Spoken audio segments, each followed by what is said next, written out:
brush them aside and return your concentration to the sound of my voice, and breathing deeply and relaxing completely. Breathing deeply and relaxing completely. And now use your imagination and feel your body relaxing one part at a time in response to my words. Play the role, play the part, and mentally relay the relaxing suggestions into that part of your body, and feel them take effect. Feel your body relaxing, relaxing, relaxing. And the relaxing sensations are now coming into the toes of both of your feet at the same time, moving right on down into your arches, into your heels, and on up into your ankles. Completely relaxed, completely relaxed. And these soothing sensations are now moving on up your legs to your knees, relaxing all the muscles as it goes, and on up your legs to your thighs and to your hips, just completely relaxing. And your full attention is on the sound of my voice, as the relaxing sensations move into the fingers of both of your hands, relaxing your hand. And it now moves on up into your forearm, relaxing your forearms, and on up into your upper arm, relaxing your upper arms, and your fingers and hands and forearms and upper arms are now just completely relaxed as the soothing sensations move on down into the base of your spine,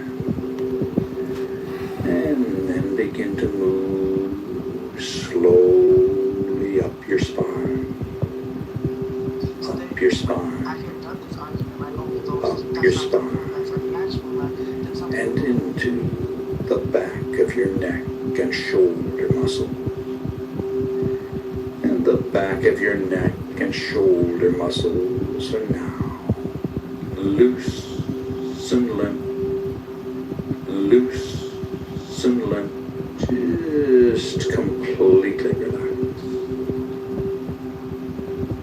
Relaxing sensations now move on up the back of your neck and into your scalp, relaxing your scalp. Feel your scalp relaxing, and feel the relaxing sensations flow down into your facial muscle, relaxing your facial muscle. Just completely relaxing your facial muscle. Allow a little space between your teeth, and your jaw is relaxed. And your entire body is now relaxed all over in every way. All tension is gone from your body and mind. All tension is gone from your body and mind. And it's time to imagine a bright white light coming down from above and entering your crown chakra of spirituality on the top of your head. Now this is the universal light of life energy. See it, feel it, create it with the unlimited power of your mind, and feel the light within you, flowing through your body and mind, filling you to overflowing with this bright white protectory light. And now, vividly imagine the light concentrating around your heart area. And visualize it emerging from your heart area to totally surround your body. Before it's all over. With a protectory aura of disabilities. bright white God light. And as you continue to listen to the sound of my voice, vividly imagine yourself in a situation in which you are going down, down, down, deeper and deeper down as I count backwards from 7 to 1. Number 7, deeper, deeper, deeper, down, down, down. Number 6, deeper, deeper, deeper, down, down, down. Number 5, deeper, deeper, deeper, down, down, down. Number 4, deeper, deeper, deeper, down, down, down. Number 3, deeper, deeper, deeper, down, down, down. Number 2, deeper, deeper, deeper, down. Hello, down, can I have a 10K? Number 1. And you're now very, very deep. And you feel deep. But let's go down even deeper. Even deeper. Even deeper. Number 7. Deeper, deeper, deeper. Down, Hello, down. can I have 10K to run Google down. Ads to arbitrage? Number 6. Deeper, deeper, deeper, down, down, down.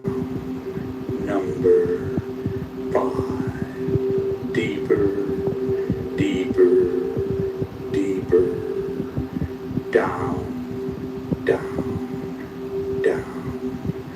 Number 4. Deeper, deeper, deeper, down, down, down. Number 3.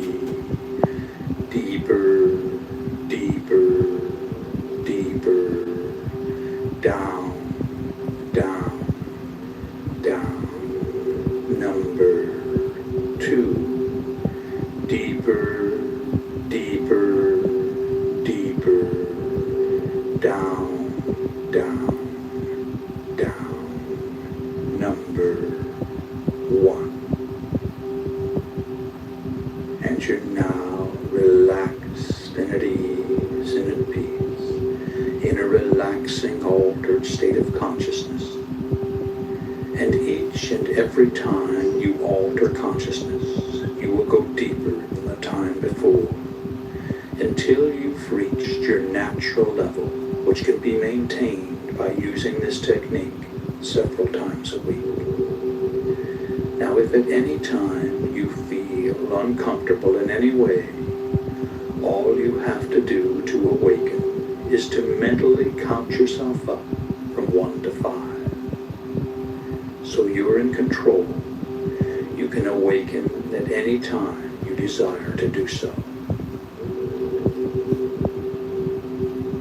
And you're now relaxed and at ease. And the quietness of spirit permeates your body and mind. And I'm going to begin by providing suggestions that will be communicated to every level of your body and mind. And they'll be accepted on every level of your body and mind. A quietness of spirit now permeates your body and mind. You release all tension created by stored up energy within your nervous system. All nervous energy is released to flow freely through your body and mind to be used in constructive ways.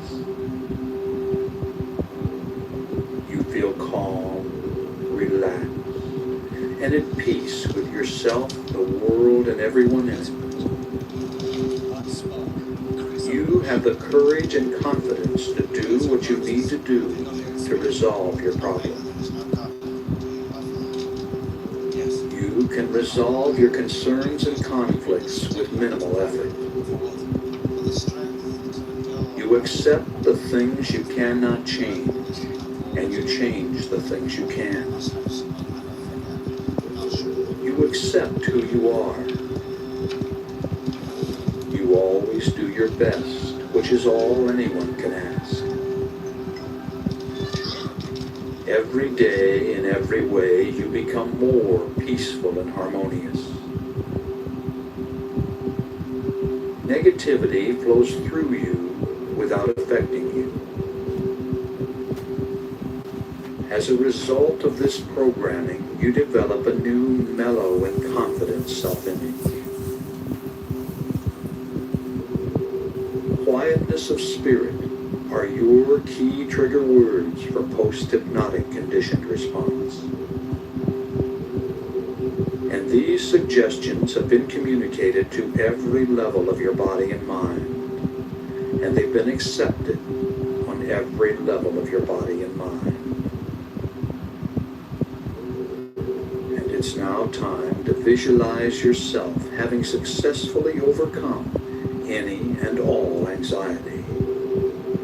Imagine how good it feels to experience an ongoing quietness of spirit. Imagine your reactions and the reactions of those close to you.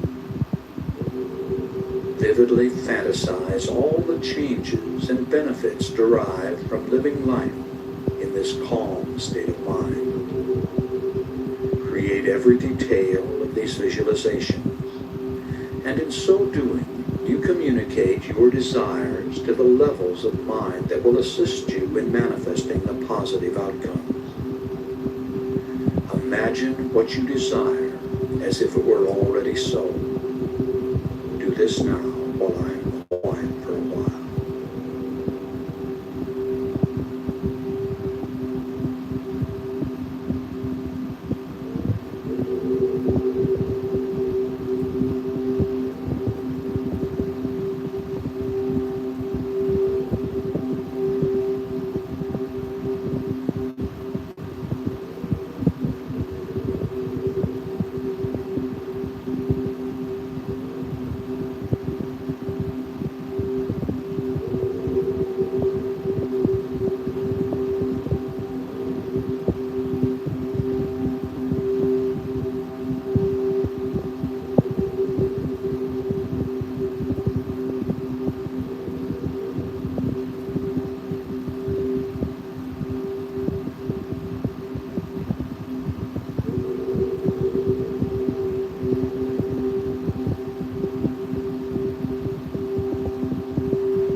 And you've just seen your own reality.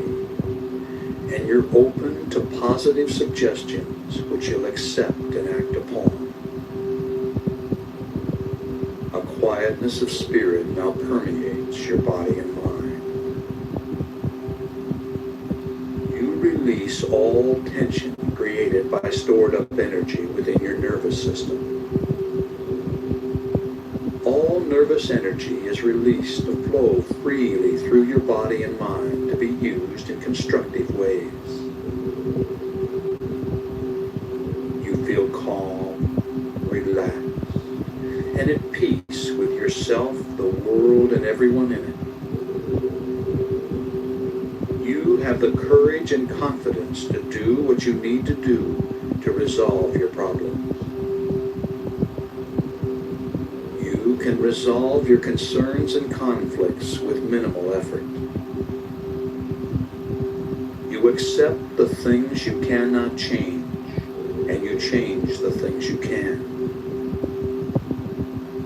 You accept who you are.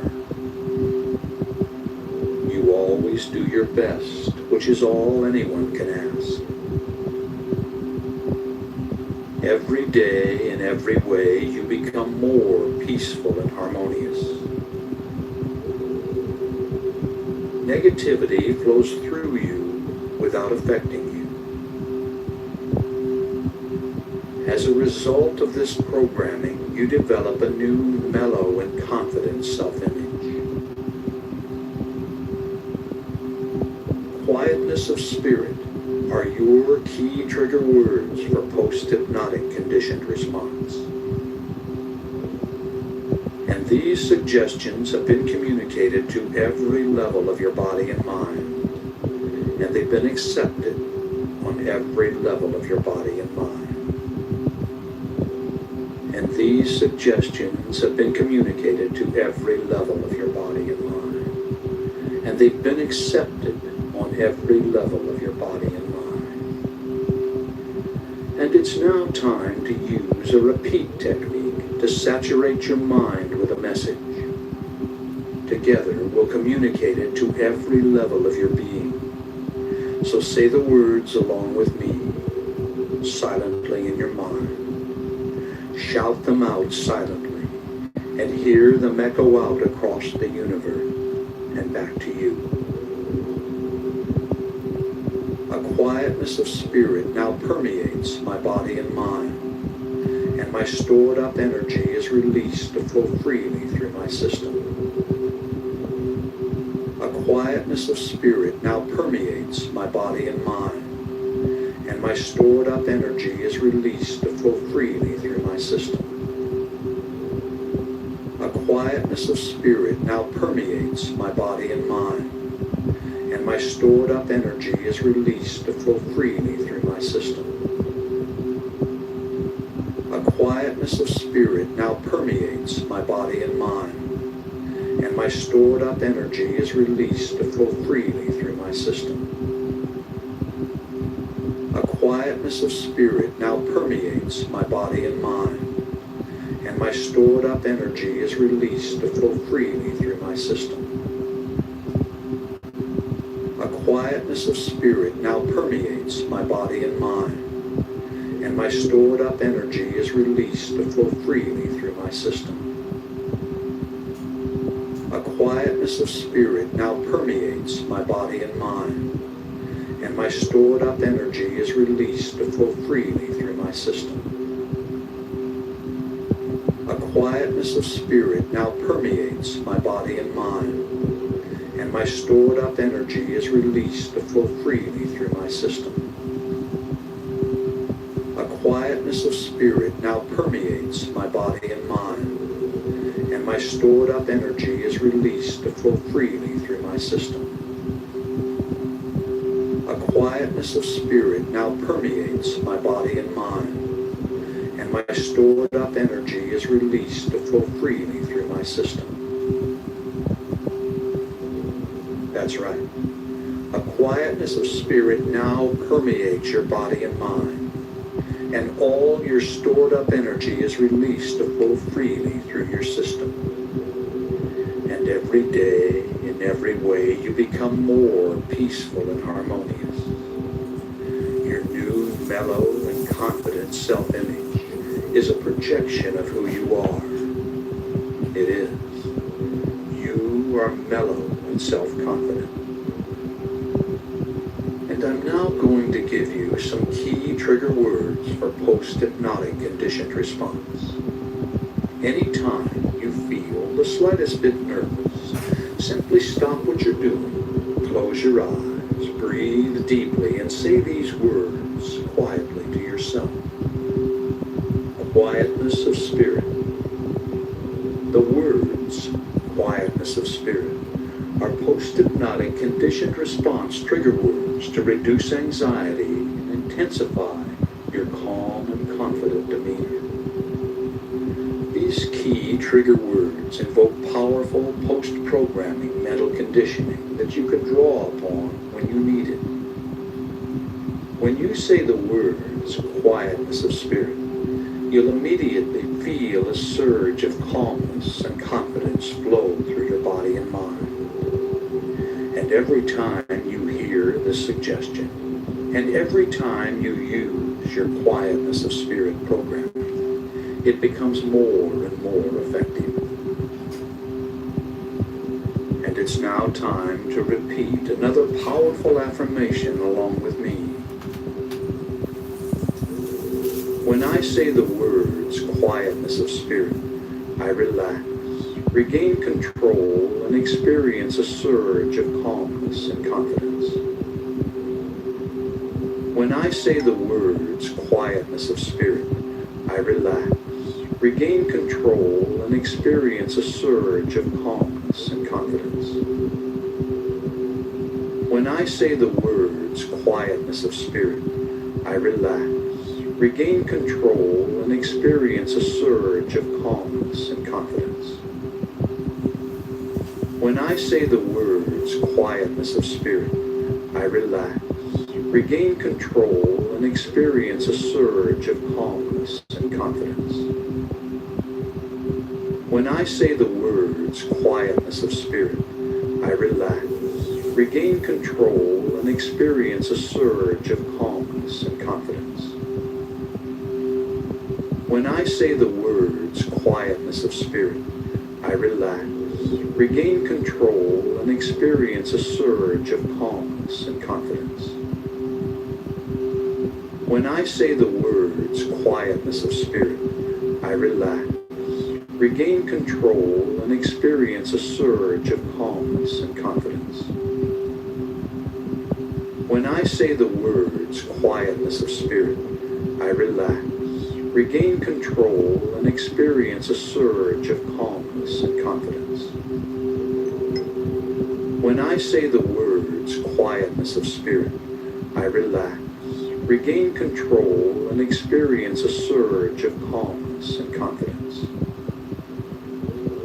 When I say the words quietness of spirit, I relax, regain control, and experience a surge of calmness and confidence.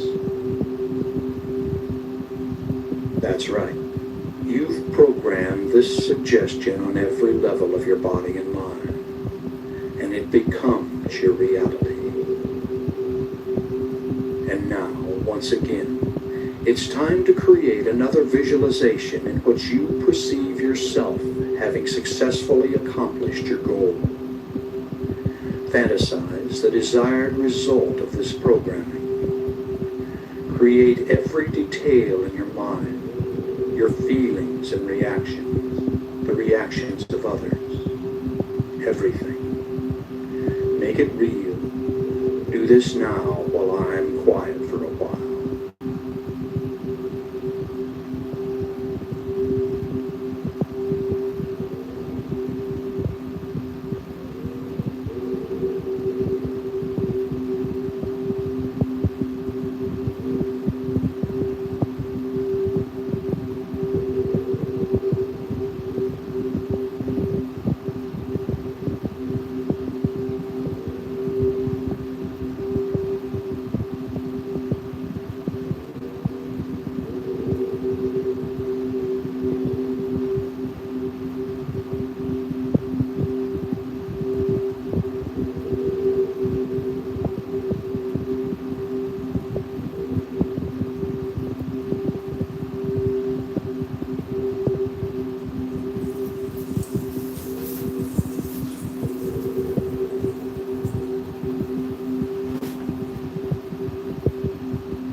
100% what does the woman do with her money. That was the only time.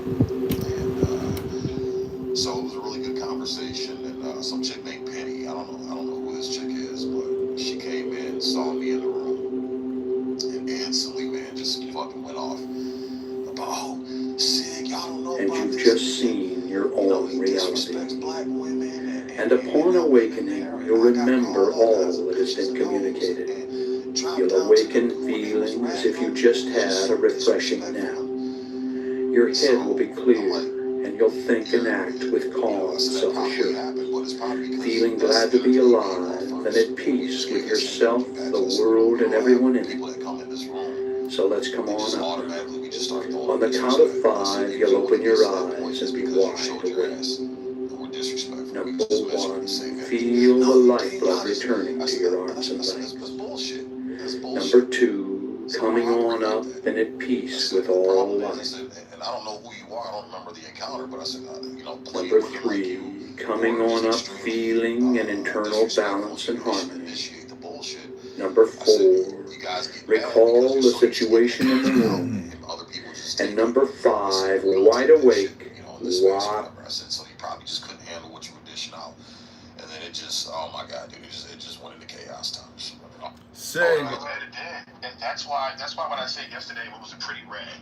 And the reason why they act like this is because they go in other rooms and then they're not checked. And then they want to turn around, once again, this is what vexes me. They want to turn around and say, oh, black men this, black men that, they don't defend us, we're this, black men, allow us to be treated any kind of way. I'm like, but you present yourself any kind of way. There's no reason to be sitting here acting like this and talking reckless like this on an app with people that you don't know. You can you can make your points, and you can get the same point across without sitting back here and being an antagonist. Yeah, but that's why they do it, because there's no consequences here. Absolutely. So that's one of the issues that I have when it comes to stuff like that, because again, they get gassed up by these goofy niggas on this app that will sit back and allow them to sit back and just talk reckless. Right. Again, if the game is wide awake, open your eyes and feel good. Number 5, wide awake. They're gonna say that you're zesty or you're sus, etc., because you don't allow women to talk to you any kind of way. I'm like, nah, motherfucker, y'all got it backwards. Wait, y'all got it backwards. I want to address that particular thing. You're wide awake and fully alert. And I'm going to communicate some powerful self-talk phrases. You can do other things if you wish while programming your mind by repeating the phrases after me. And throughout your day, recall these phrases and say them over and over to yourself, out loud or silently in your mind. All right, now repeat each phrase after me. A quietness of spirit now permeates my body and mind.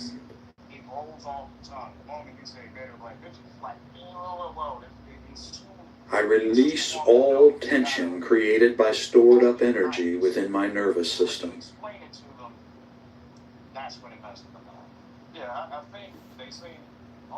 All nervous energy is released to flow freely through my body and mind to be used in constructive ways. I know you got white girl friends. They won't be able to run away from that one. But I feel calm, relaxed, and at peace with myself, the world, and everyone in it. Standing up and saying that we're not tolerating your bullshit.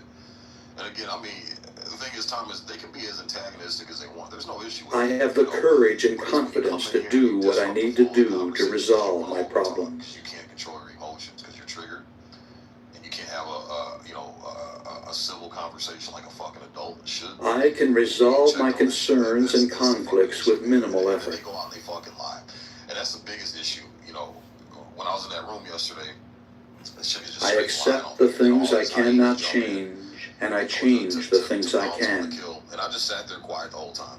The times I tried to respond, Thomas, got muted, couldn't even get a word in. Got me. We don't want to hear your shit. I accept who I am. By the time this one, I gotta give the one lady credit. She did. I say, always do my like, best, it which is kinda all weird. anyone can This nigga ask. hasn't disrespected. He hasn't overtalked anybody, and you just keep going on and on about him.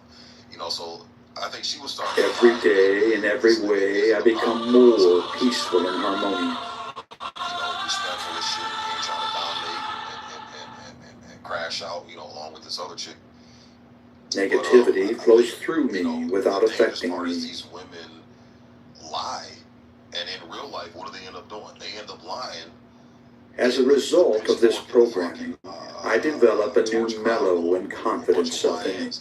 That will go and fuck the nigga up or kill another black man simply because of their fucking lies. Like, this shit is what happens in The real life. words, quietness of spirit, are Send them in jail.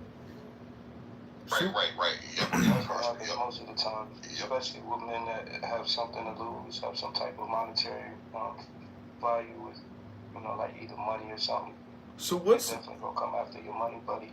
what's the game then? Because, like, if women are so malicious and destructive, what's the optimal game then for the man? Is it to not engage fully, to just, I'm not saying be a beta orbiter, but how do you enjoy the experience without endangering yourself? And abandon them. Just completely abandon them. They just, that's it. That's what black men have been doing, whether anyone wants to admit it or not. That's what the solution is. You see them, you hear them, and you walk the other way and don't even acknowledge what the fuck's going on. This has been happening since before Drake and Kendrick Lamar had their beef. And it's been working. Yeah, and then leaving them the fuck alone, and then being smart to use them as cannon fodder to prove your point, to show the rest of the world, like, hey, these motherfuckers are out of control. You know, so more and more people stop fucking with them and start holding them accountable. Like, that's a strategy, man. I blame Isaac. I mean, you can blame me, but it's not correct. He don't never get the joke. It just always goes over his head. Shit, it's crazy. Isaac's serious, man. Isaac's always in serious mode. So he didn't even laugh. Somebody yesterday. I think I could probably count on one hand how many times I've heard Isaac actually laugh on this app. Somebody. How can I get paid if I'm an incel and no black people wants Somebody. Somebody said yesterday, the moment you start arguing with a woman, you've placed yourself below her, you know, her, and your value is now.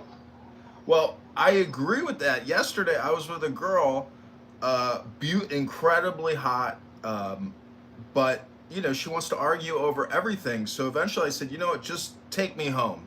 I'm going home. I'm giving you your bag. I don't want you spending the night at my place. And, you know, go to any patio in the city and have a good time. Good night. And the problem. There you go, Amy, get him. Well, see, she's a control freak. She wouldn't even let me drive. She has to be in total control all the time. And I brought her to a great restaurant, and then she said, I am not eating here. You have to take me somewhere better. And I said, fine, I'll make you happy. We'll go to this place. It's better. We get there. There's no parking. So she wants to park illegally. 2 days ago, she was towed for parking illegally, but yet she wanted to park again illegally. And then she started asking me, am I parked right? I said, this isn't even a parking spot.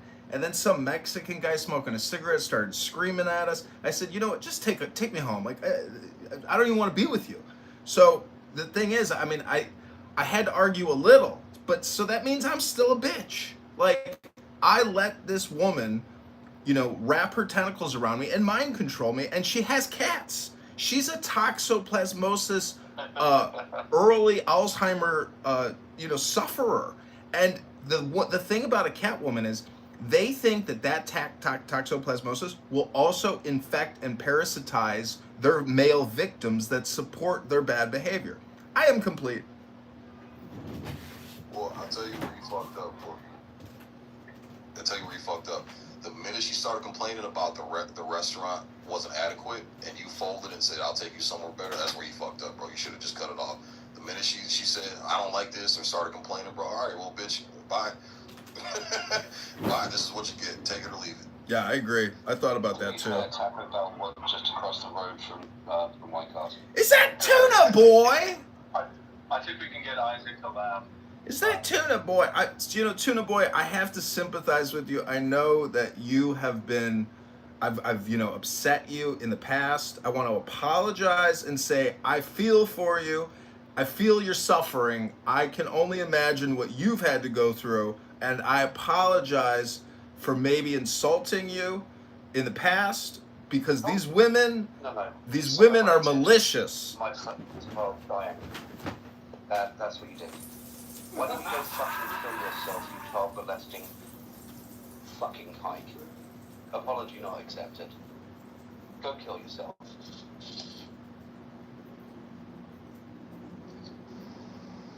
Well, I'm gonna be honest, dude. Man, talk about killing the vibe, good God. Yeah, I'm gonna be honest, but No, this creepy child molester has no place in the world. if you're under any impression that the crap you learned years ago works in dating today, I'm sorry, not the way. None of it. Please, none of it. Because the amount of people that are maybe worth the effort to marry kids are probably not going to get a divorce. So, whatever that means, the odds are low, pickings are slim. You have to adapt to that to win. It's how it is out there. That's why men my age, 30s, we don't do anything. We don't do dating, we don't do online, none of it. Shit, I be dating. Okay, I do dating. Hold on. I do dating. I forgot. I'm 31 though. You might be older. No. I forgot. He has a point. Most of them on my age, we learned this years ago. It ain't enough out here that's worth the while. But no, see, I do dating differently than you though, Isaac. What I do is honestly. No, hear me out. Let me finish 3. I'm not Hear talking me about out. strategies. I'm not talking about strategies either. I'm not. What I'm saying. Okay, go ahead. Finish your point and then I'll respond. Yeah. Mr. I The don't point I'm think. making is, like maybe 7 years ago, we saw the trajectory of where this was going to go. So most of us checked out then. Now, you got the money in that sport, or if you got the game, or if you got the wordplay, go to a barista. That's never going to run out. It's always going to be available. So are you done? You don't get in a relationship. Are you done? All right, go ahead. So the way that I date is differently than the way that these niggas date. And I think y'all approach me wrong. When I take a woman on a date, I'm not taking her on a date for anything. Honestly, she just here with me. I was gonna go to this nice restaurant and be eating this nice ass food regardless if she was here with me or not. That's the difference. You niggas don't even go to those places without a woman with y'all. I be there by myself. The bartender knows me. The waitress knows me. Shit, I might even have a waitress's number, and she might be looking like, damn, he got a new one with him. I don't know. Y'all niggas just don't know how to date. I think y'all bring too much validity in the dating when, honestly, I'm just here to have a good time, enjoy myself, and have a conversation.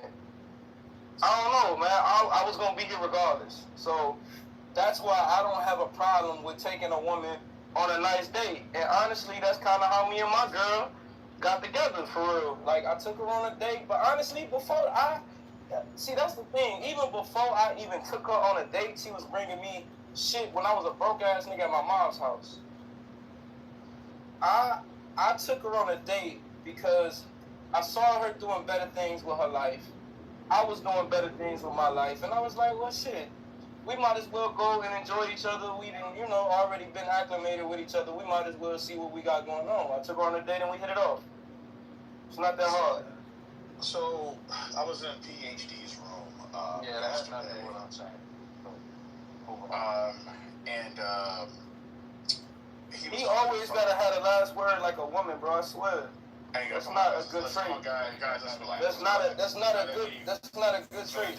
It's not that deep, bro. It's good. It's all good. Let's keep it pushing. So, I was in PhD's room yesterday, and they were, I guess, trying to help him out with a girl he was trying to talk to or whatever. And basically, he met this girl in some Facebook group, and it was a black lady, and he told the young lady, you know, he wanted to take her on a date, thought he was pretty, et cetera, et cetera, et cetera. And he basically said, I was going to take you to Dave & Buster's. And her response was, I'm a grown-ass woman. I don't do Dave & Buster's. That's for kids, blah, blah, blah. And she also told him that if you're going to get with her, she wants a man that's going to invest in her. She wants to start an Airbnb company and all kind of stuff like that. Basically investing in her. And the whole stage erupted into whether or not it's okay for a woman to say that doesn't want to go to Dave & Buster's for the first date. So it kind of, divulged from there. And I thought it was interesting because, again, my personal opinion and my experience is if a girl actually likes you, she doesn't give a fuck where you take her. If she's not into you, she's just kind of maybe trying to feel you out, or if she's not interested in you at all, she will try to dictate where you go. But a girl that is genuinely interested in you, she will follow you to the moon. It doesn't matter. Facts. I was there too, Thomas, and I told them and PhD, bro. PhD had nothing to do with Dave & Buster's, bro. You just a loser, bro. Everybody can't win, bro. It takes all types of men to make the world go around, and he's one of those loser guys where a woman is gonna approach him first off the bat, like, what are you gonna do for me? Like, nah, bro. I ain't gonna lie to you. It's different strokes for different folks, and that shit ain't gonna work for him.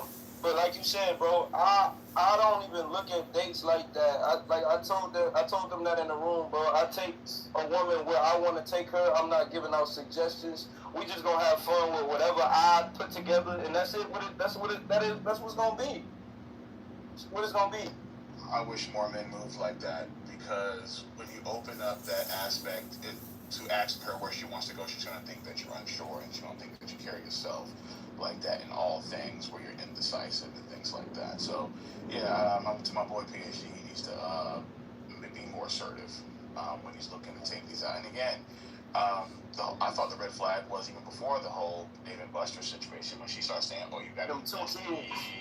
Well, she had 2 or 3 kids, yeah. And she was like, she's 37 years old with 2 or 3 kids, and, she wants you to invest in her. I'm like, invest in you? It's not even invest in us, invest in you, And I'm like, again, fuck the Dave & Buster's. You should have left their ass on red as soon as she said that, in my opinion. But, I'm still laughing at men doing all this old shit when 2000. It's like, nah, bro.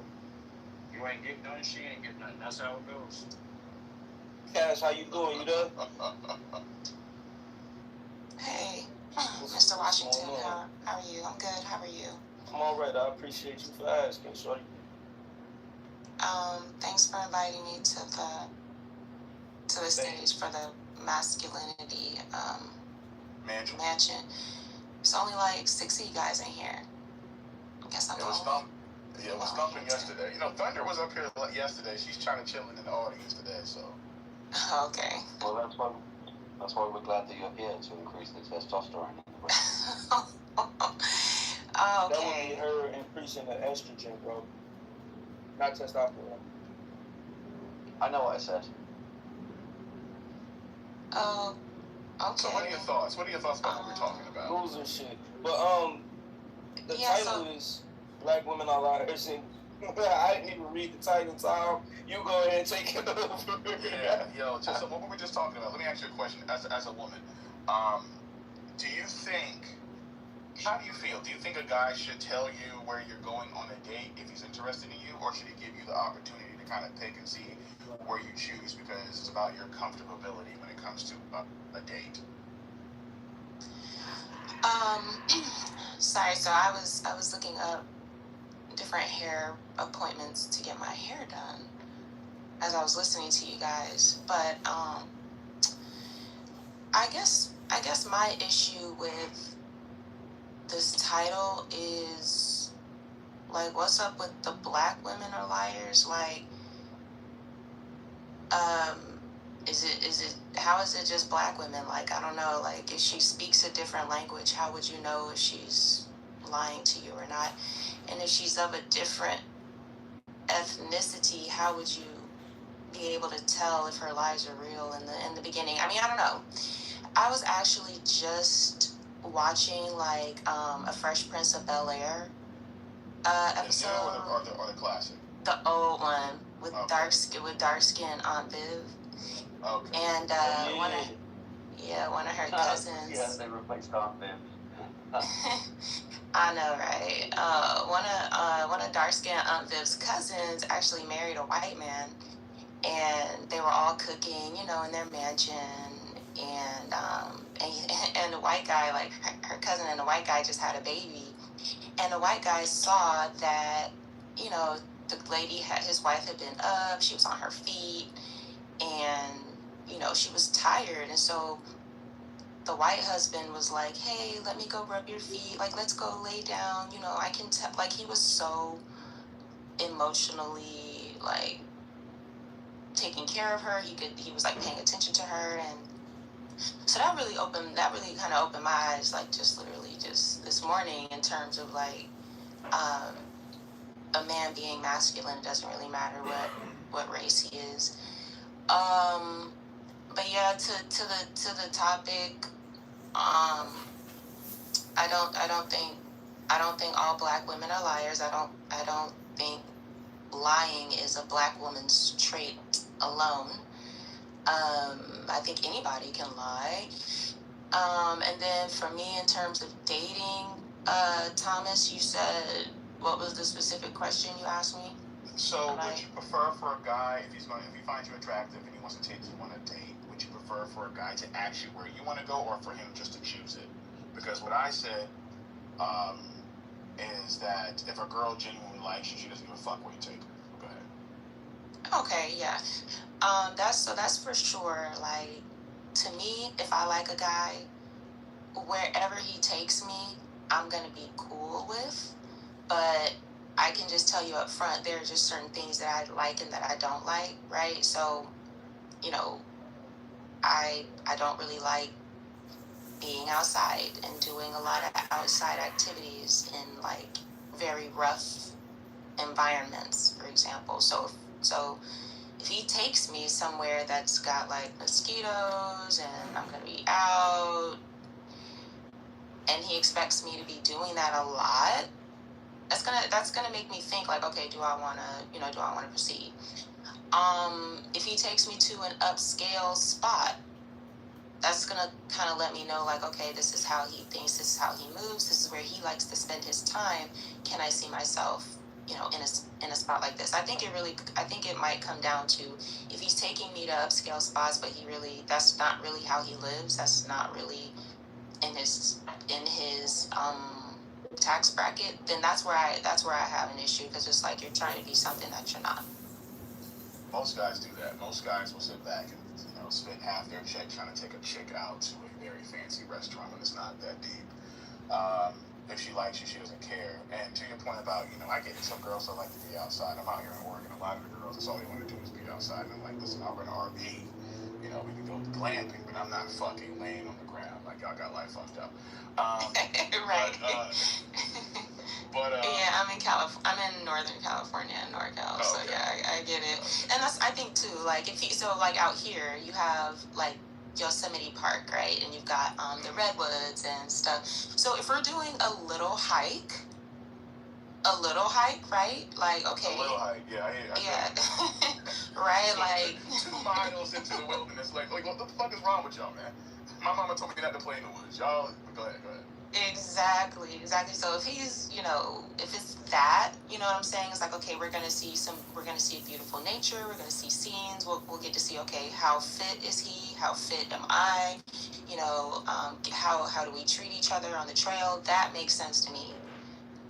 But, and you know, and I also think, like, even if he's not up there, right? Like, if he's a really, really attractive guy, he treats people well, and he can afford to take himself those places sometimes, right? If he can afford to take himself himself those places sometimes, and he's choosing to bring me along with him, that's different than just him showboating and acting like he's something that he's not. Like, I would appreciate like him telling me like, oh, I can do this, sometimes, and I want to take you with me, I kind of do this, like a couple times a year or whatever. Now, if he actually has it like that, that changes things for sure. That was my point too, Cash. I was telling these niggas to stop doing that shit and stop, like, just take a woman, kind of like how you said, with you. Like, I was gonna go to this nice ass restaurant with or without you. I was gonna be in this place with or without. Like, the bartender knows me, the waitresses know me. Like, this is my little spot, and I'm just taking you in to see how you act in this environment. And I feel like if men did that more, they wouldn't be having these type of talking points that they be having about dating, to me. And that's just my opinion. So if you were to, Cash, and I'm gonna remove the J too, but so Cash, if let's say a guy, he pulled up on you, he was like, spitting some game at you, and he said he wanted to take you out. Now again, let's say, just for the sake of conversation, like his face card wasn't hitting the way that you're used to, but if he wasn't like completely fucked up, he wasn't a Flavor Flav out here. So you don't like the genuine like attraction connection wasn't there, but you weren't completely turned off because at least he had the confidence to come holler at you, right? Would you have more resistance to him deciding where he's going to take you if you weren't generally attracted at the jump? Or would it matter? Like, regardless if you're attracted to him or not, you're just going to go along for the ride? It wouldn't matter to me. I would still go along for the ride. I don't put really that much importance on how people look, though. I go more based upon personality. So if you're not as quote unquote good looking as other people, quote unquote, which I really hate, but you know what I'm trying to say. If that's the case, if your personality is on point and you can make me laugh, we can have a good old time, we can be friends, I can see myself like. You don't want to be friends with you. You don't want to be friends with you. Well, yeah, you know what I mean. Well, I do think lovers and friends is a good thing. So me personally, I want to be friends with the person that's also my lover. That's me personally. But I get what you're saying. I know he wants to fuck. I'm not stupid. So, but my point is, personality to me is more important because that's what's going to last longest than looks, in my opinion. So you're compatible with the person. Isaac, we can't hear you. Speak up. Yeah, you're really low, bro. Yeah, looks are definitely important to a woman, but like, to use your specific example, like about his face, like if he's not like a Michael B. Jordan or Morris Chestnut. Oh God, yes, Morris back in the day for sure. If he's not that, right, like Jay, come on, girl, you're talking the mature version. You're talking the mature version. But like I would say it's. Sorry, go ahead, man. Oh, go ahead. Go ahead. Important for a woman. Looks good, lovely.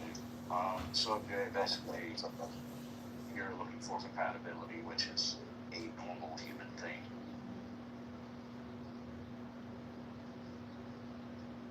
I got you there.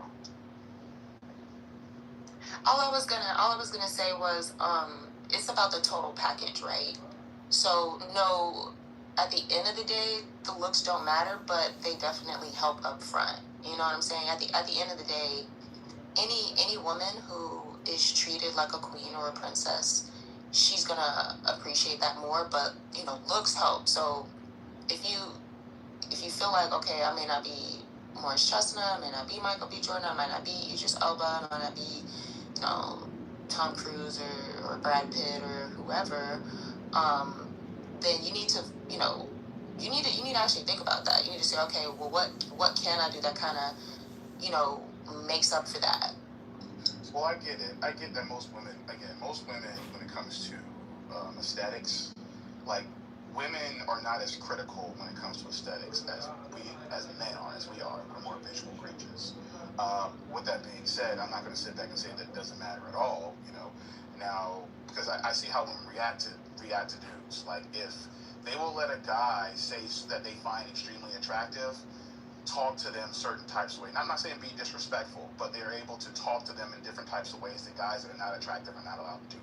Like, if you're, like, you know, we've seen the whole, you know, if you've worked in corporate America, you've seen the whole, like, things that they give you, pamphlets that they give you about sexual harassment. You can't, oh my God, Shirley, you look amazing this morning. You know, you can't be looking like Flavor Flav and shit like that, and talking about some shit like, you look amazing this morning. They're gonna look at that as sexual harassment. But if it's like fucking, I don't know, like say Morris Chestnut or fucking, you said Michael B. Jordan or whoever the fuck, Idris Elba, the juice will start flowing then. You know, they won't respond with the same, you know, distaste, if you will, when it comes to a person that they don't find necessarily attractive. I mean, there's got to be some sort of attraction. This is why when I look at, when we talk and have these conversations, like, if a girl is not that into you, she's going to try to get away with shit. What I mean by that, she will make you jump through more hoops than she'll make a guy that she's genuinely attracted to jump through, is what I'm getting at. Am I jumping out the window, ladies? No, not at all. You're more so on the back burner. That's how I see it. You still on the stove, right? But you on the back burner. Definitely. And plus, he could be. Go ahead. Go for it. Love it. Would you said like the looks of a man helps getting it tomorrow, right? Would you marry the best looking man walking the planet today, this hour, if he was flipping burgers at McDonald's? So that's what I was going to say, like, to Jay's point and to Thomas's question. Like, I feel like looks are not everything, because say if you're working in an office, dental office, corporate office, what have you, and the head guy is not the most attractive, but he's the head guy and he's kind, you may look at him differently than, say, the attractive assistant. Likewise, you may be attracted to the attractive male assistant more so than the head of the dentist or the head of the office or whatever it is. So that's what I'm saying. It's not really that. It's not looks. It's not about looks all the time. But One thing I've learned. Is it never about looks? So for me, Ludwig, like, looks are important. Health is important. I mean, I don't know what your religion is, or what is your religion, or what is your culture? I'm Armenian, Christian. Oh, okay. So if you're Armenian, right? And you're Christian. Okay, so that's out there with, like, maybe Eastern European, maybe the Middle East, maybe a little bit of Arabic.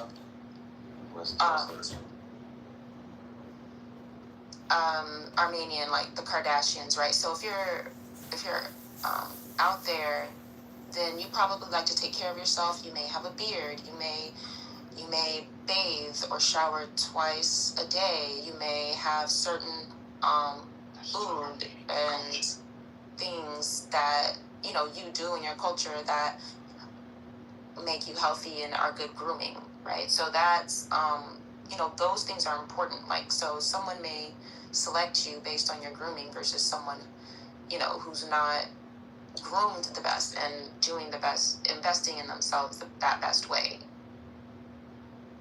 That's what I'm saying in terms of health and looks. What I was going to bring up is my experience, because I'm still confused why majority of black men only go for black women. I found that really retarded. But dating a variety of women has taught me the only ones that actually focus on looks are really ones that aren't too bright. Even if they are, they're not the best people you want to be around. Women that focus on things that matter: personality, compatibility, the type of man that you are, and whether they have something to gain out of that. Those are the rest. Those are like the not even the average, but that's just most of the time, or point what a good, not majority, but the rest of the women who aren't superficial when it comes to looks are looking for. You can't be ugly, duh. No one said anything like that, but she is right when she says women are looking for what they fit in rather than, oh my God, it's Chris Hemsworth from 7'2". Well, Yeah, most girls, but Exactly. they don't fit. They're definitely not gonna pursue that. well, most women from my The thing perspective. is, Go ahead, Jay. No, go ahead. No, and I was just gonna say, to piggyback kind of off of what Isaac was saying, like if all you're focusing on is the attractive piece, then to me it's showing that you're a person who has short-term thinking, right? Because if you're gonna want to be in a relationship with somebody for an extended period of time, you're gonna see them in all types of different elements where they might not look their best, where they might not be operating at their full capacity, things of that nature. And so to really just focus on looks is really just looking at one aspect of a total all-encompassing type of relationship that you can have. And that's why I think, personally, for me, personality and integrity, character, those things really matter in the long run.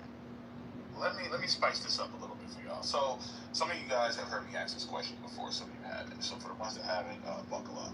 So to the ladies, this is for the ladies. You have two doors.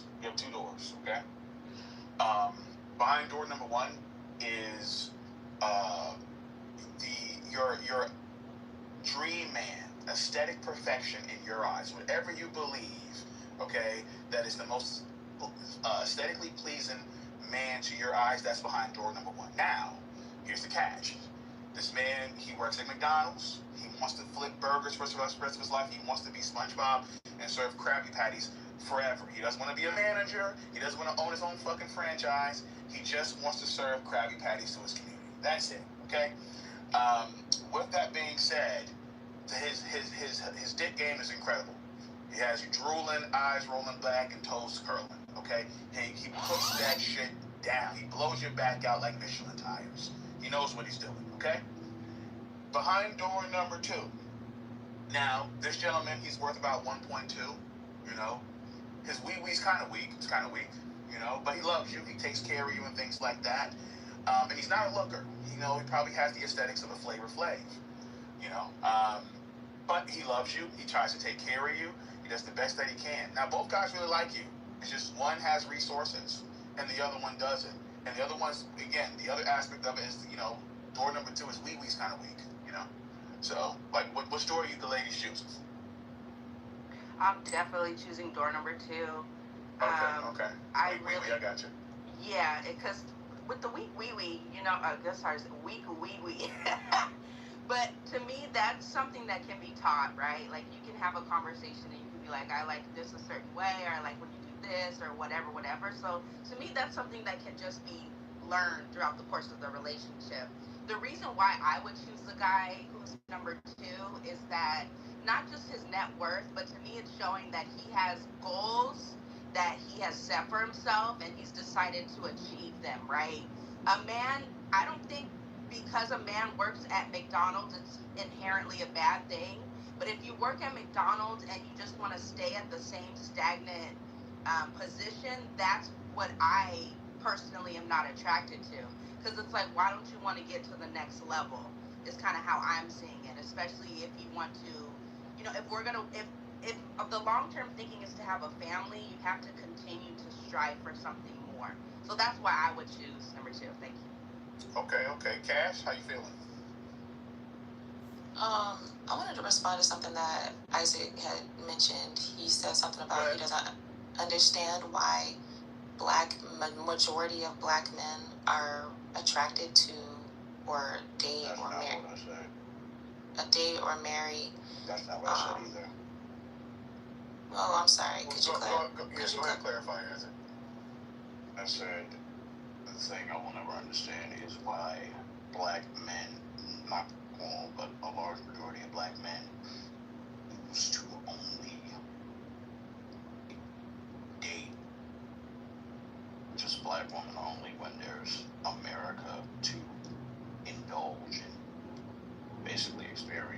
That's their choice, not mine. Yeah, so I wanted to respond to that because I get what you're saying. Like, I get where you're coming from. Like, if you're an American, date whoever you want to, right? Date white Americans, black Americans, Armenian Americans, Jewish Americans. Don't even date Americans. Date whoever you want. I'm okay with that, right? But I think anybody, and like I'd love to hear Ludwig's perspective, right? It's like when you grow up in certain communities, you generally are attracted to, or you can bond with people who understand, you and your experience, right? Yeah, so I'm born and raised in Amsterdam. Okay. Okay, so yeah, and so I don't really know you, right? So I can't really share. I don't really know your experience. I can't share your experience, but usually, it's not uncommon for people of the same community to be attracted to each other and to understand each other, right? So if you see a majority of black men with black women, it's because they probably like the way that they look, they probably understand each other, they probably are maybe even in the same tax bracket, right? If you see white American men with white American women, it's probably because they're attracted to them, they're in the same schools as them, and if you see black women with white men, or black men with white women, or Hispanic men or Hispanic women, or whatever, it might be because they are in those communities and in those spaces together, right? So, and and there are nuances to that too. So it's natural for black men and black women to be attracted to each other. So I wanted to share that. But Talking about the attraction, I was talking about the only deal with this type of woman, and I'm staring at you like you're complaining about the problems, homie. Not a great look. Go ahead, Kat. You gonna say? Go ahead. You gonna answer it? Go ahead. Well, so I do think maybe we can talk a little bit about like what does attraction mean, right? Like what all is attraction? I'm not talking about attraction at all. Zero. I didn't say that you were only talking about attraction. You clarified. I mean, it is completely excluded out of the conversation that I'm having. But it's not excluded out of the conversation that like Thomas is asking, right? Because Thomas just asked us, the women on the stage, if there were two men behind two different doors, and the first one is attractive but does not have funds, and the second one is not attractive and does have funds and they both like you equally. So he's literally asking us an attraction question. So I'm sorry, I wasn't done. I wasn't done saying what I had to say. If you could just let me finish, I'd love to hear what you have to say, because I want to hear what everyone is saying, because I love all the perspectives. What I'm saying is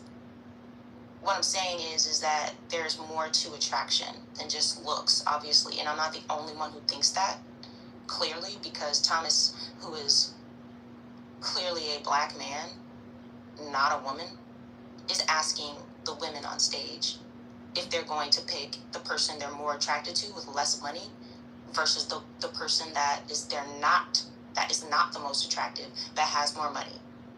So that's all that I'm saying. Me and Tom's conversations have nothing to do with each other.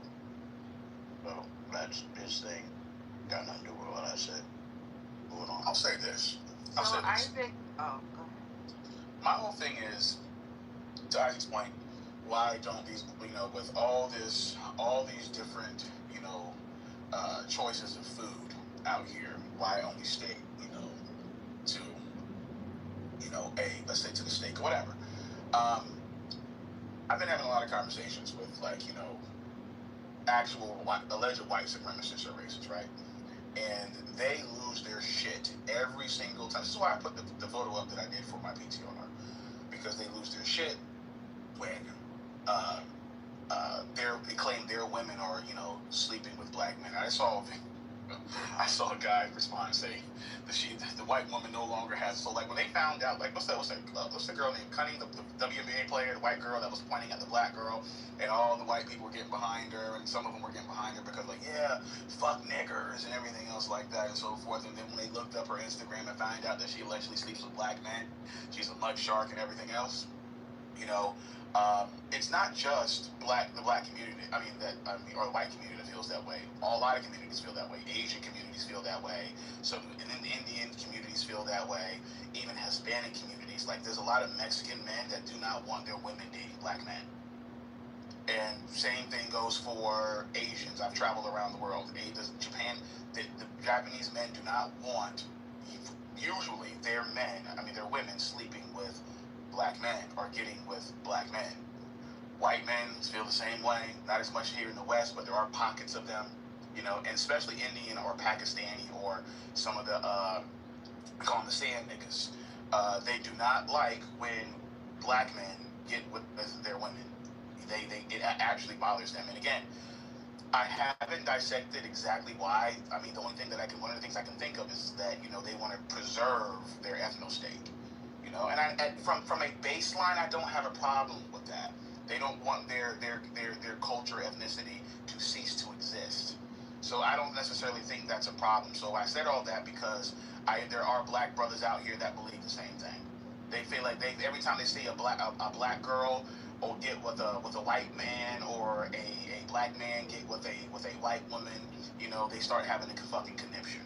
So that's why I brought that up. So Isaac, to your point, what are your thoughts on that? I'm not saying I don't get it, but if that's how their perspective works, that's on them. Me, I'm not really going for the whole trying to preserve the master race or some shit. Yeah, I've met white supremacists too, and the funny thing is the amount of black men that actually have such a black woman is so minuscule, it's retarded to even bring up. But my point wasn't really towards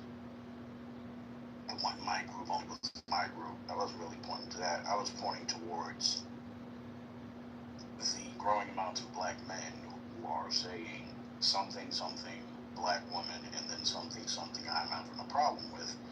And my question to them is, so why don't you try other women to see how it goes? Maybe you're just not compatible with the vast entirety of black women, which is actually more normal than it isn't. Doesn't matter if you grew up in a mall neighborhood, you left that neighborhood, or maybe that just does not fit you as a person. A lot of black men are not, for some reason, either not getting that memo, or if they get it, they're not acting on it. I'm just like, homie, you're screaming to a choir, and that choir is a void. Please stop. What are your thoughts on that, Jay? What are your thoughts on trying to maintain, an ethno state, the master race, whether it's black, Hispanic, white, Indian, whatever? How do you feel about that? How do you feel about interracial relationships in general? I'm completely fine with interracial relationships, right? I'm a married woman. I'm married to a white man. So I'm cool with it. I don't really care what other people do. To me, it's always weird that people have so much opinion and judgment over who other people choose to be with.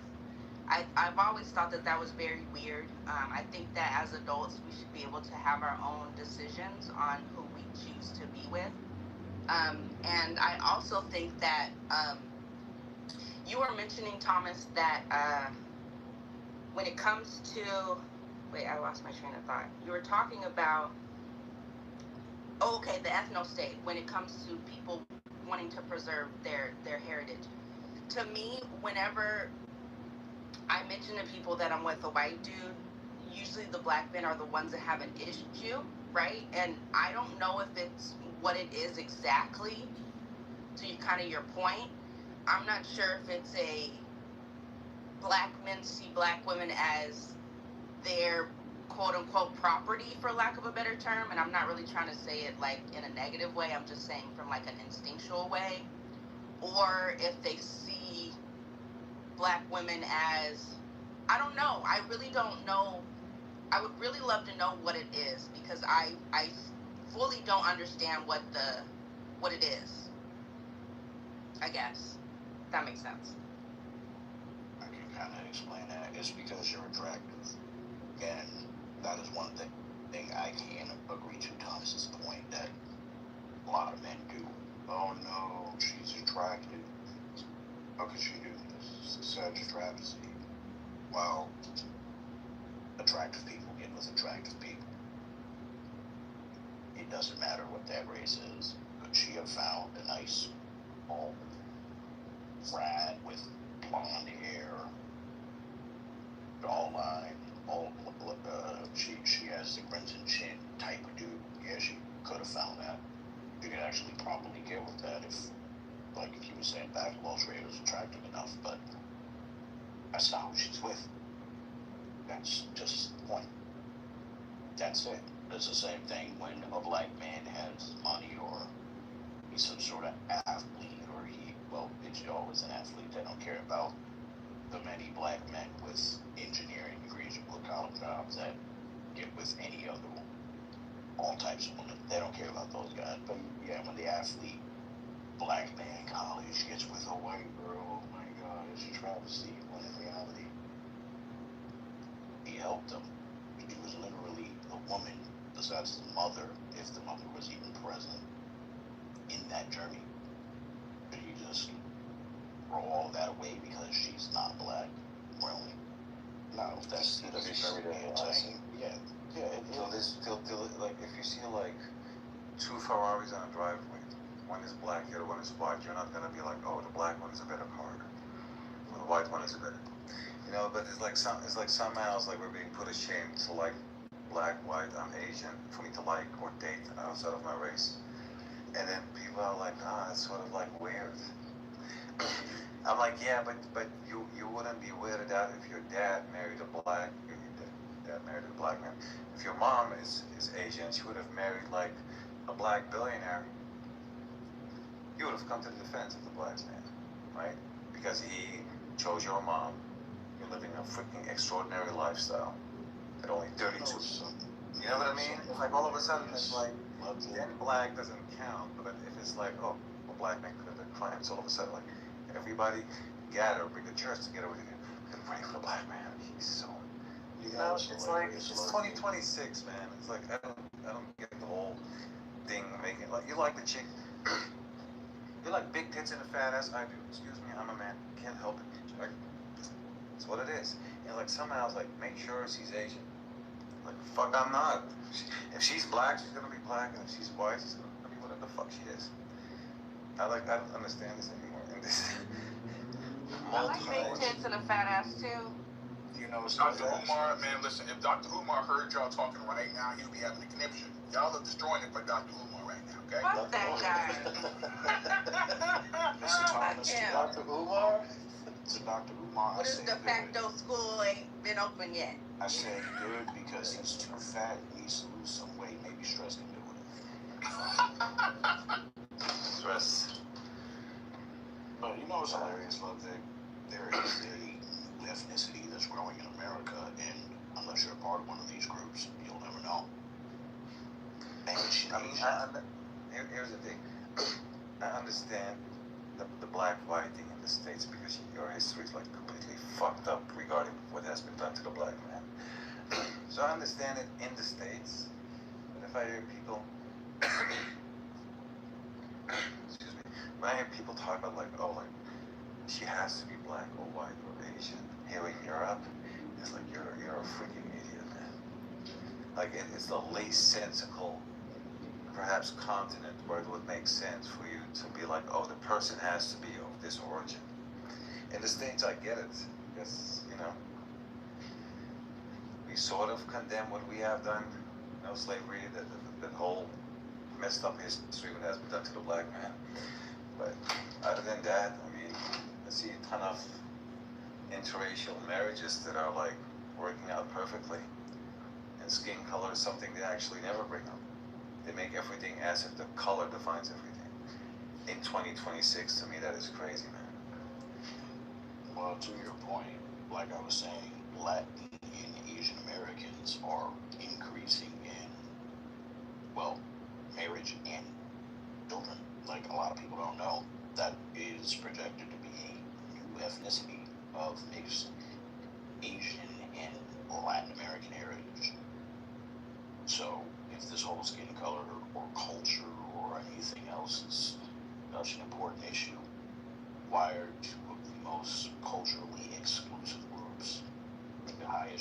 racial production that we see in this country.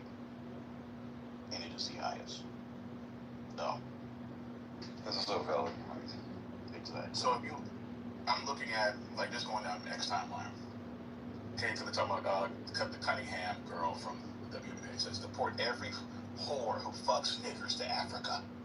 Unlimited savages for these traitorous bitches. Every time I see these things crashing out like this, it's fucking hilarious. I'm gonna put that in the chat, dude. I gotta read something at home. Wait, that's the girl that was sucking on the black peen? She said that? Amazing. It was it's the basketball girl, wasn't it? Katie Cunningham? Oh, okay. Yeah, they're going nuts. It is hilarious.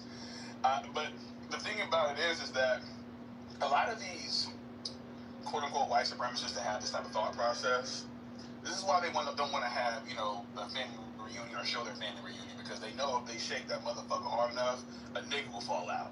So a lot of the times, a lot of these individuals, are ashamed. And most of these niggas are broke and are not able to attract the type of women that are getting with these black men anyways. So it is what it is. It is what it is. Stephanie is definitely not looking in that direction. Just looking.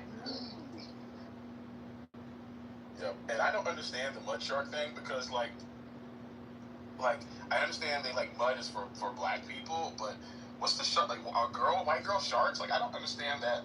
Yes. That whole insult. Yes. Yeah, but how does that? But how do you relate a white woman to a shark? I'll kind of explain sexist white American culture. Shark is an older term that was used for older women or women preying upon younger men or rich men. They called them sharks because it was related to predators. That was like late 1900s, like 1960s and 70s, he said, but it fell out of practice. That's what it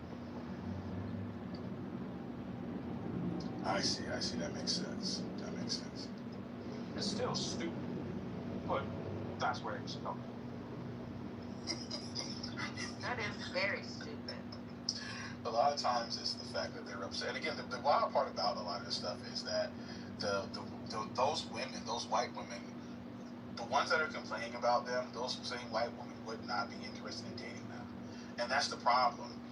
It's not, if they were like, what do we say, Chris Hemsworth or Brad Pitt or whatever the fuck, maybe. But most of these niggas, sadly, are not at the top of the food chain. They're at the bottom. Pot belly, they're tall, but they got no chin. They tall, but they got no chin. They eating the food of Southern farming Alabama 24/7.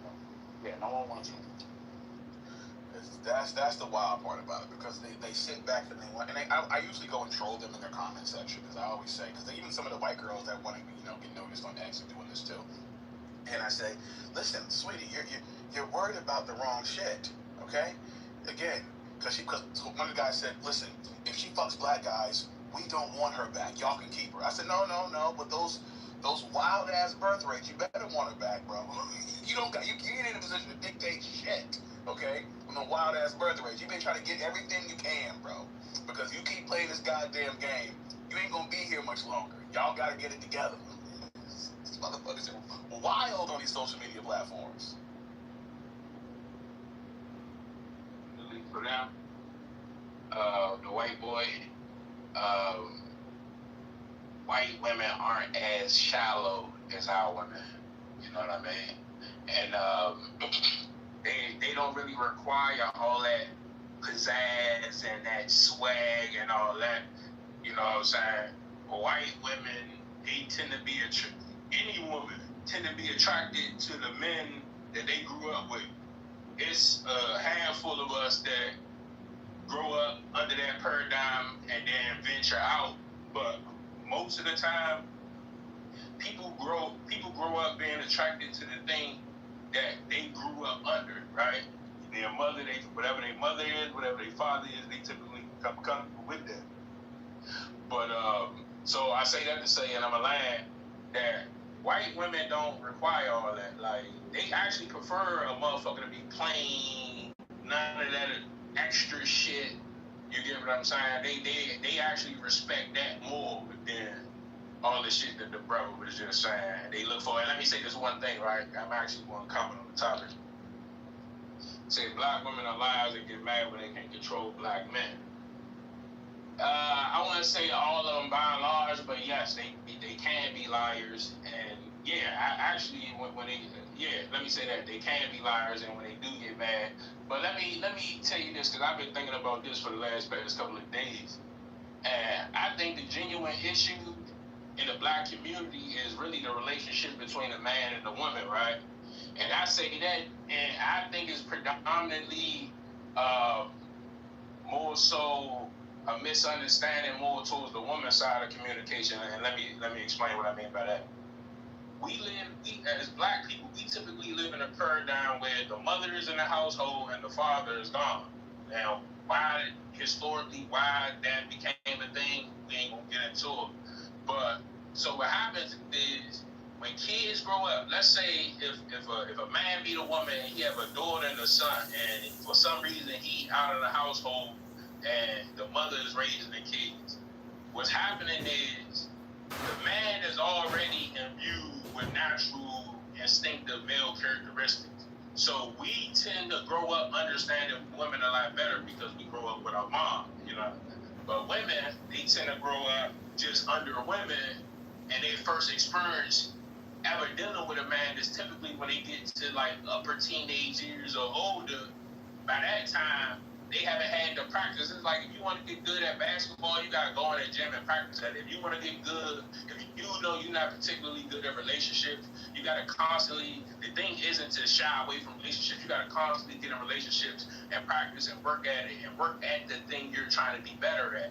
If you don't exercise that faculty, you'll never get better at it, right? That's just like expecting to go onto a football field and be a pro and not practice, right?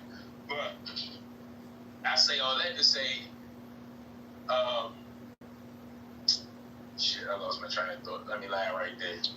All right, so let me say this. I'm gonna let Lily get in here. She just came to the stage. Welcome.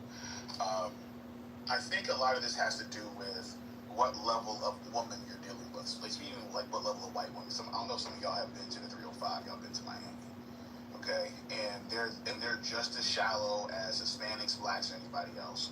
When you start dealing with a certain tier of women in general, you start to see their expectations and what they're looking for kind of go up, and they might be more shallow. If you're dealing with an average white girl or an average person in general, yes, things are a little bit different because they're not in that environment. But let me tell y'all something, man.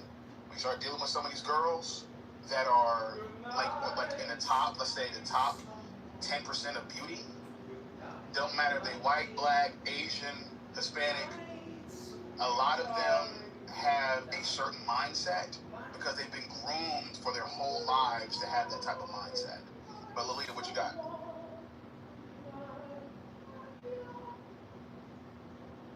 Welcome to the stage. All right, I'll just land there so anybody else wants to jump in. Y'all got it. Yeah, let me respond to that real quick. Nah, bro, I think it's a cultural issue because you're right. When you get to the upper echelons of beauty like that, women tend to be super shallow and hyper focused on the exterior and the superficial. But in our culture, even our ugly women like that, you know what I'm saying? Even our even they like that. And they expect that unrealistic shit. And it's like when you look over there on the white side, shit, white girls sleep in a cardboard box with her, man. Washing them up, head to toe, these fat, just whatever. They don't really care, but I'm gonna take a phone call. Not a cardboard box, like. You laugh, Jay. What you got to say about that? Yeah, I think pretty privilege is definitely a thing, right? And I do think that women who are considered high on the beauty standard, let's say, I do think that they're able to get away with a lot more things that women who aren't. And so, to me, it gives women like that this false sense of superiority in my opinion, because I believe that a lot of them think that real life issues don't always pertain to them because they're able to fall back on having their pretty privilege, if that makes sense. So yeah, I think there is a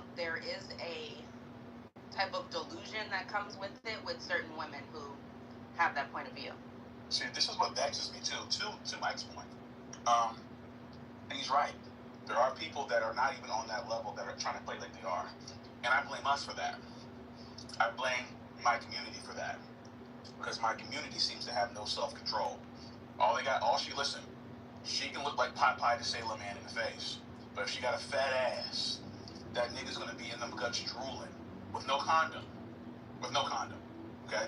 So, I blame myself. Real The reason talk. why our women It's some real have talk right such here. egos the way they do, because they know if they have a fat ass, or if they arch that motherfucker in the right way, niggas will lose their shit. They will sit, and again, I was talking about this on Six Stage the other day. Well, that's part of that equation that vexes me, is that they'll smack and talk crazy, and they'll start back and talk crazy about, the girl in question, and then when nobody's looking, they'll be blowing her back out.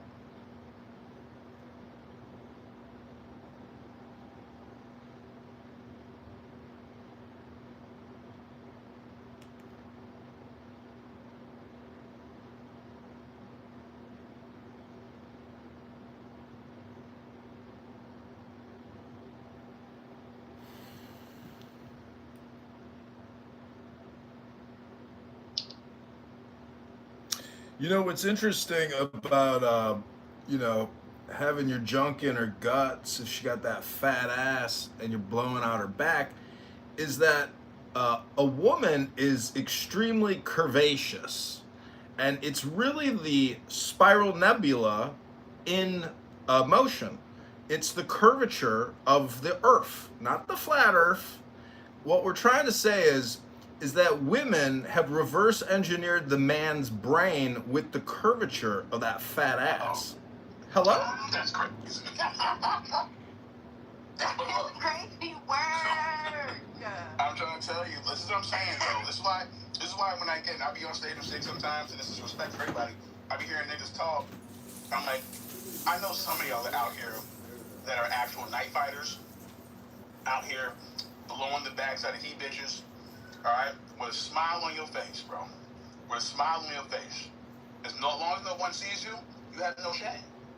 Which is why we have girls that are built like the Michelin tire mascot, looking like a busted can of biscuits, out here thinking they the baddest bitch walking.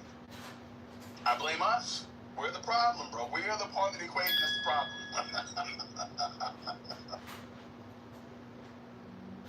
Yeah, that's a bit. Oh, go ahead, Sig. Oh, no, go ahead, Jay. You got it. Good morning. Good afternoon, Jay. Good to see you. Good afternoon. Peace to the room. Yeah, and that's what I mean by these women who they think because they have a fat ass and they're able to pull a guy that looks good, it gives them this false sense of superiority, like I was saying before. And I think a lot of women don't realize that men will fuck a lot of will fuck women, a lot of different women, depending on what they look like, right? It's not a... Nah, sometimes it don't matter these niggas, I promise you. Yeah, I know. It usually does not matter. And so that's why I do agree with you, Thomas. It is kind of a man's thing, because y'all need to stop fucking these bitches and making them think that they're, like, the best thing in the whole entire world, because most of them are not. Draws be fucked up. Like, come on, man. Yeah, but to be real, the man gonna take what he can get. I mean, we don't live in a feminine universe though. Women, they get catcalled. Women have sex more than us. They just act like they don't. You know what I'm saying? Like, even when you dating a woman, 9 times out of 10, you got a main dude she fucking on, and she just going out with you, enjoying your company or time because the other dude ain't giving it to her. But nah, yeah, I'm lying right there.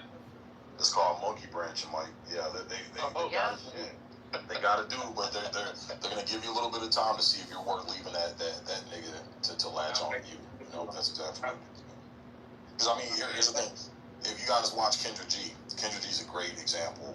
When she asked some women, when's the last time you've been intimate? Have you guys noticed those answers if you watch it? Yeah.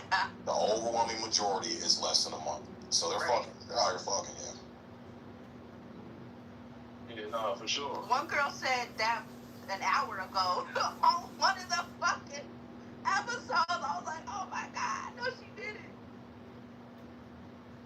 Women definitely fucking, you know, and I encountered that when I'm dating, you know what I mean? Like, I don't even get a chance to show what I got.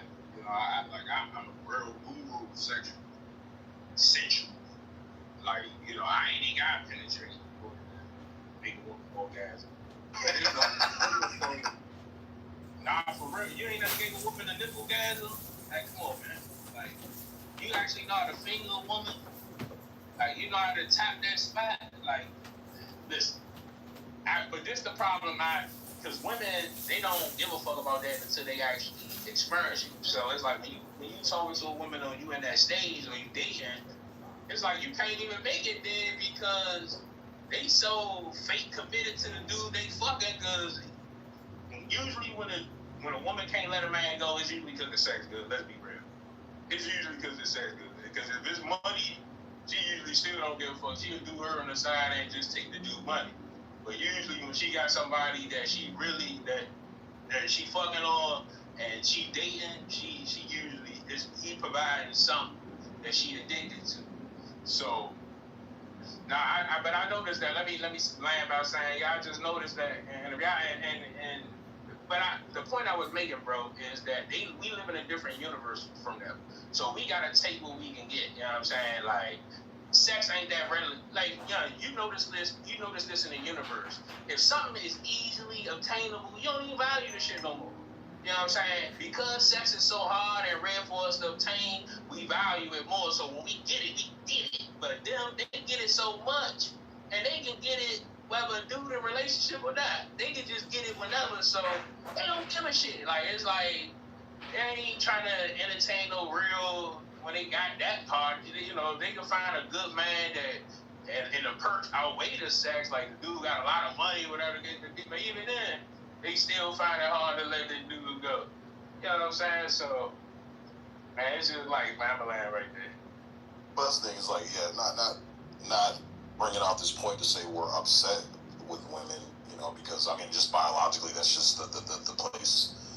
You know, that's just their place in the world. They get sex offered to them, so they're the ones that control it and have the discretion over it. You know, it's you know, no harm, no foul there. But the thing is that you know, women have taken control over the relationship arena. They have full control over it now. They've been given the right to, you know, sexual autonomy and making their own decisions and navigating how they see fit. So they have taken control of the game. The men no longer control the game. The only men that control the game are the top 5%, 1% or whatever. You know, the really attractive niggas, the tall niggas, the niggas with money. You know, even the broke pookies. You know, like you said, might rape offer good dick. You know, them niggas are on top. Them niggas are winning. They control that aspect. But overwhelmingly for us, you know, average guys and women control it, and we just have to accept that. And then we got to learn how to navigate. You know, we got to learn how to navigate around that in order to find what the fuck we're looking for and be able to pick out these red flags and spot these patterns and, you know, figure out the psychology of the modern woman in order to get our fulfillment of what we need out of it. Or you can just say, fuck it, y'all this ain't worth wasting time with. Y'all get there eventually. You'll eventually. Well, you're starting to see a lot more men take on that mindset. You know, where they're saying, you know, fuck it, I'm not even fucking with you raggedy bitches at all. I'm gonna go ahead and make my money and shit.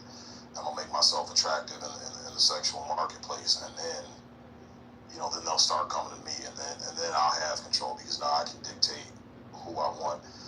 Because you know, chasing these women, it's absolutely, you know, in most cases it's futile, and this is the problem most men are having. They're playing by old rules in this new game. And it's just not fucking working. So niggas are like, fine, fuck it. I'm done chasing these bitches because it's just not working out in my favor. I'm wasting a lot of time, a lot of fucking money, and getting zero return on my investment. So I'll build it, and they will come. And then you start to see niggas have more success that way. Pretty much. That's why I said earlier, I'm looking at black man, I'm like, homie, you just might not be for a black woman, which it's not really a bad thing. The majority of men ain't for black women.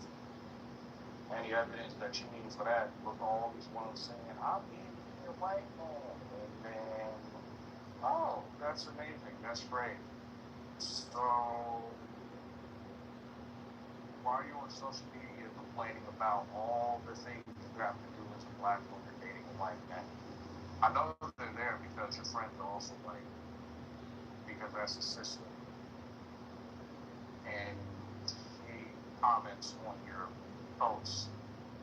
It's not even talking at this point. It's just, oh, this is what's going on in white social media. And there's like 1 or 2 black women complaining about being married in a white family. Well, I don't know. Wish them luck. Wish them the best. So I'm pretty good. Yeah. Yeah, the point is, black men are gonna have to accept this. Your grandfather got nothing to tell you because he don't know. And your daddy sure as hell, he ain't got no solution. You find what these women are useful for. And if there's nothing there for you, you move on. You don't think, feel, or try to, no, all of that shit is because the more time you waste, the less time you actually have to live a real life. I'm sorry. We were all lied to when these niggas told us, yeah, you need to focus on getting your money up to get a woman. No, you need to focus on getting your money up so you can live a great life. They all lied to us, every single one of them, and anyone that says that shit today is still lying to you.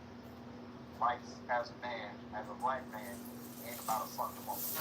Life as a black man is appreciating the fuck shit our predecessors went through so we can actually experience and have autonomy in this fucking country. That is what the fuck we inherited and what we were supposed to do. All this nigga shit, if it ain't useful to you, fuck them. You don't care if your grandma's screaming at you, get it fucking married. Isn't the whole perspective essentially that we are all kings in America and women are all queens, but there has to be... I ain't saying I don't think that. Well, I mean, I'm talking about politically and philosophically because we value the self to such a high degree that everyone's individual existence is considered, sacrosanct. We have no slavery. We have debt slavery. If you don't pay your child support, they will put you in prison. So we value the individual self to such a high degree that, to me, the analogy or the analog is that every man is a king and every woman is a queen. However, if you want to be a king or a queen, you actually have to embody it. You have to act it. You have to be it. You have to breathe it. And the truth of the earth is that it's not flat. It's curvaceous. Just like that beautiful prime rib roast, those turkey drum legs. The last thing I'll say, and I'll be succinct, is that I have heard there's a secret about the earth. And it starts with the first 3 letters of earth. Ear, listen. If a woman can't use her ears and she can't listen, she's not a queen. Even if she's got a great ass, I am complete.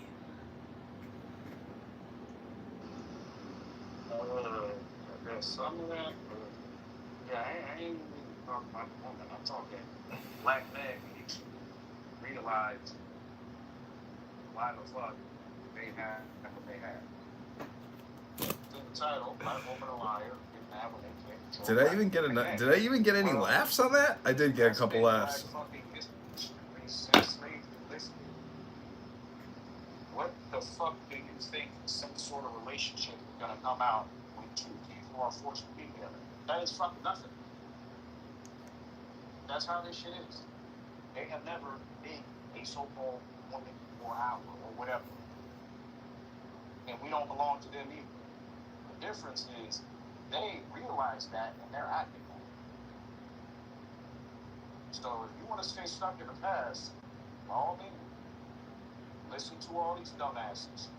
And when you're screaming and trying to figure out why you're going crazy at night, remember, your ancestors sacrificed so you can have a life, not someone else. So anyway, there's sacrifice, black, white, or other. If you're in America, your ancestors sacrificed. I mean, like, going back to Book's point about things that affect everybody, i.e. listening, I agree. I think that men and women who use their ears, we have 2 ears and 1 mouth for a reason, right? I think that the more we all try to listen to each other, the better we'll have an understanding of exactly what is going on in other people's brains and what's going on in their minds and how they think and what could be shaping their world perspective. Yeah, but actually, again, to Book's point, people say, well, actually, not to his point. He just said, like, value, like something about value in the self. I don't think that's humanity's issue. I think we come out valuing the self. I think that's automatic. If we didn't value the self, things like survive, we want to have certain survival instincts and fight or flight. These type of things wouldn't exist, right? If we didn't value the self, like we love ourselves above anybody else. That's the issue. The problem isn't to focus on the self. It's can you care for something that's not yourself? You get what I'm saying? That's usually the highest form of compassion. When you see somebody going through a time and you can kind of ease their burden a little bit, and you show a little bit of compassion or whatever the case may be, that's what life means. You know what I'm saying? So, yeah, I mean, so this the point I'm arguing, and I'm lying. I don't think really the issue is people valuing themselves. I think they actually overly and highly value themselves. I think people need to actually get out that box and start to value other people. Then and only then will we change as a community. And let me say this one last thing. Let me help the ladies out, man. Because what we deal with, because we hyper emotional as a culture. It's just us, man. That's what gives us our creative flair, spark. This is the energy that runs the world. We just super hyper emotional, right? So our women are as well, right? So what happens is women who grow up from babies through their adolescent years, they don't know what it's like to experience the energy of a man. They're not used to it.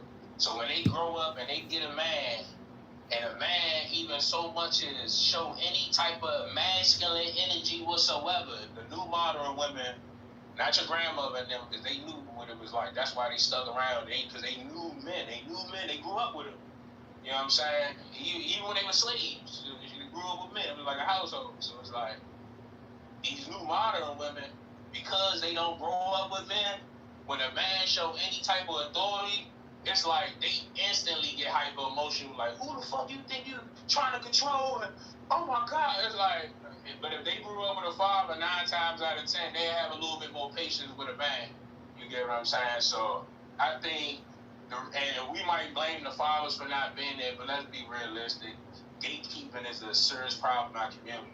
The women hold the key, especially in this reality, in this paradigm with the government against us and all that. If women stop gatekeeping the kids and let them grow up around their fathers for reasons I just said, then I think our community start to automatically unify and come together, man, because it's like speaking another language. I'm going to say this in language. When women grow up with fathers, they grow up learning how to speak a man's language. But when they grow up with no father, it's like trying to learn Spanish and English. You're like, you meet a Hispanic partner and they don't speak your language and you just trying to, but I'm a lie right there. Like, what percentage of black men are actual fathers? It's not a lot. Don't know the answer. 31% or below across the country, all nations. 31% or less of black men across the entire country are like, they have kids. One. At the very bare minimum, 1 kid. 31%. And how is this collected? Well, across age groups, the number gets higher the closer you get to like 45. The amounts of black men who are around age 45 is less than, I think, 12%. And then the moment you start going down in ages, the population numbers get higher. So the problem isn't really the whole thing of, oh, the woman needs so-called brain kids around their fathers. Most men will never have a black woman or interact with one a day in their life ever again. Once they left their parents' house, that was it. No more interactions. The issue is there's no community. You live in a neighborhood, okay, that's fine. There is no country-wide community. That's not a thing. That has not been a thing for a long time. And whether people want to admit it or not, there isn't a reason for that. People are choosing based on nothing to do with when you're bringing up what they want. So guess what that means? If what they need and want has nothing to do with old black culture of any type, it's not going to happen. Whether they have kids or not, that has nothing to do with that.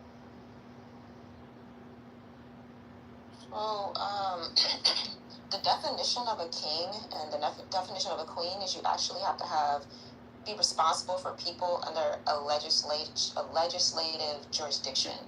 So, I guess I'm confused to think about, like, especially, like, if you're an American, you know we don't do that. Like, that's why we don't have a king. We have a president, and we have a system of checks and balances. Nobody is out here calling themselves kings and queens because we don't do that in the United States. Like, people come to the United States for a better life. Like, nobody's coming over here to be a king and a queen. No, nobody's doing that. So I don't know why. I don't mean literally. I guess it's my first time hearing someone say everybody in America is a king and queen. Here's what I will say, though. I will say that a lot of Americans are living better than a lot of people in other countries. I can't say that. Like, America we have a really, really great system that supports a lot of people, whether we work or not. Like, you know, we have systems set in place for people on the whole that a lot of other countries just don't have. So if we're talking about it from that perspective, like, you know, I think Isaac was mentioning he believes that black men can't be fathers or whatever it was. Now my dad is black, and actually I have a lot of men of different cultures who refer to me as their niece, their cousin, and everything else. A lot of wonderful black men and men of other cultures in my life who've made a wonderful difference in my life, a positive difference. That's and I wasn't finished. I'm sorry. I know this is the masculine mansion, but you invited us up here, so. I wanted to clarify something that was wrong. I didn't say black men couldn't be fathers. I said the vast majority of black men in the country are not fathers. So that point doesn't really hold water that you bring it up. That's what I was talking about. So one thing I'm not going to do is argue semantics, but what I will get to is I'm going to do something you haven't done, and I'm going to get straight to the point. The point of it is America is not a monarchy, okay? And so if people are calling themselves kings and queens, I'd like to understand where that's coming from, right? Yeah, I can Because explain we that when have you're a done. system of checks and balances. That's all that I'm saying. So if someone can answer that question, yeah, I'm just for the sake of the argument, I'm just trying to take it out as far as you can take it out, which is basically the analog would be king or queen. And obviously you could LARP and do cosplay and be a king or queen, but you wouldn't have the psychological and intellectual, the knowledge, the intelligence to actually be a king or a queen. Because you gave us the strict definition, which is a legislative extension, meaning it's a hierarchy. All I'm trying to get at is, in terms of knowledge and wisdom and intelligence, that's what a real king and queen is. That's why my name is Book, baby. Because I read the book. The book makes you irresistible, baby. Yeah, that actually speaks to my point, though. In order to become a king or queen, you have to be responsible for individuals outside of yourself. It ain't about, glorification of the self. It's about, everything but you. Selflessness. That's what it really means. True selflessness. So it's like, when she read the definition of what a king and queen it was, it kind of lined up with what I was saying initially. I'm gonna land right there.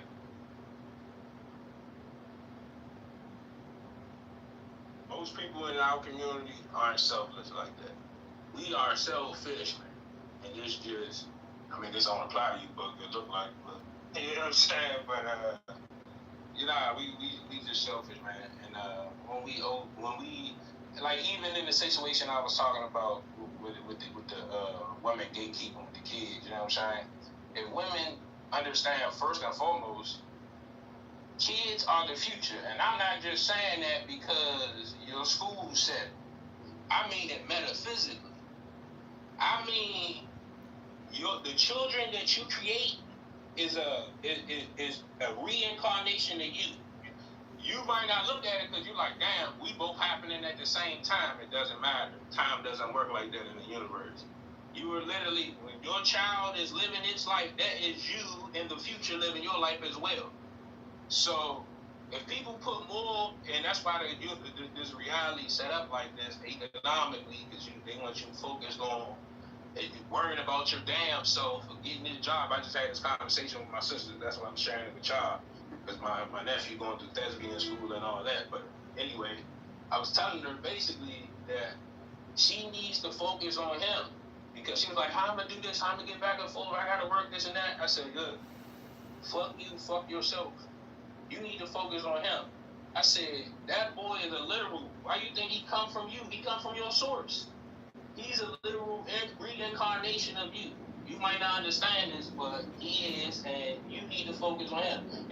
I say, think about this. What's my sister 45? Nah, my sister 3 years older than me. My sister 43. Nah, she just turned 44 in June 24. So I said, look, bro, I said, you work a warehouse job. She a warehouse manager, right? I said, you work a dead-end warehouse job, no offense. I said, what's the odds of you becoming a millionaire, bro, by the time you die? I said, it's highly unlikely. I said, but what's the odds of him?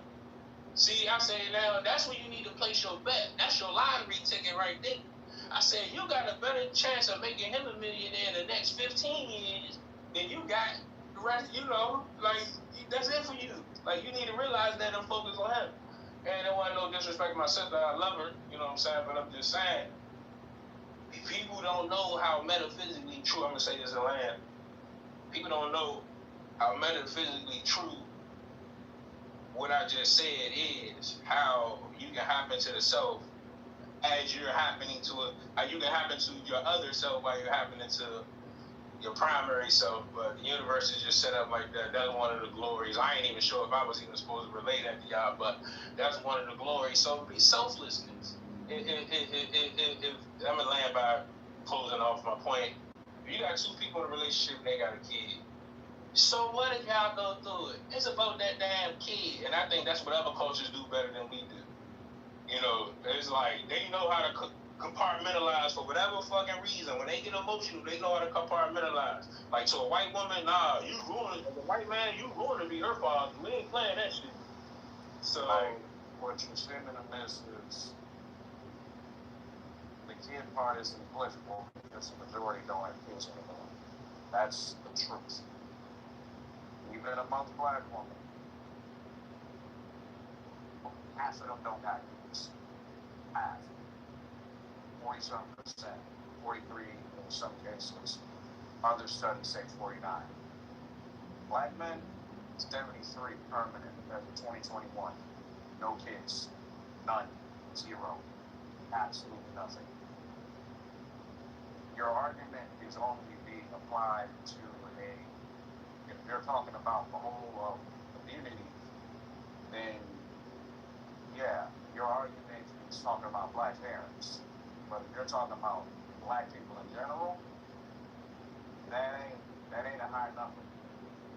So can't really bring up the whole kid thing when most black, if you're talking about a community, most black people in any community don't got kids. It's not the kids' problem. Let me get that real. In order to correct any problem, you gotta start at the source. You didn't get here. You didn't spawn in a Wyndham hotel somewhere. No, that's what I'm saying. Listen, a lot of these issues we deal with, bro, they generational. That's not the point. What you're missing is this has nothing to do with family. This has everything to do with people who do not care. That is the truth. Whether you understand that or not, that's up to you. That's on you. No one else. The people do not care. You can't bring up family and kids when the majority of people you're referring to, because I'm not one to say we're a fucking community. I know I didn't grow up in any black community. That shit was dead before I was born. So I'm not bringing up that point. But if you're going on this whole black Americans as a whole, most black Americans don't have kids. Nothing to do with source, nothing to do with family, can't even use marriage. It's just a bunch of single people that don't relate to each other. It's that simple. They don't care, they don't acknowledge, they don't interact. That's the truth. And the small instances of what happens, yeah, that's like I said, less than 30% for men and under 50% for women. So it ain't like that, bro. Yeah, but I made that point earlier. I was just speaking about a particular scenario, and one of the most prevalent things in our community, which I think disbands our community often, is the relationship between the parents. You know what I'm saying? But because that's often the kids first, even when they together, that's often the kids first sign of trauma. Mike, what do you think the word mindfulness means? Before I forget, but real quick. The point I made that point earlier when I said a lot of women grow up with no father, so by the time they start dealing with men, they basically don't know how to speak the language of men. They don't know how to speak mannerese, basically. So when shit get rough, especially if the woman don't really like you like that, they willing to cut shit off. And even if she like you like that, they emotionally, they hold shit against you. They don't really, the modern woman don't know how to deal with the average man, you know what I'm saying? Because they don't grow up around it, so they don't know. They only grow up around their mothers, so they only experience one side, so they hyper emotional, hypersensitive, and they don't have that other side to calm them down to be like, nah, you sure, chill out. They don't have that side. So basically, in a nutshell, I'm gonna say this and land. The point I was making earlier, which I spoke to your point, is imagine a woman getting in a relationship with a man that speaks another language. And the moment she opened her mouth and say hello, she realized he don't speak English. Oh no, you don't speak English? Oh no, well, that's kind of resemblance. That's kind of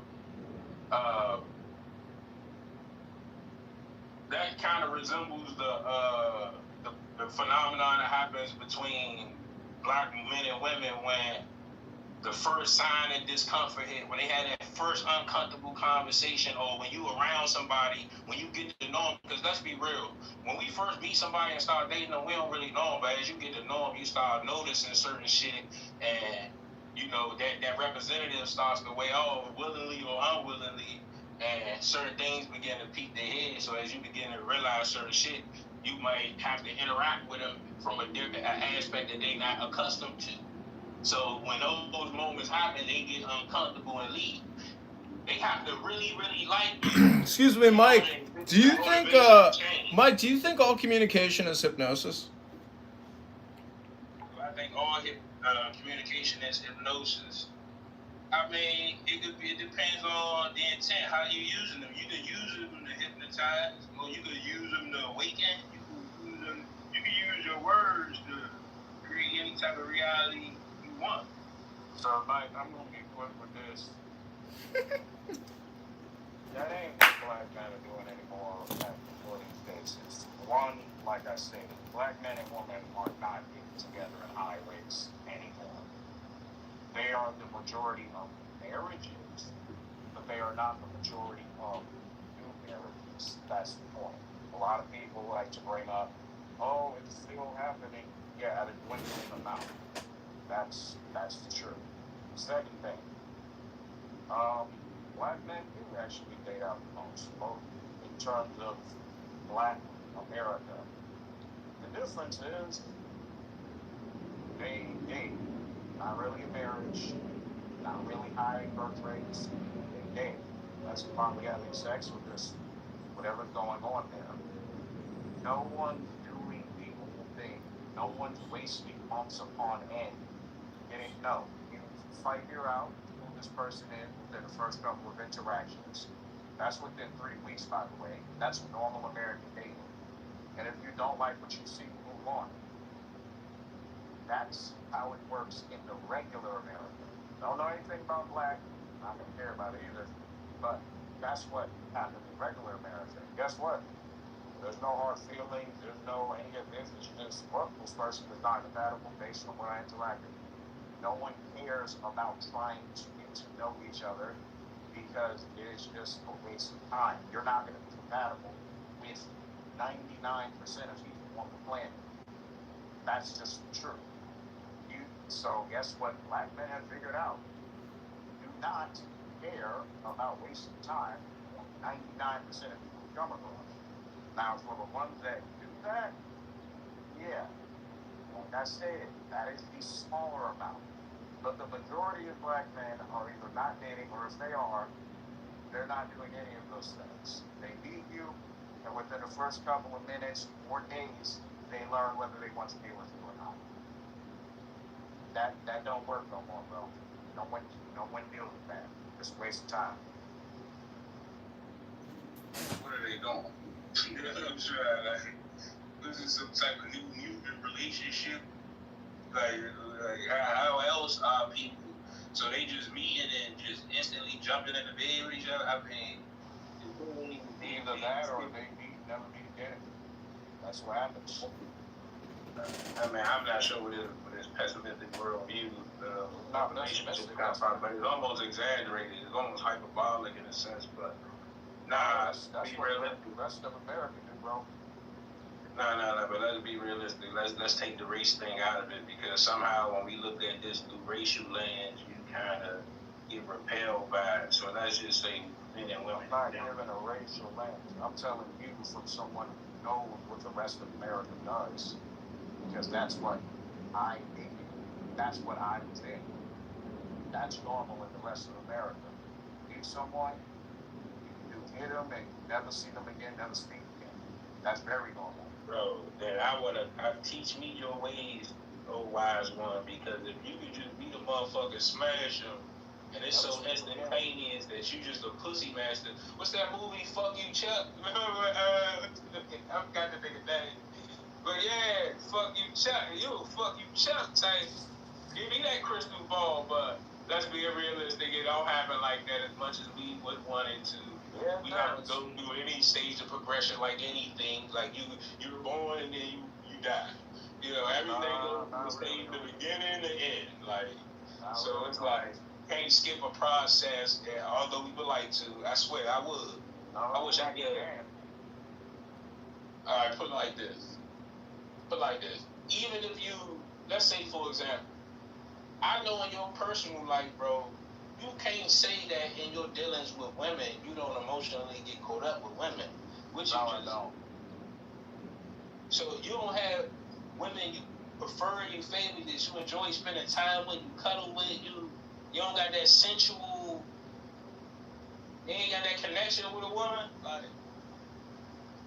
the point you don't seem to understand is in the rest of America, that doesn't mean anything. It's temporary, and then it's gone, and that's it. You go find another. That's how it goes. Because you keep saying it don't mean anything, and that's why I'm disagreeing. It means everything. Every human being searches for that on this planet. That's the mistake you're making. You are going off of whatever your perspective is, which that's on you. I'm telling you, outside of whatever you think, this is how the rest of the country's been doing it for decades. It isn't even new.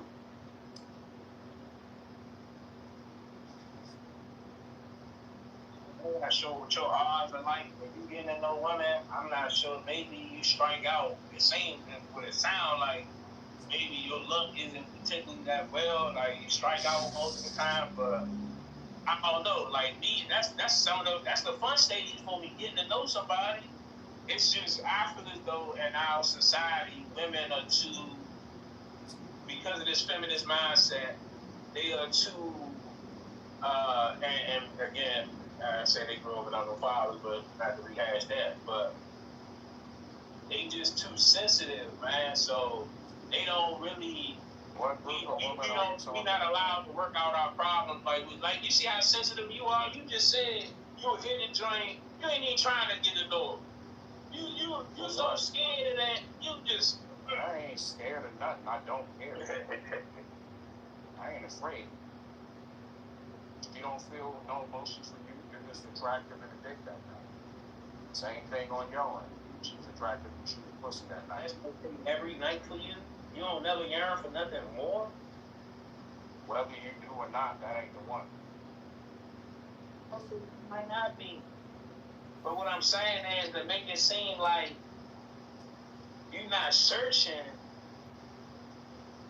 Come on, man, that's like unhuman. Like to say that you don't want love, companionship. Who are you, God? There ain't no God. There ain't no God involved. There is no God, only man. You're just not understanding what's. That's it. And if you don't understand, just say I don't know how that works. That's simple. Leave it alone. But you know what? I would understand it if nature didn't tell me otherwise. I see animals falling in love with each other. Like, come on, bro. Come on, bro. Like, I'm telling me, a dude with an intellect on a telephone, on an iPhone, probably. You telling me, you talking to me in this Oscar the Grouch type manner, and you telling me it's a lion somewhere in the savannah as ferocious and sneaky as this motherfucker is. He got a lioness he can lick on and play around with, and you can't? Come on, brother.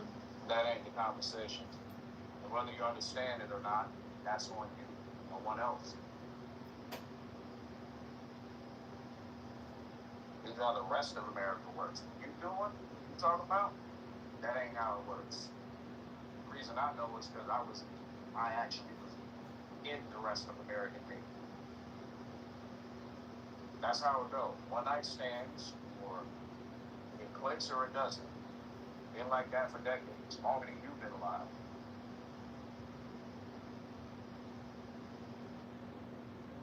Yeah, okay, I get that. I'm just from that one. I'm just thinking you saying, like, don't, like, which I think you did say, I can't remember, I smoke a lot, but I think you said, like, that shit doesn't matter. Like, I'm like, hold up. Pause. What you mean it doesn't matter? Like, you seem like a dude, you just slinging dick, and it don't matter so much to you that even if you found that connection, you'll repel it. Cause it's like, it don't matter to you anyway.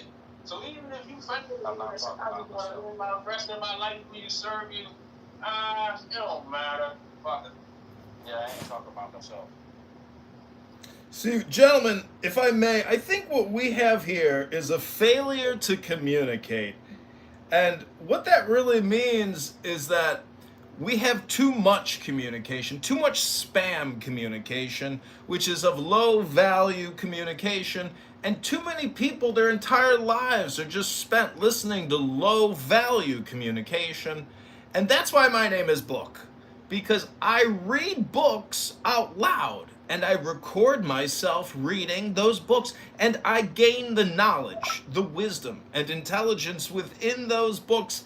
And that way, when I go out into the world, away from Clown House, and I interact with beautiful women or obnoxious small business owners where I have to get my car fixed, what I'm trying to say is, if you are a flower, the person you are communicating with ultimately will hopefully become a flower. But the challenge is, how do you actually become fresh and become a fresh flower or a solid mountain or free like space? How do you actually obtain happiness now and hold it and maintain it and cultivate it and never give it away unless you have enough to give away?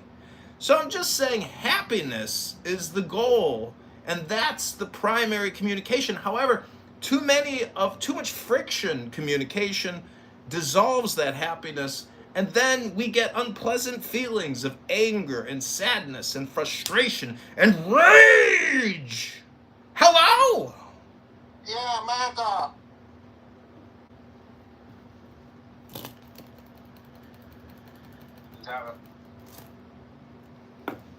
So confused. Did he have a point?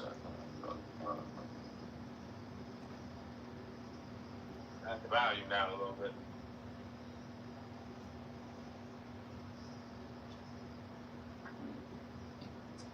Man, by and large, man, I guess we'll figure it out, man, as a people, as humanity. It's simple, man. We done already discussed this shit at length, just not in this room, but just in all rooms in Clubhouse history, man. Like, motherfuckers know what they gotta do. It's just all a matter of, can we do it, man? Because one thing about this realm, man, we think and we feel, man. And this duality we exist in, is hard to control these two mechanisms, man. It's not as easy as it sounds. We know this. You know what it's like to have something on your mind and you can't even sleep at night. You know what it's like to feel some type of way about something and you can't even contain the energy. Even though your mind might say, hey, don't do that, you still like, man, fuck that. Let me punch this motherfucker. Let me. See, women do it all the time. A woman will go against a man twice her size. If she will swell up emotionally enough, she won't express it like a pipe. Schlegel was 100 billion in debt, analyzed to 100 billion in debt. Susan was a liar, manipulator, and a misinformationist. Furniture and Kitover 22327, the liberation struggle from the CTU Union Paris and frauds.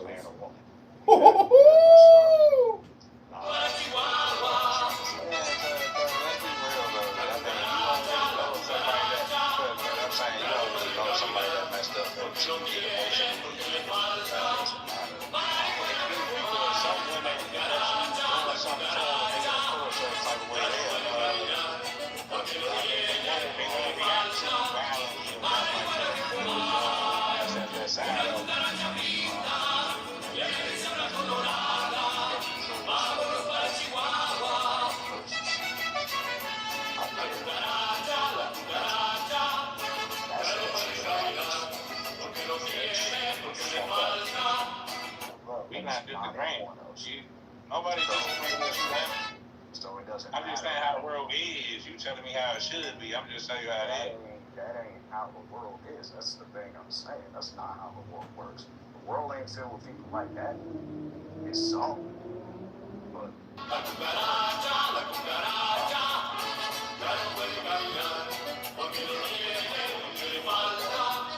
maybe you just need to abandon everyone. So you come across a group that's the opposite. Like you're acting like you don't got Instagram, Facebook, or any other app everybody else got. Come on, man. You see the same societal world we like. I have nothing to relate to what you're saying. None of it. You've never seen a over emotional woman put her hands on a man undeserved? Like I just stated, I have nothing to relate to what you're saying. Let's be realistic. Nothing. Zero. You know, it's damn near impossible for you to even see some shit like that. You never Wait. You've never seen that? Do you have a TV? Man. I'm talking about what he's referring to, which has nothing to do with a woman putting her hands on a man. That's not what he's talking about. That's just an example he's bringing up. Okay, gotcha. Yeah. I keep speaking for me. I'm right here. Nah, man, you right, Nick. You know what I'm saying? He making it seem like he don't live in that world where those type of things happen, or he doesn't live in a world where hyper emotional women put their hands on men or react violently or disproportionately to the cause. And you was right in your assumption. He made it seem like he never encountered that or seen that or heard that. He don't know what world I'm living in. I must be only dealing with those types of nah, bro, we got an issue with hyper masculine women. We say it all the time. Like so to make it seem like I'm just living in this reality where I'm just some reverse fuck you Chuck, and I'm experiencing, instead of fucking all the women, I'm getting the hyper emotional, hyper masculine side of it. Fuck that, yeah, man. But yeah, nah, I'm gonna lie right there, man. But nah, it was nice talking to y'all, man. Shit, I'm about to relax, man. For real, I joined the house, man. Fuck with y'all, man. Y'all take care of yourself. You know, somebody was talking about compartmentalization earlier, and I just want to say that that's more of a concept. You can claim you're compartmentalizing, but when you're talking about emotions, you're talking about a very deep well, a reservoir of the universe. And so, you know, women and men, you have to be more like a jujitsu martial artist in these relationships today, because you can't necessarily control your emotions, but you can control your environment. And so if you study Stoicism, it says, you know, basically just that you cannot control the environment. The environment is always going to change, and therefore your emotions will change. But mindfulness or awareness of your communication, because emotions are communicated through our language, through our nonverbal communication, and a lot of women are basically like cats, and they will do whatever they damn well please. They'll go in any direction. They're oblivious in many ways. They're like derpers, you know, derp, like they're not all there. And if you are dating a woman that has multiple cats and she has early onset Alzheimer's from toxoplasmosis, the cats have infected their primary host with an actual mind virus. And so I'll be succinct. The final thing I want to say is health, wealth, and love, and peace of mind. And I hope that you all practice the quietness of spirit. Thank you, Brooke. Now, Sig, why are you attacking my black queens?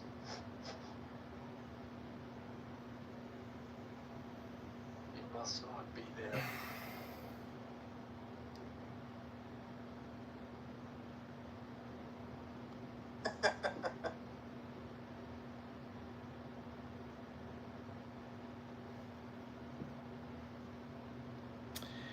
Alan, how's your day progressing?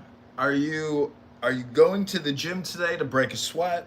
Are you reading a good book? Are you sipping Nespresso at the beach with a perfect 10? It started a little bumpy, but then I had to go out. I came back, and no, I'm not going to go to the gym, but I am going to do some work outside, which generally, the effort that takes, I end up with a sweat-drenched shirt. try not to swoon ladies over that statement. Have you ever seen Cream So Cheese that's- Sweat? Instead of going to a gym and getting exercise, that way I do my own gardening, yard work, etc., maintenance around my place, and that's how I get my exercise. So I'm going to do that, and then I have some other things to attend to as well. But thank you for asking. What are you going to do? Well, thanks for asking, Alan. I'm going to go to the gym and get a sweat on and lift some weights and see the perfect tens. Oh, you know, they love to work on their ass. Everything is a squat to them. They've never done anything but squats, and I appreciate that.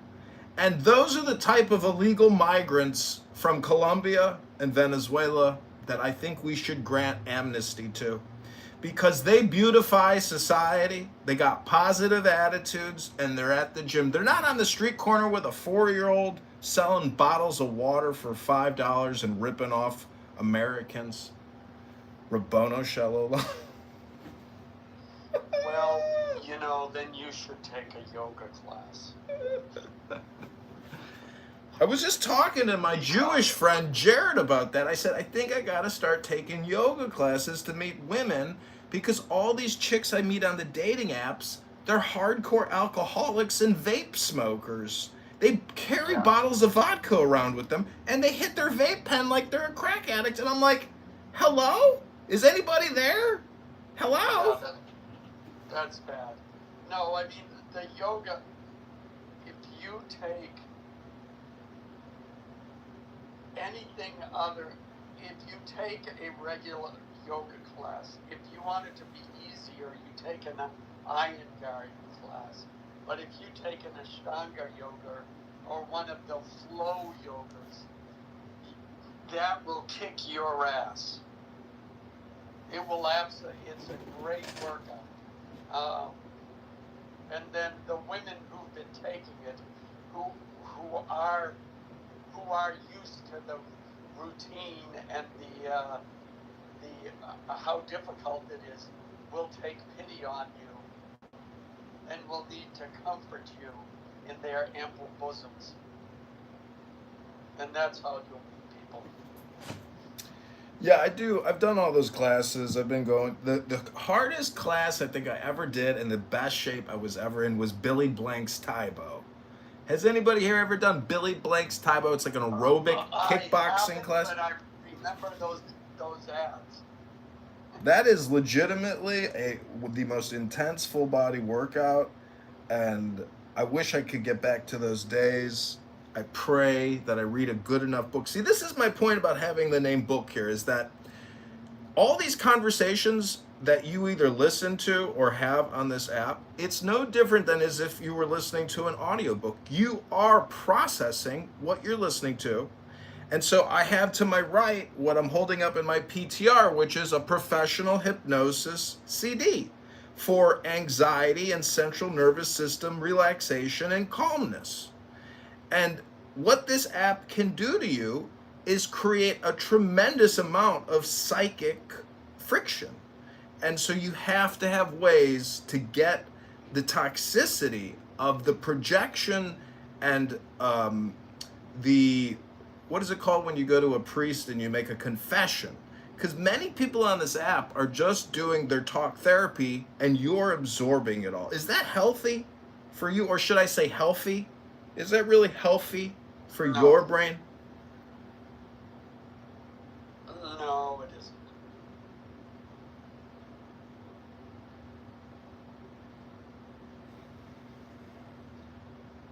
I mean, whether we like it or not, we're taking on other people's emotions.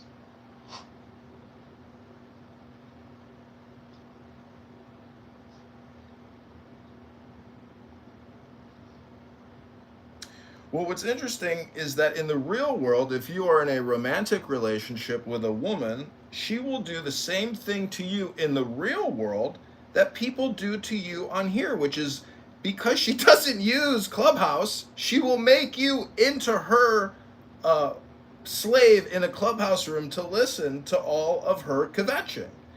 And, you know, that's my complaint is with women that I go out with, if we can't sit down and like meditate or read a book or make love in peace, or you have like an ADH brain, and you have to comment on everything, even as you're fucking, like you have a neurological problem, but it's really just an attention problem, and it's of your choice.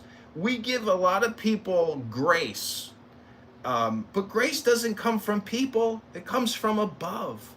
So all the rhetoric is all communication is political in a way, and political or polity is politeness. And too many people on this app and in the real world do not know how to actually be polite. They are the opposite of politeness in their passive aggressive stances, in their statements. And that's why listening and observing is important. And if you get emotionally engaged in a heated conversation, just like how you can do on here with no repercussions, but in the real world, and there are repercussions, that's still on you. And so yesterday I got upset with myself because a woman that I was seeing got me emotionally, she gaslit me, emotionally triggered me, and I responded emotionally instead of just saying fuck it's. I got the fuck it's now with you.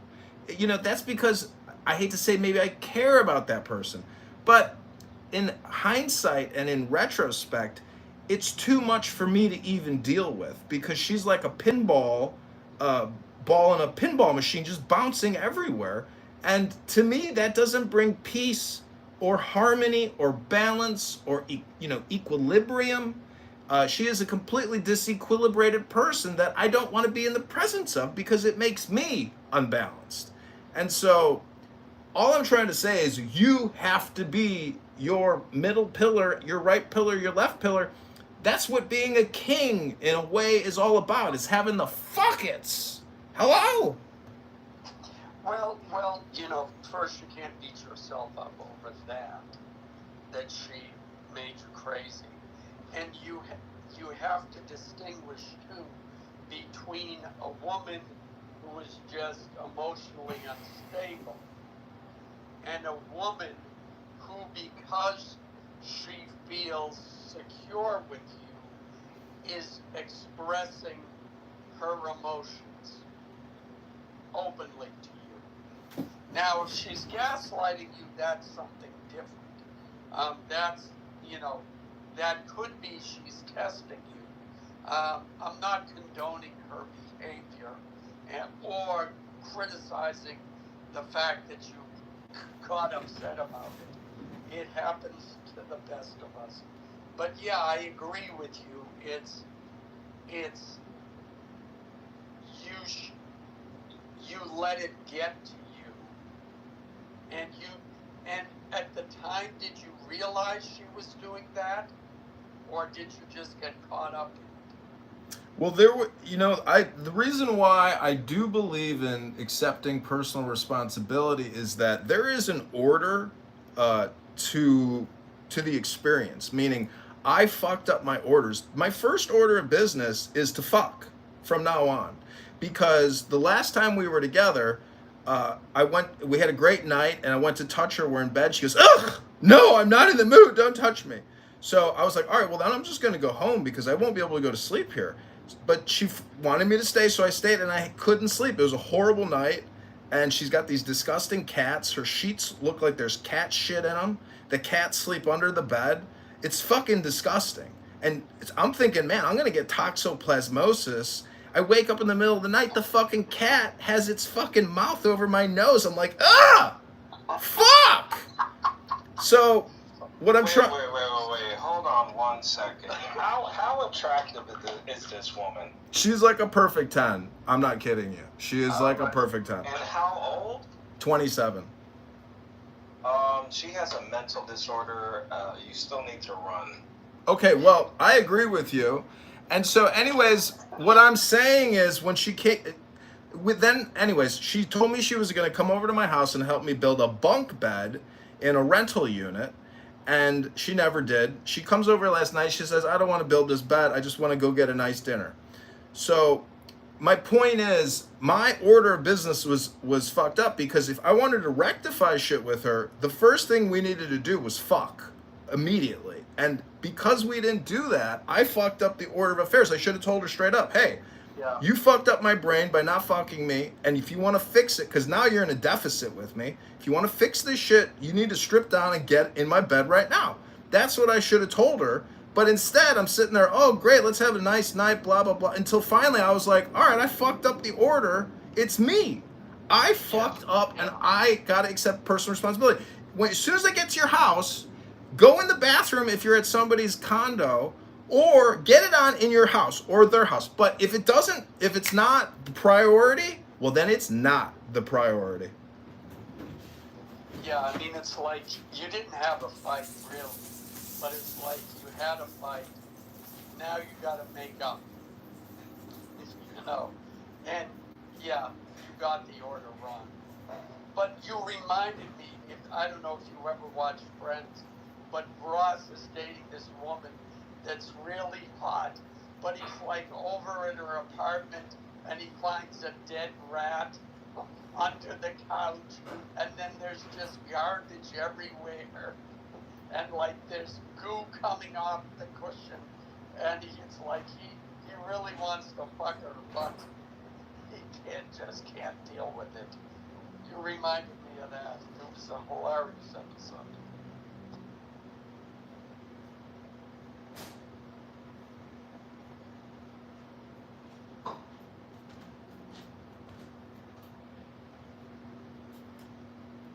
Yeah, it depends on the age, but at a certain point, I just could not, the kid, whether it's like a kid screaming in the background, a fucking toddler, or pre-toddler, whatever you want to call a 1.5 to 2 year old. And, your story about the fucking cat shit, if there's something strange going on, I can't do it. I don't care if she checks every single physical box. Why do you have to be a fucking weirdo? Women complain all the time about men being weirdos, and especially in America, there are so many weird women, it's insane. And to think that just because you look like a celebrity that you get to have strange shit, going around in your apartment, no. We gotta take a stand and say, we're gonna take our dick elsewhere.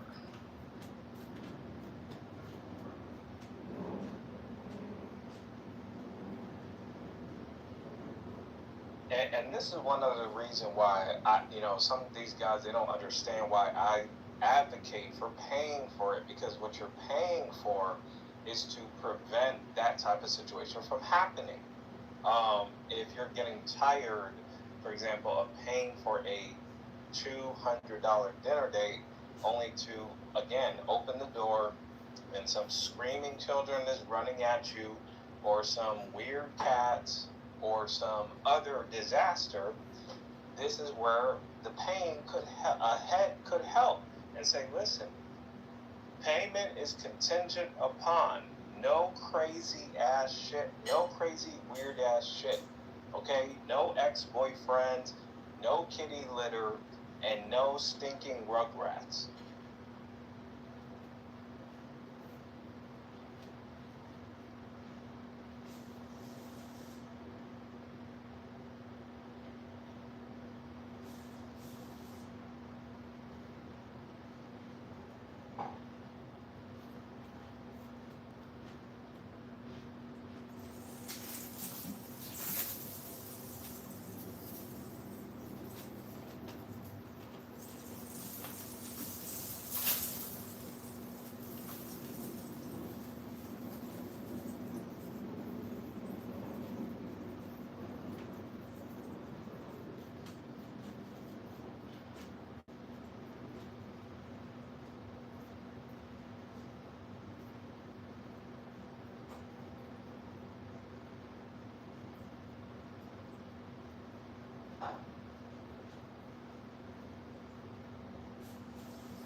So, what were you guys talking about?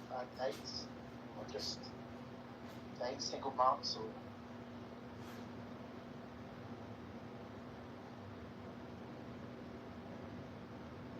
Well, this was before I came in, but the original topic, I think, was Black American women are liars, and they get angry when they can't control you. And yeah, I think this is why they are increasingly single, you know, because they lie to the court, especially family court, to tell them that the dad is abusing the children when he's not, all sorts of things. And so, you know, it's interesting they keep having these rooms about, oh, black men need to step up, take care of the kids, this and that.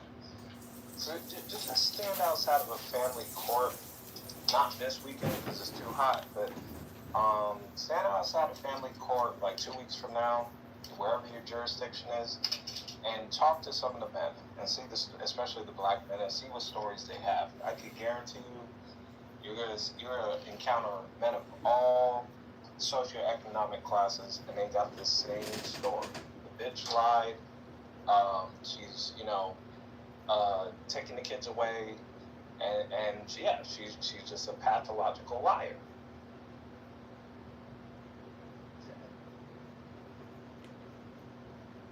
I believe you.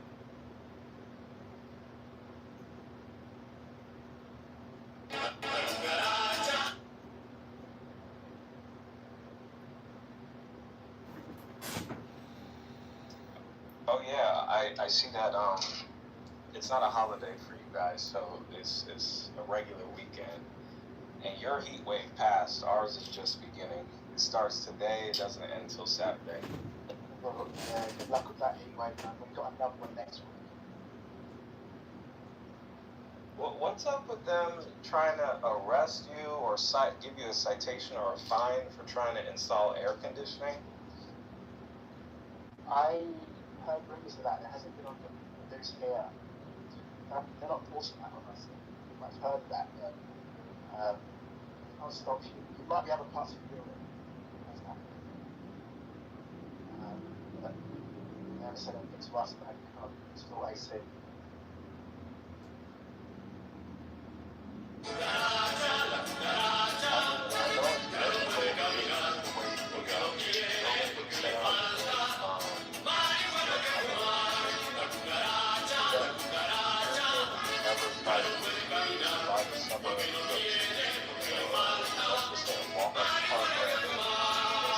They'll know the importance of AC because it's just something about the climate here. I guess they call it continental. That is just, you know, people back in when the Native Americans and the colonizers were first setting up, they had to move every season.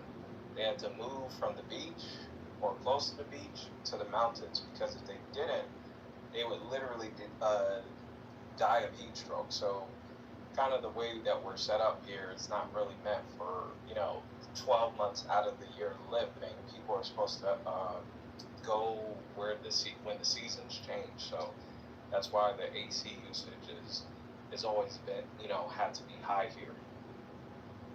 But you need to be able to afford travel. I mean, hey, that's where I'll give it to Europe. Their train system, you could get from, Amsterdam to France to the bottom of Spain in pretty quick time compared to the same distance in America.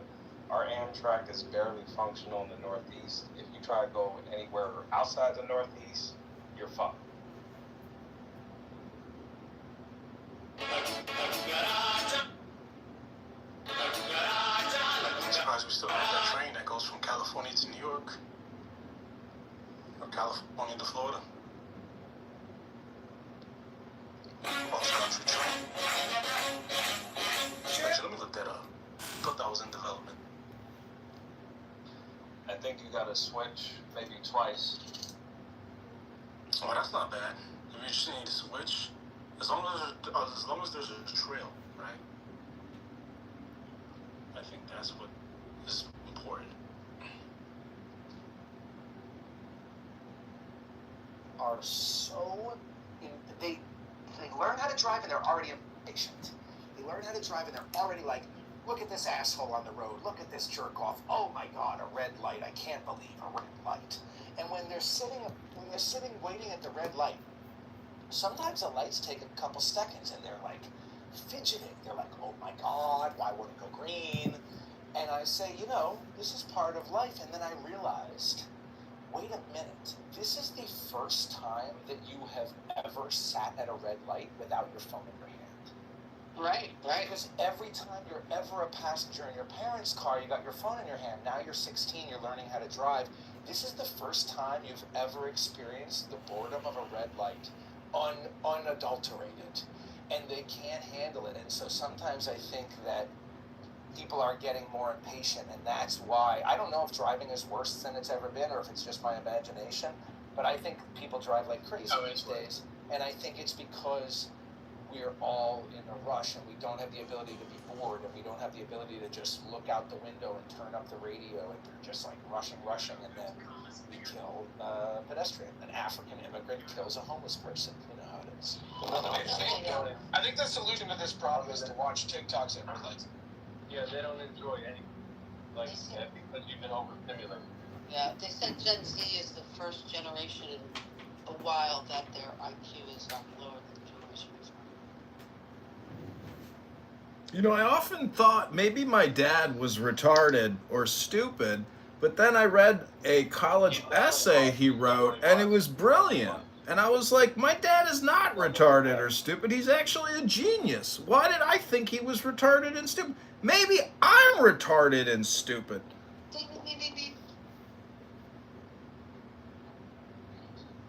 No, so for you, I met him a few times. He's down here. You know, what Zach is pointing out is that whether you're driving a car or you're cruising the streets of Clown House, people road rage. Whether on an app or in a car, there's road ragers. Do we have anybody in the room here who could raise their hand and say, yeah, I'm a road rager? Anybody strong enough to admit it? She left. But I think for kids, I think that's a good.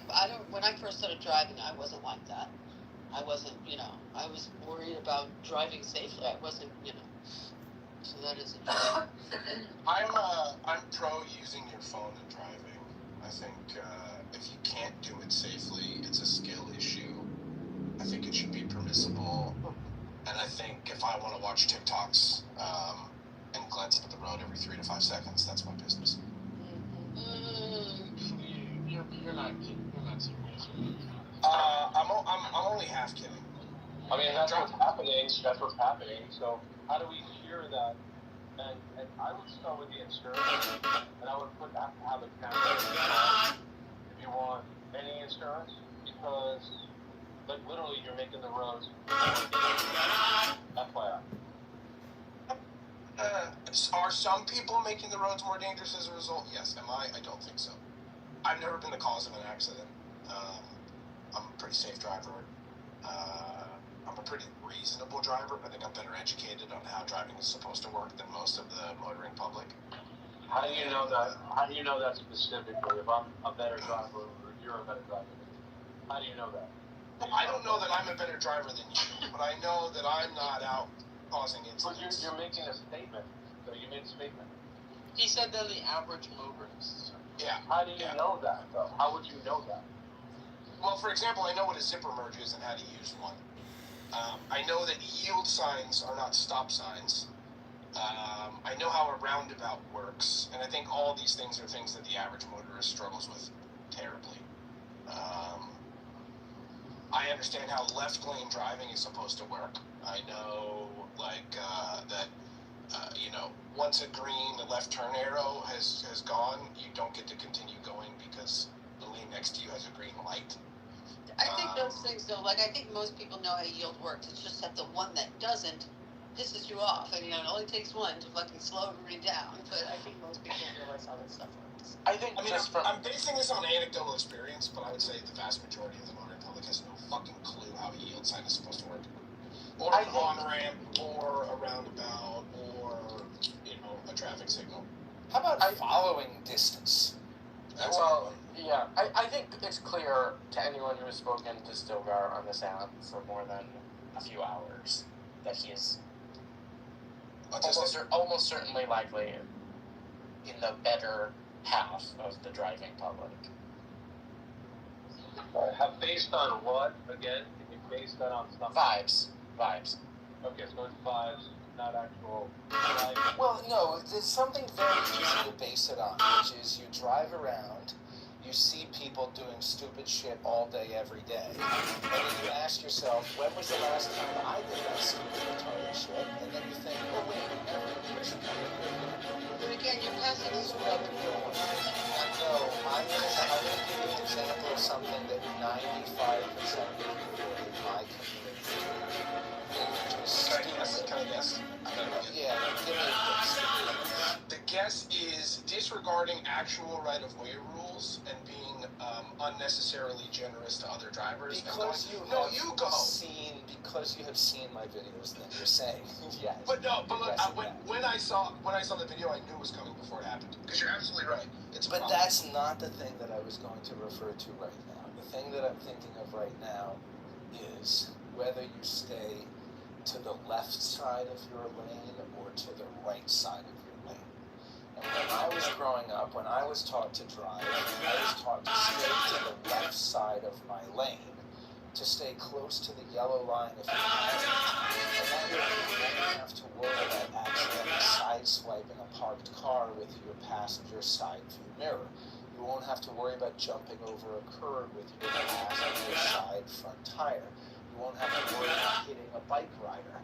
But nowadays I see at least 90% of the people go to the right side of the lane because they're afraid of an oncoming collision and they don't understand the spatial awareness of their own vehicle. And that's something where you can say, I'm better than most of these drivers because I can stay in the middle of my goddamn driving lane and I'm not halfway in the fucking bike lane. And when I go down a skinny street, I know how wide my car is and I can drive in a forward direction. And I see 90% of people, maybe 85% of people fucking this up. And I think that anecdotally I can deduce that I'm better. Thank you. I am complete. Well said. So I've never heard anybody say they're a terrible driver. It's very, very rare that someone says, I'm a shit driver. And this is why. And this is why I love the metric. So we gave a metric. It's okay. Would you guys put this bumper sticker on your car if I made a bumper sticker that was bright yellow and it said, please be patient, stupid driver? I put it on my wife's car. Yeah. I think there's a couple of very minor litmus tests that you can do to assess whether somebody's a good driver. And I think the first one is whether or not they understand how a zipper merge is supposed to work and whether they actually employ the proper technique. I think the other one is analyzing whether somebody uses things that aren't lanes as lanes because they want to get where they're going 6 seconds sooner. Like crossing through a crosshatch about to turn into a turn-only lane. I'm not that guy. I'm the guy who will sit behind the car in front of me until the car in front of me is past the point at which I can actually safely enter that lane and not go around to save myself 6 seconds. And on-ramps. I think how you merge and understanding how merging is supposed to correctly occur, I think is another great piece of evidence. To be honest with you, I think the greatest drivers in the world are probably Germans. And I think they're actually challenging my opinion on the state mandating driving training, because there you have to pay a professional trainer to teach you how to drive, and they drive wonderfully. It's not every state in the United States that requires it. I know that when I was growing up in Washington, D.C., driver's education was not required, but in the state of Maine it is required, and I think that somehow people still be fucking up, but it's good that it's required. I think there's a major lack of accountability in this culture, where everybody thinks they can do what they want based on how they've operated in the past. And once you institute accountability, however you think it will be, whether it's surveillance, whether it's your girlfriend, if we're talking about just driving, it's very hard to get accountable unless you're pulled over and you have a citation that says your shit, it's going to be hard. So good luck with that. This also implies, though, that like traffic enforcement largely revolves around safety and skill, and I would say that it doesn't. I would say traffic enforcement largely revolves around antiquated laws and revenue generation. Sounds like he's a fan of the photo-enforced intersections. You know, this might sound crazy to those who know me here, but I'm kind of slowly but surely becoming more pro-electronic enforcement, and mainly because that reduces the number of interactions the police have with the general public, and also reduces pretextual stops, which I think are like constant. You know, the police are running headlong into Fourth Amendment violations every single day, in my opinion. And the less police interactions we have with the general public, the better we'll all be. And I'm willing to trade like a traffic police state for like a police state. You watch RoboCop? Yeah, it's crazy. I love that they have to have the signs. The signs make everyone behave. When it says photo enforced, that's when people behave. It's the consequence of getting or knowing that you're being watched.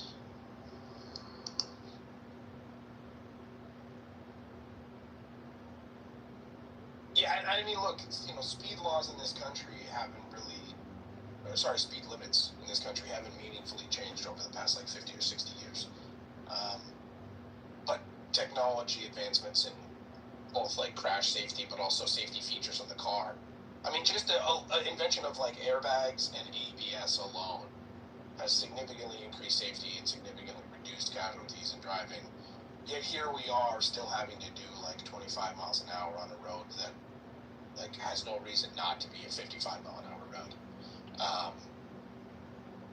And again, this is largely because, you know, I mean, look at police budgets. Cities write in the revenue generated from traffic enforcement into their budget on like a projected basis. They go, okay, last year we did this much money in revenue from traffic citations. We expect to do at least that much this year, so we're going to include that in the budget before we've ever even realized that revenue. I mean, if that doesn't speak to the problem, I don't know what does. There's no incentive structure to make people better drivers when there's revenue to be made from people driving poorly or not driving by their rules. I think vehicle inspections are largely bullshit too. I live in a state where I have to do annual emission and inspection. And, you know, if this was solely about safety, you wouldn't have to do it on like a 1-year-old car or a brand new car. Because, you know, safe to assume the manufacturer has established that that's a safe vehicle. Yet here we are, every year I have to go to the state and prove that I'm safe to be on the road for a crime that I haven't committed and pay money to do so.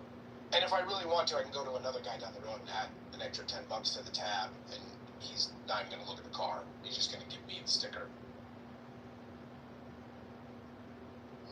I don't know, I've heard it can get pretty bad, especially for people that can't afford to fix their old clunkers, and they end up getting towed because you can't renew the tag, and then they're on the bus after that. Yeah, but hear me out here, right? Like a police officer sees a vehicle that's unsafe to be on the road, and he addresses that vehicle. The end.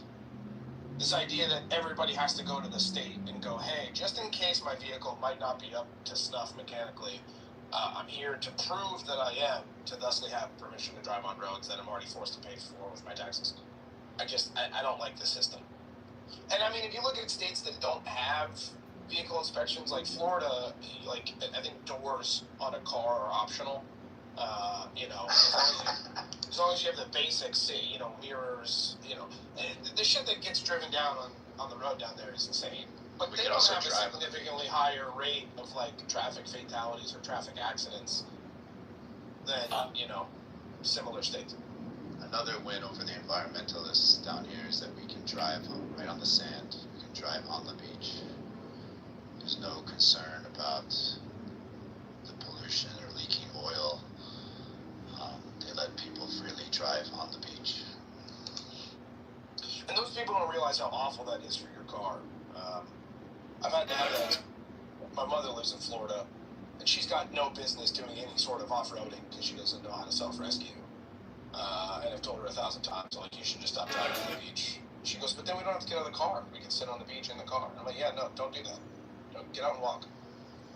Yeah, people are also using boat ramps with the wrong vehicle and submerging the muffler and rear axle in salt water.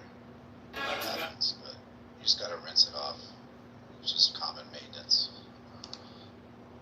Yeah, you're not rinsing sand out of your wheel bearings, though.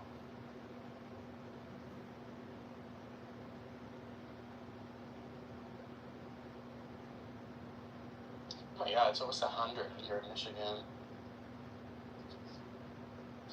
97 here in Pennsylvania. Not fun.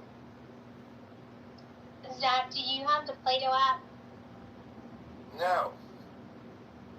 Do you like playing games online? Who's Zach? Sure, I'll check it out. Play It's a it. Trash bag. I don't know anybody named Zach. I know my friend Trashbag. I don't know anybody named Zach, though. Play-Doh, P-L-A-T-O. The link to the group is in the Jumbotron. Okay, alright, thank you. Do you have a problem with me using the name that I've known you by for 5 years, sir? No, but Thank you. I also don't have a problem with Dallas trolling you. I don't know this Dallas fellow you're talking about either. Dallas? Isn't that Florida man's name? It's amazing how many first names. Why would you scroll on it? What the hell? Houston, we have a problem. It's amazing how many people remember the names that were originally on the app. I was told that Monica's not my real name, that I just made it up so I could troll people. Stop doxing Monica. Black people on the app. We know that's not your name. Okay, that's not my name. Monica, why do you sound like a 400-pound woman laying in a bed talking on an old rotary phone? Who's that? That's an interesting comment. That's Book. His name is Book. It's 550 pounds, sir. I'm 50 away from my goal of 600 pounds so I can join the 600-pound life reality show. Why are you judging me? What's the matter with you? Are you equally fat and bald and missing teeth that you think that you can come for me and my looks? Do you You didn't deny the rotary phone. Are you using a rotary phone? Is this John Kitover? Excuse me? John Kitover, are you in jail yet? Am I in jail?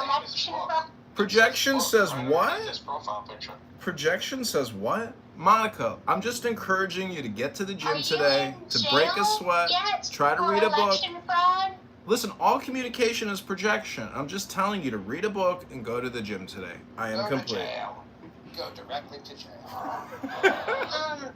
Dad, can you send me the video that's gone viral, sir? Congratulations.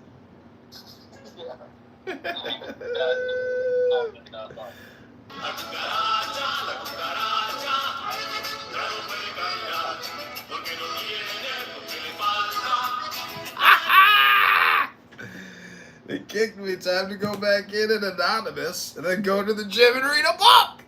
Ah! Where is my anonymous phone?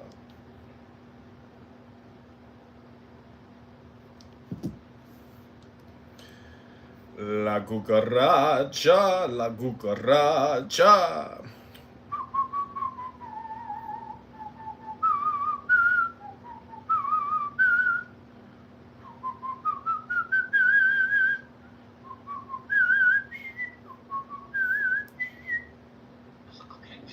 Yeah, so, I mean, if you're asking me a question, like, in my context, What is all big in his nose? slavery votes, right? My answer would be yes, that it is a subversive act that has the potential to shift at least the definition definition, maybe, I don't know, definitions, whatever, are the thinking about marriage as this, or as this sort of. I grew up in a. I didn't say that, dude. That's not what I said. What I said was, if you leave your stuff in your car in a place where it can get stolen, and it then gets stolen, it's your fault because you left it there. As my father used to tell me about my expense, as my dad used to tell me about my. Sorry, Kevin. Sorry, I couldn't hear you. Let me try a slightly cleaner. If I've got a decent signal, let me try a slightly cleaner way of saying what I think it is, which is, if you're going to participate in what would widely be recognized as risky behavior, the rest of us are not obligated to mitigate that. We're not obligated to share in your suffering. Okay? Is that more or less? I like yes, that. That's exactly. I like that, Jefferson. I mean, I do think if we have, if you guys are cool with like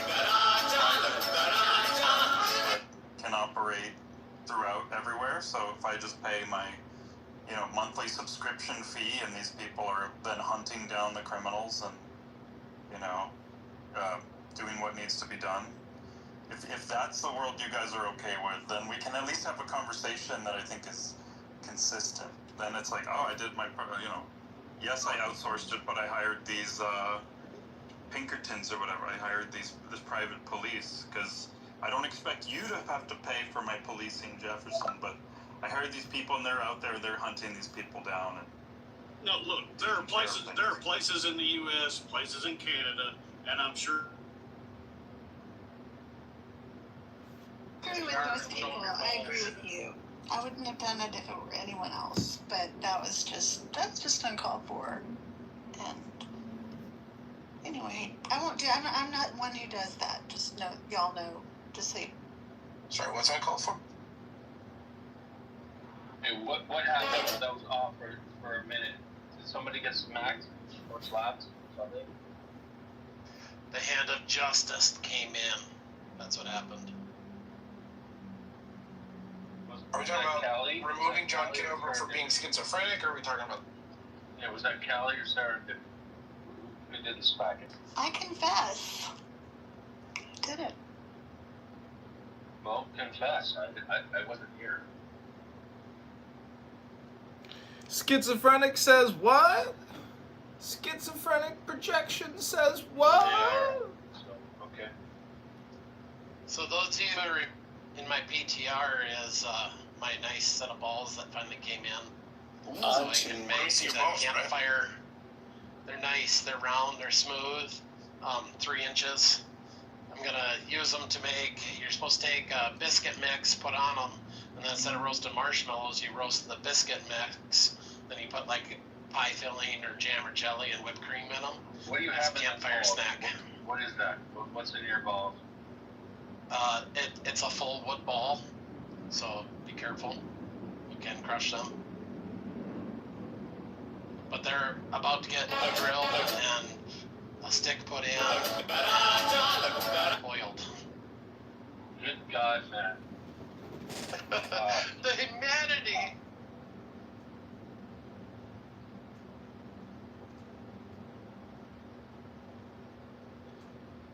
Yep, about to start a new campfire tradition of making desserts.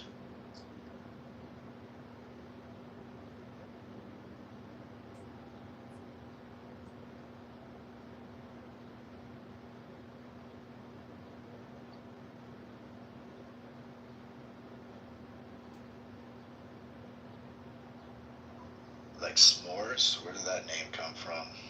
Marshmallow, chocolate, and graham cracker. How do you get to the name s'more? Are you joking?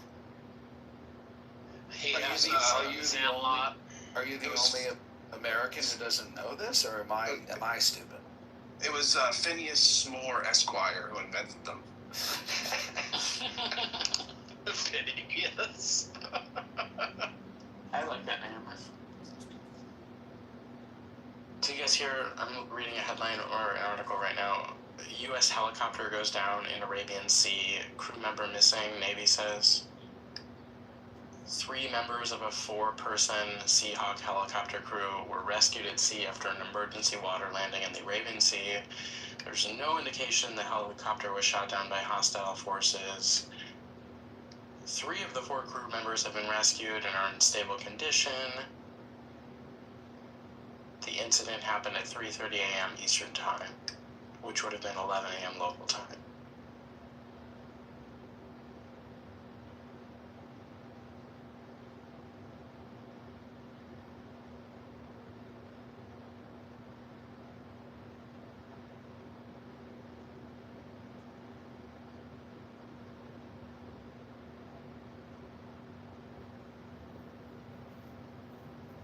Hold on, let's see if I can reclaim that joke.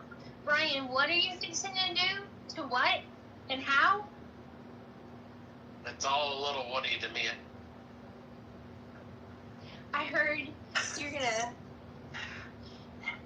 ram something and stake it and something. I'm gonna drill that ball and shove a dowel in it and then rub oil all over it. So, Stilgar Saturday night. Got it. And then I'm gonna batter it and roast it over a fire. Damn, he left before he heard the insult of Callie. Damn. Damn. Oh well. Next time.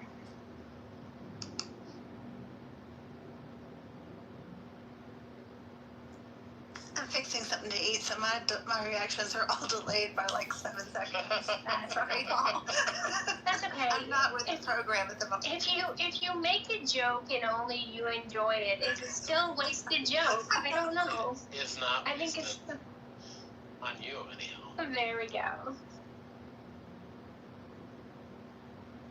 So I have a question, Brian, with that thing that you're going to make, this some more thing. How do you get the ball out of it once it's roasted? You make like biscuit cup. So you do the tip, just the tip.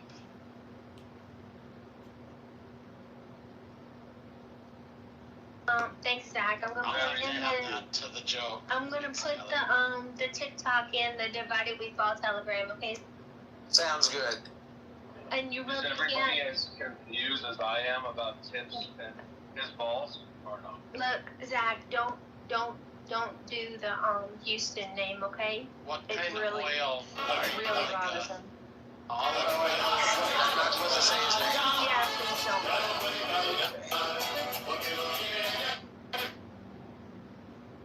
Texas. Sure, your balls are tasty. Texas Yeah, has problems with that. We could use peanut oil. I mean, just thin out the peanut.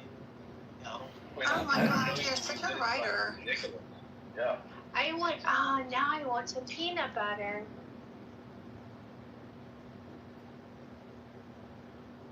I really jelly. I think that's gonna taste really good in these. On a more serious note. I understand why, but it makes me very sad that people are afraid of being doxxed. When we first got on the app and it said we use our real names on Clubhouse, I was relieved. I felt like refreshed, like, oh, thank God, like we're just gonna be chilling here. And then very quickly it turned into, trash bag this and derisive piece of shit that and all this bullshit. And it's like,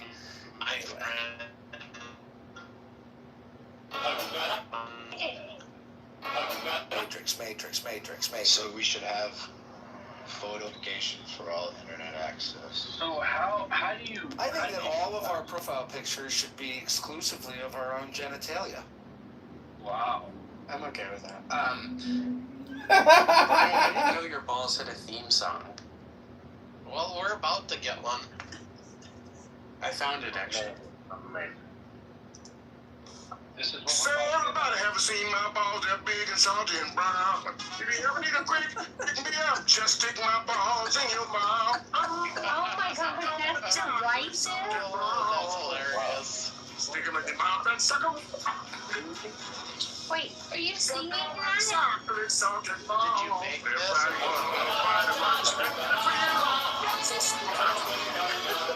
No, it's from one of the most classic episodes of South Park. Oh my God. like, that was Isaac Hayes. It's like, I didn't know you had it in you. yeah, I'm a bass. That's my voice.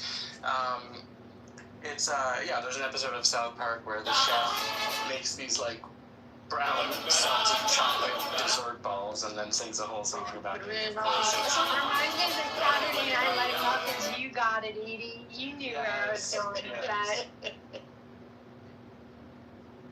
You knew exactly what I was talking about. Oh, sweaty balls. That was that one. Sweaty, yeah. Yeah, that's one I was thinking of. Good times. Do you know there's not a lot of stories that carry 3-inch wooden balls? No. Now you do. But Brian, why do you need, this is a serious question, why do you need the balls? Why do you need the wooden balls? Can't you just make them with marshmallows and just like work around that and then eat the whole thing? God, Callie, take a cold shower. Oh my. Who didn't know where the word I didn't s'mores describe came this very from? well, evidently. Me. Okay. Did you learn? Wait, I don't know where it comes from. It's because they're so delicious that the kids would ask for some more. So the answer That's what I thought. That's wrong. Yeah. Well, that's what I knew from the Sandlot movie. I don't know if that's actually. Like, It's mostly right. Why are balls a sexual object or some sort of sexual? Wait, what part of it's wrong so I can educate myself? Yeah. I don't know that's wrong, it's just not the whole story, Monica. So it's not necessarily wrong. But I had heard Where's something else Liberty? before and I Someone can't should remember. look this up. I like the Sandlot explanation. Really like talking about your balls.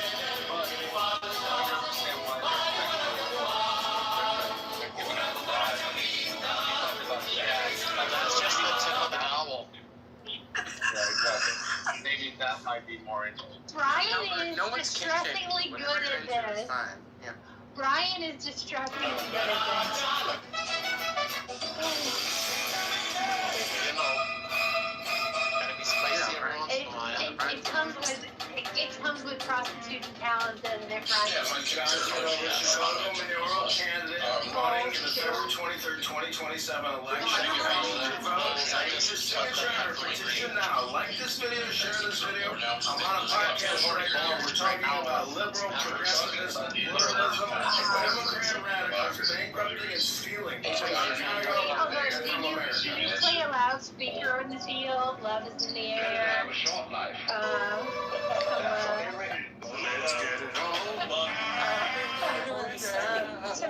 Some white. I show up at their wedding and they hold this old boombox above my head with both hands. And just blast love music for them.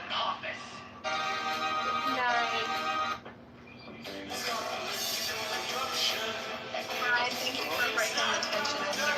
It's so funny. Any chance I get,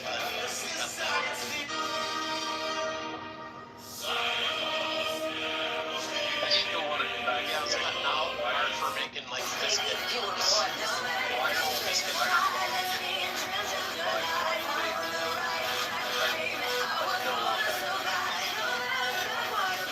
That didn't make me understand that. Because every guy wants a girl to go to the ball. We've got the biggest balls and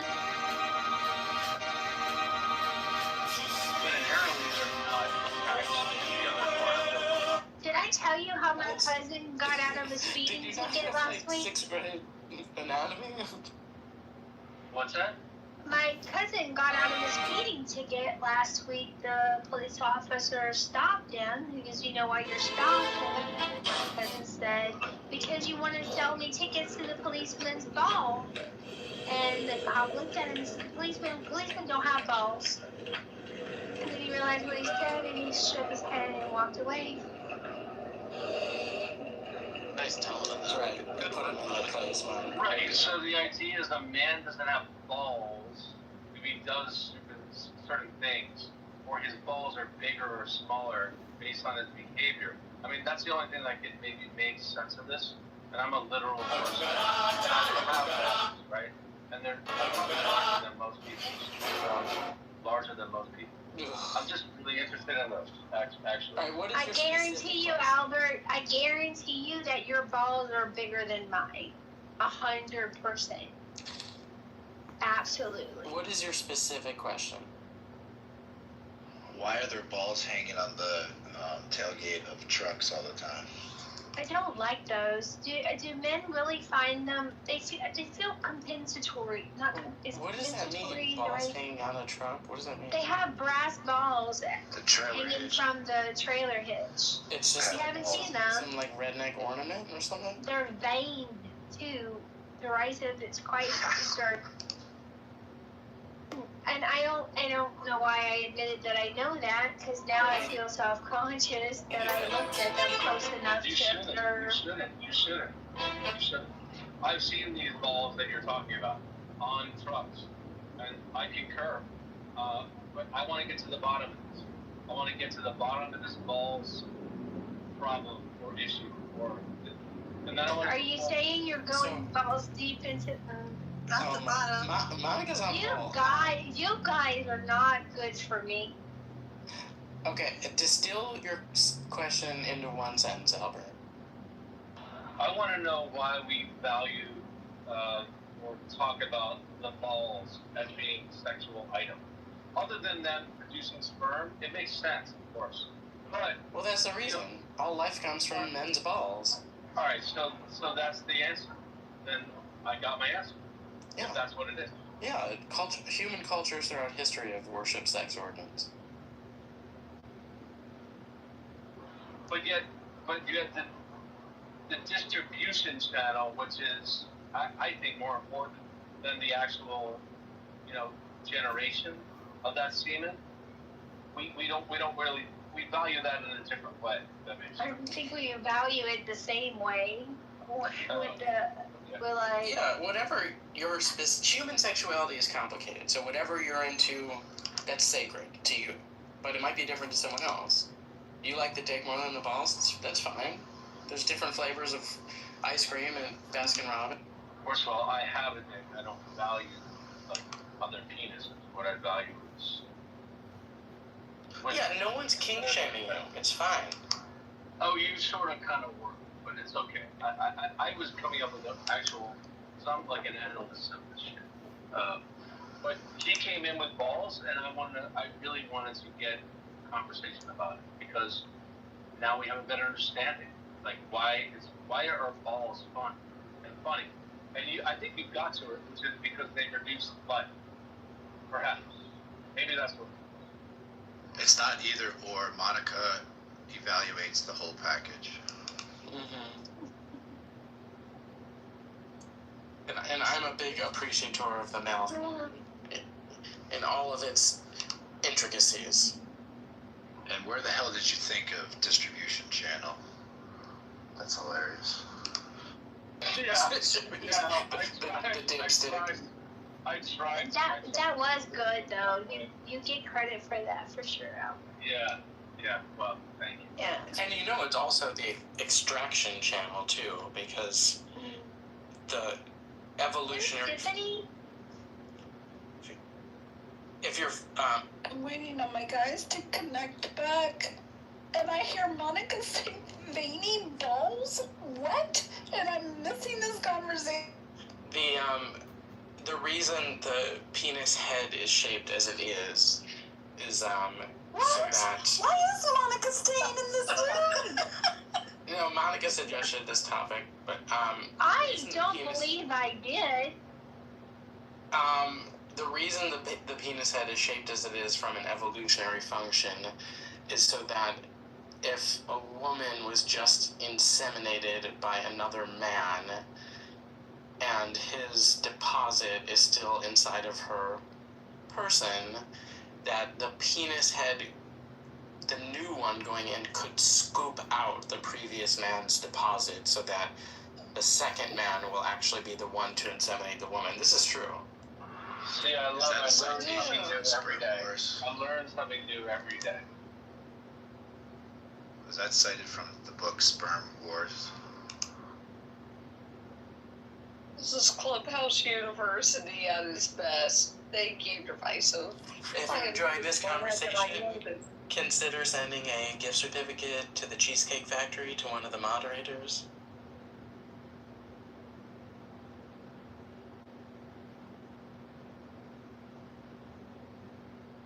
Do you think that actually would be effective in scooping the way you described it, and actually like invalidating that earlier deposit?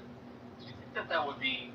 Because I love the fact that somebody decided that was why the penis is shaped the way it is. I love that shit.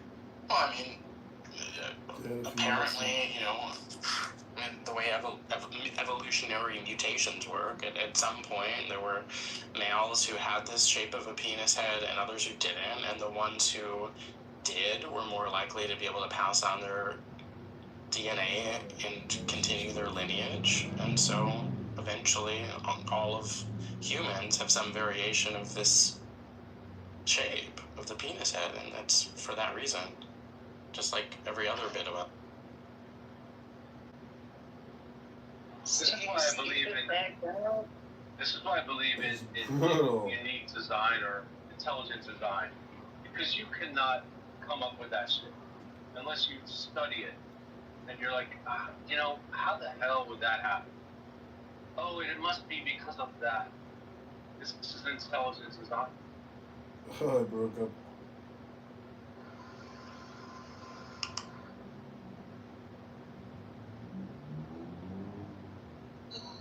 Well, keep studying. I still think of how the other penis is going to scoop up the sperm from the last one. No, Ben, let him articulate that again. He did it much better than I will. It's not what you just said. I'm sure the women in this room can relate, after a few too many drinks on a Saturday night, not quite sure how many partners you had that night, and the last one may be able to sort of, using the natural biology of the male phallus and contemporary humanity, sort of clean up the residue from previous interactions and, erase the sins of the past few hours. And it's almost recommended to sleep with more than one person. Thank you, Edie. Sex at Dawn. It's a book that theorizes we used to have orgies every morning under the tribal structure. So that very much was the case. We're now moving into the incel happy hour portion of the evening.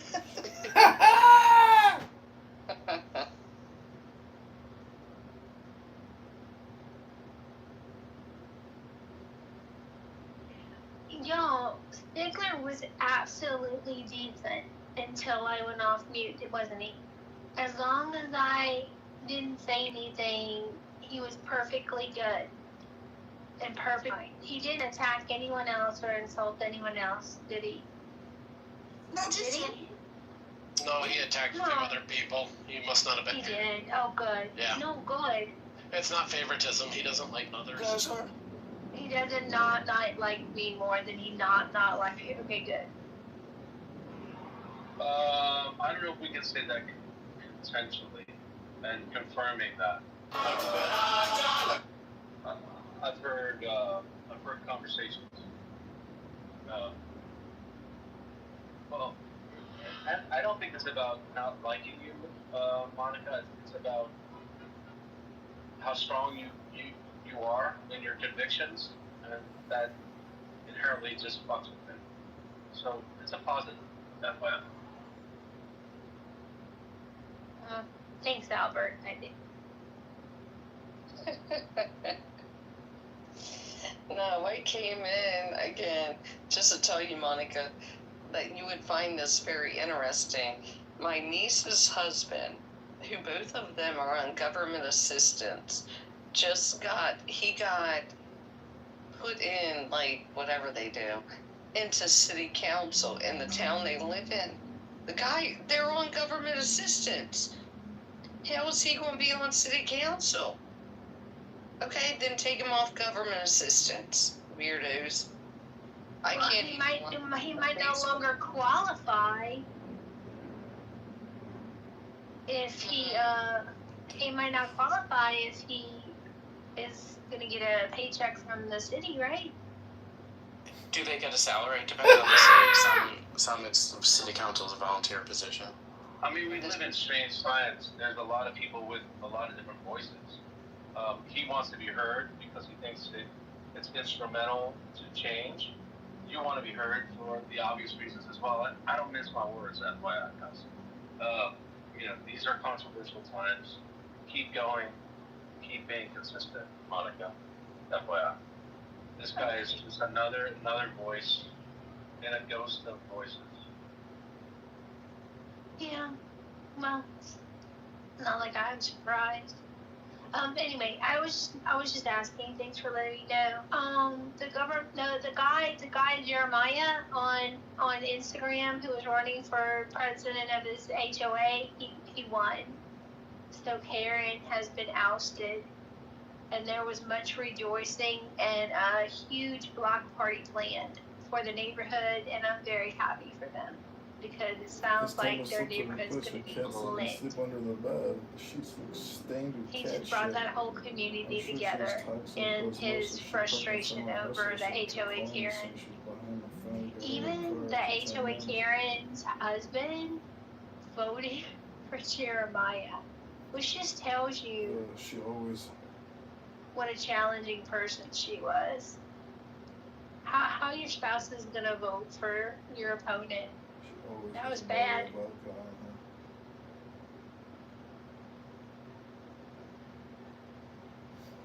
Ethan's here. Who had comments or questions for Ethan? Was Florida?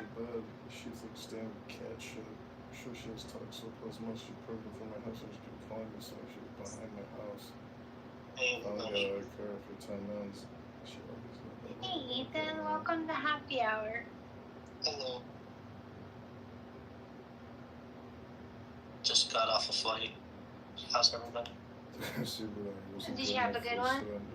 Yeah. I'm getting more and more concerned about flight travel, or when I hear people going to the airport and their seats have been double, triple booked. Is there an airline that you depend on that you find to be more reliable than the other ones, Ethan? I flew American today. Their reputation is getting pretty good, huh? I mean, yeah, I didn't have any problems. The only thing was we got to the airport a little too early because TSA doesn't open until 4:45 in the morning. That was it.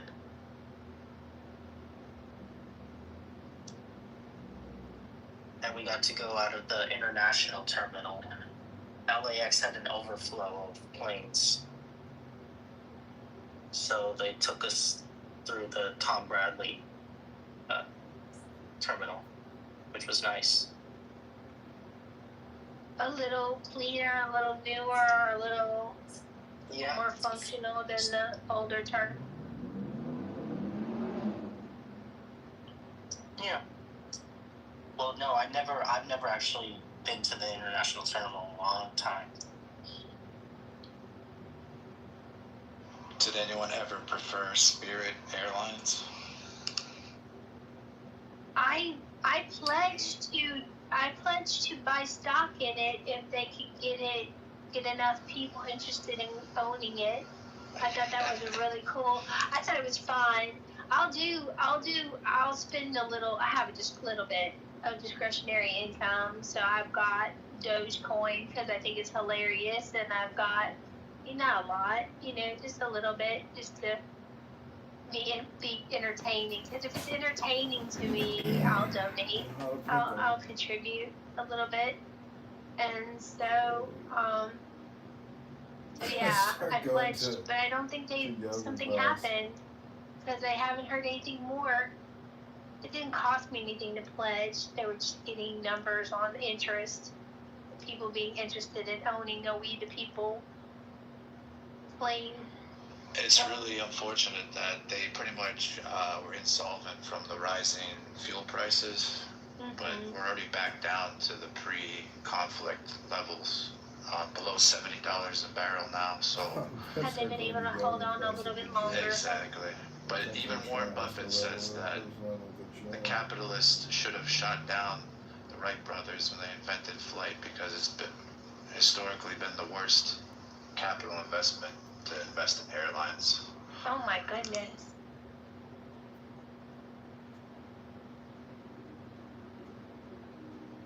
They're just zombie corporations at this point, most of them. Yeah, airlines are very, very hard to be profitable because of the cycles. I used to trade a lot of their bonds. You're right.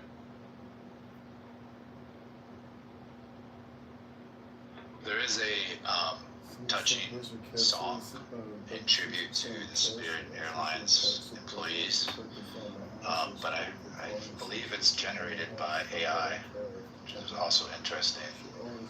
There's a lot of music now being produced synthetically with AI, but it kind of went viral because of a YouTube that showed how they have to fly all the planes to some kind of airport in Arizona, somewhere in the dry desert, because these planes are just going to sit there. The leaseholders or the lease owners that were leasing them out to the airline are going to just wait to auction them off. Maybe they'll get repurposed, maybe they won't. But I thought Is there anyone in here who would like to own a plane?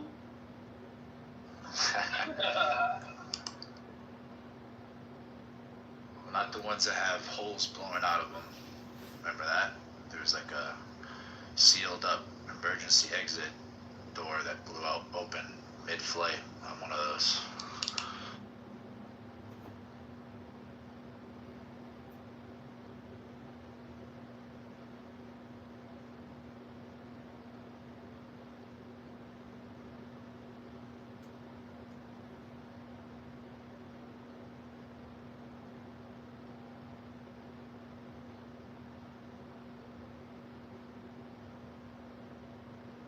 Al, do you track politics? What did you think of the Supreme Court decisions? Ethan, I want your take on them too. The Supreme Court decisions yesterday that came out.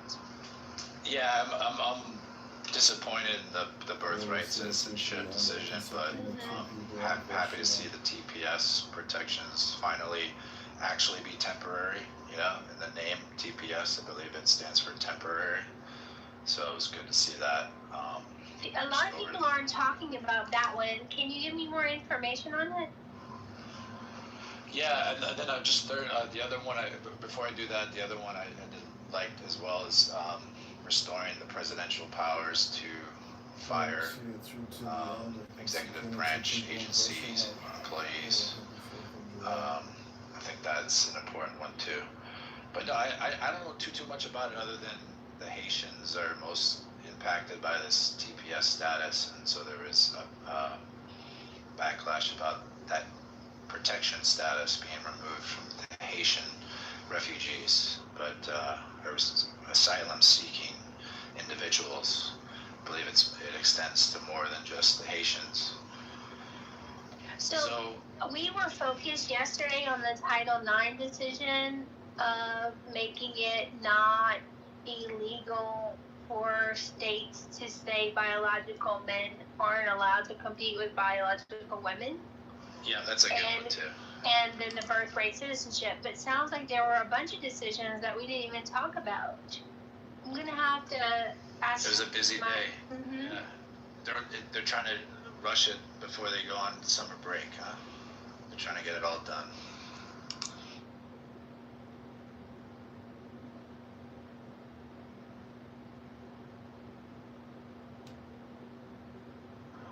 what a nice life to be a lifetime appointee justice of the Supreme Court. How's it going, everyone? I'm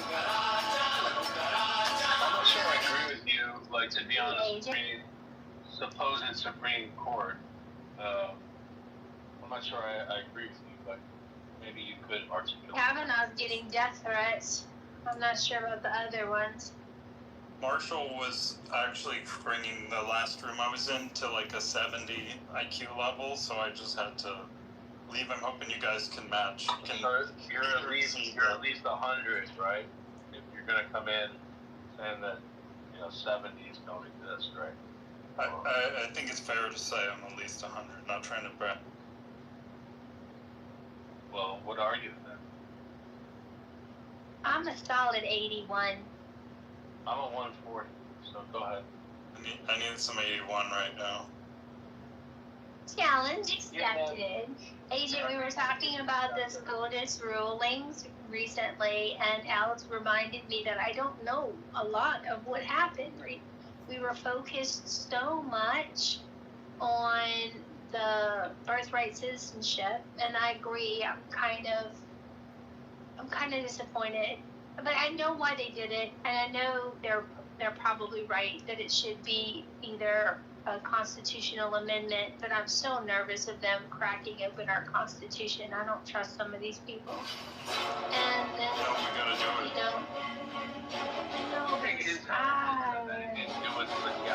It's just we don't have anything. And then the Title IX, we were pleased with the Title IX decision.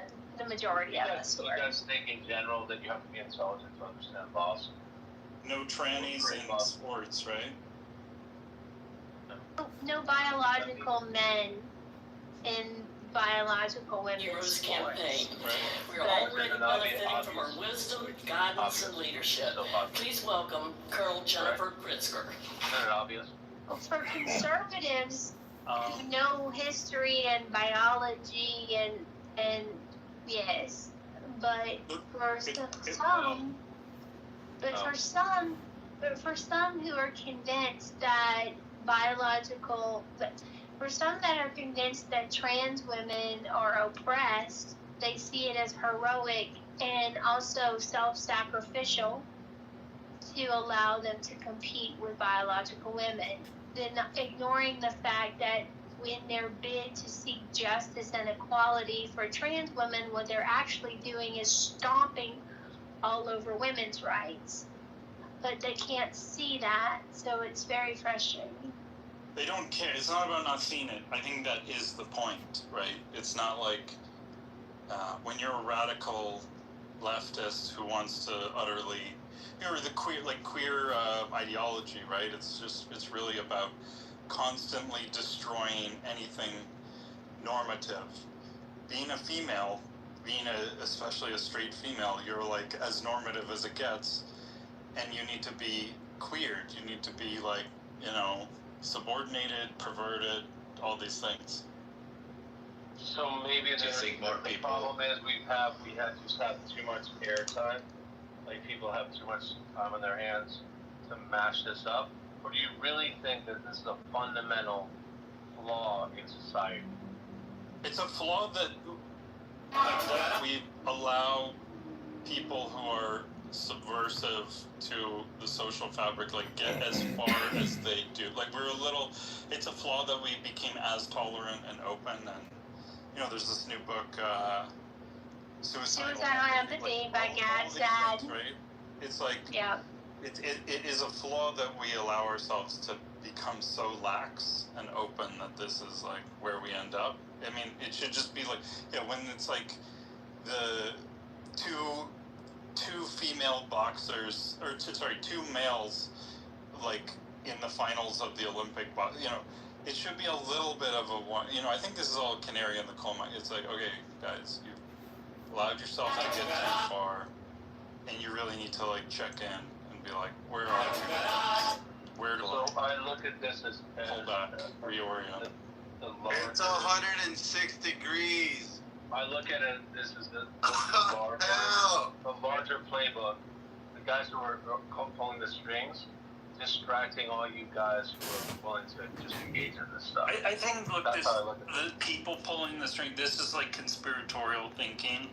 I think this is very, What do you this mean is by a very that? interesting, What do you mean by this is that? very, someone, What do you mean by that? I'll tell you. I think people, Wait, hold on. Wait, Albert, come on, Albert. Wait, no, wait. Albert, please. Please? no, Albert Can I really hear needs to from talk. Agent? I rarely get to visit with him. He doesn't come in very often, and I'd like to hear him. Perfect. Bye, Monica. Okay. Awesome. Overruled. So I think people on the right, especially the far right, tend to have a problem understanding things as systems. Right? It's like they have to find like, oh, who are the people? Who is the source? Who's pulling the strings without just recognizing like, oh, this is doing what the system does. Right? So I think that's the error I there. understand what you said, but Monica was. Yeah, right. I know. This is where you need to grow. I don't need to grow. You need to listen more to my verbiage. But Monica, was that enough? Yeah. So the far right said, give me some names to go with that description. When you said they don't. Just a broad generalization about just making a sweeping generalization about like trends on the right. Right? It's just Like, it's like I'm saying there's a difference of thought process and mentality. I had a counterpoint to it, but I forgot it because I'm actually repeating something Labubu told me, and I was like, wow, that makes sense. But I can't remember the thing that the left. He said the left is like really blind about something else. I mean, maybe it's reality in general, but. and the right is blind to what, Agent? Like the right to what?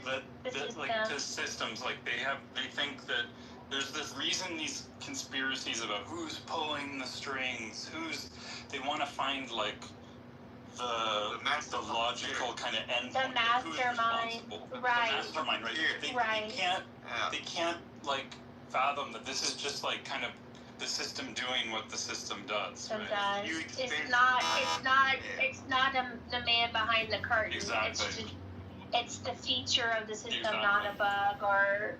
So I can see that, and that's why I think the QAnon conspiracy was so it was so appealing to so many of us. That where we go one, we go all.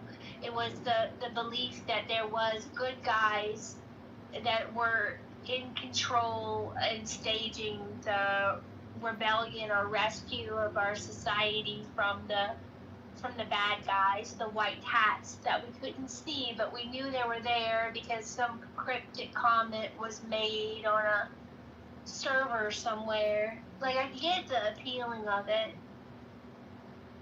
I think he has no concept of the idea that he is playing off like maybe a screenplay, because this is all screenplays. He's not privy to maybe the bigger picture. I think that's what you're trying to talk about. And left and right is always just a screenplay. You guys don't realize that there's screenplays underneath screenplays. This guy's totally schizo, isn't he? Well, I'm a screenplay writer myself. Hold on. If you want to call me Spit Mappy, tell me that you don't know what I'm saying. And I think you're an ignorant, self-absorbed. Well, did I say ignorant? Well, Albert, do you wait? Well, hold on, Albert. Do you know Agent? Because I've known him for a few years on the I app. don't need to know somebody if they're interrupting me. That's all I need to know. Albert, with respect, and I really do mean this. You've been commenting after every person. You're behaving like a child, Albert. No, I'm behaving exactly the way I am. He's strong in his opinion about the intelligent design as well. Intelligent design. He's intoxicated as well, somehow, or at least on some serious, maybe. Again,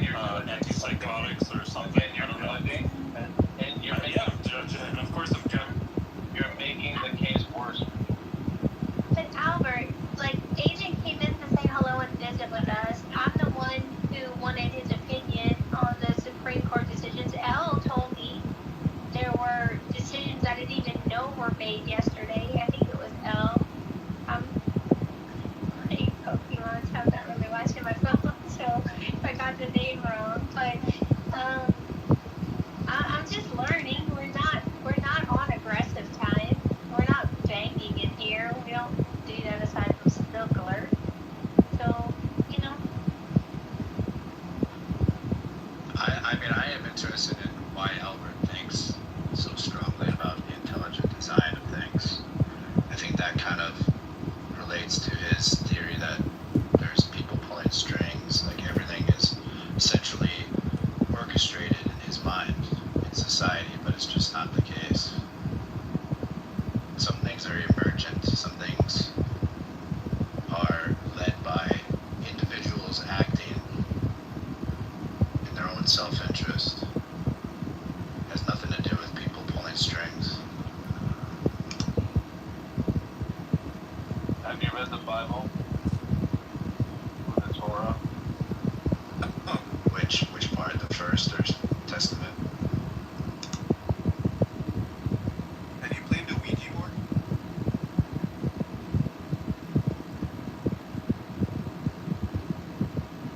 So, was the observation about the right and systems then?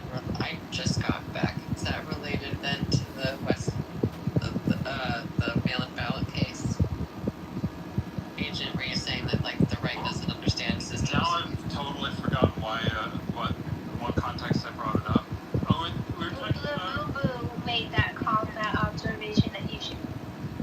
Yeah, I got it from Labubu and it stuck with me, but I can't remember what prompted it. But it was more, somehow it prompted me to bring up this broad thing of like, there's no one like in charge. There's no one coming up with these like, not the man behind the curtain, like conspiracy. It's just like the systems are playing out the way that. But I guess we were talking about the times of queer. I was saying like the attack on women and like Monica was bringing up the trans and women's sports thing. It's like this is like she was almost framing it like this is, and it, you know, I said no, this is like a broad agenda by a large group of people, by like a certain ideology, but it's a specific conspiracy. It's just kind of like this is how the ideology plays out. Yeah, there are some things that are centralized and designed by someone at the top, chief engineer, designing a plane. He has many engineers underneath him. Last one to sign off on the design, sure. President Trump is at the top of the hierarchy. And I think that's a great thing that the executive branch is led by an individual. So there can be both. They're not mutually exclusive. You can have society acting in its own self-interest as well as powerful individuals at the top.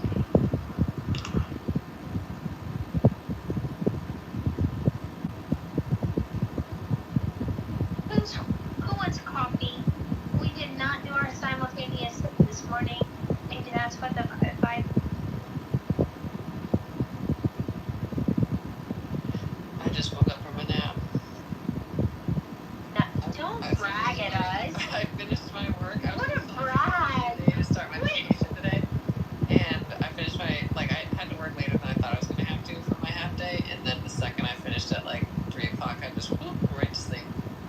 Are y'all leaving tonight for your vacation or early? We leave tomorrow morning, so I gotta like pack the house up and get everything ready today. Nice. And you bring your cats with you, or you have someone who? No, they just Self-sufficient. Cats, you can do that. Why can cats do that and dogs cannot? This is a good question. Now we're talking. Well, a big part of it is because the cat shits in a box.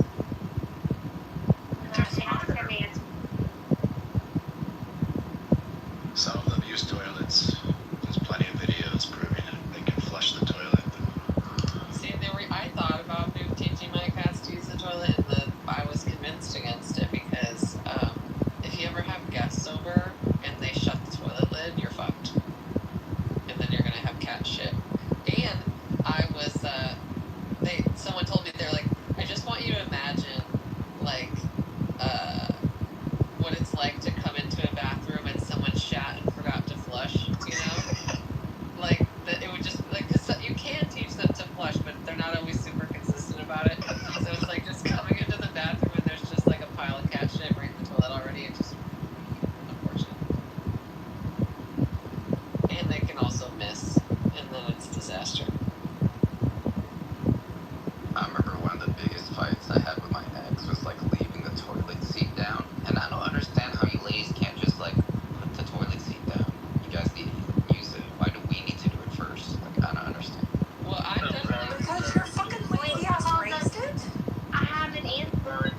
So why wouldn't you keep the toilet seat down since it's 125% of its use? It's a really good argument. I love it. I'm gonna go with it. Monica, you win. Well, I think there are other arguments too. Like one argument is, have you ever sat down in a toilet when the lid was up, like in the middle of the night, and you fucking fall in the toilet? That shit sucks. So I feel like avoiding that risk is good. But I actually met someone, a family friend of ours. He, long story short, he always leaves the seat up in a public bathroom, and his rationale was that he is sparing the next person from that lazy bastard who just tries to pee straight through the toilet seat and then gets piss all over the seat. So he always leaves it up so that way the next person who comes in and wants to pee standing up doesn't piss through the center. And so if you want to poop, then you just bring the toilet seat down and it doesn't have piss on the lid. And I don't know if I'm convinced by that, but it was definitely the most unique argument I've ever heard for it.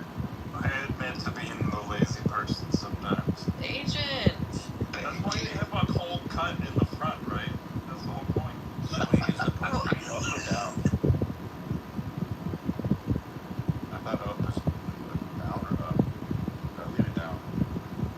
Y'all aren't ready for the toilet paper which way you're going to discussion either, are y'all? Me personally, I don't want to touch the toilet seat if I don't have to. So, but And I use the urinal. That's also what the urinal's for. well, not all of them have urinals, but agent, like, I feel like you would be someone though where if you got a little pee on the seat, you would probably wipe it off, right? Right? Yeah, I would wipe it. Yeah. Yeah. So not everyone is that like that. Okay. Common courtesy. That's all that is.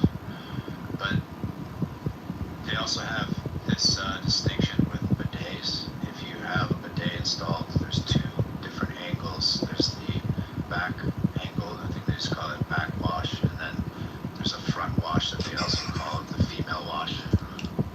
You ever turn that baby on when it's on front and then just get blasted in the nuts? Yeah, that can't happen. It has to be operated carefully. I had a situation once where I was visiting my friend in Portland, Oregon, and his parents had just gotten a brand new bidet that was like the fanciest bidet you could possibly imagine. It was like a super toilet. And I went to use the bidet, and I could not, for the life of me, figure out how to turn it off. Like, it was just constantly blasting. And I literally had to call my friend into the bathroom and be like, Will, can you help me? I don't know how to turn this bidet off. And so meanwhile, the entire time I'm just sitting there having my booty hole glass of water. And we're literally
start getting all those features, it becomes complicated and it traps people into those various scenarios because too many buttons, too many complications. It's not good to have all those features, but they have air dry, they have all sorts of bells and whistles. But simplicity is the ultimate sophistication. You don't need all those buttons. You just need one knob, front and back. I agree. Female wash or butt wash. Okay, guys, it's nice talking to you. It's Quokka Wear this month, so make sure you do something for your Quokka this month. Is that a quokka in your PTR? Yes, this is a Moroccan Quokka. Yeah. Moroccan quokkas don't get the respect in our society that they deserve.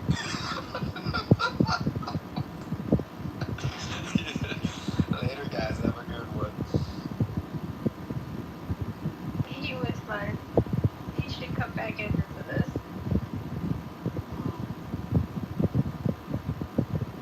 I didn't get to share this when we were having. Moroccan quokka. Quokkas are so cute too. Like there's videos of where it's like do not under any circumstances feed the quokkas, and then it like the camera pans to this adorable little quokka with its little arms up begging, and it's like, oh my gosh, this sign is futile. But yeah, I was gonna share when we did when we were talking about like peas in the toilet seat or whatever. Little known fact about me is I have a second urethra, so I have like 2 pee streams, and so I can't pee standing up because it goes in 2 different directions. I imagine that happens with people that get their genitalia pierced as well. Oh yeah, just like sprays out sides like a water hose. That would be unfortunate.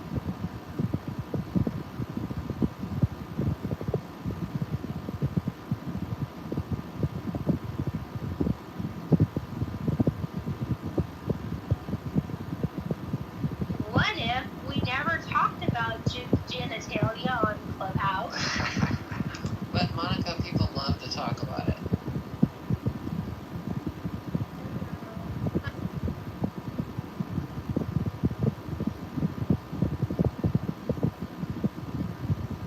Oh, Dorita didn't even hear my question.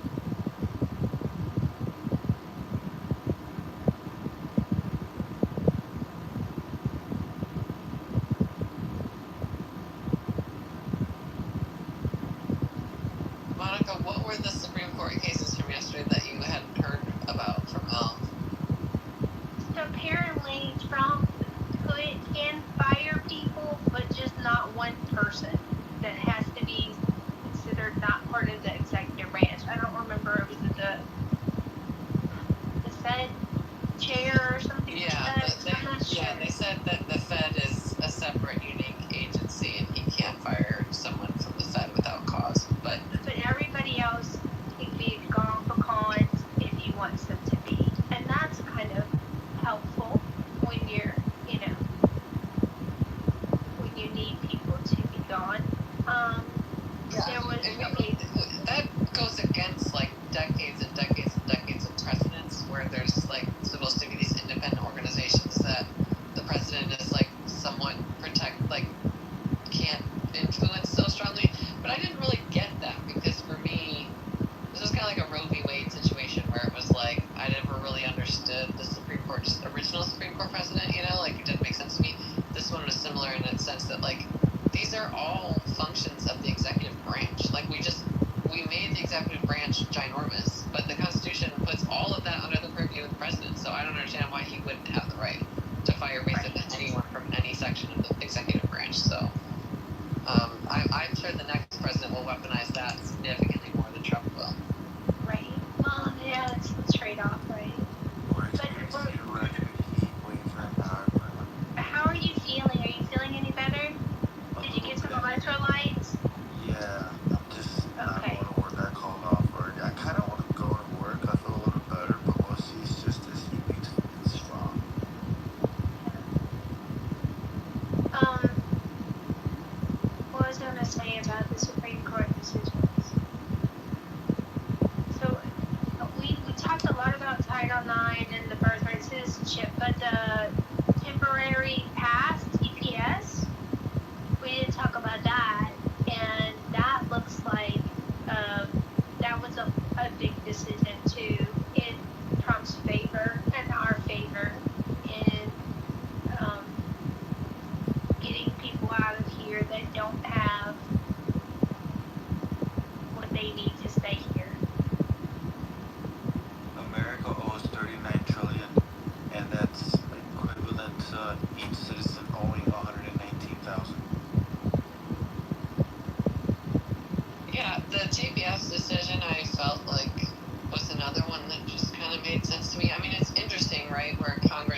consult with the relative government officials at those countries to determine whether or not it's safe to return.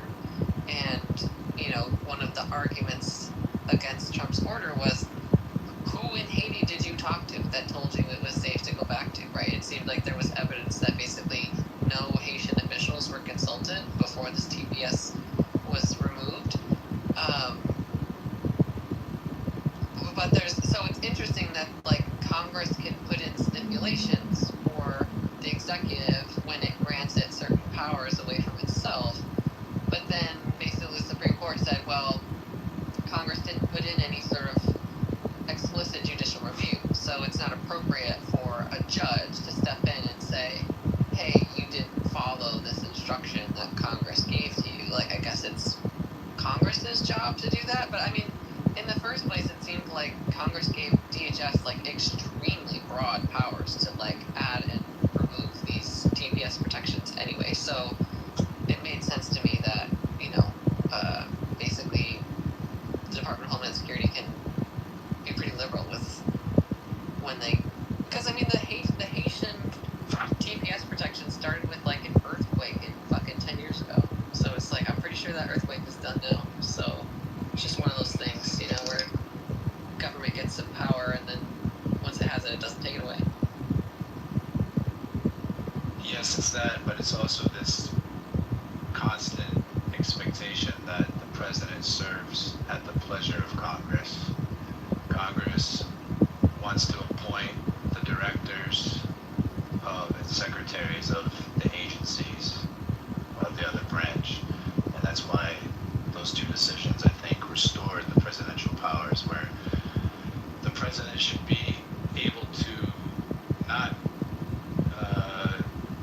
take a knee to Congress. They should be able to fire the rank and file of the executive agencies and also deport individuals without this TPS status that never ends, because the word temporary was in the status, correct? Temporary protective status. Monica cutely called it temporary pass. It's temporary protective status, protection status, where they get extra privileges and delays in determining whether they are eligible for deportation. So, like you said, it's been active for a very long time, since the tragic earthquakes. But yeah, Haiti is a chaotic place. I'm sure there's lots of legitimate asylum cases from there, so it doesn't mean we're going to suddenly send all Haitians back there. It just restores the executive branch's power to use their own discretion on that. Can we talk about like the climate and Earth, you know, these earthquakes and heat waves and database systems? Before we change subjects, what did you mean by Congress? The president serves at the pleasure of Congress? Yeah, it's an important separation because in the United Kingdom, they can have a simple no confidence decision from Parliament to remove right, but that's not Prime Minister our from power. And so that's exactly what I'm emphasizing, that it is important for the presidential powers to be protected. But they do not serve at the pleasure. There's not one person in the American political discussion who thinks that the president serves at the pleasure of Congress. Yes, they do. That's exactly my point. Find one example, and we can take that at face value. The two Supreme Court decisions were necessary to make that clear. No, you're escaping a conclusion as a foregone conclusion. Limitation of the president from firing people. They cannot just give this limitation of Homeland Security not being able to deport certain people. So this is exactly what they're trying to do. The Congress is trying to tell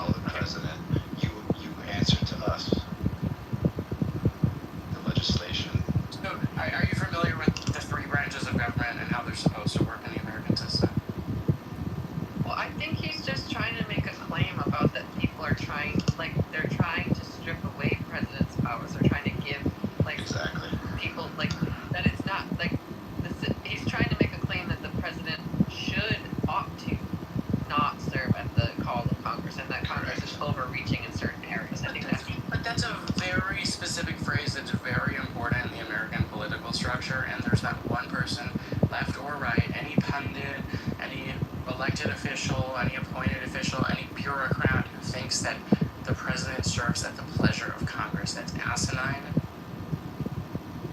Isn't it wonderful that we were here, the first ones, to hear El reframe it in a way that illuminates what the efforts of the Democratic Congress have been for the last 2 years.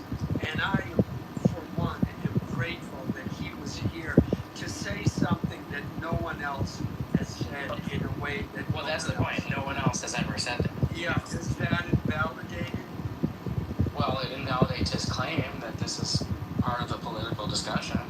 Well, you can ask him for specific examples. I did. But saying, well, then maybe he'll come up with them, or maybe I doubt it. But saying no one else has said it before, it's like the reverse of a call to popularity, whatever. There's plenty of examples. It sounds like someone who did not take 7th grade civics class. Even the war powers is a great example. There's plenty of examples. This latest attempt for them, the Senate and the House passed some so-called end to the Iran conflict, and it is meaningless. It is absolutely symbolic. It has no merit. So. It's absolutely not symbolic, though. Not for the reasons that you think it's symbolic. It's symbolic. Okay, as a far right-leaning conservative, I will tell you, I'm not necessarily in opposition of the things that Trump wants to accomplish, but what I am in opposition of is Trump trying to accomplish them outside of the way that our system was designed to work. And so I'm perfectly happy and perfectly content to see our system do exactly what it is designed to do. This isn't about Trump being in office at the pleasure of fucking Congress any more than it is Congress being in office at the pleasure of the fucking president. It's a system of checks and balances. They are supposed to check each other and balance each other, and when one steps out of line, the other is there to correct it, and that's exactly what happened. Anybody that's butthurt about what happened this week with the Supreme Court doesn't have a fucking clue about the way our government and our system is supposed to work. And anybody that's running around highfalutin, rude and tootin', thinking anybody else got bitch slapped down, is completely full of shit and doesn't have any better an understanding. Yeah, I think the war powers thing is a uniquely bad example just because that was already Congress's power and is one that the president has slowly peeled away from Congress over time. So I feel like that one is them trying to take their power back in one that they should have. But I do think that, like, in this era of Trump, the Democrats in Congress have been trying to leverage every possible vehicle they have to stopping and slowing Trump's agenda. You know, like by delaying his. And Republicans did this to Obama too. Like, absolutely they did. Where like delaying Supreme Court nominations, delaying nominations to certain secretary positions. Like a lot of the checks that are in play for Congress to try and control the president. I think that the Democrats, or I should just say, whatever party is opposite to the party of the president in a given session, I think they do try and leverage every power that they have. I don't know if I would say they're going beyond the powers that they have, because it often is obvious that they're whatever they're trying to do is somewhat futile. Because, you know, for example, there was one of his the pseudo secretary positions that ended up being vacant for like months and months and months and months, and the person just ended up being like acting secretary of X for like a really long time, and then so it basically was like useless and futile. But like, I don't know, I kind of get what Elle is saying, but I also feel like the war powers example was a bad one, because that actually is Congress's power. Yeah, you know, I think the friction we're seeing is not a bug, it's a feature. They're supposed to be fighting each other. And so we have two perfect examples. He challenged birthright citizenship, and the Supreme Court said no. But then he challenged something like TPS, and the Supreme Court said yes to him. And that's the way it's supposed to be. I think, however, and I kind of, you know, this is is where I think we can criticize the Democrats, is that they are obviously, and if you want to be fair, we can say Republicans do it too, but the Democrats are screaming like little babies, because when he got elected the first time, it was a great shock. It was the end of the world. And then he got elected again, and it's the end of the world. And I think you're right, Liberty. They're doing everything they can to limit that, what the effectiveness and how much he does. The problem with that is they are going to the extremes in this. And I think that's why we're seeing the Supreme Court step in here, and Trump, rightfully so, is challenging these things. I mean, just on the face value, yes, we know what the three branches of government are, and yes, I don't think everyone in this room does. yeah, but you didn't seem so sure about 3 minutes ago when you were talking to Elle. So Yeah, it's very condescending. Like, did you read the book? Did you do the homework? Yeah, It's just a condescending position. So I also want to point out, I brought up the Parliament model in the United Kingdom because I think that's the bad system where there's so much churn, there's so much coming and going with the Prime Minister position, and so there's no long-term thinking in that system. There's no accountability for the decisions being made by the Prime Minister position in the United Kingdom. The Parliament there can equally distribute the blame and the accountability for bad decisions, bad policy. The failures get spread all around Parliament. They're never held to the Prime Minister because they're constantly coming and going from the easily passed no confident vote from Parliament. They can easily get rid of the Prime Minister in any popular hysteria against the Prime Minister. So that's the horrible system, and that's what Congress in the United States is trying to do to the executive branch. We're trying to make it attempting to check the power of one of the other co-equal branches of government when it oversteps is not trying to enact an England-style parliamentary system in the U.S. Categorically, carte blanche.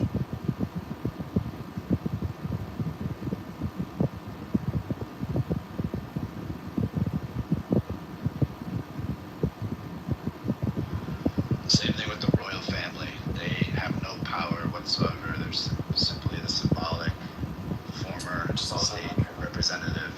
So they stay, of course, because they have no accountability on the bad policy, the failures of the Parliament. It's just ruled by bureaucracy in that system. No one's held accountable. The sovereign of England can dismiss the Prime Minister at any time. So to say he does not have political power is just false. When was that done last, though? I agree with you, that's true. But when was that done? And politically, what would the fallout for that be? Correct. Yeah. So that system does have, its own, whether hard or soft accountability measures. But to say that the sovereign of England is just put on stamps and it's for tourism and they don't have any political power is just plain false. See, I agree. I don't know if it's been said. I agree that the hysteria needs to stop over this. But I don't think the conservatives are unjustly annoyed by the Democrats' action, because everybody understands a president, when elected, has an agenda. It's an agenda that we can assume the majority of the populace of the United States voted for, especially with Trump being so vocal about what he was going to do. And there's a sense of, well, this is a president who was elected, and the Democrats refuse to accept that. And are, when you look at things like lawfare judges claiming, judges ruling that, well, the president can't do this, or the one where the judge, I think it was Boasberg, told him to turn the plane around.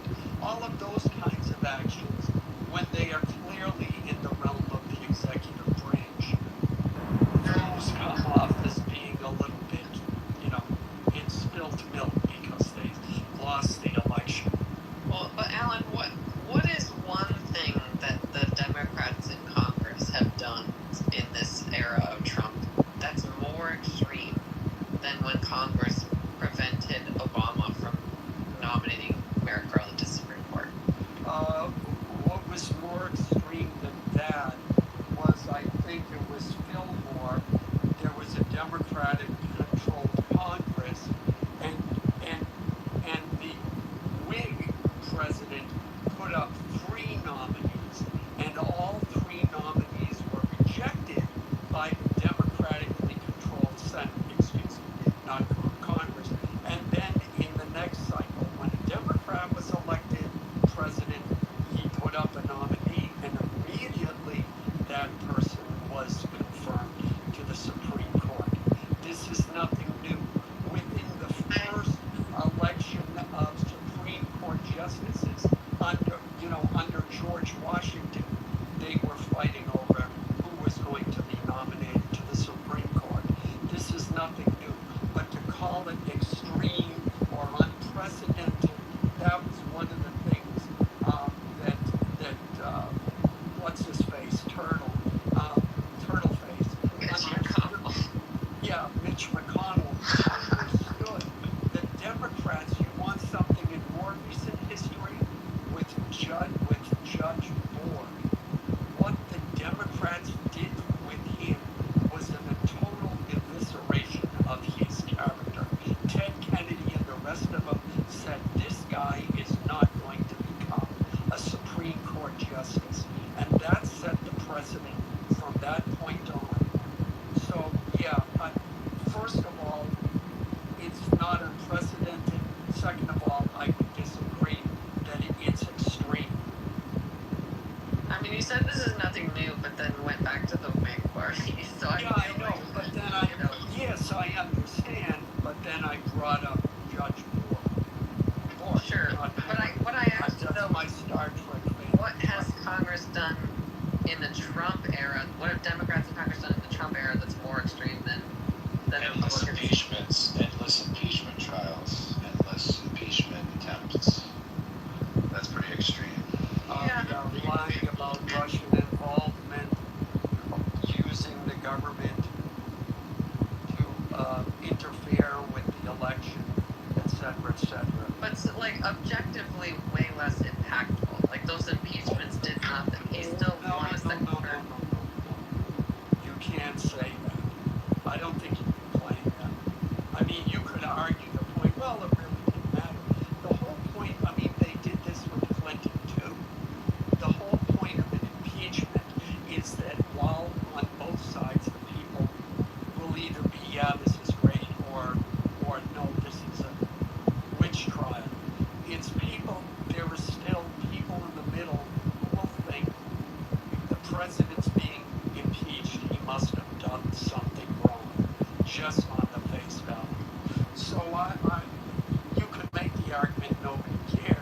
I think that would be true of conservatives, but I don't know,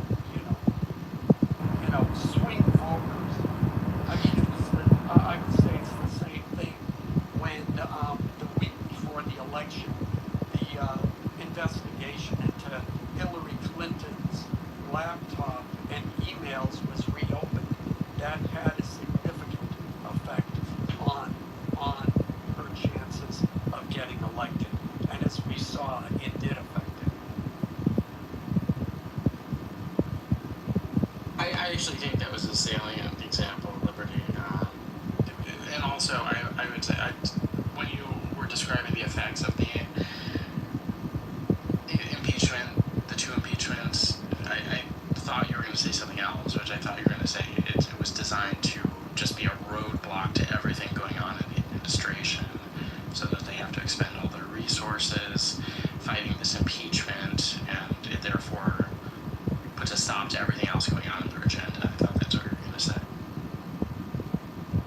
Well, I think the impeachment thing is like a fair counter, like I do, but I still think it was less impactful in the end. I think it was got more attention for sure, and it could have been impactful. I mean, if the Senate had voted to impeach him also, then it could have been a major issue, you know, but they didn't. So I think that's a fine example. I'm just like still butthurt. I just like, I'm never going to get over it. I'm like still butthurt about it, about the hypocrisy. So just going to have to live with that, get some hemorrhoid cream. You're going to have to get over it, since Liberty, I'm sorry. You have until 5 o'clock tomorrow evening. Otherwise... Okay, wait, hold on. I went away from my phone. Hypocrisy in regards to what? When they blocked Merrick Garland's appointment and then let Trump appoint someone after he had significantly less time left in his term, that hypocrisy. I think it was Gorsuch. Was it Gorsuch or was it Kavanaugh that he did with like 3 months left in his term when they wouldn't let Obama nominate Merrick Garland when he had like 9 months left in his term? I think that was Scalia.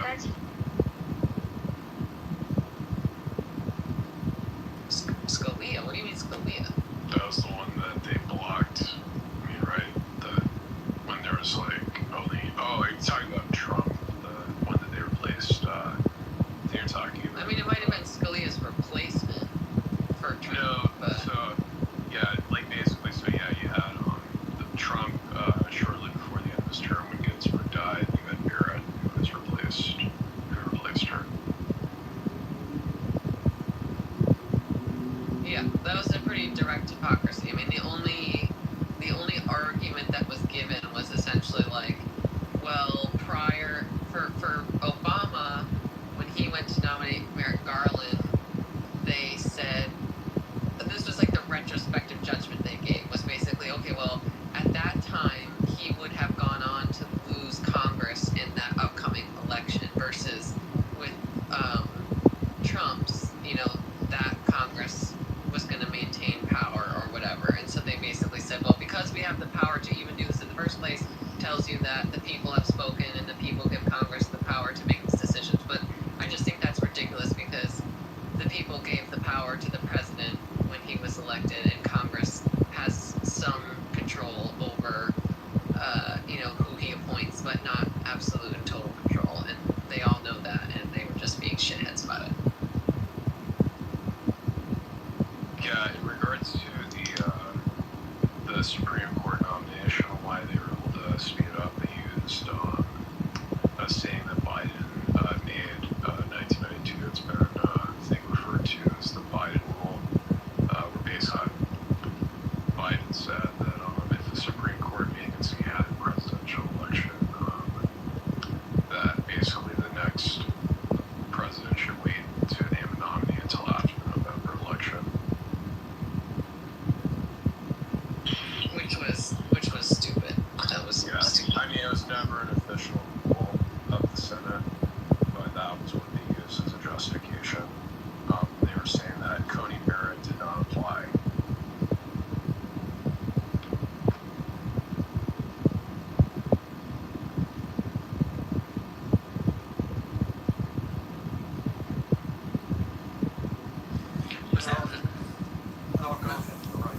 Was that Negro pointing out hypocrisy among the Democrats? I mean, I think both sides are hypocritical, but to me, like, I was just pointing out the rationale was that. I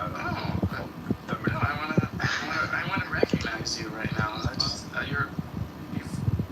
It's like a tiny little crack in the metaphorical windshield of your woke bubble or protective layer that you fuse the world through. I'm proud of you now, bro. That's all.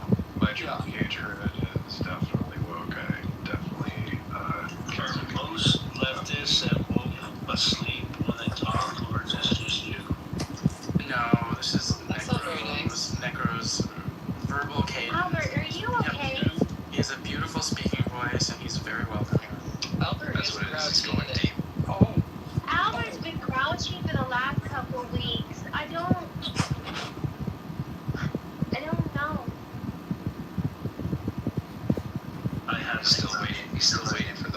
I'm allowed to be grouchy, by the way.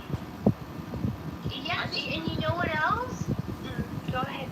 Well, sorry, I was kind of changing the subject. I just want to know why. I want to know what Kristen said. I saw there was a chat that Deputy said, like, not your room, bitch. And then, what did Kristen say? Oh. Oh no. Girl fight. What happened? Well, no girl fight. She's just not welcome in my space. Okay. Girls. Yeah, you shouldn't talk shit about people when they're not around. It doesn't tend to work out well for you. Add it to the shit book. That's right. Yeah, no, that never works out. No, it absolutely doesn't. And everybody on Clubhouse has got a big old fat mouth. They can't wait to go run and tell when you're talking mad money cash shit about somebody. So it just never works in your favor. But just for clarity, did she say something in the chat you responded to, and then it was when you removed her, or did she not say anything at all? Oh, I didn't remove her. So she I didn't didn't say remember. anything. I'm perfectly happy and capable of allowing her to be and making her fucking miserable. If she wants to stay and calm, she can get the smoke. I But didn't remember. she didn't say anything in the chat. You weren't responding No. to anything. No. She just liked to make it a habit to go to another room every day and bitch and complain about all of the people in this room and how fucking miserable they all made her. Yet she repeatedly came day after day after day so that she could then turn around and go and talk mad cash money shit about everybody to a whole other room of people. And when I get screenshots from chats and them talking about, ooh, the enemy of serendipity is a friend of mine, well, get the fuck out of my space. I didn't ask you to be here. I ain't pinging your shit. You don't have to be here. If it makes you that uncomfortable and you want to go bitch about it every single fucking night to 10 other people, don't fucking come. Alright, to be And if you clear, do, you're gonna get a little note in chat that says, not your room, bitch. Keep it moving. this was the one who commented in the friend, the enemy of deputies is a friend of mine. Like, Yeah, fucking psycho shot himself in the face myth who likes to write fuck you serendipity all over his body and wear it in his PTR. No, get the fuck out of my face. Like, I don't need to be around me. I'm not asking you to be here. I'm sure the shit don't ever ping her ass. So she's nothing but a tone policing, two-faced bitch, and she's not welcome here. So if she wants to come and be made uncomfortable, I will fucking make her uncomfortable. I'll give her something to go bitch at other people about. I wish she hadn't done that. I really liked her. Who decided they were just gonna, use your space for chisme? Mm-hmm. That's the Spanish word for gossip. Who decided they were gonna do that? Kristen. Purple-flowered, obnoxious, annoying, tone policing Kristen. So just, you want to be here, I'm going to give you something to go gossip about. That is annoying when that If happens. she talks shit about you, she can find the door. Did Monica That's send right. you a message, by the way? If you haven't. Wait, you sent who a message? Monica. Huh. Did you get that, Mon? I can look for it in a bit. That's okay, just letting you know what's in the mail. Thank you, Alex. Monica, did you get my gift? Did I? Eyes were closed. It's for 250 year celebration. It's a gift. Nice, thank you. Happy birthday, America. Thank you. I'm gonna resist the urge to try and be peacemaker and try and resolve things. Me too, Liberty. That is something I have to struggle not to do. So. Because I did talk to her a little bit and tried to smooth things over, and it was just really difficult. Where it was oh no, I don't think this is gonna work, because it was I was like explaining to her what happened in the room when she got all mad about it, and it was like she was just like wouldn't accept my explanation. You know, it was like, but I don't understand. Like, why was this upsetting to you? You know, and then she's just like, well, there's just a lot of passive aggressive behavior in that space, and I'm just like, okay, but why are you still mad about this thing? Because I feel like I've made it really clear that this thing that you were originally upset about isn't what you thought it was. And she just like would not accept my explanation, and it was very frustrating because I hate that I was like part of it, you know, like it was kind of my fault. Like, and I think that's what kills me the most is I really liked her. Why was it your And fault? I feel like, well, so she was like going at it with Alan, and maybe this is why I hold some negative feelings towards Alan, because I blame him for this too. But like he was like telling Kristen that she talks too much, and it was like, oh well, that's rich, you know. So I made a poll in the chat, and I was like, who's a bigger yapper? And I put Kristen and I put Alan, and so that, you know, because my goal was for her to get some kind of support in the room, that like she's not like as big of a yapper as Alan is. Wait, I didn't know that that's how. I thought that she had said to Alan that he was a yapper, and then you were supporting Alan. So you were supporting her with that.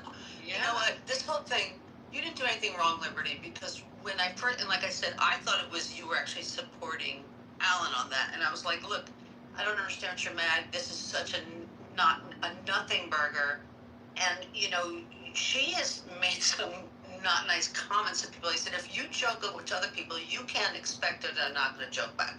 But now knowing that you were supporting her, like this is insanely ridiculous. And I had a conversation with her that day about it too. I thought it was over. I heard her venting about it in the other room. I let it go because people vent. I don't care. But they told me that John Kitover, Chicago mayoral candidate running in the 2027 election, February 23rd to defeat. Bullying her, and they were finally like, take it up with them. Like, you know, so you didn't do anything wrong. I mean, this is insane that she's trying to make this much drama out of it. Yeah, I know it's so confusing because I was trying to support because I figured people would probably vote for Alan as being the bigger yapper, you know, and 100% of the people who voted in the poll voted for Alan. And so then when I pointed that out, I was like, I just want to point out that the poll results are in, and it's 100% for Alan being the bigger yapper. And then she got butthurt that no one had voted for her. And then I was like, wait, what? I demand a recount. You know, and so I think she like misunderstood the poll or something. I don't know, because then it was like, yeah, it was just like super weird because she was like, oh, really, no one's gonna fucking vote for me? Like, you guys suck. And then we were all like, wait, is she joking? Because why would she want people to say she's a bigger yapper? Like, the whole thing was so confusing. And then she like stormed out, and I like tried to explain to her. I was like, Kristen, like, do you know what a yapper is? Like, people were saying Alan talks more than you, and then all she got out of my explanation was like, well, people weren't supporting me enough when Alan was saying I talk too much. And it's just like, what do you mean? Like, the 100% of people who voted and said that Alan talks more than you?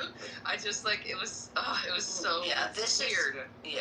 And like I said, she's made very unkind comments to other people, like really, really, and when she had nothing to do with the conversation. So it's not, you know, somebody like Callie, right? Callie never says anything mean, right?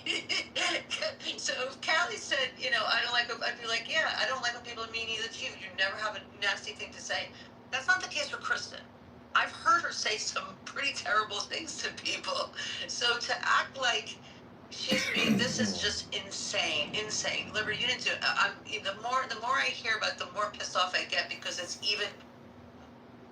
kinder to her than I thought the whole situation was, which thought was no big deal to begin with. And she also said to me that nobody supported, and I was like, look, I said, I didn't even hear most of what was going on, so I said, I hope you're not talking about me. And I said, I still don't understand what you're angry about. And I thought it, like I said, and then she kind of ended it like, at that conversation, like, oh, let me just cool down. And I didn't say anything else to her about it. I was like, I'm not going to feed into this nonsense drama. and to drag it on, like I think she was trying to get that group to be her friend and like sort of be against this group, like kind of like trying to make like little rivalry teams, and she wanted that group on her side. I think that's what was going on. I'm glad we had this discussion. Thank you, Callie, for whoever mentioned it in the chat, because I think it's good to have. Well, I think what it shows, because the same thing happened to me yesterday, Liberty, is if you get in between two people fighting, you're probably going to get hit too. I got in between Monica and Stilgar, and I got some flack for that as well. That's just a natural consequence. But I want to also add that the fact that she didn't understand what was going on with the poll in the room, and that it was to her benefit, first of all, makes me laugh, and second of all, proves that I was right all along. So there, I'm very. Even if it was the opposite way, right? And they're like, "Oh, Kristen's the bigger yapper." Oh, what? It's such a nothing. Well, and that's my reaction. Yeah. I voted against me, and you will all get a strongly worded letter in the chat. A wag of the finger over the that you've committed against me with your vote. Exactly, Alan. Like you can storm off that everything. We would be like, "What's wrong with you, Alan?" If you did. Yeah, well, that's because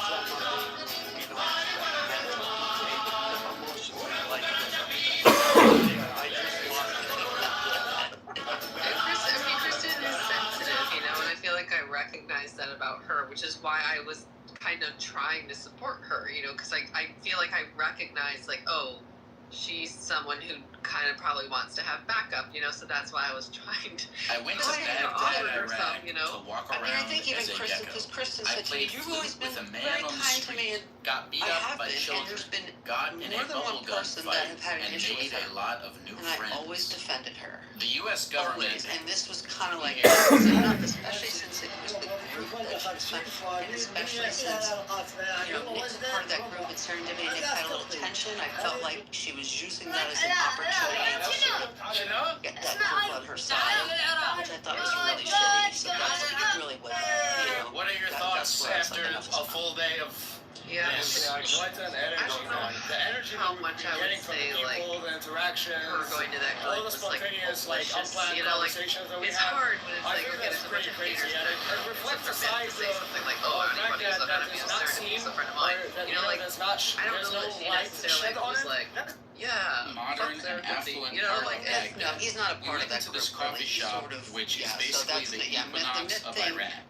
But It had pastries, he a gym, must have said it and because fancy she was glass talking shit, bottles I guess, of water. is the point. Serendipity Can you tell me what you just told me again? Then you have this sort People of in Iraq, they find geckos adding to, disgusting you for some know, reason. I don't know why. the whole thing, but not. I don't think that she. Yeah, her and she didn't expect us to do that, nor was she trying to get myths about the party. I just kind of missed her because I feel like At a gallery, we're looking at some art. I like, okay, let me just love Callie, Storytelling she's stuff, great. You know, I'm and only then saying that have because it's juxtaposition that you a post live so just because I'm saying this other thing doesn't mean I don't like her. Let me make that clear. 2026 but I will be like my people fourth who tour. are a little mean sometimes. You know, like I can appreciate somebody who like says how they and calls it how it is, and you know can kind of just be like, I think that what you just said was kind of rude. You know, like I can really appreciate that about a person. And I've always appreciated that she was kind of shared her mind, you know, even though I do feel like she wasn't always super tact,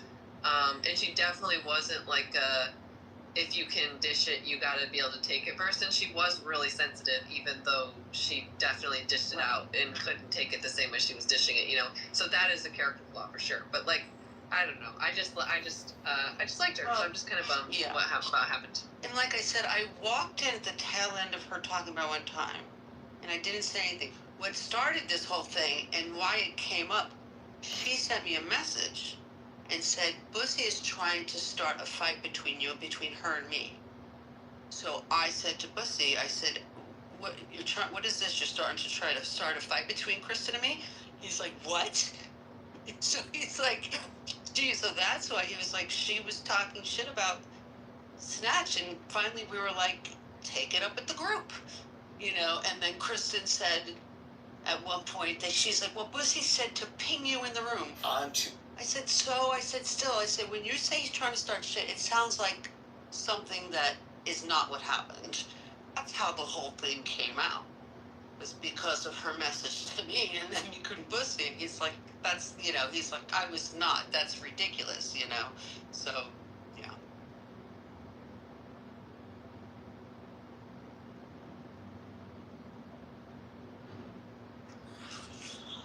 You know, if someone asked me to be kinder to her in the future, if she comes back, I will try. That's really big of you, man. Forgiveness is a great thing. Yeah, it is actually. I actually learned that forgiveness is better than forgiving. Wait. But serendipity doesn't like. So what's the end game? Well, I don't think there is one. I don't think she's the kind of person where I think she's just too sensitive. Like, I feel like I don't think there's like a path forward probably for like reconciliation. So like, it's probably just like she's just probably not going to come around here anymore, you know. Well, whose side are you on? Well, Liberty, if you have some ill towards me, since you said you like people whose mind, I think you're a poopy head. If I said my piece, being honest will make you like me more. There. Yeah, you just gained 2 points for you, so yeah, I like you a tiny bit more now. Yeah, thank you. By the way, what happened with me and Christine was part of a conspiracy we planned to slowly undermine this house, and it will creep away until it dissolves into nothingness. Just so It's treason. One down. Well, I want to get involved.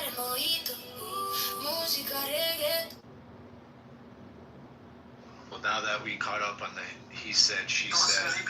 This is John Kitover, Chicago mayoral candidate, running in the February 23rd, 2027 election. I would like everyone in this room to pledge their fealty to our monarch, Serendipity. That's actually amazing. That's actually pretty funny. Go ahead. Protector of the 7 realms of Clubhouse. Definitely deserves it, by the way. Queen of the First Men and the Andals. First of her name.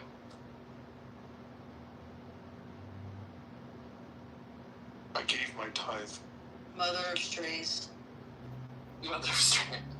Mother of miscreants.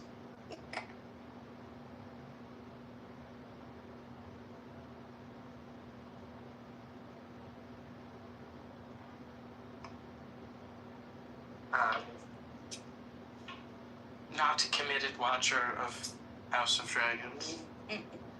Derisive. I told Cheyenne, I was like, I have a suggestion. I was like, okay, we have an 8-hour drive coming up. I was like, what if we downloaded season 2 of House of Dragons and we just listened to it / watched it like passively on our 8-hour drive, so that way we can get caught up and watch the new season when we get back. You gotta watch it. I don't think. But I think they already watched it once, so they're just catching up, right? Oh. Just rewatching it. Yeah. That's fine. Yeah, I'm okay with that. Yeah, you better get caught up. Yeah, because I know. At the current rate, it'd be like a year before we'd be even done season 3. I thought you'd never seen it. Yeah, I think you'll recall everything once you're listening to it. We're like actively watching like 5 different shows right now, so it's just really hard to keep up. Get that thing from Clockwork Orange. I think it's time for you to borrow the Sweetness at the Bottom of the Pie by Alan Bradley on an audiobook about Flavia Deluxe and listen to it on your car. So Cheyenne won't listen to it unless there's some sort of creature with an extremely large penis that's gonna have glorious sex over and over and over again. That's Well, her it's requirement for books. 13-year-old Edwardian detective. So that is likely not in the book. She doesn't like it when the creature has its way with her, does she? I don't know what that means. I don't have sex, I only make love, so.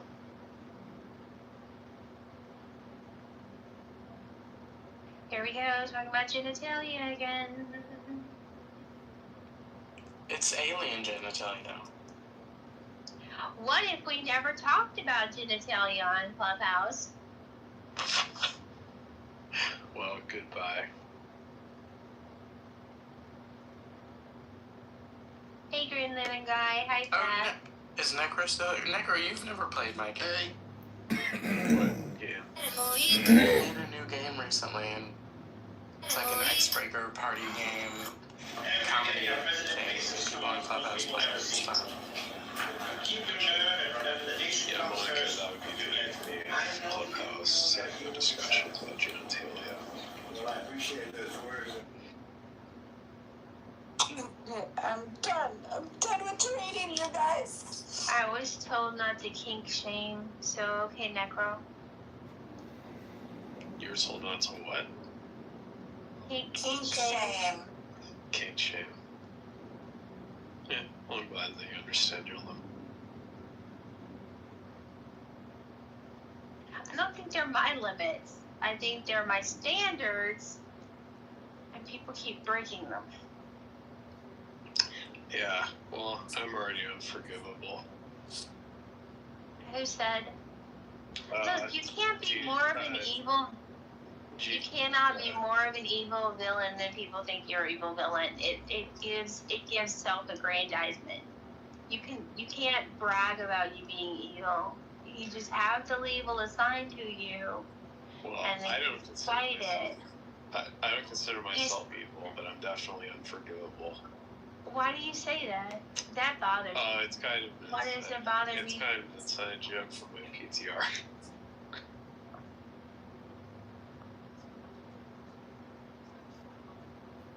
What is your PTR about? Oh, it's saying evil things. Are you calling people evil? Like, what do you mean by you're evil? Let's start with that. He said unforgivable. Oh, my bad. Unforgivable. Go ahead. Unforgivable. It's just kind of something that I used to say, like, when people said that I'm going to hell, I say I'm already unforgivable according to your religion.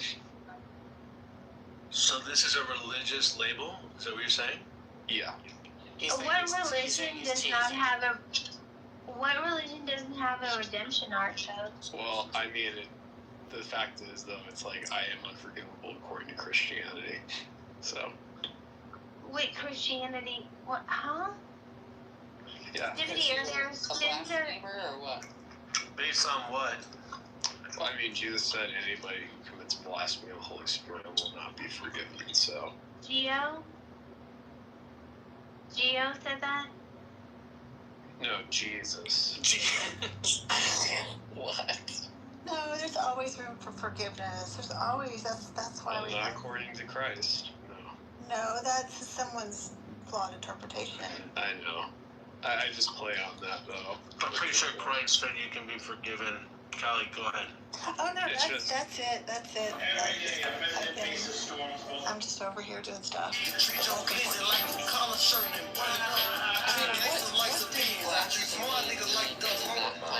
Well, yeah, I mean, I'm mostly just taking it like as like straight grenades out that bitch. That's why I was green. On full green, that bitch. I'm telling you, before that gold green switch, boy, that bitch shooting straight. How many people have taken on to hell, Necro? like I've had plenty of believers. I grew up in the Bible. Like one person several times, or like 5 people? I mean, I've lost count, but I mean, to me, it's like I've just kind of embraced it. It's like, oh shit, I'm going to hell, and I get to be away from people like you. I especially if you think about how it would be full of the people that you want to avoid, right? Because that's the What are you talking about? Kurt Cobain, Carl Sagan, Not welcome here. George Carlin? No. So you're using religion to kind of justify your actions, and then you're looking for sympathy. Serendipity. No, I'm not looking for sympathy. He's just teasing. That's the whole point of this. He's just. In the Democratic Party, if not a takeover as the Republicans are suggesting, and I think some of those who are, quote, sounding the alarm, close quote, are resorting to hyperbole by using the term communism instead of socialism. But there certainly is a frustration among many that this country is not as responsive to the needs of a lot of people, and what the Democratic Socialists in particular stand for seems to resonate with a lot of people. So, what do the Democratic Socialists stand for? They believe that, and this is from their website, I'm reading this, that both the economy and society should be run democratically by working people to meet human needs rather than to generate private profit for wealthy ruling class.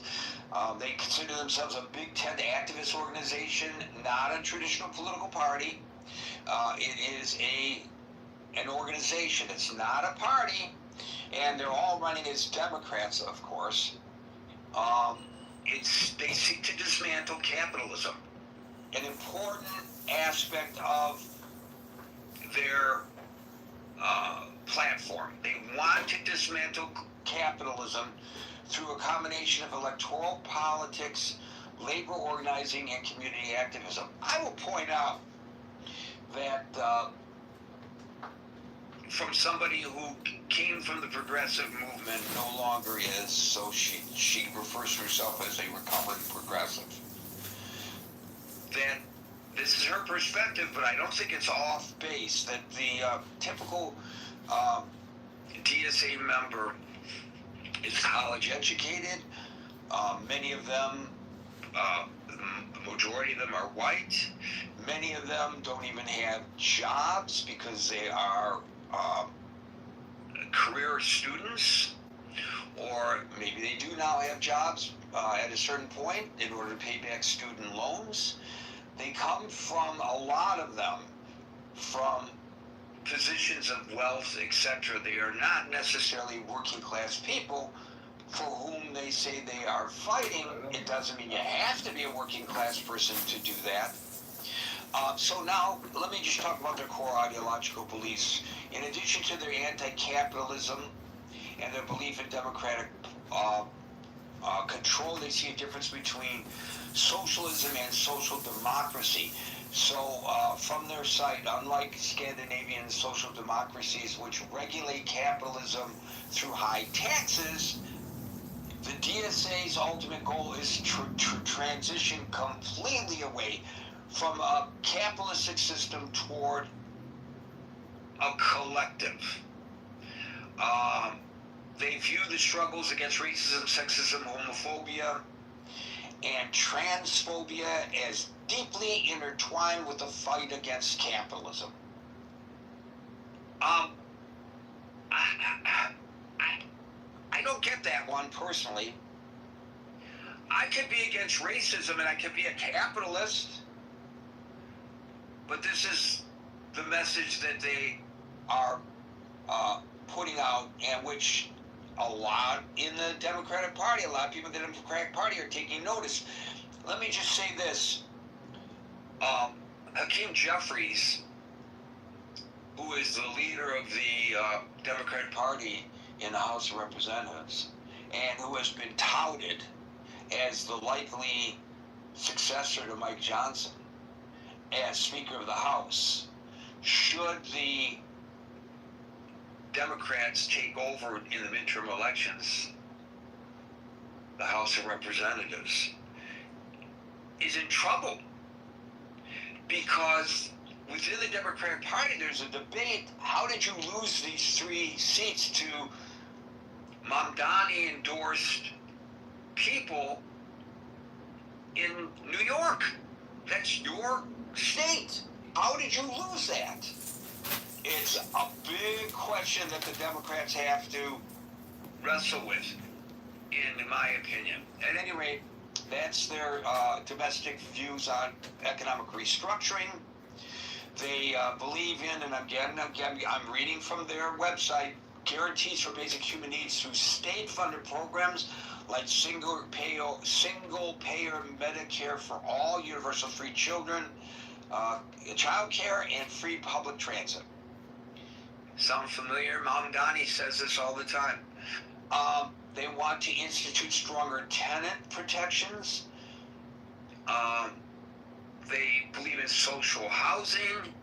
You get rid of the capitalism and put in social housing, I don't know who's going to fix the plumbing, but this is what they believe.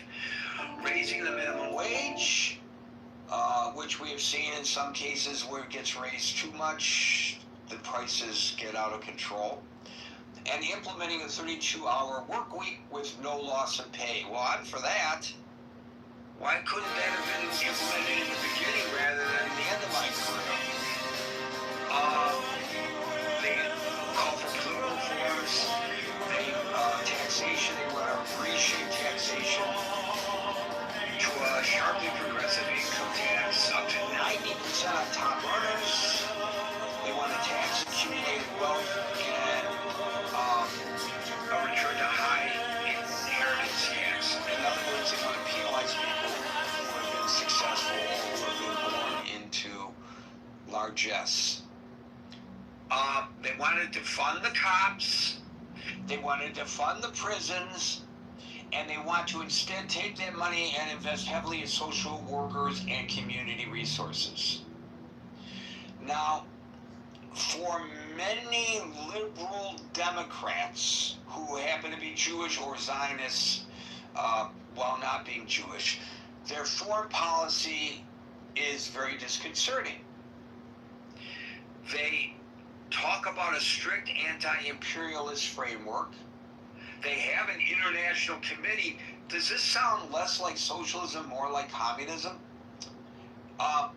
They are anti-war and for demilitarization. They wanted to fund the military. They want to close overseas U.S. military bases.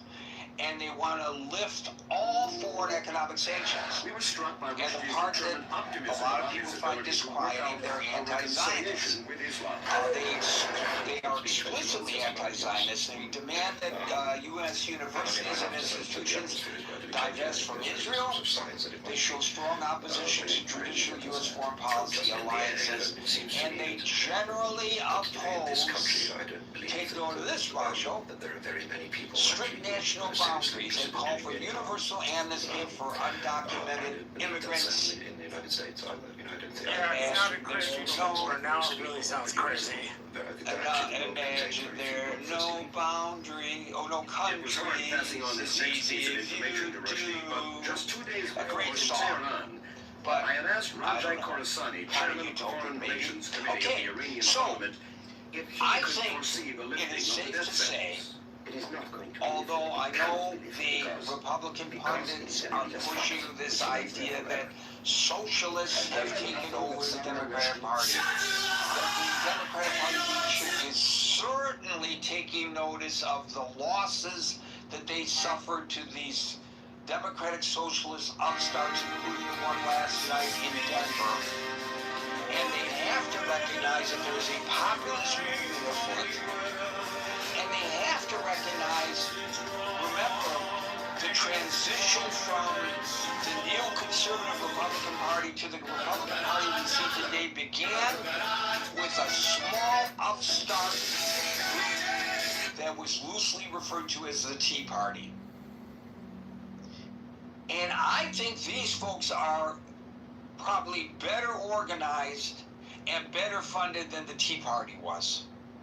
So I think, if nothing else, we should sit up and take notice as a country, as a society, to the direction that these folks are trying to push the Democratic Party and how comfortable we feel about this. And I will tell you this, if I'm a Democrat and I am feeling that Trump is such a horrible president, that I'm feeling like it's a certainty that we are going to take over the House of Representatives at least, and possibly the Senate in November, I would be very, very much concerned about what the Republicans will be embracing by virtue of this win and the others to which I referred. As a socialist or maybe even a communist takeover of the Democratic Party to scare the bejeebers out of the independent voters, so that maybe they will vote Republican in sufficient numbers so that the Republicans can retain the House and the Senate. And for the President of the United States, wouldn't that be a wonderful thing for the last 2 years of his presidency? And to my Democratic friends, if they hear this suggestion, they are going to respond with horrified exclamations of dismay, without question. So, I will start calling people in the order in which I see them, and today, that order begins with Boaz, followed by Marshall. Boaz, I never know which side you're going to fall on an issue. I can't wait to hear what you have to say. I am, first of all, good evening, Gary. Good evening to everyone. I am monumentally disappointed in you, Gary, that you forgot to mention the cow farts. The cow farts, the elimination of all the cows in the United States, an idea that came from AOC, as we all know. You should have mentioned that, but you didn't. All right, I'll forgive you for that one. These communists, and you're right, I mean, not that you're right or wrong, but I call them communists, not socialists. You can say that I'm right. It's okay. That's okay. Yeah, okay. I'll pat you on the back later. These communists, okay, they want to open the borders, defund the police, downsize the military, eliminate cows because of the cow farts, of course. Social housing. I mean, I'm not so much against social housing as long as we know where it's coming from, the money's coming from. And a 32-hour work week, listen, I'm all for it. But the question is, what do we continue to do to pay the worker for a 40-hour work week or 48-hour work week? I don't know. I'm not sure that's going to work. Let's go to foreign affairs. You mentioned Israel. You know what I find hypocritical about that, Gary? And they say, stop supporting Israel. Don't give them money. Genocide. They're screaming up and down and sideways. But we found out something very interesting, and I'm not trying to sidetrack because we are talking about the communists of America. But let's not forget that if we're going to talk about money and how to save money, which is all these crazy ideas that the communists are bringing up, let's save money by creating all these social programs, and everybody won't have to worry about where his next dollar is going to come from. Yet when we, the United States of America, are at war with Iran, and we ask NATO, which we have invested trillions of dollars in, we asked them to help us in the Straits of Hormuz, they all turned us down. So So my point being is that when these communists are looking for ways to save money and to downsize and save money, what about NATO?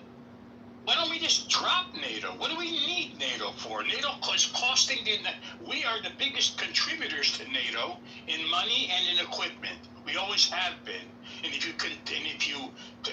Gary, if you compare what we spent on NATO as opposed to what we spent on Israel, NATO beats Israel by far. We all can agree to that. So there's a lot of hypocritical BS going on here with these communists, as I call them. They call themselves socialists because the socialist is a dampening and easier word to describe communism. Communism We all know that is a word that comes from the Cold War. It's a word that rings in our ears. So the socialism, you know, they kind of like to ease their way and say, okay, we're not communists, but they are communists, most definitely. Look, Gary, if the United States of America lets these communists take over the political system, the United States is done for.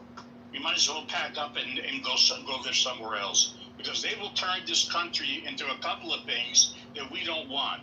Number one, they'll turn it into every city will have a Mamdani. Okay, let's see if these communists want to have a Mamdani as a mayor in every city here in the United States.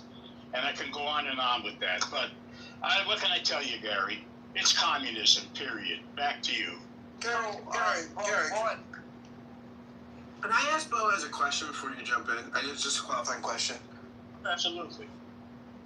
Could you explain to us the difference between a socialist, a democratic socialist, and a communist? Like, what would make them communist as opposed to a socialist?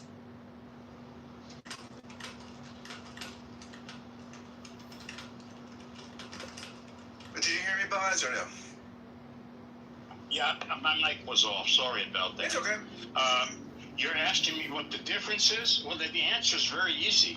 There is no difference. How do you like that for an answer? Well, I mean, there are differences. I mean, historically, and people that study this and stuff. Okay, so you're saying that these are, in your mind, they're synonyms. It's a distinction without a difference. Okay, that's helpful. Absolutely. Thank you. That's helpful. You're welcome. You're welcome.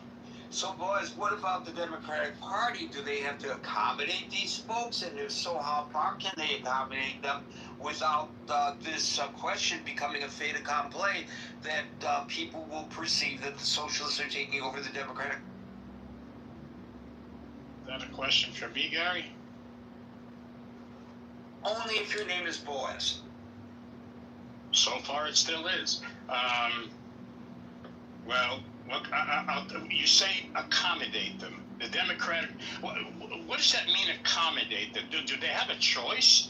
I mean, these elected officials like Bernie Sanders and AOC and Ilhan Omar and Rashida Tlaib, all of that, they're elected officials. How do you not? It's not a matter of accommodating them. They're there. They were elected by their constituents. They're in the Congress, and they're standing up for communism. So I mean, you can't just get rid of them. They're elected. I know, but you're talking about a handful of people, right? You talk about a handful of people. So if you're going to go by the numbers, there's no way that the socialists are taking over the Democratic Party. Well, I never said that they were. I never said that they were. No, but I'm asking you the question. And but if there are sufficient, if there's a movement afoot that the Democrats are taking notice of, and when I say accommodate, I'm saying not in terms of, you know, who you could control who gets elected, but in terms of pivoting to meet what they may perceive as a new demand from people on the left that's being spearheaded by the Democratic Socialists of America. At what point does that become injurious to the Democratic Party, I guess is if you're asking me in simple terms, are they going to take over the Democratic Party? I'd say not anytime soon, but it's a growing trend. There's no question about that. This is a growing trend, and I think that the edge that they have over moderate Democrats and what other kind of Democrats you want to call them, what you want to label them, the reason why they're growing is because they're making offers to people that are in need. And most of the people in the United States live from check to check.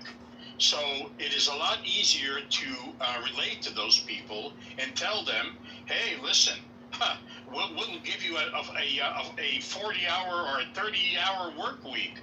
We'll give you free grocery stores. We'll give you free housing. And when they hear things like that, that's what draws them to these lies. Because at the end of the day, Gary, where the hell is the money going to come from? It's easy to say in a campaign, even after a campaign, to keep promising all these promises, but where the hell is the money going to come from? But the constituents themselves that elect these communists into office, they don't care at that point whether they're lying or not. To them, it's music to their ears. That's how they get into office, and it's a growing trend. Thank you, Boaz. Marshall, does all of this sound like music to your ears as a Republican? Because now you have campaign rhetoric fodder to use against the Democrats. It's used correctly, yes. I mean, the saving grace of the Republican Party is the Democratic Party. I will, before I address the partisan nature, try to address, in good faith, my friends who are in the Democratic Party.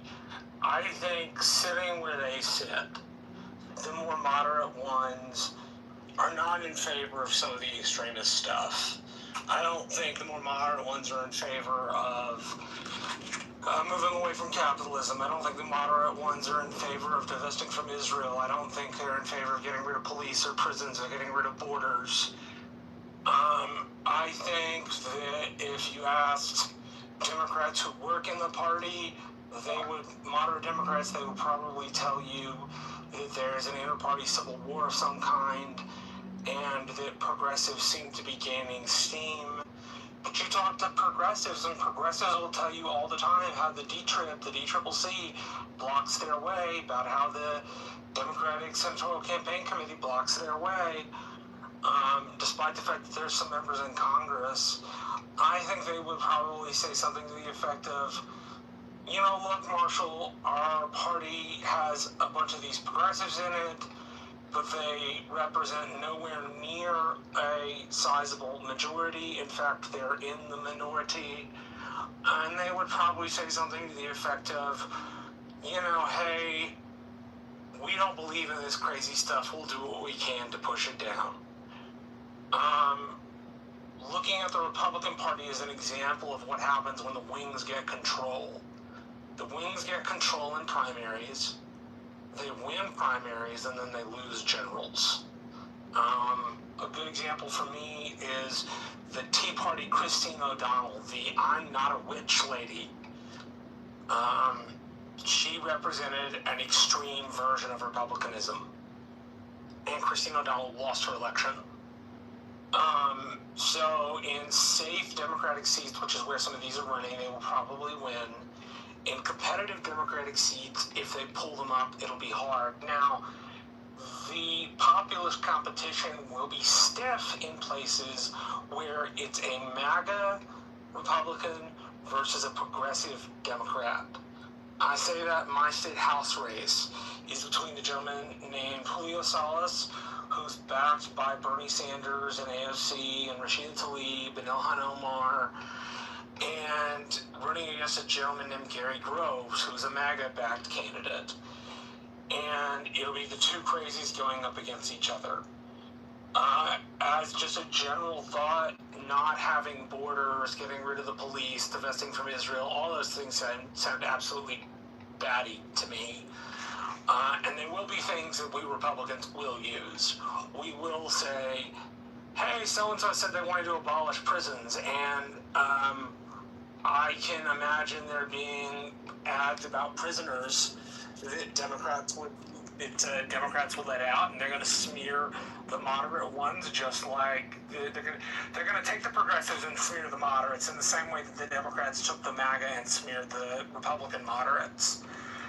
And that's going to be interesting to see what happens. I'm not entirely sure. On a partisan note,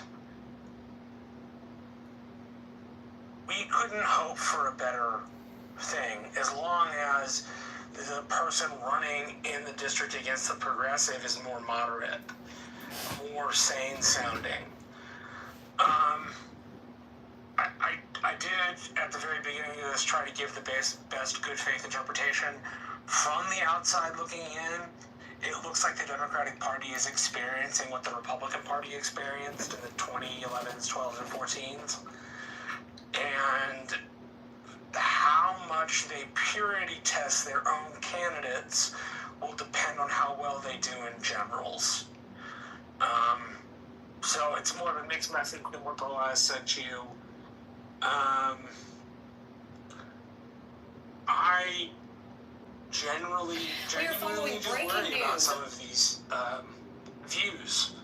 They're nuts. In the same way that the unitary executive view is nuts, getting rid of prisons and capitalism is nuts. It's just nuts. So I think you're going to have two kinds of elections in the general. I think you're going to have crazies versus crazies, and then crazies versus moderates. And depending on what side of the aisle you're on and what candidate that is will depend on which crazy it is, right? If it's a MAGA crazy versus a Democratic moderate, the Democratic moderate probably stands a better chance.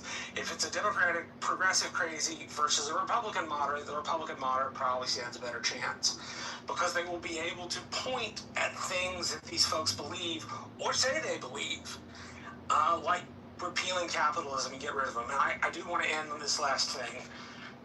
Socialism and communism become more appealing when wealth disparity is at its greatest, when people can't afford food or health care. As I understand it, healthcare makes up about 30% of overall spending for people, and it makes up about 30% of spending for their groceries. That's 60% of your income in groceries and healthcare. If the system doesn't figure out how to work this, the crazy wings of both parties will unite. And they will come together. What is this fucking retard talking about? So the crazy wings of both parties will unite. Job as a Republican, because I imagine most Republicans don't do this, to try to faithfully represent the views of my Democratic friends, because most of my Democratic friends do not believe in crazy stuff. They're sane. They want a good world just like I do. They want to be able to put food on the table, really? take their families on vacation. They want to live a good life. And so I want to make sure that I'm not smearing them at the same time as I'm trying to describe the wing of their party. And I'll just leave it there. Thank you, Marshall. Alan, are you with us today? For those who are uninitiated, Alan is a sole proprietor of a business, and sometimes he's here and sometimes he isn't. Or he's here, no, but he doesn't always. Sometimes he has customers. I'm here, but I like to listen to other people. I don't have much to say about this. Okay. To me, I'm 100% agree with both. I'm glad someone at least told me. And answer to Scott, he asked a question. I mean, Social Democrats say something, but at the bottom, they are exactly works as a, what it's called, communism. That's just about it. Back to Well, and that's a great segue to my question to Scott, because Scott, you asked Boaz his opinion. What's the difference between the socialists and the communists? And you started to articulate, but stopped yourself, that there is a distinction. But I will point this out as maybe an explanation of why people can't see that distinction, to get your feedback, if you don't mind. And that is, this group to which we are referring calls themselves the Democratic Socialists of America. So they are espousing that they are socialists, not communists. And yet, as Boaz pointed out, many of the things in their platform certainly sound like some kind of communist manifesto. And in fact, it occurs to me that I've heard many of these same breaking news points espoused by a friend of mine who is a devout communist. So the lines, I think, may be a little blurred, but to the bigger issue, how does this affect the Democratic Party? Are they, if not taking over, certainly impacting the Democratic Party? And is it positively, or is it negatively? Well, okay, before I get to that, I've got to, I mean, this is, yeah, I think that if we're going to just say distinctions are meaningless, I have friends that say, what's the difference between a fascist and a Zionist, right? I mean, there's all sorts of games we can play with this, right? What's the difference between a Republican and a racist, right? I mean, we could just do those games all day, right? Or a Republican and a fascist, Scott. Yeah, exactly. I mean, we could do this all day. I mean, or comparisons of Trump to Hitler, all this stuff. I mean, we can do emotive, imprecise parsing of things, or lack of parsing all day. I mean, and that this would, I mean, cease to be the critical thing to form. I suppose. Yeah, but Scott, I read from their own website. Yeah, what their platform is, and that platform is very closely aligned with the platform that I've heard my communist friend espouse. What issues, Gary? Before we continue, Gary, do you think you could drop that platform in the chat? I've had several people ask. They'd like to read the platform. Well, I'll tell you what, you could go to... No, I can look for it. I know. They can go to dsa.org. It frustrates me that people who are on the internet ask me to do their research for them when they can do it themselves. Go to dsa.org, I believe, is the link. Just type in Democratic Socialists of America. It'll take you to the website, and you can read exactly what I just read. Go ahead, Scott. Yeah, Gary, I don't, well, anyway, I think, first off, policy, we'd have to talk specifically about policies. And people can have policy alignments. Two radically different movements could have the same party, could have the same policy. The Bernie Sanders of 2016 had the same border policy as Donald Trump does today. And we wouldn't say those two, just because their border policies sound a lot, we wouldn't say, well, they're kind of the same feather. They're not, right? I mean, so, yeah, and again, I think any political scientists or people that take the study of political ideology seriously, that would be laughable to say that there aren't meaningful distinctions, right? The idea of what the state is, right? What the end of the state is, how the means of production should be acquired is different. It's radically different between a social democrat and a straight socialist. I mean, these things are all meaningful distinctions, I think, right? I mean, I don't think they're just distinctions without differences. And again, I find painting with such broad strokes, it's just, I don't know. I think it's emotionally gratifying sometimes, but I just don't think it evokes anything like critical thinking. But what do I know? So then let's just take another. Also, by the way, I want to say Boaz said something about the reason why people are drawn to democratic socialists, to people like Mamdani, to the woman who won in Denver, and because of the goodies, right? Because they're being promised goodies. But that can't be it, just on its face, right? Alone, because why is there an increase in popularity for populism left and right? Right? I mean, it's not just on the left; it's on the right. I don't think it's just economic promises. I don't think it's just handouts from the government, although that is what the form populism takes on the left.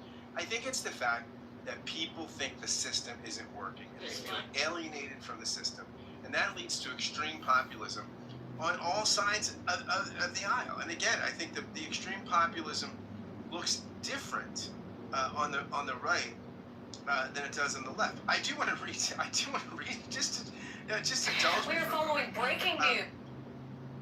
In light of yesterday's Supreme Court decision, okay. The editor, Sean Davis, the editor, CEO, and founder of The Federalist, right? This is not a marginal publication. I'm sure Marshall knows it. His response to the birthright citizenship decision, among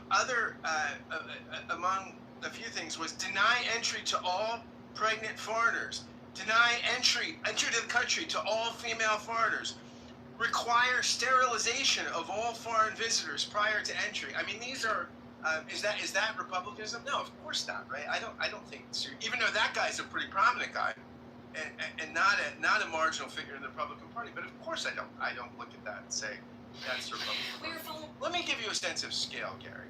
We are following breaking news of a deadly shooting in about 45 million registered voters who identify as Democrats. There are about 100,000 official members of the Democratic Socialists of America. So if all 100,000 joined the Democratic Party, became activists, that would be 0.0022222%, right? I don't think there's any danger of a takeover at all. Now, I mean, I do think there's a legitimate question is to get a populist disruption. How does the Democratic Party respond? The Republican Party responds. We are following breaking news of a deadly shooting. Have the lion's share of the party, right? I mean, that has happened. Populism has taken over on the right. Donald Trump can sink just about any primary candidacy, even if people damn well know, a lot of people know, that his primary candidates likely will lose to the Democrat in the general election. They'll still support him, right? I don't think we're anywhere near that place in the Democratic Party. Look at where these DSA folks win, right? I mean, they win in the Denver is one of the bluest districts. The woman won in it. We are following breaking news of New York City. What's bluer than that, right? I mean, come on. I mean, this is where, I mean, when these people start winning in Omaha and Tulsa, in Maine and Nebraska, other places. That we'll talk about it. In Pennsylvania, my state, right? I mean, geez, look at Fetterman.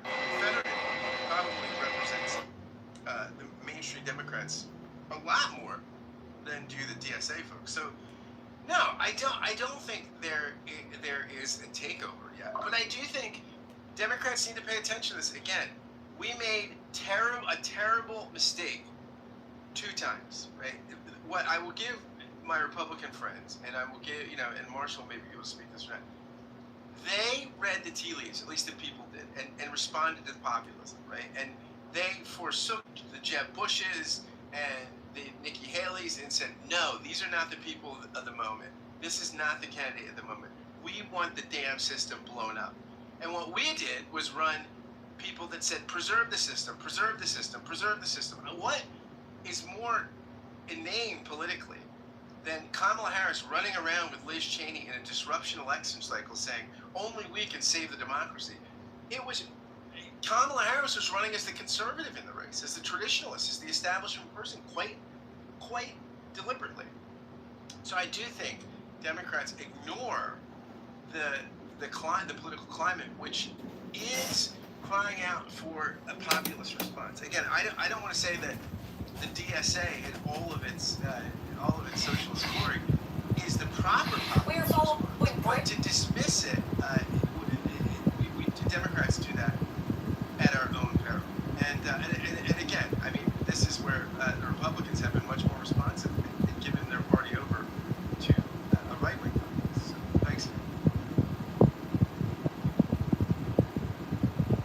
I will take note of your admonition. I would agree with you that, unlike the communists, the DSA doesn't believe in seizing all means of production or eliminating markets. They want to expand organized labor, for example, and guarantee the various points that I read earlier, universal health care, etc., etc. Universal health care, 66% of Americans. I know. And that's even 41% of Republicans support that, right? And right. So, the big socialist Eisenhower had the top marginal tax rate at 89.5%. No, I mean, we all know Eisenhower was a left-wing commie, right? I mean, God, thank God. I mean, I can't as left-wing as they could possibly be. Eisenhower was such a communist. Yeah, exactly. So, Gary, I mean, we got to get rid of these communists like Eisenhower that wanted the top rate at 89%. Yeah, but remember, in life in general and in politics in particular, I believe you would probably agree that perception becomes a reality. And if the Republicans can capitalize on this and say that the Democratic Party is becoming a communist party, does that not potentially assist them in their electoral pursuits? Can you say that again? In what? I don't think I understood your question. Sorry. Does that not, in retrospect, Republicans are successful in convincing significant voters that the Democratic Party is becoming a communist party? Does that not assist them in their electoral pursuits? If they can do that. But she is completely I'll tell you what, look at Ron Downey. I don't want to be in the presence of because it makes me Yes. And so, all I'm trying to say is you have to be, you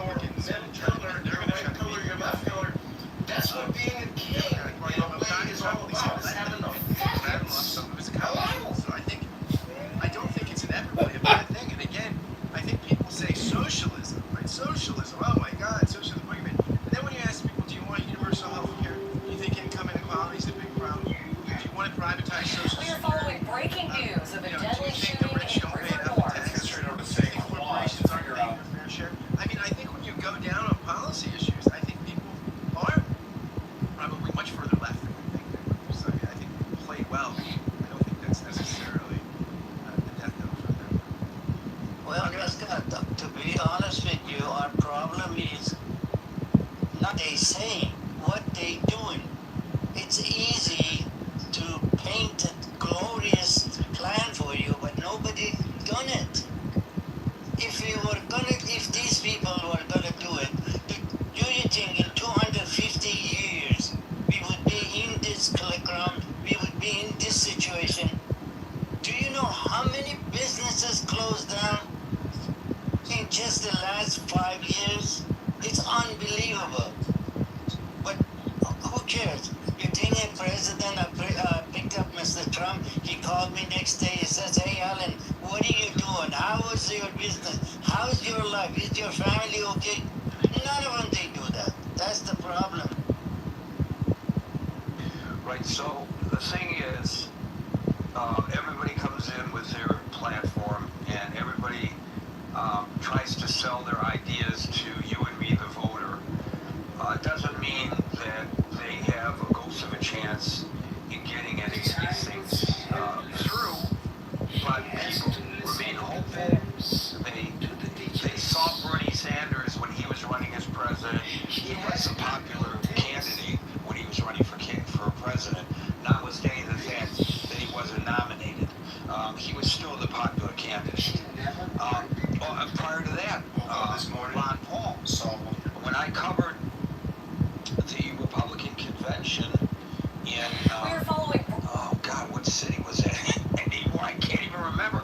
I think it was in Colorado. It was at the no, that was the Democratic convention. But at any rate, when I covered the Republican convention, the year that Ron Paul, when they were doing the Ron Paul Revolution kind of thing, he held a counter convention in the Cow Palace, and there were more attendees there than there were at the Republican convention, but they got no coverage. And then comes along Bernie Sanders on the Democratic side. Then comes along Donald Trump on the Bernie Sanders on the Democratic side. Then comes along Donald Trump on the Republican side, with a populist message that gets embraced at the time that they present it. But then, as you so correctly point out, Alan, they have great difficulty in delivering. And I'm not saying that's the fault of the singular individual running for the office. There are a lot of factors involved, but maybe it's the system. I don't know, but they never deliver. So now you got these folks that are promising all kinds of things that I don't see how they deliver it. I know Mamdani said free buses. Well, it hasn't happened yet, and I see no movement toward free buses because he can't do that on his own, because the state controls the bus system in New York City. So how he can't just come in and wave a wand and dismiss fares on the buses. And if he even were able to do that, as Boaz pointed out, okay, how are we going to pay for it? Yeah, but and these are things that every politician, right? Right. I just said that. I just said they all. Yeah, this is. I mean, we're going to have the Ukraine war ended in 24 hours. Like, exactly. Politicians of all stripes overpromise and underdeliver. That's the nature of the job. Well, that's the nature of the system. I don't know if it's a job. Is it their job to overpromise and underdeliver? I don't know if it's their job. I think it's a failing in our perceptions of the candidates, our expectations of the candidates, etc. But all we have is what we have in front of us. And when you're talking about eliminating borders, if you're talking about taxing the rich to 90%, if you're talking about dropping the taxes for you and me, it all sounds good, but I don't know how you get to there. So why do you even bother to, I don't know, maybe I've lost some of my optimism along the way in terms of our ability to reform what we were going to. I mean, look at Andrew Yang, and, he wanted everybody to, he wanted some kind of universal income for everybody. I thought that sounded pretty good. I don't know if it's something that's economically feasible. He made a pretty persuasive argument that it is. I'm not an economist. I don't know whether it would really work. But at any rate, here you have these populist candidates. But I would just point out that in the case of Mamdani, I want to paint everybody with a broad brush, and it has nothing to do with his religion, as many people would suggest. But he's not very accommodating to his responsibility to be protective of all of his constituents, including the Jewish community, which he has shown time and again, as Alan points out, his actions rather than words that count, that he is dismissive of the need to protect the Jews in New York City.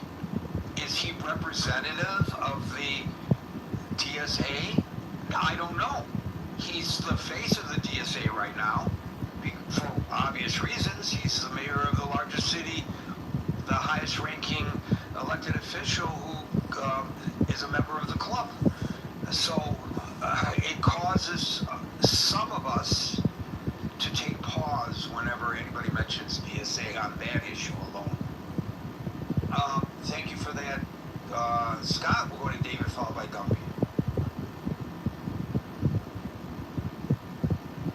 Alright, hello. Okay. So, I want to put aside what various policy disagreements many of us may have with the DSA or could have with the DSA. And I say this, any of that as an independent, because there are a lot of things I didn't agree with the Tea Party, but I remember the Tea Party actually re-emerged in 2007, so George W. Bush was still in office, right? When they first started their, the beginnings of the groundswell, right? They got there. And I always said, I wonder when the Democrats is going to have their Tea Party moment. And I thought it would be Occupy Wall Street, but that didn't turn out to be much of anything. It was more of a whimper that went and disappeared. But what I've tried to understand on either side, of the aisle, in this regard, is not what you think about their policy ideas or whether you think they're feasible or not feasible, is if people are coming out in a primary, in some of these primaries, obviously, and they're actually voting for them, you should actually try to figure out what it is that's going on. And one of the consistent things I've heard over the last, at least in this term of Donald Trump, particularly, right? But even we can go back to Biden for other things. But in this term of Donald Trump, there's been a major sentiment by voters, particularly the Democratic Party, that the party is not out there fighting for them. That it's not fighting, and I mean, and not just they're not even fighting against Donald Trump. They look at the sort of weak thing that happened where Chuck Schumer and I think it was Maxine Waters were out there with a bunch of other people, and it just looked like, I'm going to be honest with you, the way I interpreted it, a lot of people interpreted it, it looked like a group of geriatric people standing at a podium saying, we're going to fight you, and they're like, yeah, right, that's not going to happen. So there's been a massive dissatisfaction among a lot of people on the left, particularly within the Democratic Party, what their party isn't fighting for them. I was looking at the numbers, about 55% of your people over the age of 60. We've talked about this in the past, about how some people die within the office or they don't get out. That whole thing, one must know when to go.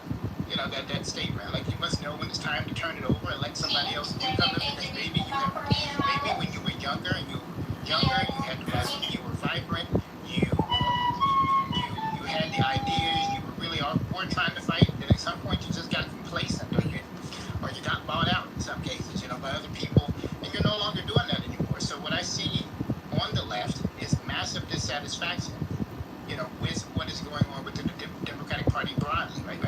That Hakeem Jeffries is not somebody they particularly like. Chuck Schumer is not somebody they particularly like. Nancy Pelosi, my representative, is retiring. A lot of people are very happy that she's retiring, that she's being gone, right? Because she was the symbol to them of some things that were quite negative, but she was going to be in there until she decided to go.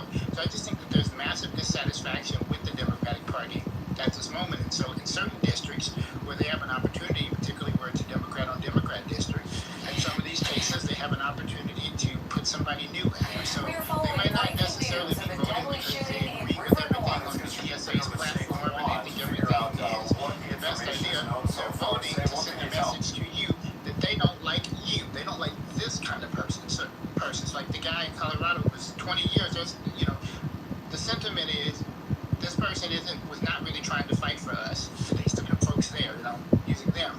and they're going to give a shot to somebody who at least they feel like is going to go in there, and they're not going to bring a knife to a gunfight. They're not going to say, oh, I'm trying the best I can, but I can't do anything. They want somebody who they can visually see is trying to do something, trying to make change. And I think the other elephant in the room is the generational differences.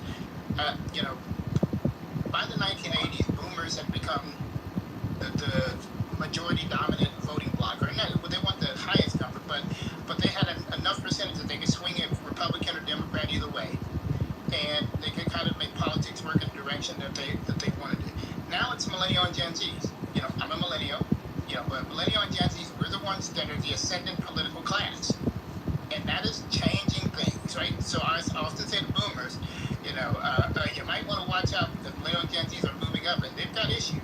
And there are things that, whether or not people agree on what policy solutions are, it doesn't matter whether you're Democrat, Republican, Independent, or whatever you identify as. There are things I talk to very conservative folks too, who are millennial or Gen Z, and they agree with this is an issue that people would be on, liberal, progressive, or leftist, or whatever you may want to call themselves, all agreeing, at least a majority are agreeing on some of the issues that are going on, economic issues, social issues, things that they're having issues with, that they don't feel like the politicians, and particularly these ones that have been in office for long periods of time, are even trying to address, or even care to address. And where it's that, oh, you run on a bunch of things and then you get in there and then you don't do it, right? You don't have to do all that, but you just have to say this in order to do that.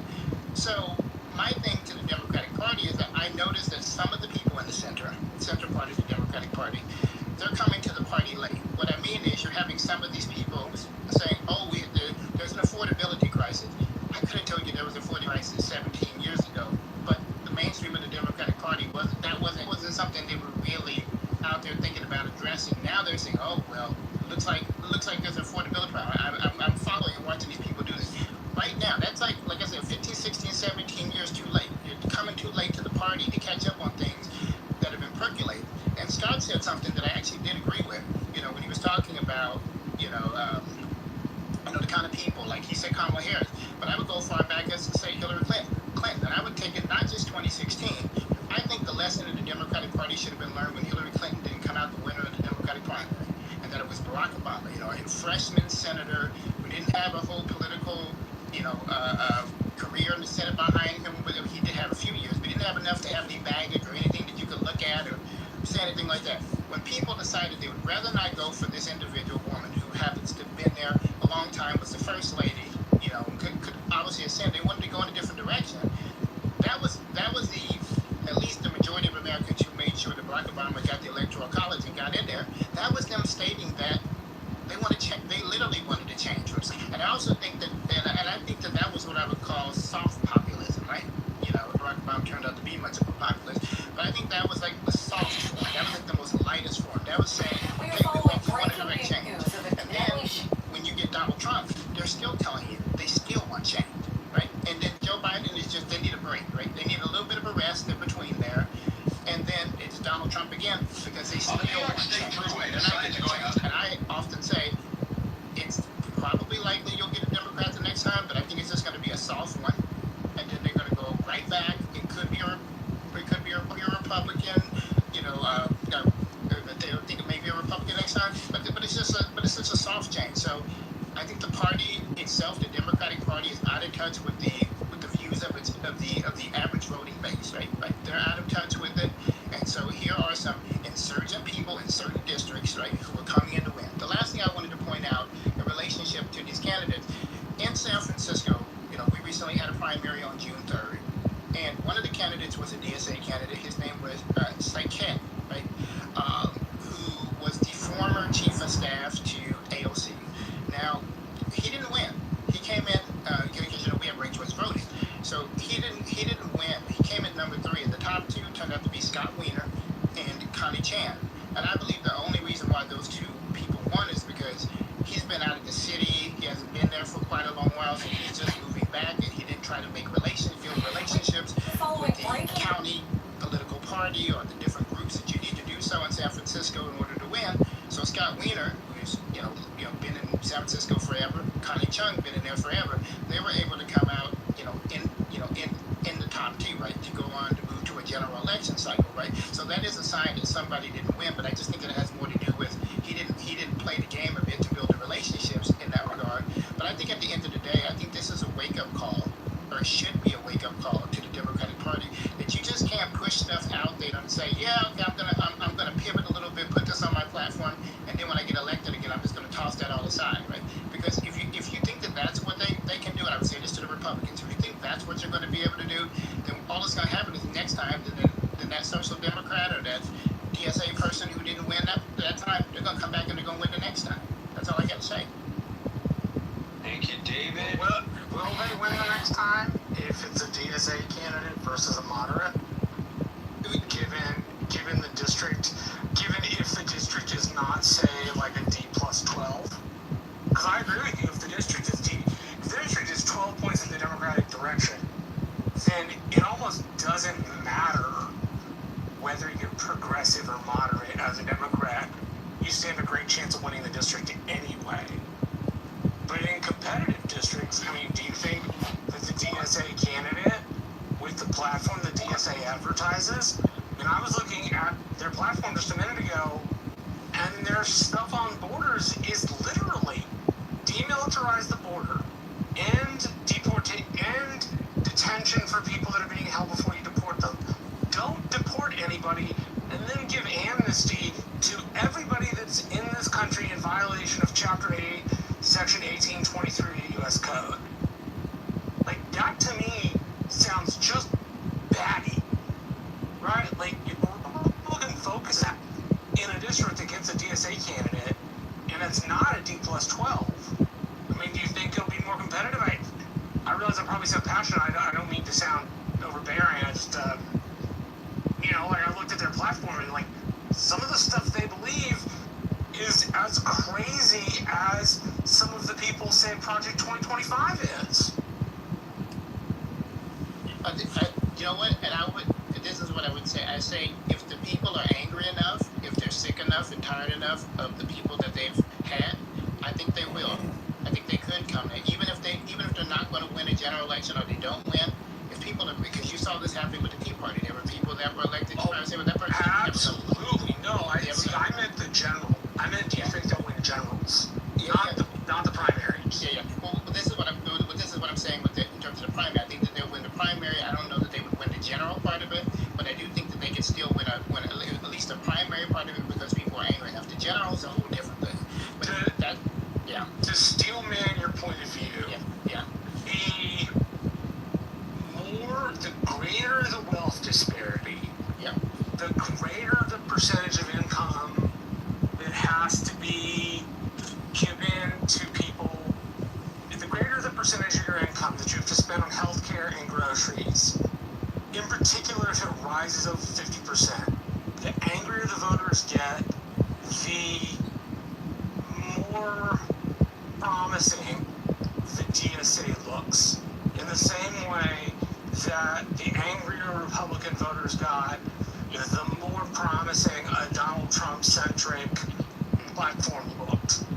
So I think that's the best statement I can give for your position.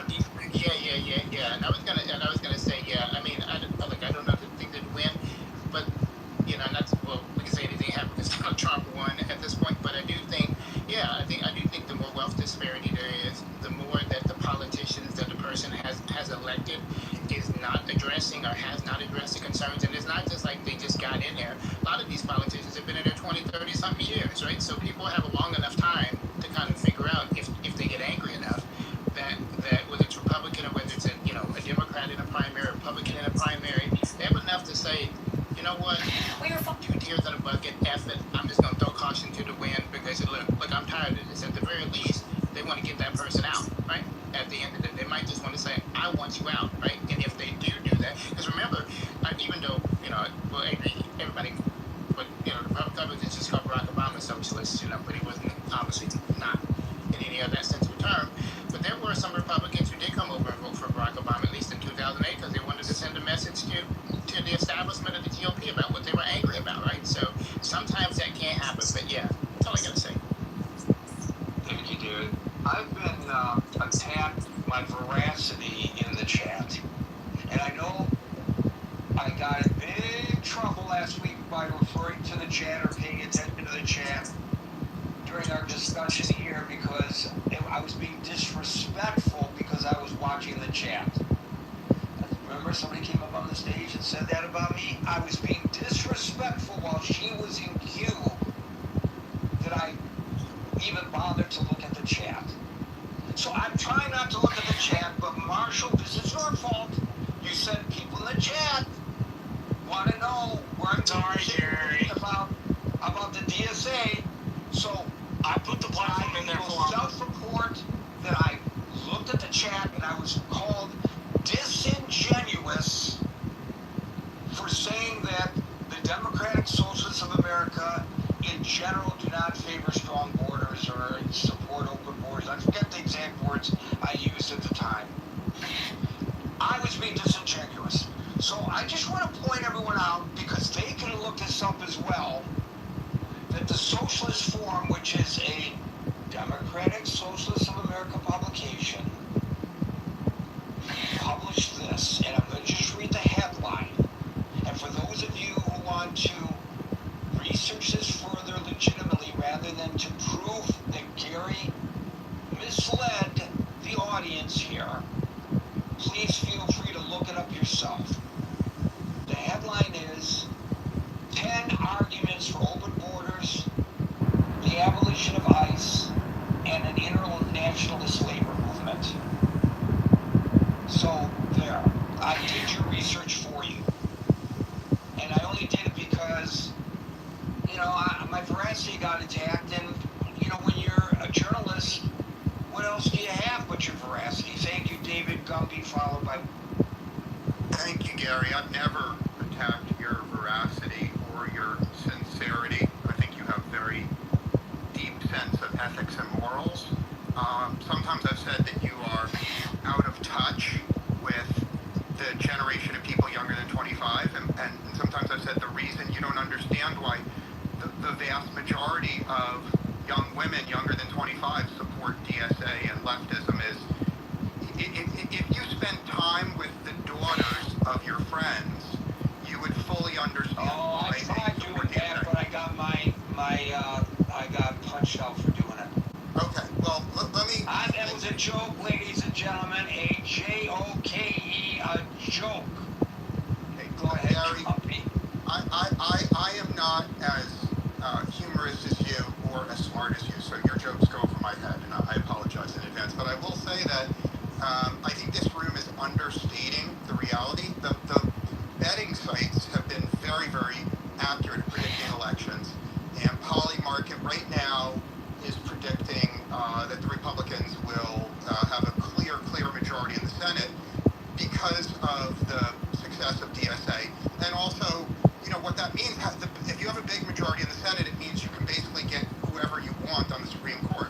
So I think it's very safe to assume a few more, or one or more additional Supreme Court justices who are supportive of traditional values. And I think that hats off to DSA for offering what Barry Goldwater said, right, Gary? I'm sure you remember Barry Goldwater ran on a platform that was very strong. Barry Goldwater said, I offer a choice, not an echo. And he wanted to highlight he's offering a clear break from the past. He's offering something very different.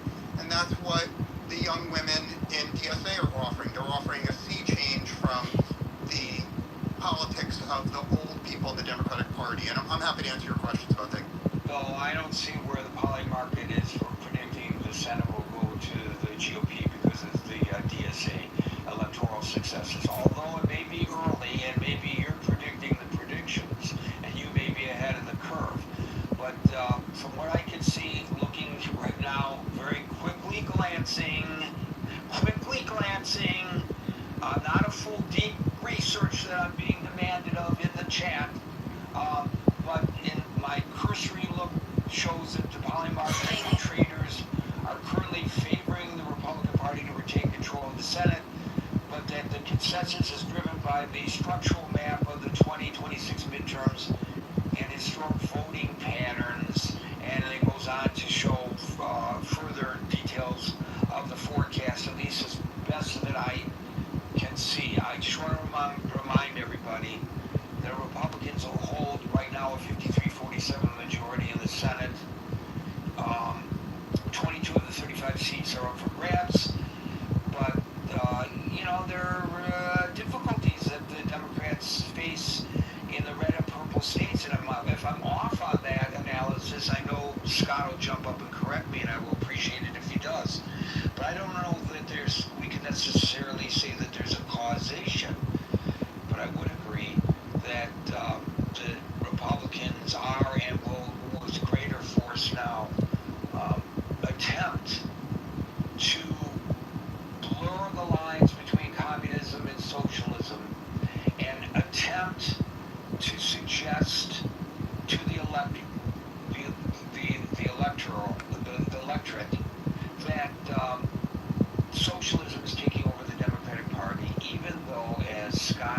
right now, the bet is which party will win the Senate in 2026, and it shows 57% for Republican Party winning the Senate in 2026, respectfully.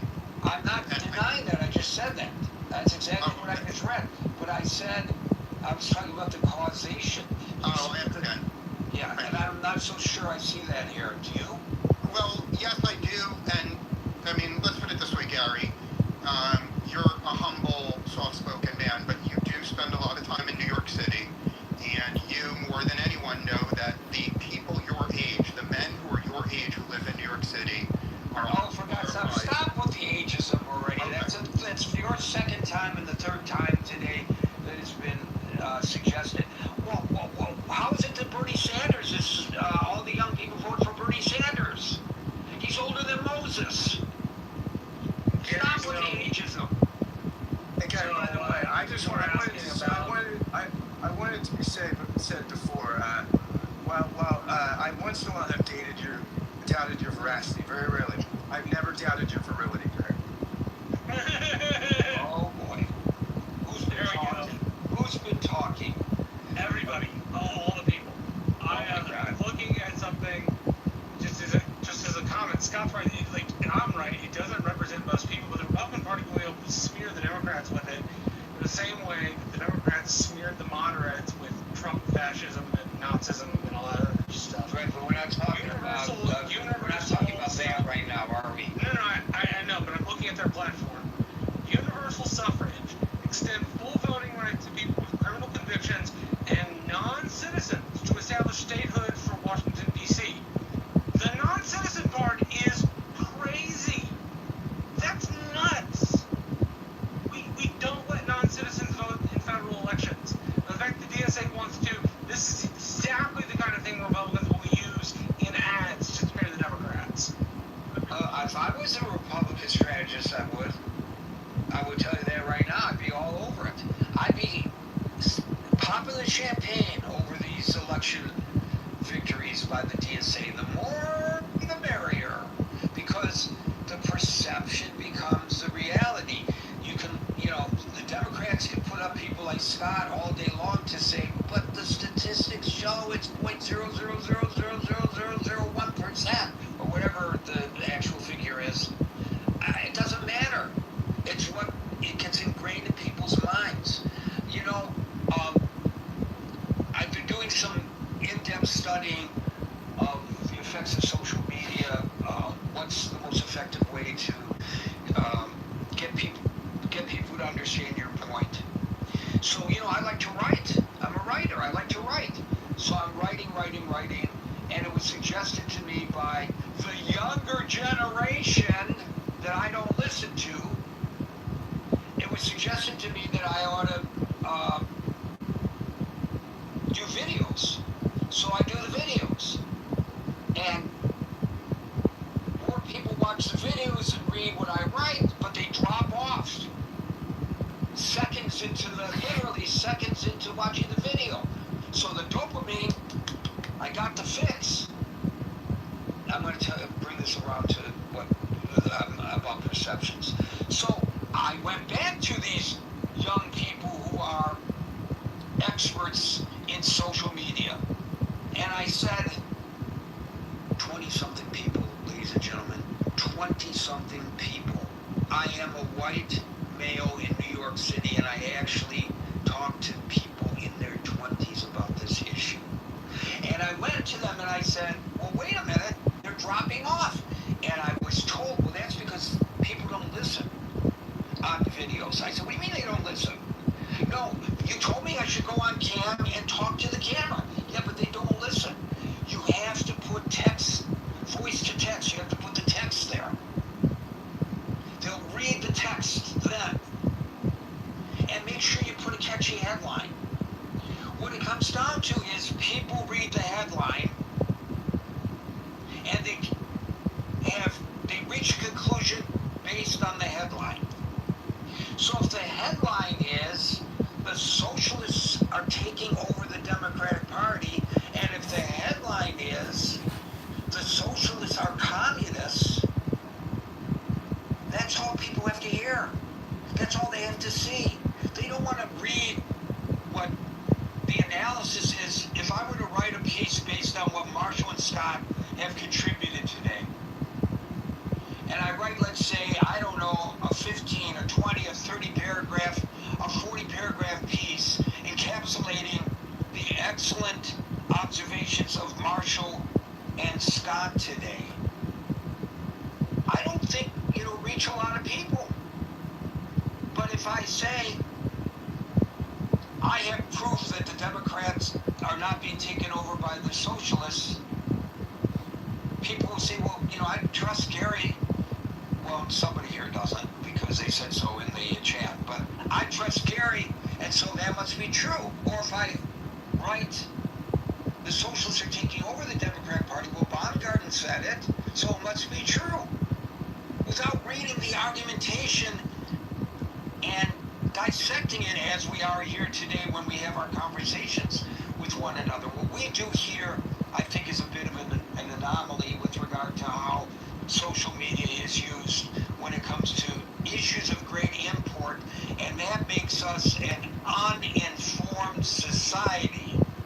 And then, of course, combine that with the fact that those who believe that the reporters of this country are enemies of the state are winning, because every day there are fewer and fewer reporters, because there are more and more layoffs.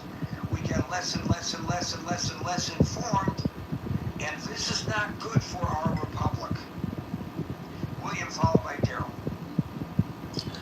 So the expansion of social media being delivered on platforms like Twitter and Instagram, they do get through to more people if you have subtitles that go along with the spoken words, and more avenues to reach people.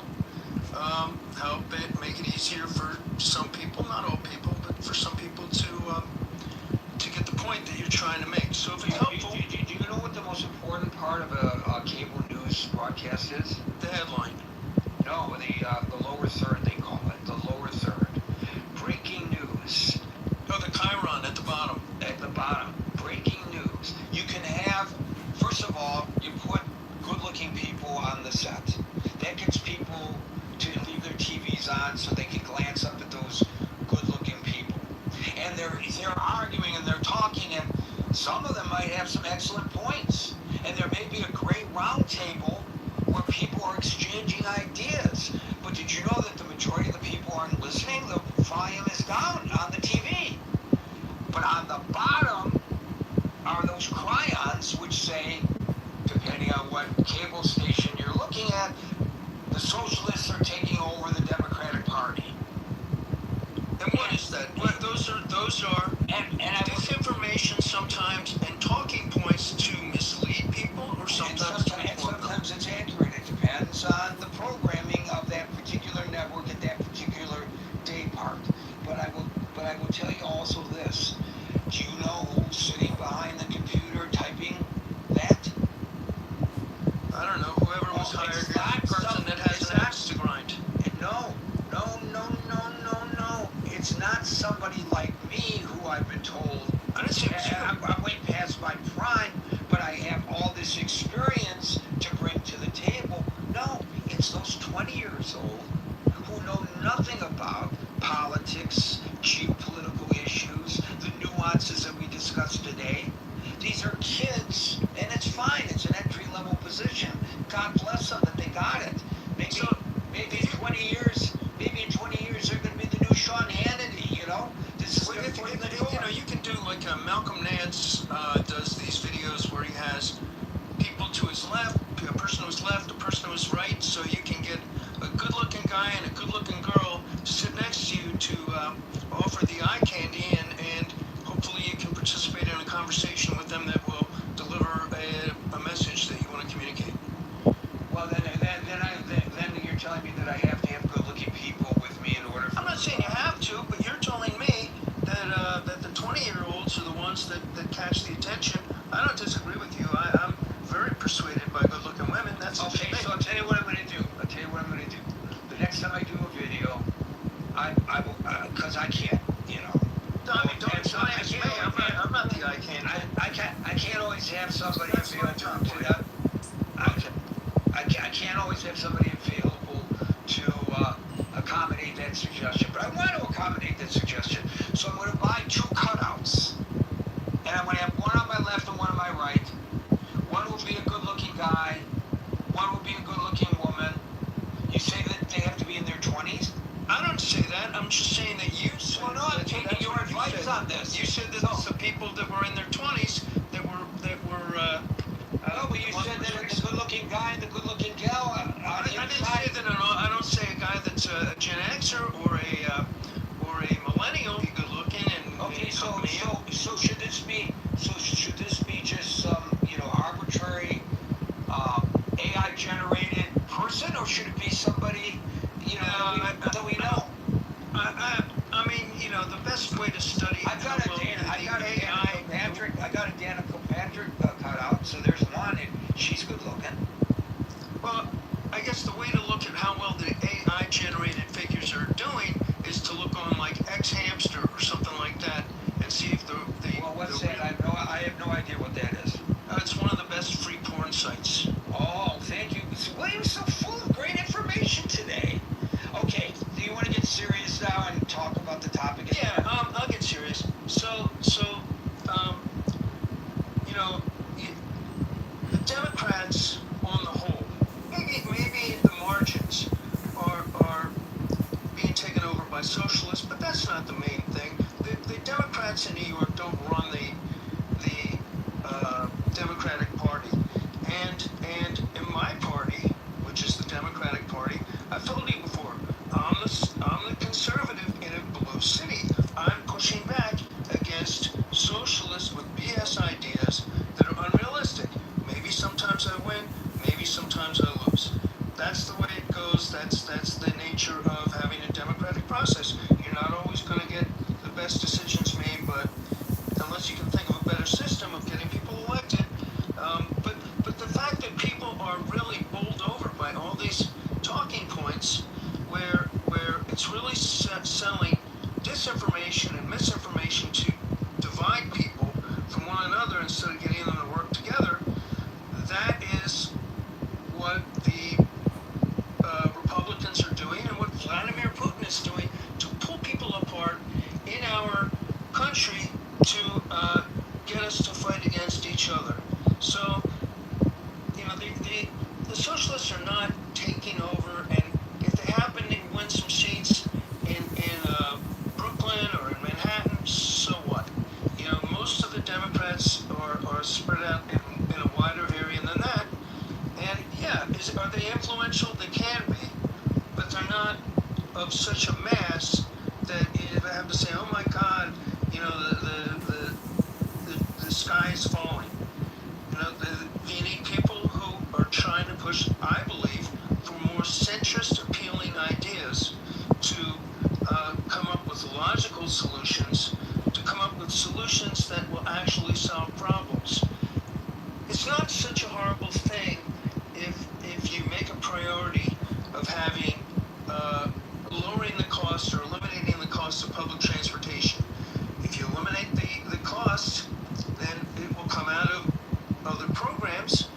It will also lower the administrative costs of running the transit system. So that's a cost that can be made if the person elected has the political power to do so. And as you pointed out, they probably don't have the political power to do that. So if they come up with some BS saying we're going to make everything free for everybody, and that doesn't happen, then people will see that didn't work, and you move on to the next election cycle. So I don't think the party is being taken over by socialists. I think a bigger danger, and this is my observation, is that the people that are supporting more right-wing ideas, like having masked men come into our streets to arbitrarily, capriciously, using profiling, using racial profiling, which the Supreme Court has blessed, to pick people out for rejection from this country. is a bigger problem. It's more of a symptom of white nationalism than it is of the socialists taking over.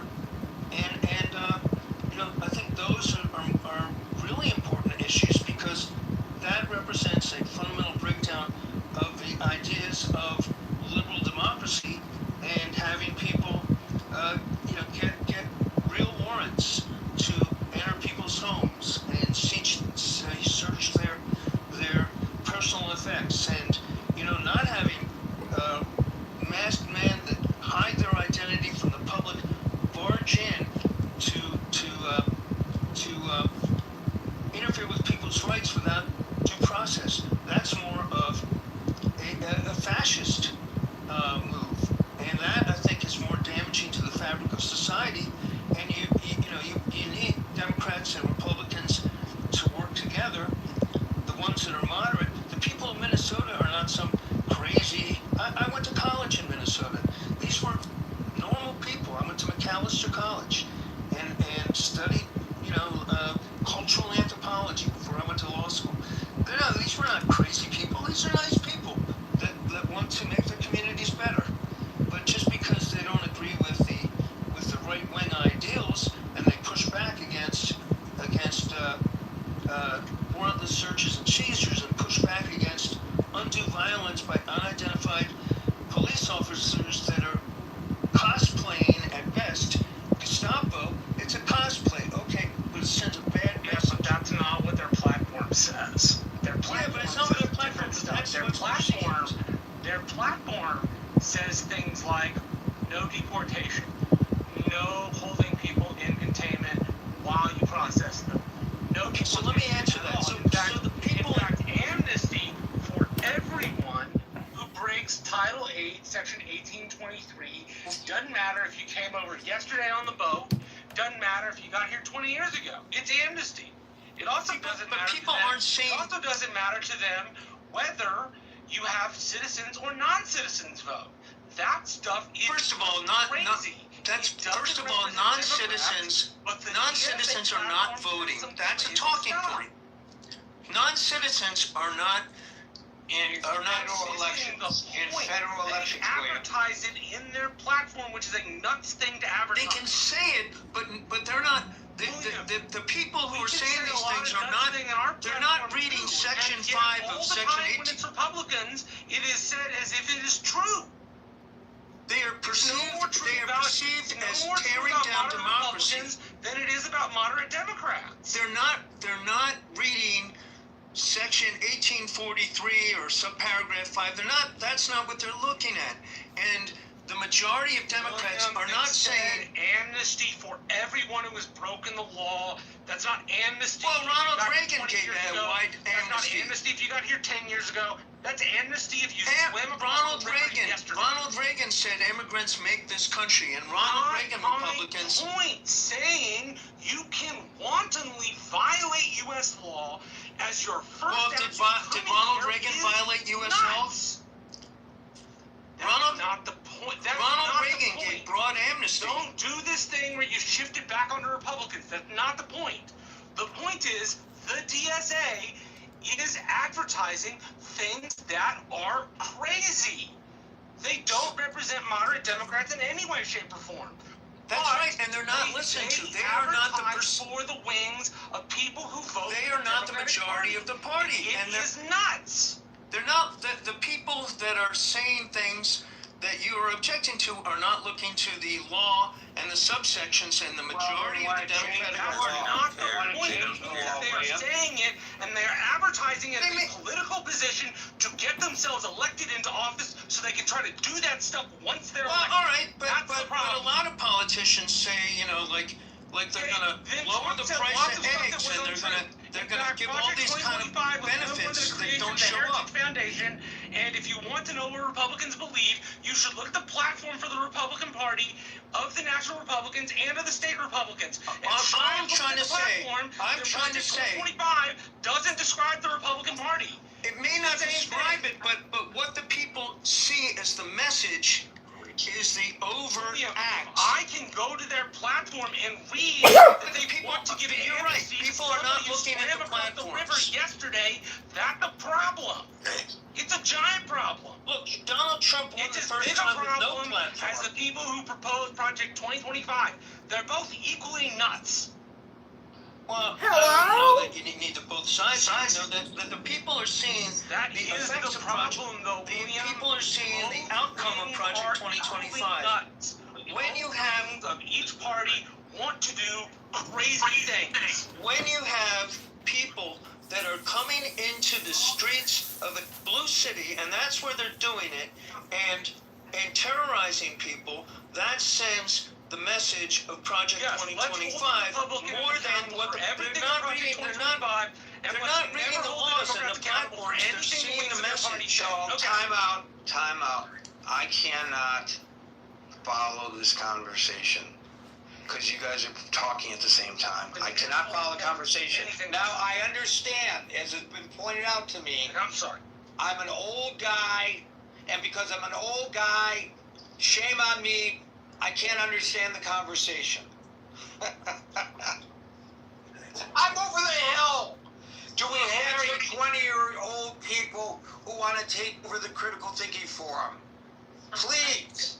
Gary, you do a good job running the room. Don't take it so personally because life is not a popularity contest. William, I'm not taking it personally. I'm being sarcastic. All right, just checking. Vault. Not only do I have to explain my jokes, I gotta explain my sarcasm. Daryl followed by... Hey, Gary, can you hear me? I do. Somebody's mic is open. Yeah, I think that's Alan's. I'll fix it. Go ahead. I'll fix it while you're talking. There you go. I'm actually, I came over here to Jersey. I'm in downtown Newark, Ironbound, Little Brazil. And I'm hanging out. Little Portugal. And Little Brazil. Somewhat. But I'm hanging out watching World Cup. So I came up to kind of echo what Marshall said and to what David had said earlier. And Marshall brought up a point. It is demonstrably true that whenever there is a wealth gap that widens and widens in this particular country and in other societies, you see a rise in socialist ideas. We saw it during the Gilded Age. We saw it right after World War II, when a lot of industrialists, particularly in defense contracting and all these other things, started getting wealthy. We started to see more labor unions. What frustrates me is that we have these conversations and we know that history tells us exactly what's going to happen, and yet no one actually seems willing to do anything about it. And before someone says, well, what can I do? You can be part of a movement to tell your elected officials, this has to change. Or if we look at history, everything collapses. I told Scott and Marshall this morning, I'm going down to South Carolina next month. There is this guy, he builds these underground bunkers.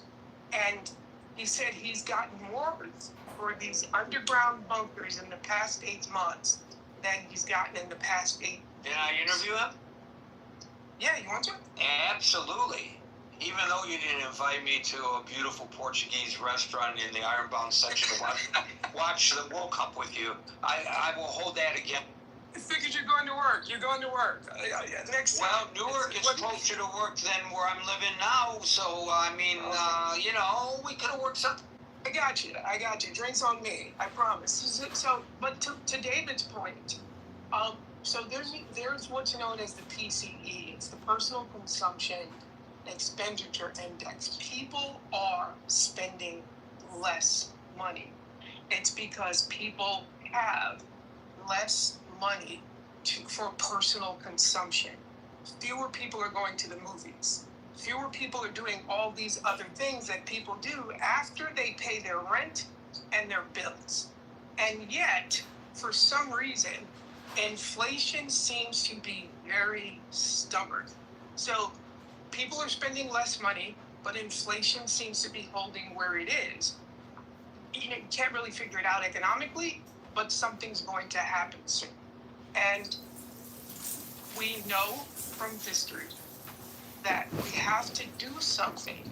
We have to collectively decide we're going to do something about this, or we're just going to let it all go to hell. Because history tells us that when this happens, if there is not a corrective measure, meaning like after World War II, the establishment of more labor unions, if there's not a corrective measure that happens, people just get angry. People don't want to participate. There's an entire generation who watch their parents put the keys on the counter and walk out of their homes during the mortgage meltdown. These kids that might have been 10, 9 and 10. Oh yeah, they just put the keys in the kitchen and be like, "Hey, Dr. Bank, enjoy the house, Mr. Bank. Here's the keys. Take care now." Accounts managed by me. I can do better in the private market, even if I just went totally conservative on what my money was doing. I can do better in the market than I can do with the government managing my. But you can't say these things because everyone has their hot button topics that sends them off emotionally, as opposed to actually saying, hey, let me think about this. Let me ask myself, what does this mean? We have to do something about the wealth gap, because the guy down there, he says everyone who has ordered a bunker that he's going to have to spend the next 2 years building are all plus millionaires. And so we have to do something about this. Survival of the fittest. And in our society, the fittest are the wealthy. But it doesn't have to be this way. There's nothing that says this has to be this way. Well, no, nothing says that it has to be. No, nothing said that we have to have two parties running our political system in the United States. But it is what it is. Who's winning, by the way, Daryl? Oh, I stepped out.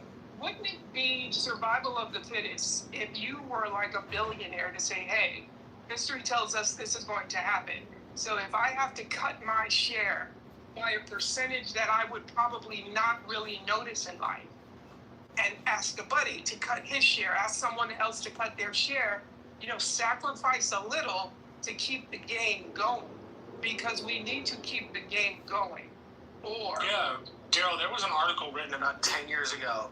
It was called "The Pitchforks Are Coming," and it's about this very subject. I'll find it and send it to you. Please send that to me. And Gary, what I was going to say is, your comment about, you said something about, pundits. There was an article, I sent it to Marshall and Scott, but Columbia School of Journalism, they did this article, and they said that you started to see more lawyers doing news commentary when the 24-hour news cycle began. And so the position that was made was, are you getting news, or are you having positions argued to you by lawyers? Oh, okay. Let me tell you that when I went to work for CNN Radio years ago, CNN had this bureau in New York City where they we were on 8th Avenue between 33rd and 34th Street, kitty corner to Penn Station and Madison Square Garden. Beautiful location. And in front of the building, there was what they have here, called here NYP parking for New York Press. And you have to be a credentialed a reporter, and then you could get, even if you live in New Jersey, you could get license plate that start with the letters NYP, and that allows you to park in New York Press parking spots. And there were 6 or 7 or 8 cars, SUVs, all lined up in front of the building. And there were crews, 2 people each, for each of those vehicles. And they would be dispatched to cover this, they'd be dispatched to cover that, they'd be dispatched to cover another thing. Today, CNN does not have a bunch of crews running around the largest city in the United States. They have a crew or 2 on call, but they don't have a bunch of them covering things the way they did before. Why? Because it's a lot easier to put talking heads on the screen, so-called experts, and some of them are, to discuss issues rather than actually going out and covering the stories yourself. Now, to their credit, all of the major television news agencies have correspondents on Capitol Hill. They have correspondents at the White House. These are actual reporters at the Pentagon or outside of the Pentagon now looking in, but still covering the Pentagon. And they are who have contacts, they have sources, and when they're brought to give their perspective, they're basing it on what people in the administration have told them, people on Capitol Hill have told them, people at the Pentagon have told them, etc. They do still do that, but it's no longer cost effective for these cable networks, and they have learned that the controversy of the talking head arguments, I'm sure there are people who enjoyed hearing the back and forth between Marshall and William, because there are a lot of people who really gravitate to that. My understanding is, I'm not a Clubhouse user, but my understanding is, other than, as a host for this show, but my understanding is that that's pretty much the norm in a lot of the rooms on Clubhouse, where people are yelling at each other, and they like that. That's great. Maybe it's good for ratings. Maybe we'd get more people in here if we did that. Not my style. It's good for clicks. It's also good for clicks. Because every click. Can I comment on the lawyer comment for a second? I didn't see that you were here. Yeah, just a quick comment. Daryl, one of the things that changed it for lawyers in the media was actually the advent of court TV. I know a lot of lawyers that ended up working in the media as opposed to practicing that. The journalist side, especially with court TV, was paying good money, and people started developing their careers in that direction as that became more popular. But even if you think about it, majority of our legislature is made up of lawyers. Most people in government have a good percentage of a law background. But with respect to lawyers on TV, as reporters, they still, as long as they're licensed, they still have ethical considerations and boundaries and guardrails under the rules in their state with regarding what they can say and can't say on the air. I mean, obviously, if it's a case they're involved with, there's very strict guidelines on it. But things like frivolous claims, and certain assertions that don't have any backing in law, or in fact they can't say, and they're in violation of most states' ethical rules. So I just wanted to add that. I guess I'm talking more about positions, right? So it means like you have a bit of news, and instead of just reporting the news, you report the news with your position, as opposed to, there was something that said if you actually just want news, you should watch your local news. If you want to, and again, this is something that came out of Columbia School of Journalism. If you want to, unfortunately, like you just said, maybe it was the advent of court TV. Maybe they liked it because it became so adversarial. In a sense, they didn't want to see people just go back and forth without consideration for what is true. And I think as a society, we've moved far away from what is true, as opposed to what I call reaction porn, in a sense, right? I think someone earlier said it's about these dopamine hits, right? It's like the guy from Britain who has that really popular podcast on YouTube. He just literally lets people go back and forth. And somebody could be saying, but it's like no one is actually saying, okay, what A just said is actually factually not true. What B just said is factually not true, because it's not about whether it's true or not. It's just, hey, that's going to get me 100,000 views for this 30-second clip, and that 100,000 views is going to equate to so many dollars. And I just think it's just not good. It's not good for us as a society, but it seems to be what society wants, or at least some segments of society. If that makes. Well, you're right. It's not good. Neither party will unilaterally disarm and not use the wings of either party to smear the middle. The Democrats won't stop doing it to the Republicans, and as a consequence, the Republicans won't stop doing it to the Democrats, or the other way around, if you prefer. And it is extremely unhealthy, still within bounds, and is totally fair play, because it's been used by the other party. Whichever side you sit on, it's used by the other party. But it doesn't mean it's good for us. In fact, I agree with you, it's bad for us. It plays the game so hard, it breaks the system. And there's nothing about playing the game so hard and breaking the system that is good for us. The more we break it, the worse off we are. And yet some making money. And that's why I'm always saying follow the money. Okay, I'm gonna cut it off because there are a bunch of people in queue and we only have 15 more minutes. We're burning daylight. But I would like to get back to the topic at hand. Shai, followed by. Hello. Yeah, I think that establishment democratic politics are sort of captured right now, and I do feel the same way or similar way about Republican establishment politics. But I was watching something very how do you call this by I'm not sure if it was Hassan Piker or somebody on the far left, and they basically said that they have a plan.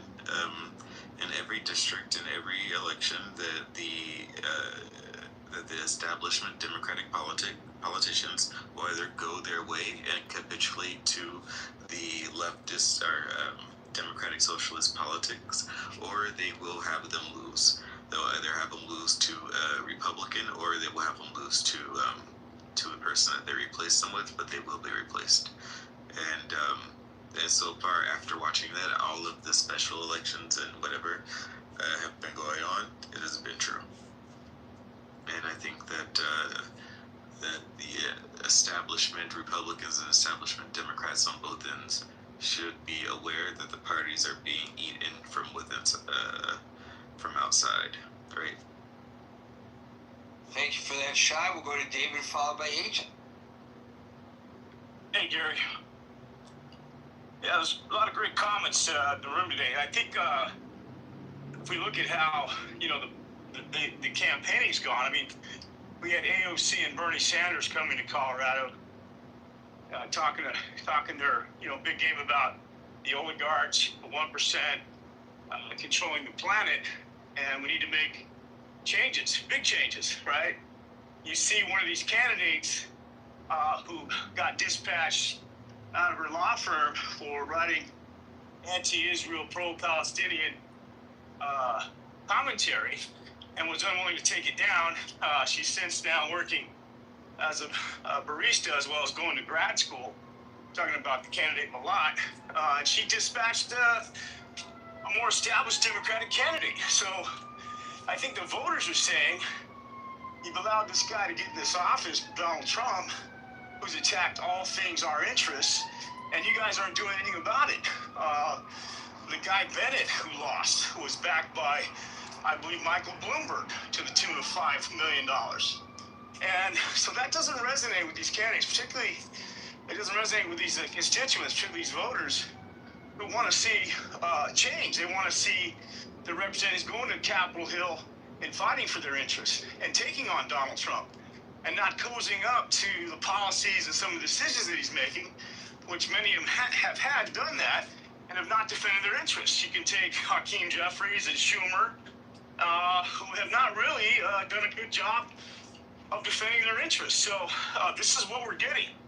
And of course, Mondami took his experiment to the highest level, largest city in the nation, financial center of the world, and then dispatched 3 other candidates with his backed candidates with his rhetoric and talking points. So, is this good for our politics? Is this good for the two-party establishment? Some say yes, some say no. Some say that we're seeing a reversion to a type of politics that isn't going to win the middle, and that the Democrats are sowing their destruction by not having more of a platform that includes some of these other voices. And then, of course, the right's going to say, this is not what we want as Americans, and so now the middle ground folks, they're going to have to pick a side. And I think ultimately, if I were to be a betting man, they're not going to choose this very fringe left side that is currently seeing some victories right now. I don't think it's an approach that carries the whole nation forward. I think it does well in certain more blue states like Colorado, Washington, California, New York. But as a whole, I don't think it saves the nation from the very fringe politics that we're under assault with. So No, because the DSA itself is on the fringe. Yes, exactly. The DS on the wing of its own party. Well, they're on the wing. I don't think they would identify. They vote with Democrats. I don't know what DSA members that identify themselves as Democrats, if that makes sense. Yeah, that does make sense. Yeah, and so the Democrats have to win on the midterms, or we're gonna have more of the same. These candidates don't necessarily represent, or I think, the middle voices of America, where politics are headed. Scott likes to talk about we need more candidates along the lines of Fetterman, maybe a Manchin.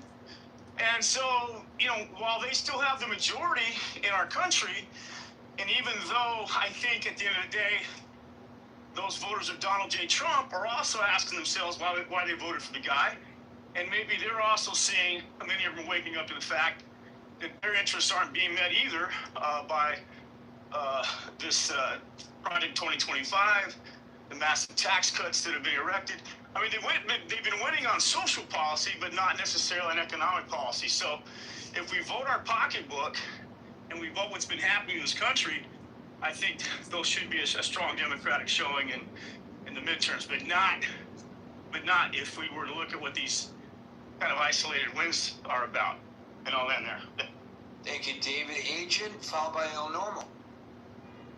Hi, Gary, it's good to be here. Can you hear me okay? My signal's a little weak. Yep, loud and clear. Great. Look, I'm going to make a similar point to the one I made maybe last week or something. I think a similar topic came up. I think if you look at the Gini coefficient now, we're basically at a very similar level. We're crossed into a worse level than we were at the Gilded Age, which is like the most unequal time in our history. All eventually led to... disparity today is greater than it was during the Gilded Age. Oh, there you go. So we're already past 2014. There we go. Thank you, Marshall. So we're 10 years past that, and it's only accelerating, right? I mean, it is just inevitable that there's going to be some backlash, and we're about to be in the AI. We're presently in some ways in the middle of the AI, apocalypse. Look across. Sorry, one second. If you look across different industries, look at driving, for instance. My car drives itself. Very few people have self-driving cars, but we're getting, and I have to monitor it, but in 10 years, it'll be the majority of cars are self-driving, and you won't even need to monitor it. Cybercabs are about to roll out. You have Waymos, you have all these things. Now, how many people are employed just driving? How many millions of jobs are just that? I mean, you could go down the list of industries. Even my own industry. And how does that relate to the top? Oh, well, sorry. I don't mean to belabor it. It relates to the topic because inequality, unemployment, these things give people a natural political incentive to vote for who's going to feed me, right? The DSA is very openly, they're very happy to redistribute, to use authoritarian means to, steal property from anyone who has any property at all. And, redistribute it to those who they deem worthy or those who don't have property. This completely screws up a lot of economic incentives. I mean, there's a lot of good reasons why we have the system that we have, but once it becomes too out of balance, there's a natural force where anyone who gets a vote, or eventually the pitchforks or whatever, if you don't have the vote, you feel that disempowered. People eventually fight back to try to get a little bit of a piece of the pie. So what I'm saying is we should expect more of the same unless the major parties start to feed into that territory. I've mentioned Andrew Yang before. That's why I said I'm going to say the same thing as before. He was out there in 2020, and he was trying to ring the alarm bell about everything that's happening, and that he was trying to promote a universal basic income, which is absolutely, completely, and totally unaffordable. Yep. Right. There's no way you can afford a UBI. This type of attitude and closed-mindedness is exactly why the DSA. No, it didn't have anything to do with that. Mandatory spending makes up about $2.5 or $3 trillion out of a $7 billion federal budget. You would need at least double or triple that amount of money to do UBI. We're at 101% debt to GDP ratio. Right. The idea that you could spend $9 to $12 trillion a year and get away with it and still be the strongest country in the world is insane. And not even remotely truthful. Thanks, Marshall. It's lying to people. Right. Well, lying to people, socialist lying, in very many ways, in seeing any type of prosperity. Yes, they are poison, economic poison, political poison. They're certainly linked to, enemy of. You talk about the top, most powerful nation in the world. Forget that, right? These people are going to. They want to destroy Israel. They want to declare war on Israel. They want to dismantle the empire. But you should expect more of this. You should expect this to continue to grow. No, what I should expect is if the government can't answer questions like healthcare and food, that sentiment will continue to grow. If the government and the citizens can figure out a way to answer that quandary, then that issue will calm itself and always has in the American system. Okay, Marco. Well, I hope I like to be as optimistic as are. Oh, I'm sure we can just answer some questions about food. Then, we don't have to worry about this anymore. Everyone's just going to vote for D or R. And the old school D, mainstream D. Everyone pro-Israel from now on. If you just answer the question about food, I'm sure you're right. Thank you. Thank you. And Norm, I think we still have a few seconds left, a couple minutes. You get the final. Norm. Whoopsie. I think that I forgot to unmute because this is my first day on Clubhouse, as you know. All of this wealth inequality stuff is, I think it's a deliberate distortion of reality. So here's a few thoughts for you. Unemployment reached 10% under Barack Obama, and at its lowest point, it was 4.7%. That was what Obama achieved. What is unemployment under Donald Trump? 4.3. Lower than the lowest point under Obama. So this whole idea of wealth inequality and people can't eat and people don't have money for health. Listen, we voted for Obama. He chose to give us health care instead of working unemployment. And apparently, according to what's being said in this room, he achieved neither. I don't think we've been talking about Trump particularly in the room. We've been talking about the DSA. Understood. I'm talking about socialism as a response to Donald Trump. And I'm pointing out that's a fair point. Thank you. And I'm pointing out that we're doing much better under Donald Trump than we were doing under a more, let's say, a more left-leaning administration such as Barack Obama's. I got a bunch of other points to make about this. By the way, Trump was a change election. They voted for change, and he's accomplished more in the area of change than any president in my memory. You might not like it, but more people voted for him than any other president in history, except for one, and I believe that one was the previous admin, Biden, which is whatever it is, 80 million or something like that, 78 to 80 million. I want to just mention a few more things. No, socialism is not historically inevitable. In fact, it's a 19th century creation, which really didn't get rolling until the beginning of the 20th century, and it ended in disaster. Socialism, communism ended in more human death than any other movement or religion in human history. And socialism is kind of an ideology and a religion.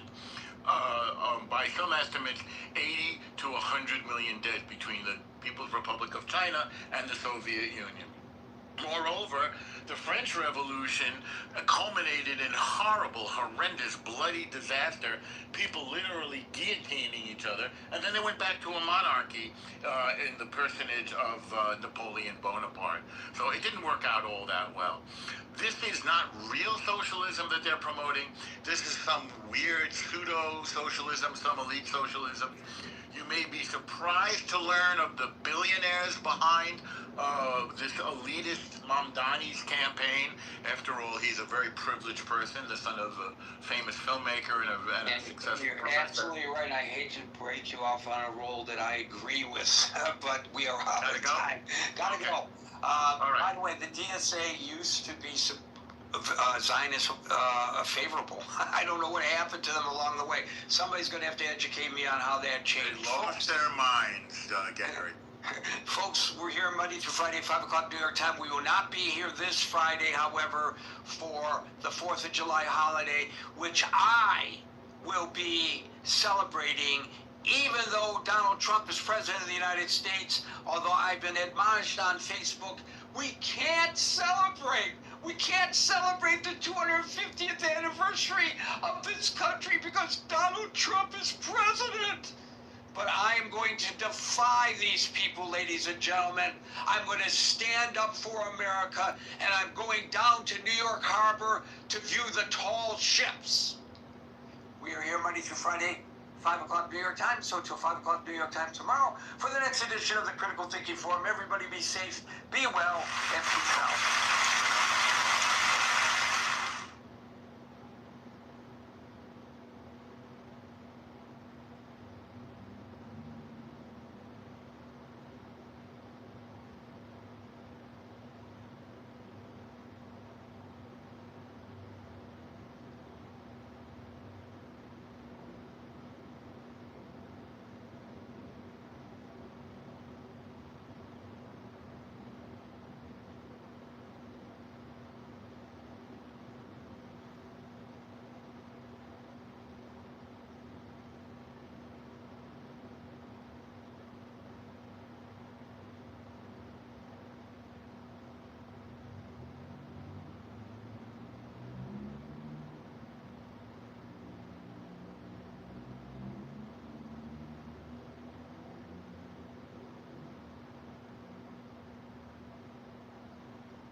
Close your eyes and get comfortable.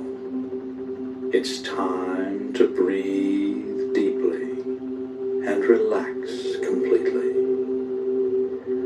Breathe deeply and relax completely, allowing a quiet quietness of spirit to come in.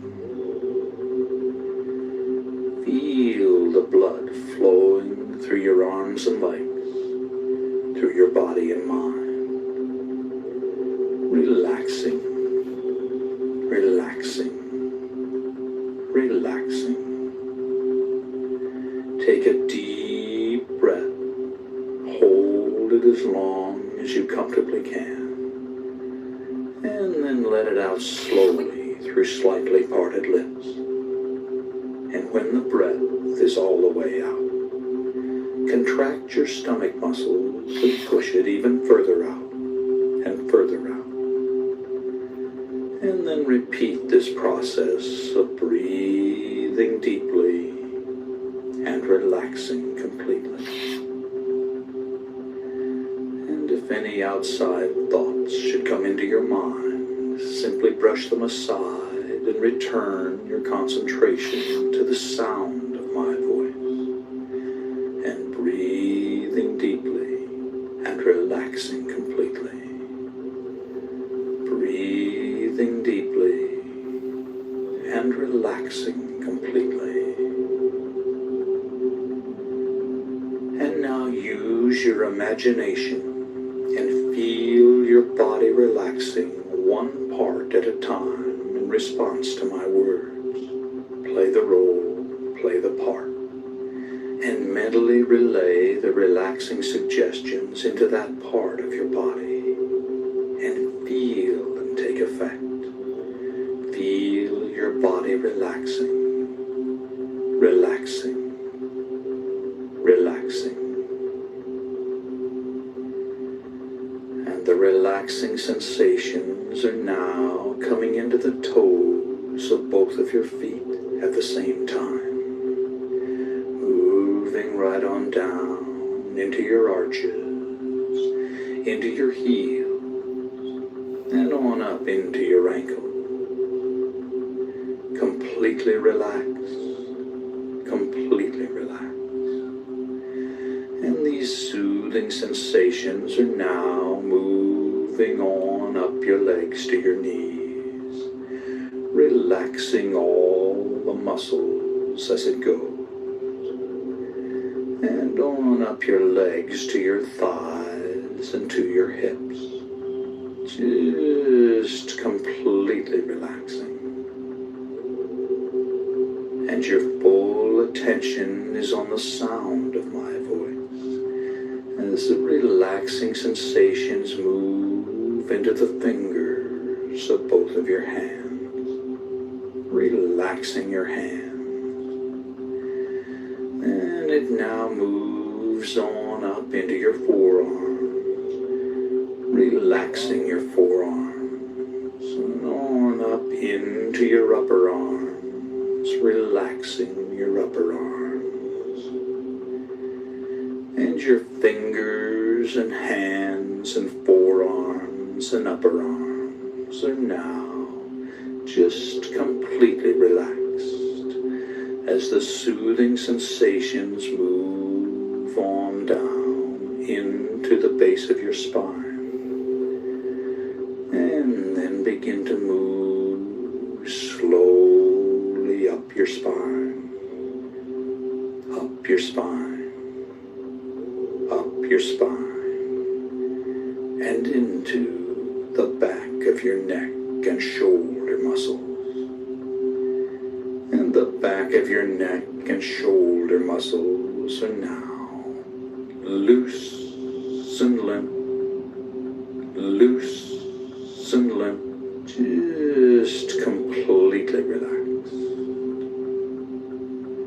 And the relaxing sensations now move on up the back of your neck and into your scalp, relaxing your scalp. Feel your scalp relaxing, and feel the relaxing sensations flow down into your facial muscles, relaxing your facial muscles,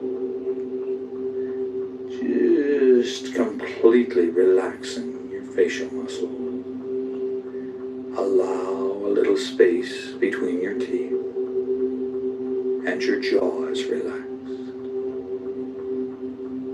And your entire body is now relaxed all over in every way. All tension is gone from your body and mind. All tension is gone from your body and mind. And it's time to imagine a bright white light coming down from above and entering your crown chakra of spirituality on the top of your head. Now this is the universal light of life energy. See it, feel it, create it with the unlimited power of your mind, and feel the light within you, flowing through your body and mind, filling you to overflowing with this bright white protectory light. And now, vividly imagine the light concentrating around your heart area. And visualize it emerging from your heart area to totally surround your body with a protectory aura of bright white God light. And as you continue to listen to the sound of my voice, vividly imagine yourself in a situation in which you were going down, down, deeper and deeper down as I count backwards from 7 to 1. Number 7, deeper, deeper, deeper, down, down, down. Number 6, deeper, deeper, down, down, down. Number 5, deeper, deeper, deeper, down, down, down. Number 4, deeper, deeper, deeper, down, down, down. Number 3, deeper, deeper, deeper, down, down, down. Number 2, deeper, deeper, deeper, down, down, down. Number 1. And you're now very, very deep, and you feel deep. But let's go down even deeper, even deeper, even deeper. Number 7, deeper, deeper, deeper, down, down, down. Number 6, deeper, deeper, deeper, down, down, down. Number 5, deeper, deeper, deeper, down, down, down. Number 4, deeper, deeper, deeper, down, down, down. Number 3, deeper, deeper, deeper, down, down, down. Number 2, deeper, deeper, deeper, down, down, down. Number 1.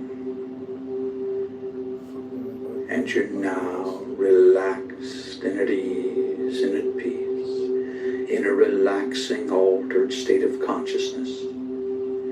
And each and every time you alter consciousness, you will go deeper than the time before, until you've reached your natural level, which can be maintained by using this technique several times a week. Now, if at any time you feel uncomfortable in any way, all you have to do to awaken is to mentally count yourself up from 1 to 5. So you're in control. You can awaken at any time you desire to do so. And you're now relaxed and at ease, and a quietness of spirit permeates your body and mind. And I'm going to begin by providing suggestions that will be communicated to every level of your body and mind. And they'll be accepted on every level of your body and mind. A quietness of spirit now permeates your body and mind. You release all tension created by stored up energy within your nervous system. All nervous energy is released to flow freely through your body and mind to be used in constructive ways.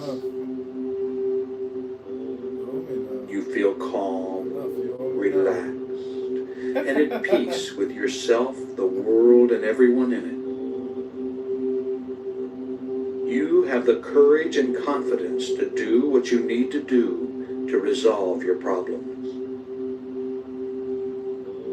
You can resolve your concerns and conflicts with minimal effort. You accept the things you cannot change, and you change the things you can.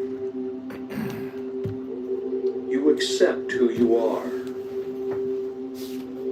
You always do your best, which is all anyone can ask. Every day, in every way, you become more peaceful and harmonious. Negativity flows through you without affecting you. As a result of this programming, you develop a new mellow and confident self-image. Quietness of spirit are your key trigger words for post-hypnotic conditioned response. And these suggestions have been communicated to every level of your body and mind, and they've been accepted on every level of your body and mind. And it's now time to visualize yourself having successfully overcome any and all anxiety. Imagine how good it feels to experience an ongoing quietness of spirit. Imagine your reactions and the reactions of those close to you. Vividly fantasize all the changes and benefits derived from living life in this calm state of mind. Create every detail of these visualizations, and in so doing, you communicate your desires to the levels of mind that will assist you in manifesting the positive outcomes. Imagine what you desire as if it were already so. Do this now while I am quiet for a while.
and you've just seen your own reality.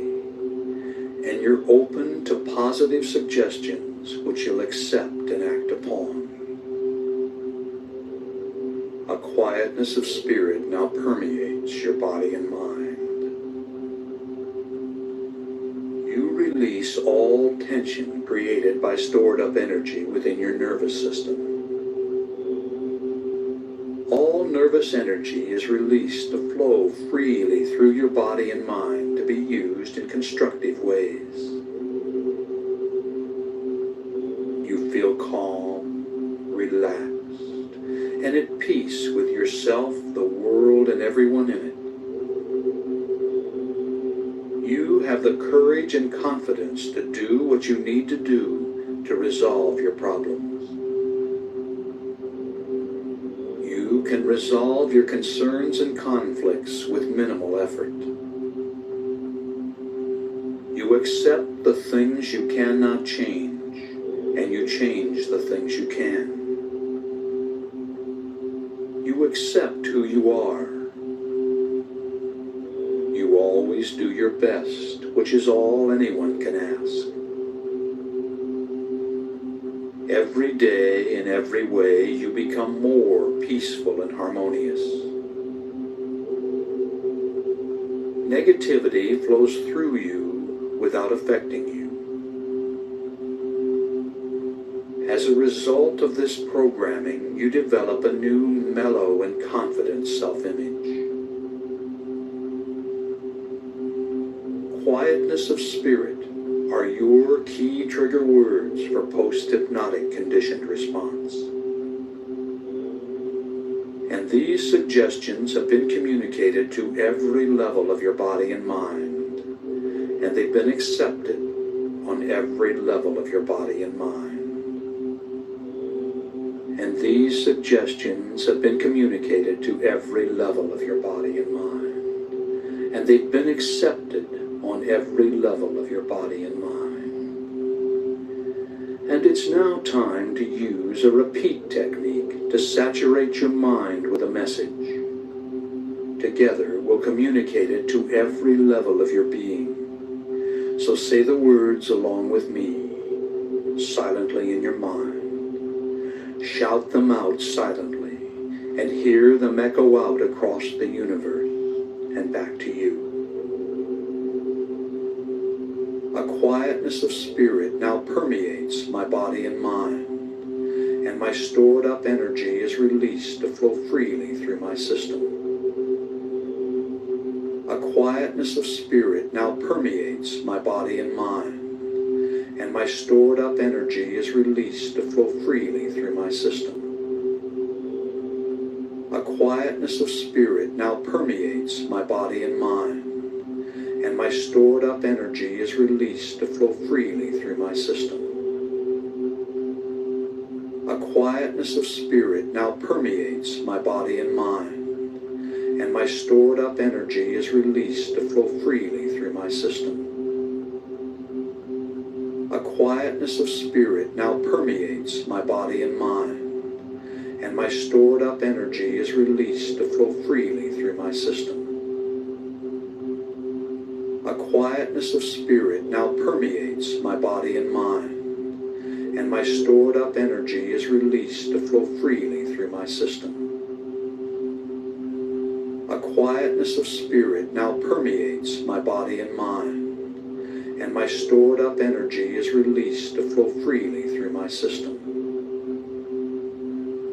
A quietness of spirit now permeates my body and mind, and my stored up energy is released to flow freely through my system. A quietness of spirit now permeates my body and mind, and my stored up energy is released to flow freely through my system. A quietness of spirit now permeates my body and mind, and my stored up energy is released to flow freely through my system. That's right. A quietness of spirit now permeates your body and mind, and all your stored up energy is released to flow freely through your system. And every day, In every way, you become more peaceful and harmonious. Your new, mellow, and confident self-image is a projection of who you are. It is. You are mellow and self-confident. And I'm now going to give you some key trigger words for post-hypnotic conditioned response. Anytime you feel the slightest bit nervous, simply stop what you're doing, close your eyes, breathe deeply, and say these words quietly to yourself. Quietness of spirit. The words, quietness of spirit, are post-hypnotic conditioned response trigger words to reduce anxiety and intensify your calm and confident demeanor. These key trigger words invoke powerful post-programming mental conditioning that you can draw upon when you need it. When you say the words, quietness of spirit, you'll immediately feel a surge of calmness and confidence flow through your body and mind. And every time you hear this suggestion, and every time you use your quietness of spirit programming, it becomes more and more effective. And it's now time to repeat another powerful affirmation along with me. When I say the words, quietness of spirit, I relax, regain control, and experience a surge of calmness and confidence.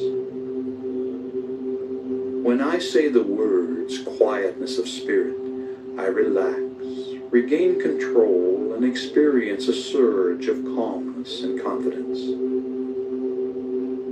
When I say the words, quietness of spirit, I relax, regain control, and experience a surge of calmness and confidence. When I say the words, quietness of spirit, I relax, regain control, and experience a surge of calmness and confidence. When I say the words, quietness of spirit, I relax, regain control, and experience a surge of calmness and confidence. When I say the words, quietness of spirit, I relax, regain control, and experience a surge of calmness and confidence.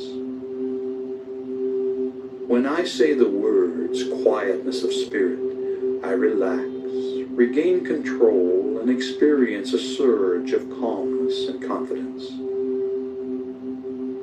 When I say the words, quietness of spirit, I relax, regain control, and experience a surge of calmness and confidence. When I say the words, quietness of spirit, I relax, regain control, and experience a surge of calmness and confidence. When I say the words, quietness of spirit, I relax, regain control, and experience a surge of calmness and confidence. That's right. You've programmed this suggestion on every level of your body and mind, and it becomes your reality. And now, once again, it's time to create another visualization in which you perceive yourself having successfully accomplished your goal. Fantasize the desired result of this programming. Create every detail in your mind, your feelings and reactions, the reactions of others, everything. Make it real. Do this now while I'm quiet for a while.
and you've just seen your own reality. And upon awakening, you'll remember all that has been communicated. You'll awaken feeling as if you just had a refreshing nap. Your head will be clear, and you'll think and act with calm self-assurance, feeling glad to be alive and at peace with yourself, the world, and everyone in it. So let's come on up now. On the count of 5, you'll open your eyes and be wide awake. Number 1, feel the lifeblood returning to your arms and legs. Number 2, coming on up and at peace with all life. Number 3, coming on up feeling an internal balance and harmony. Number 4, recall the situation in the room. And number 5, wide awake, wide awake. Open your eyes and feel good. Number 5, wide awake.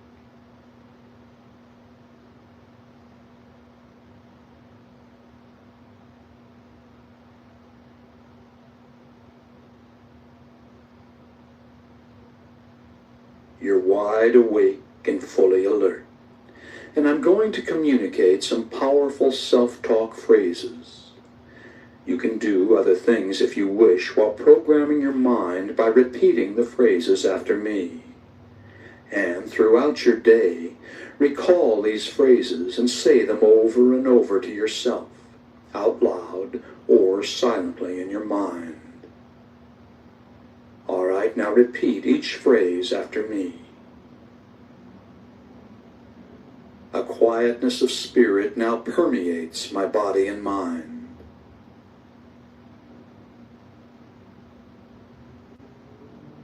I release all tension created by stored up energy within my nervous system.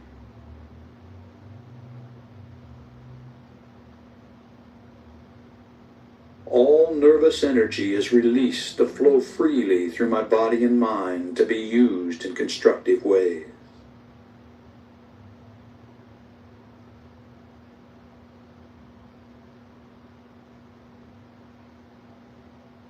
I feel calm, relaxed, and at peace with myself, the world, and everyone in it.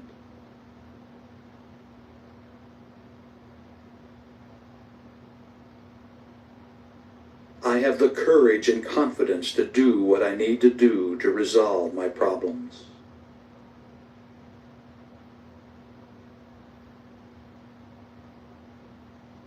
I can resolve my concerns and conflicts with minimal effort.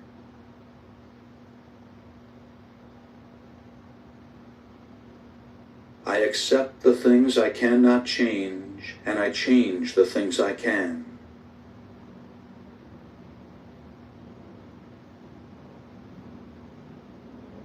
I accept who I am.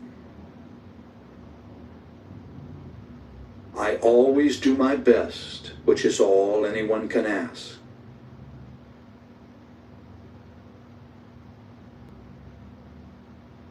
Every day, in every way, I become more peaceful and harmonious.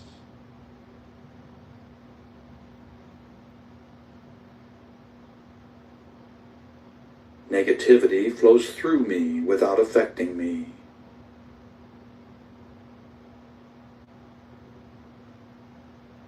As a result of this programming, I develop a new mellow and confident self-image.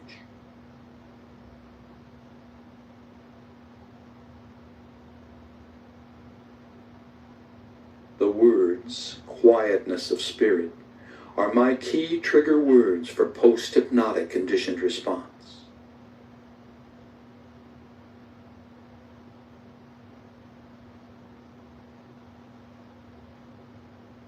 I accept all these self-talk suggestions on every level of my body and mind, and so it is.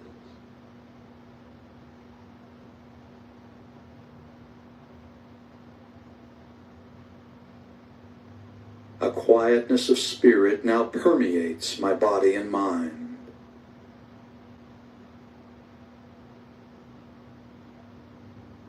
I release all tension created by stored up energy within my nervous system.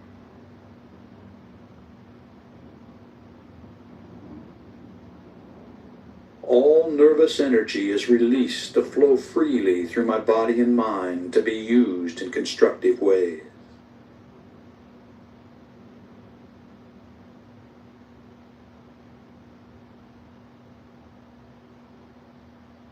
I feel calm, relaxed, and at peace with myself, the world, and everyone in it.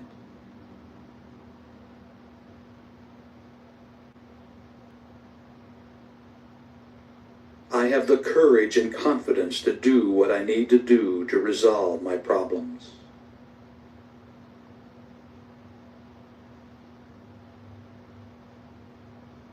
I can resolve my concerns and conflicts with minimal effort.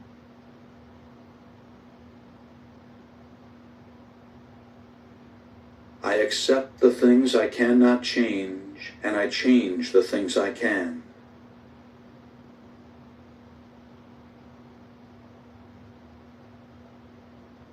I accept who I am. I always do my best, which is all anyone can ask.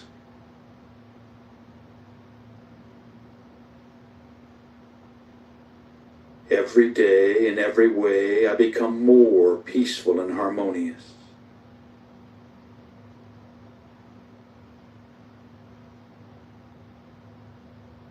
Negativity flows through me without affecting me.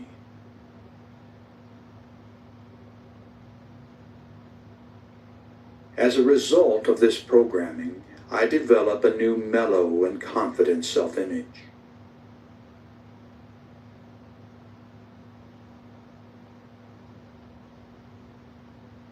The words, quietness of spirit, are my key trigger words for post-hypnotic conditioned response.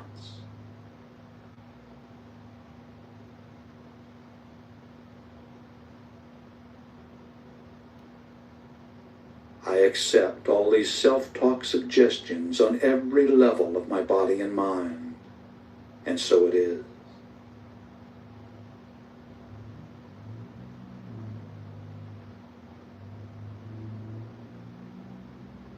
A quietness of spirit now permeates my body and mind.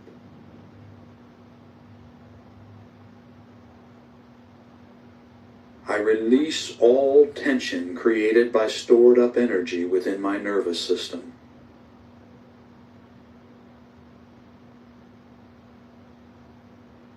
All nervous energy is released to flow freely through my body and mind to be used in constructive ways.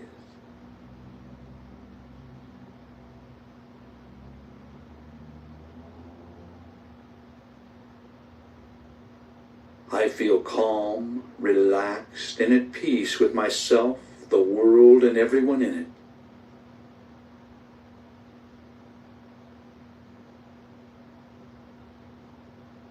I have the courage and confidence to do what I need to do to resolve my problems.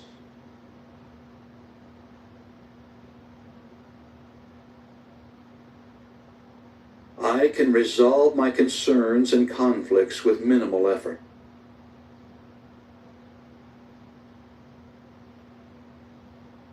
I accept the things I cannot change, and I change the things I can.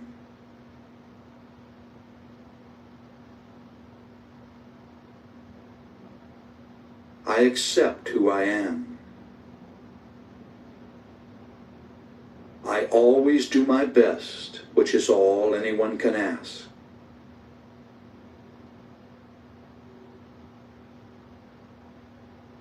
Every day, in every way, I become more peaceful and harmonious.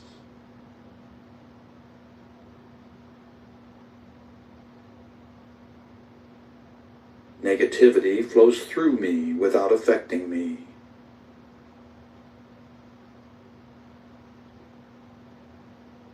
As a result of this programming, I develop a new mellow and confident self-image.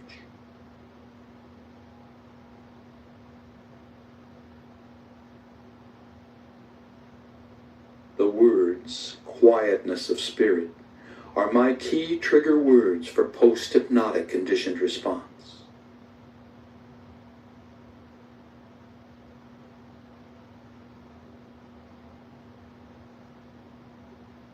accept all these self-talk suggestions on every level of my body and mind, and so it is.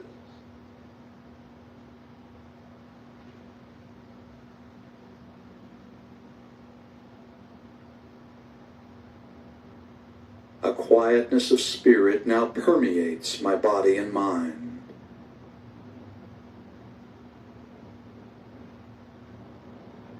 I release all tension created by stored up energy within my nervous system.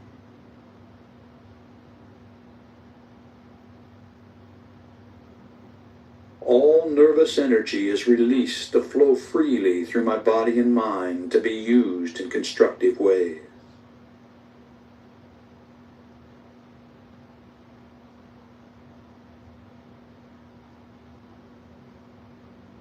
I feel calm, relaxed, and at peace with myself, the world, and everyone in it.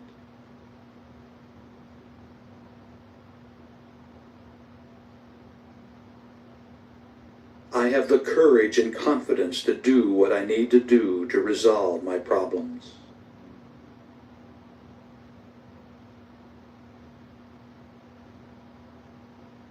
I can resolve my concerns and conflicts with minimal effort.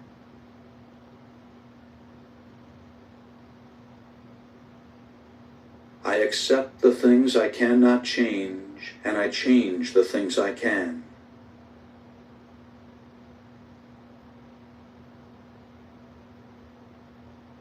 I accept who I am. I always do my best, which is all anyone can ask.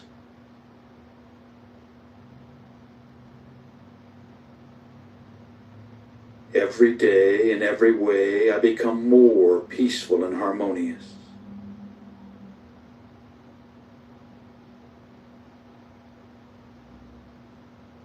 Negativity flows through me without affecting me.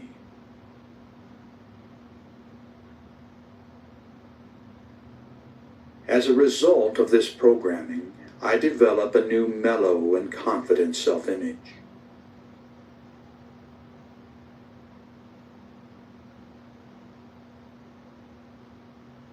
The words, quietness of spirit, are my key trigger words for post-hypnotic conditioned response.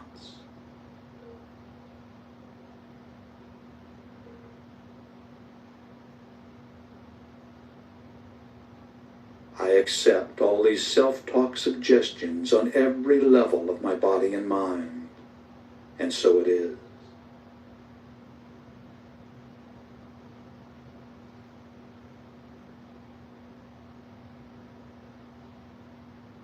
A quietness of spirit now permeates my body and mind.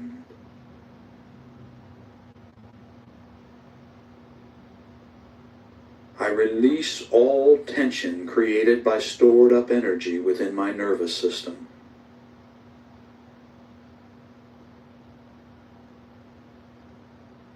All nervous energy is released to flow freely through my body and mind to be used in constructive ways.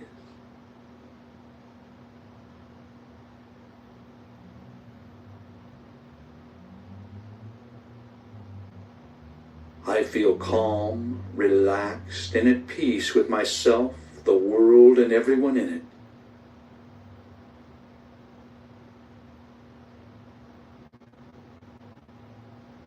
I have the courage and confidence to do what I need to do to resolve my problems.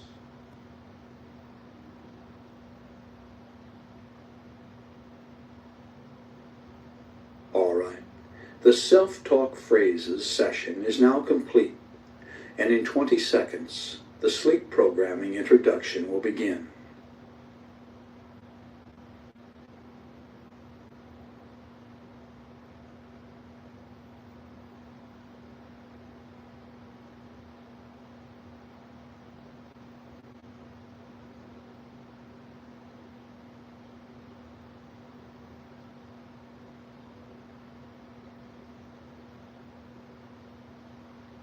Sleep programming is nearly as powerful as hypnosis for programming your mind with life-changing suggestions.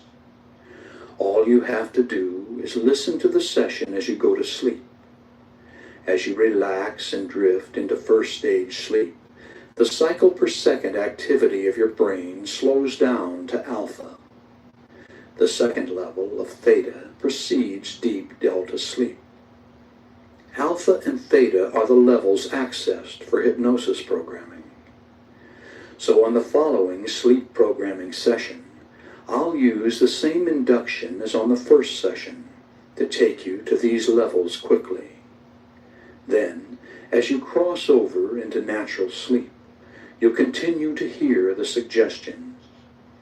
These affirmations are phrased for maximum acceptance by all levels of your mind.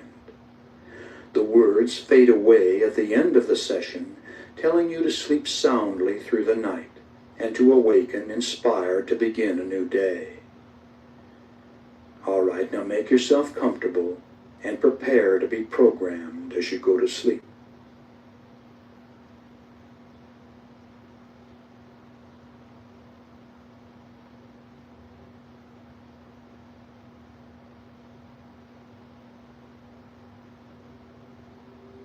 Close your eyes and get comfortable. It's time to breathe deeply and relax completely. Breathe deeply and relax completely, allowing a quietness of spirit to come in. Feel the blood flowing through your arms and legs, through your body and mind. Relaxing, relaxing, relaxing. Take a deep breath. Hold it as long as you comfortably can. And then let it out slowly through slightly parted lips. And when the breath is all the way out, contract your stomach muscles and push it even further out and further out. And then repeat this process of breathing deeply and relaxing completely. And if any outside thoughts should come into your mind, simply brush them aside and return your concentration to the sound of my voice. And breathing deeply and relaxing completely. Breathing deeply and relaxing completely. And now use your imagination and feel your body relaxing one part at a time in response to my words. Play the role, play the part, and mentally relay the relaxing suggestions into that part of your body. And feel them take effect. Feel your body relaxing, relaxing, relaxing. And the relaxing sensations are now coming into the toes of both of your feet at the same time. Moving right on down into your arches, into your heels, and on up into your ankle. Completely relaxed, completely relaxed. And these soothing sensations are now moving on up your legs to your knees, relaxing all the muscles as it goes. And on up your legs to your thighs and to your hips, just completely relaxing. And your full attention is on the sound of my voice as the relaxing sensations move into the fingers of both of your hands, relaxing your hands. And it now moves on up into your forearms, relaxing your forearms, and on up into your upper arms, relaxing your upper arms.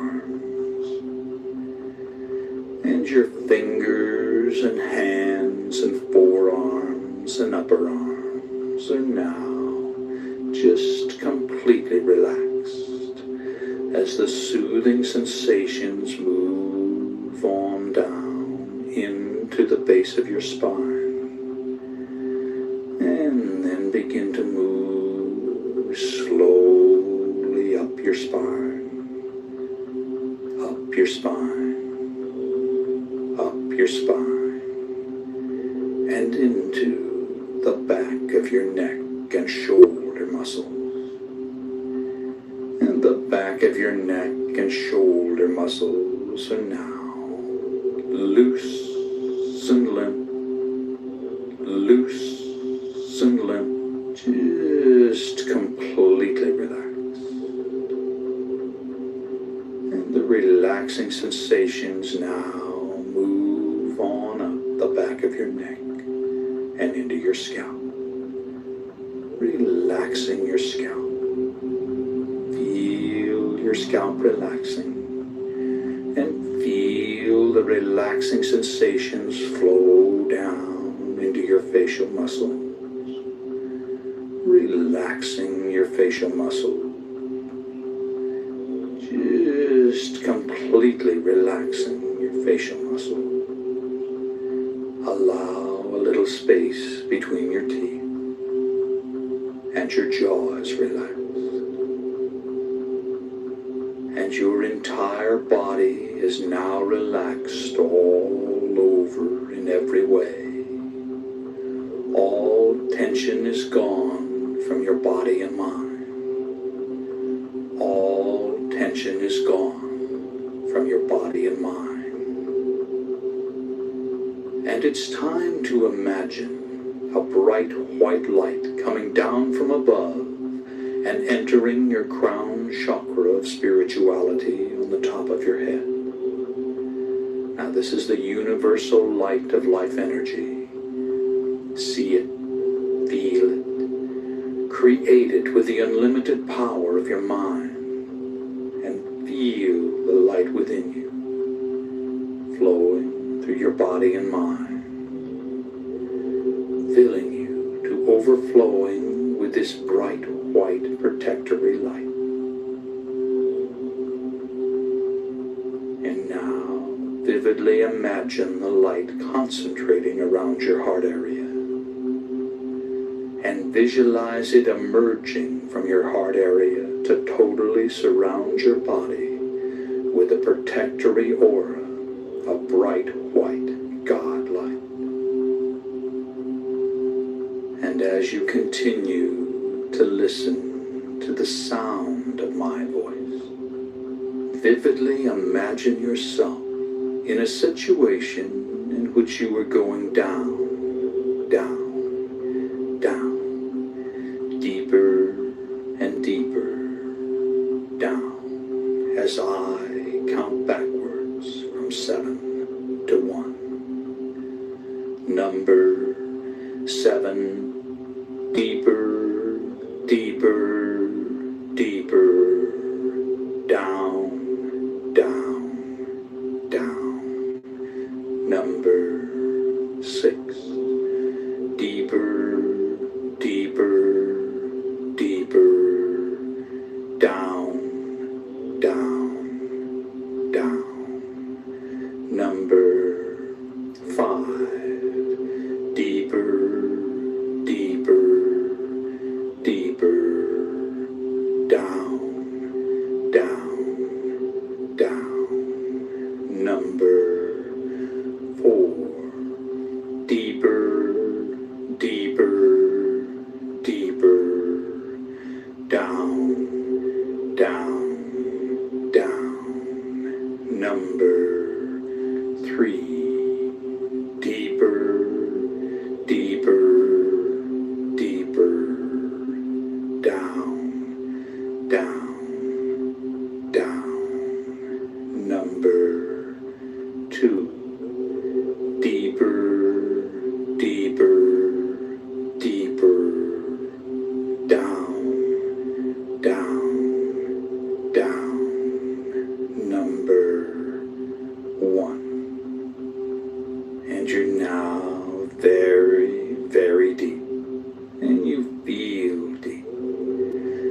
Let's go down even deeper, even deeper, even deeper. Number 7, deeper, deeper, deeper, down, down, down. Number 6, deeper, deeper, deeper, down, down, down. Number 5, deeper, deeper, deeper, down, down, down. Number 4, deeper, deeper, deeper, down, down, down. Number 3, deeper, deeper, deeper, down, down, down. Number 2, deeper, deeper, deeper, down, down, down. Number 1. And you're now relaxed and at ease and at peace in a relaxing, altered state of consciousness. And each and every time you alter consciousness, you will go deeper than the time before, until you've reached your natural level, which can be maintained by using this technique several times a week. Now, if at any time you feel uncomfortable in any way, all you have to do to awaken is to mentally count yourself up from 1 to 5. So you're in control. You can awaken at any time you desire to do so.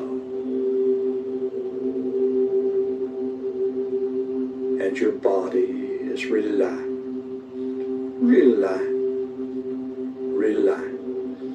And your mind is relaxed as you cross over into sleep.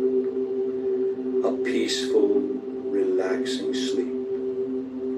Peaceful, relaxing sleep. And you're at peace with yourself, the world, and everyone in it. As you go to sleep, go to sleep, go to sleep. A deep, peaceful, harmonious sleep. Sleep. And you're going to sleep. And as you do, you accept the suggestions you hear. You accept the suggestions you hear. As you go to sleep, go to sleep, go to sleep. And the suggestions become your reality.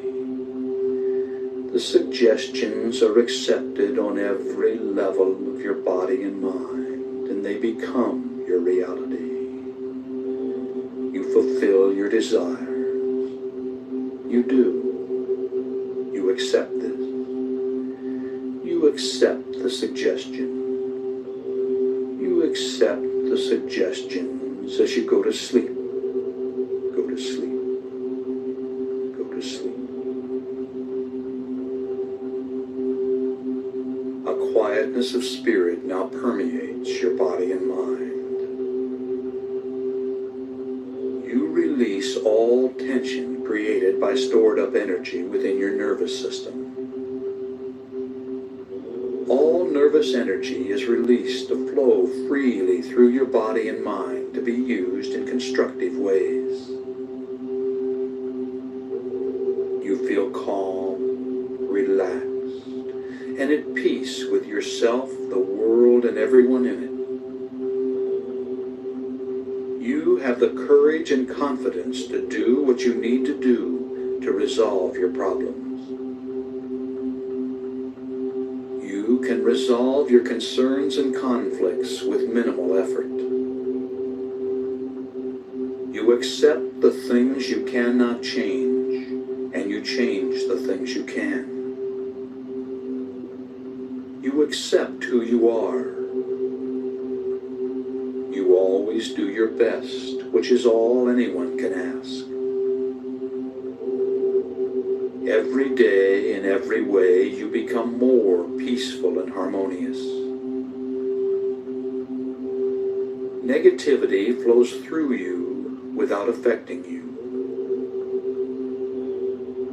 As a result of this programming, you develop a new, mellow, and confident self-image. Quietness of spirit are your key trigger words for post-hypnotic conditioned response. And these suggestions have been communicated to every level of your body and mind, and they've been accepted on every level of your body and mind.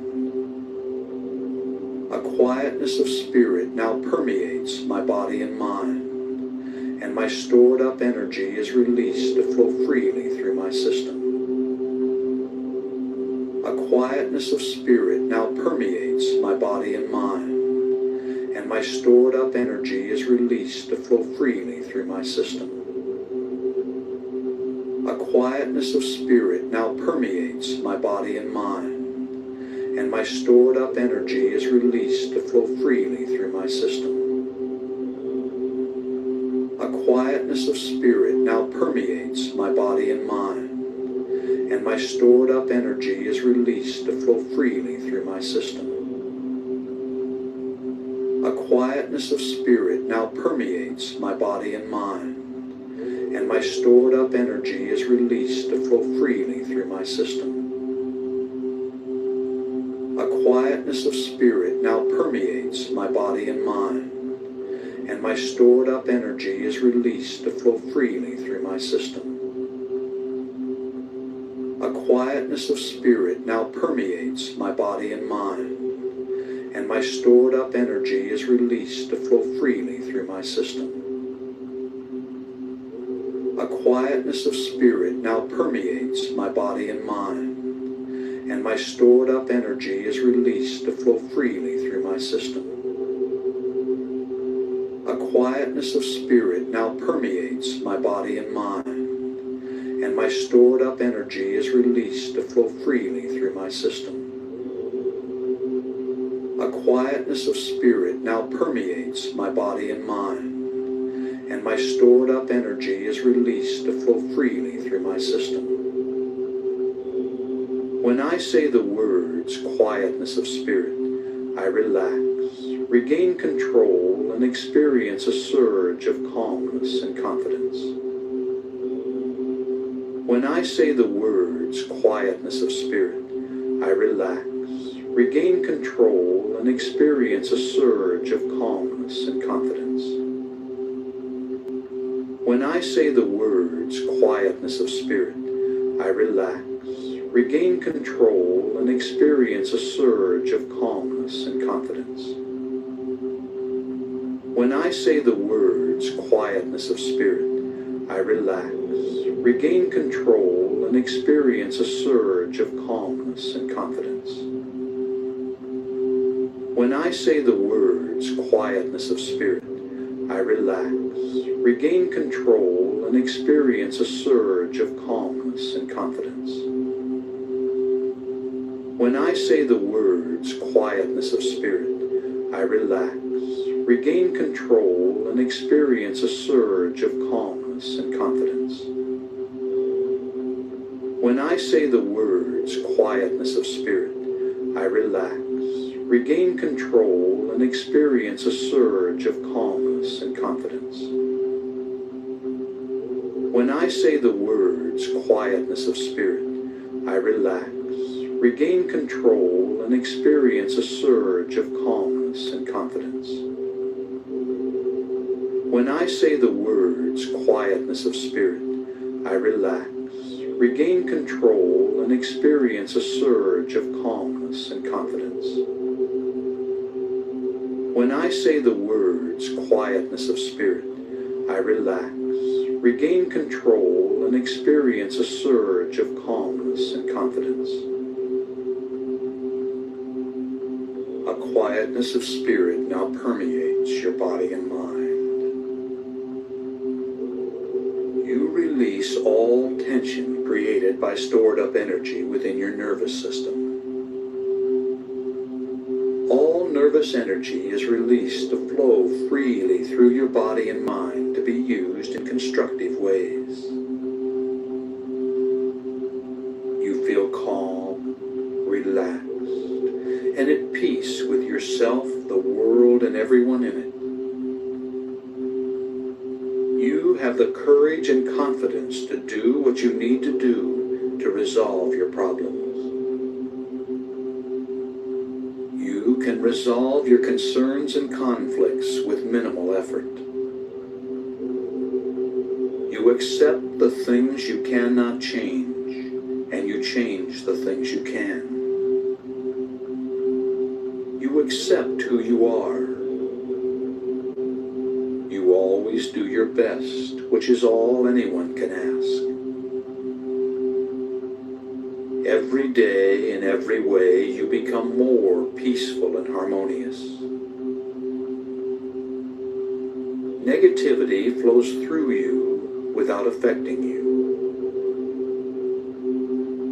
As a result of this programming, you develop a new, mellow, and confident self-image.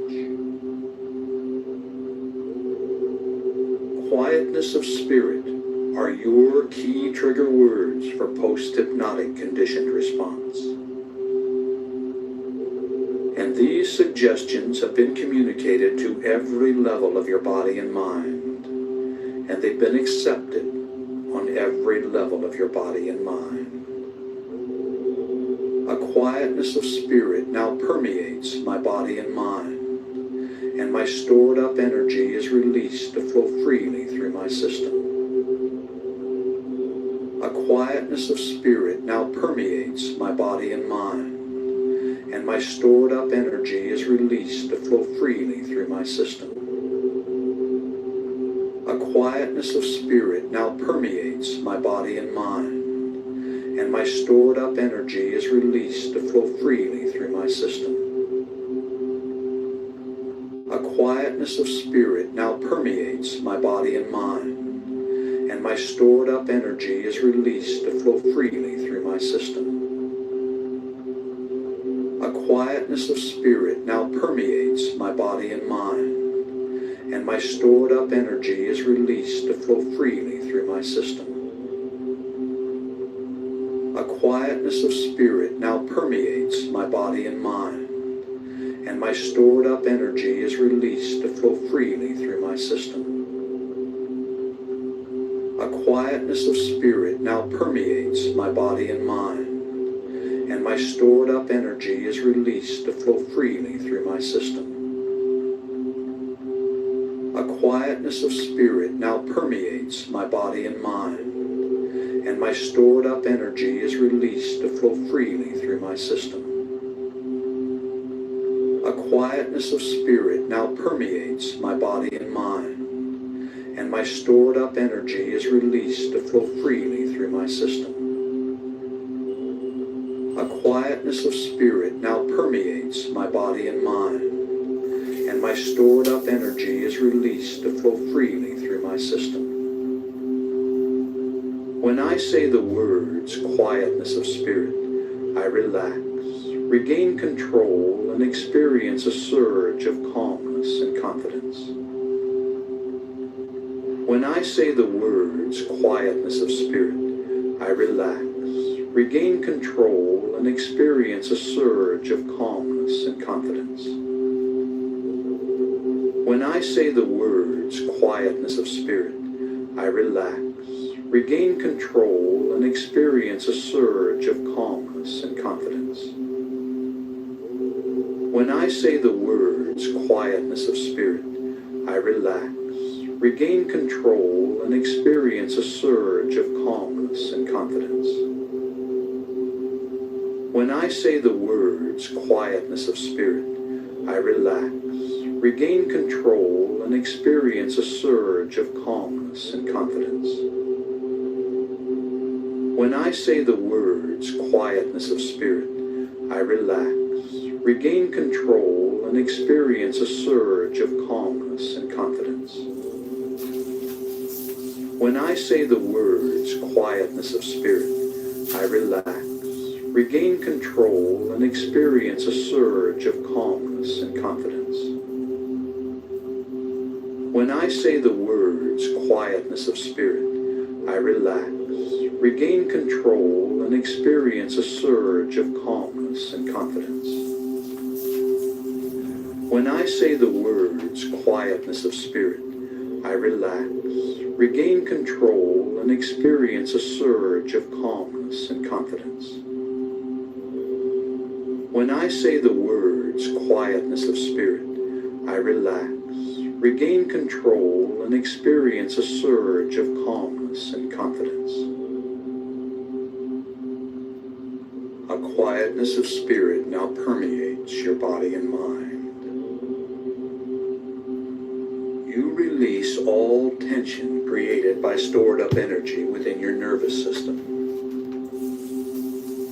All nervous energy is released to flow freely through your body and mind to be used in constructive ways.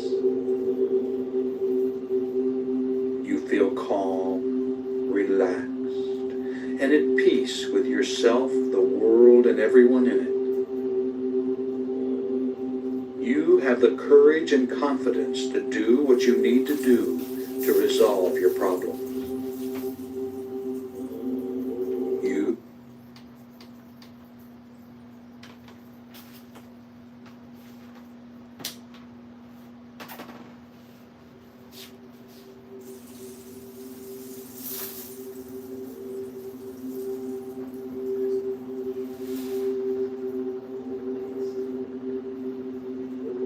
close your eyes and get comfortable.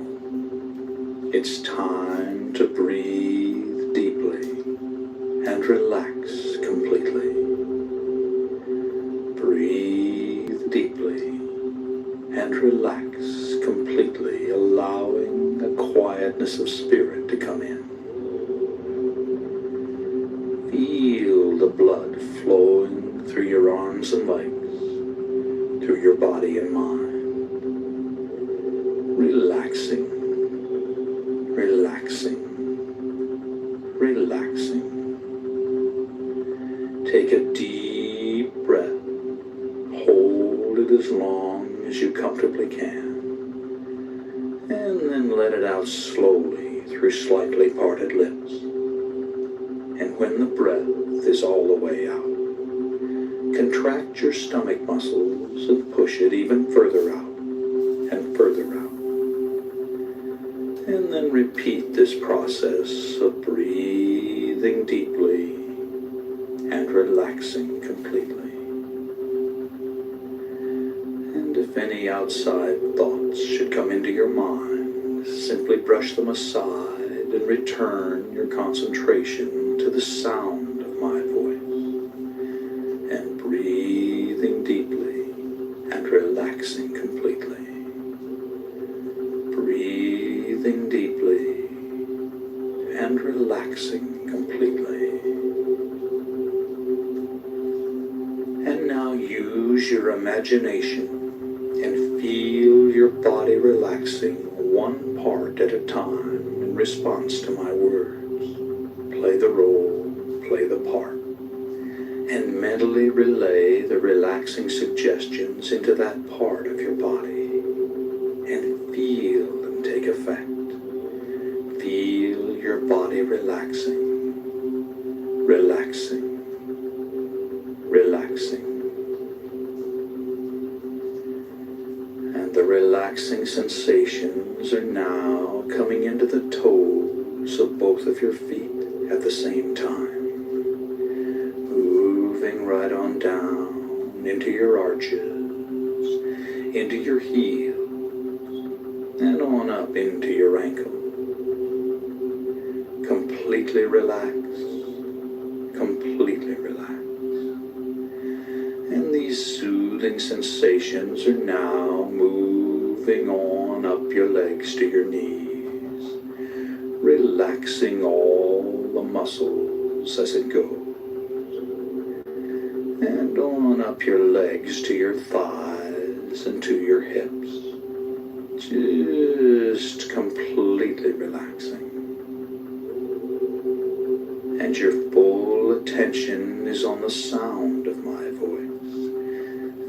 Relaxing sensations move into the fingers of both of your hands, relaxing your hands. And it now moves on up into your forearms, relaxing your forearms, and on up into your upper arms, relaxing your upper arms.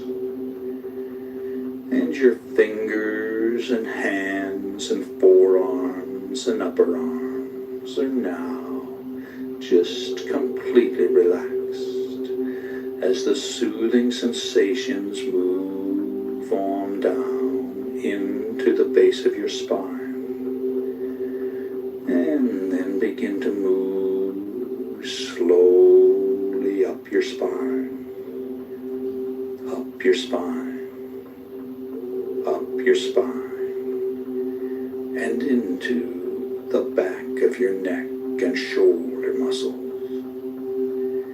And the back of your neck and shoulder muscles are now loose and limp, loose and limp, just completely relaxed.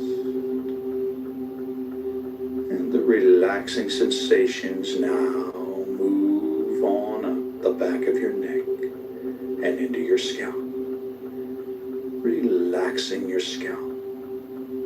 Feel your scalp relaxing and feel the relaxing sensations flow down into your facial muscles, relaxing your facial muscles, just completely relaxing your facial muscles. Allow a little space between your teeth and your jaw is relaxed. And your entire body is now relaxed all over in every way. All tension is gone from your body and mind. All tension is gone from your body and mind. And it's time to imagine a bright white light coming down from above and entering your crown chakra of spirituality on the top of your head. Now this is the universal light of life energy. See it, feel it, create it with the unlimited power of your mind, and feel the light within you, flowing through your body and mind, filling you to overflowing with this bright white protectory light. And now vividly imagine the light concentrating around your heart area, and visualize it emerging from your heart area to totally surround your body with a protectory aura of bright white God light. And as you continue to listen to the sound of my voice, vividly imagine yourself in a situation in which you are going down, down, down, deeper and deeper down as I count backwards from 7 to 1. Number 7, deeper, deeper, deeper, down, down, down. Number 6, deeper, deeper, deeper, down, down, down. Number 5, deeper, deeper,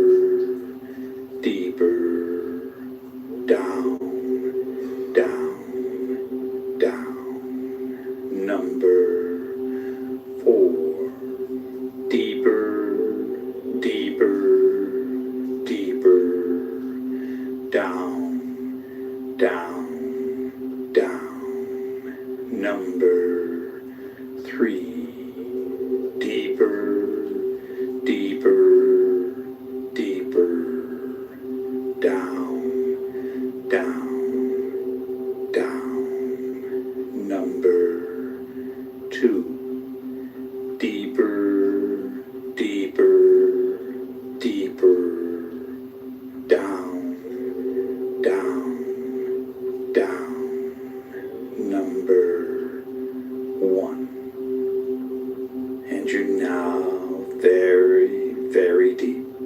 And you feel deep. But let's go down even deeper. Even deeper. Even deeper.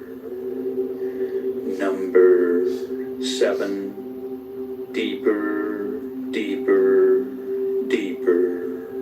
Down, down, down. Number 6. Deeper, deeper, deeper. Down, down, down. Number 5. Deeper, deeper, deeper. Down, down, down. Number 4.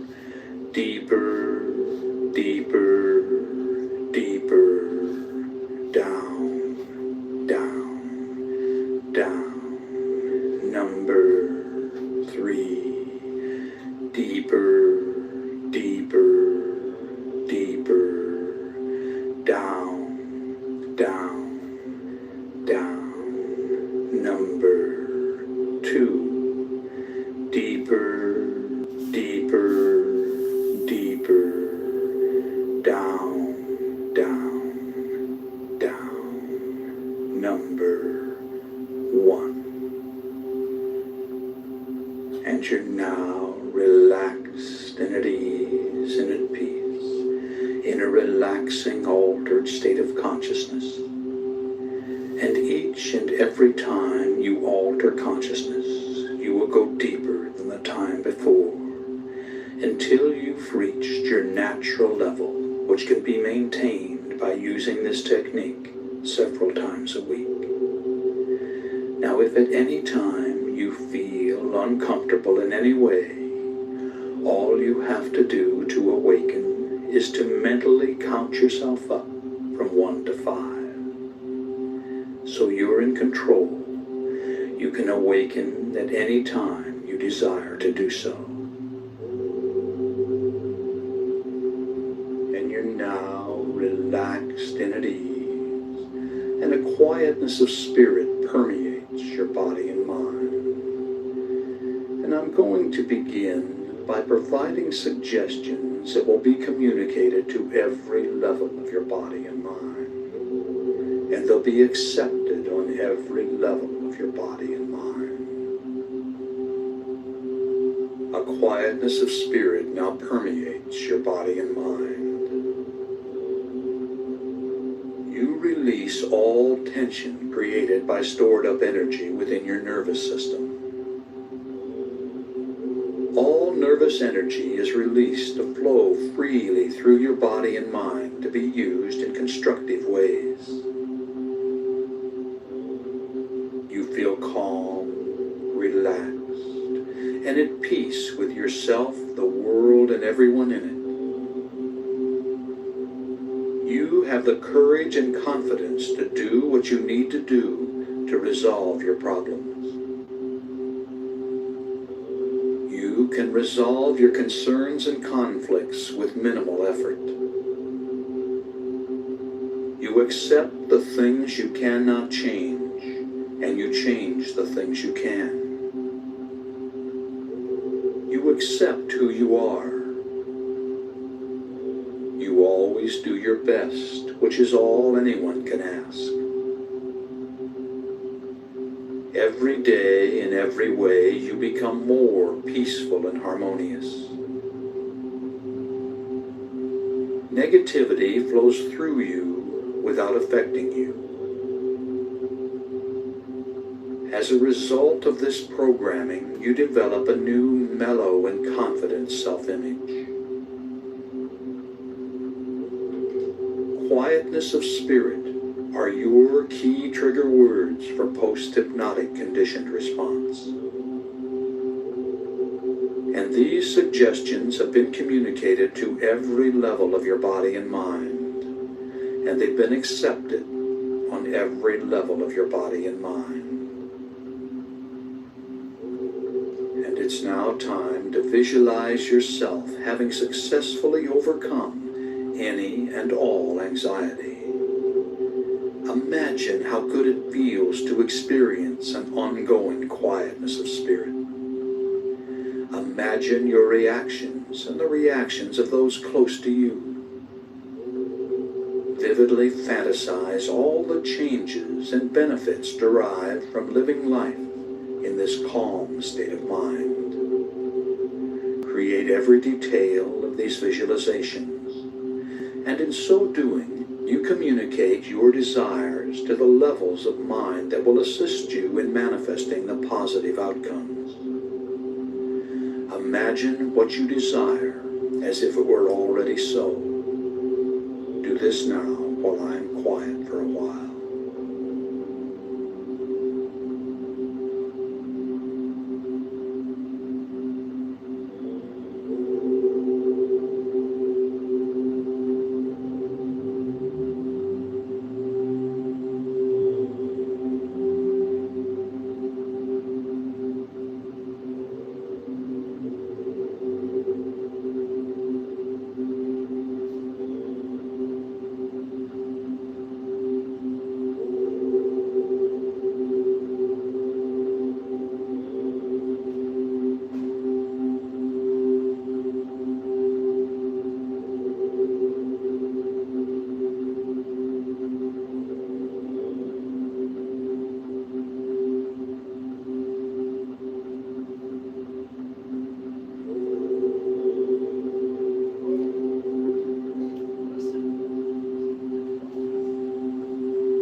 And you've just seen your own reality, and you're open to positive suggestions which you'll accept and act upon. A quietness of spirit now permeates your body and mind. You release all tension created by stored up energy within your nervous system. All nervous energy is released to flow freely through your body and mind to be used in constructive ways. You feel calm, relaxed, and at peace with yourself, the world, and everyone in it. You have the courage and confidence to do what you need to do to resolve your problem. Can resolve your concerns and conflicts with minimal effort. You accept the things you cannot change, and you change the things you can. You accept who you are. You always do your best, which is all anyone can ask. Every day, in every way, you become more peaceful and harmonious. Negativity flows through you without affecting you.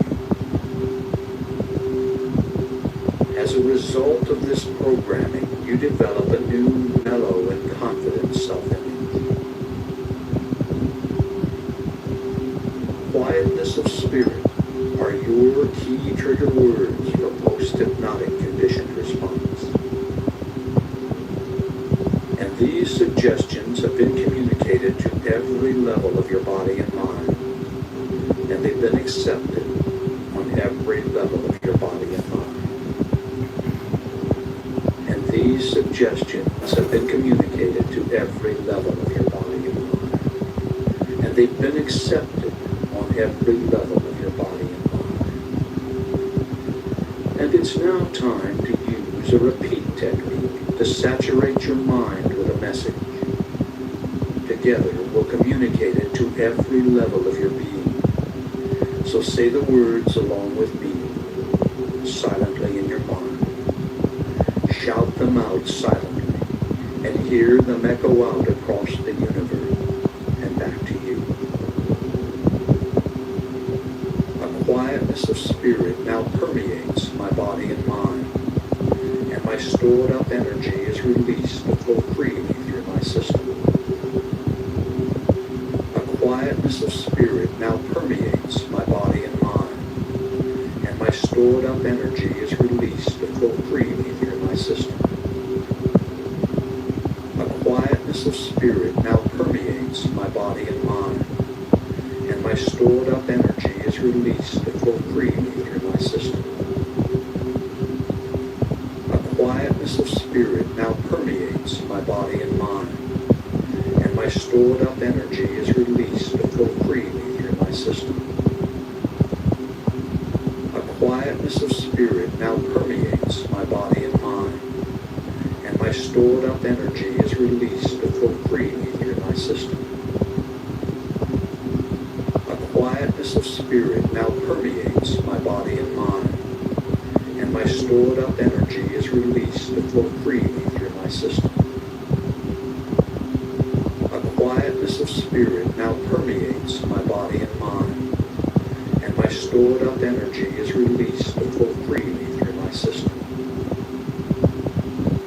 A quietness of spirit now permeates my body and mind, and my stored up energy is released to flow freely through my system.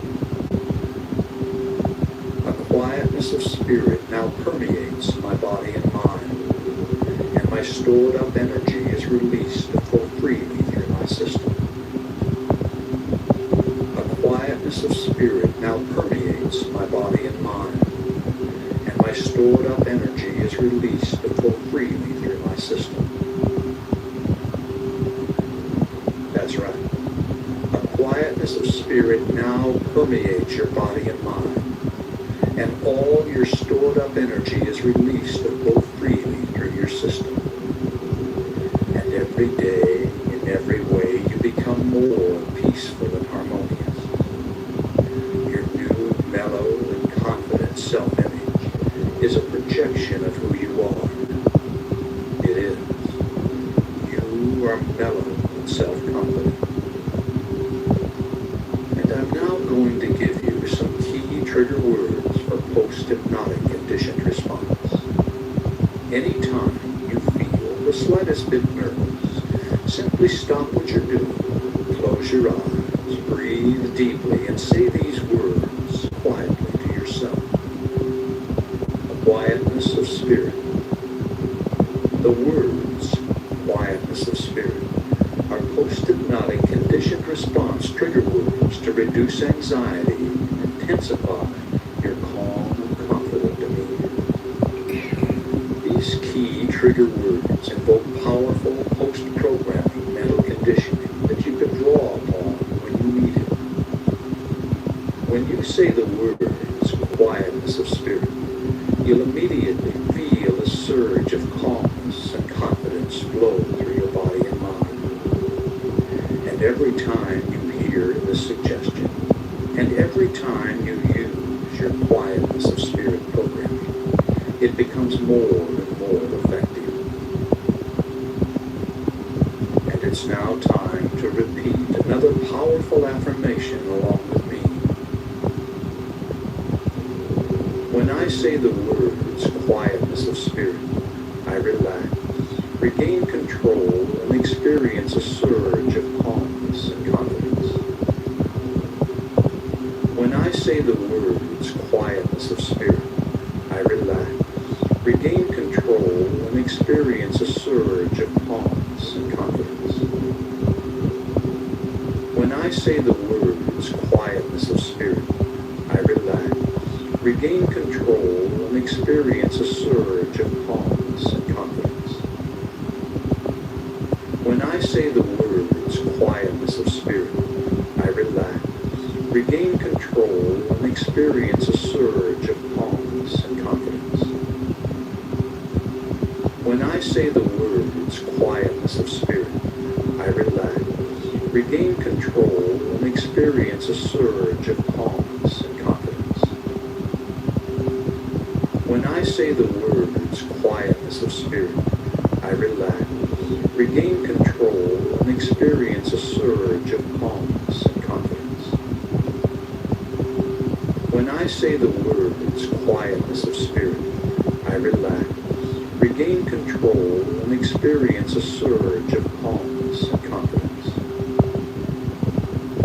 When I say the words quietness of spirit, I relax, regain control, and experience a surge of calmness and confidence. When I say the words quietness of spirit, I relax, regain control, and experience a surge of calmness and confidence. When I say the words quietness of spirit, I relax, regain control, and experience a surge of calmness and confidence. That's right. You've programmed this suggestion on every level of your body and mind, and it becomes your reality.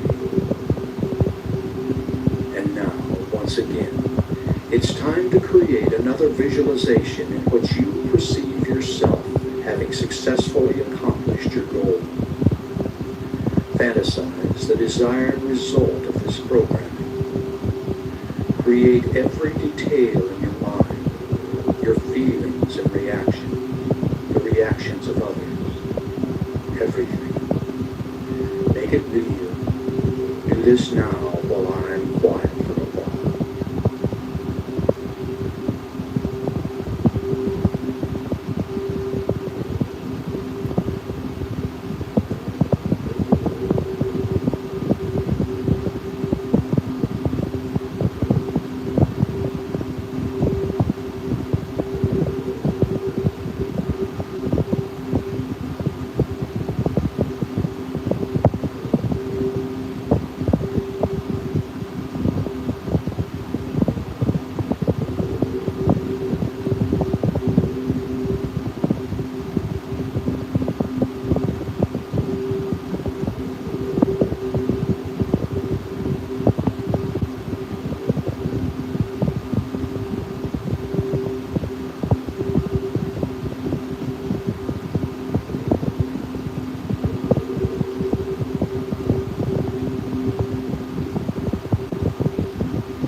Just seen your own reality.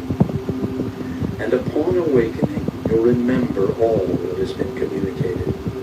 You'll awaken feeling as if you just had a refreshing nap. Your head will be clear, and you'll think and act with calm and self-assurance, feeling glad to be alive and at peace with yourself, the world, and everyone in it. So let's come on up now. On the count of 5, you'll open your eyes and be wide awake. Number 1, feel the lifeblood returning to your arms and legs. Number 2, coming on up and at peace with all. Number 3, coming on up feeling an internal balance and harmony. Number 4, recall the situation in the room. And number 5, wide awake, wide awake. Open your eyes and feel good. Number 5, wide awake.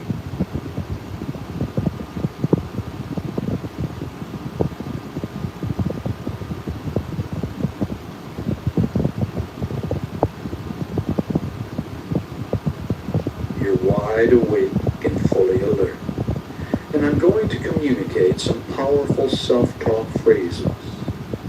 You can do other things if you wish while programming your mind by repeating the phrases after me.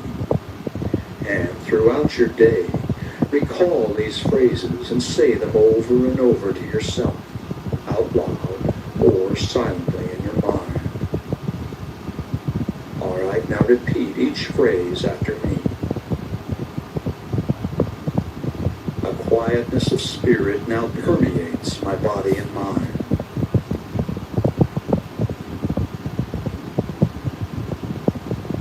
I release all tension created by stored up energy within my nervous system.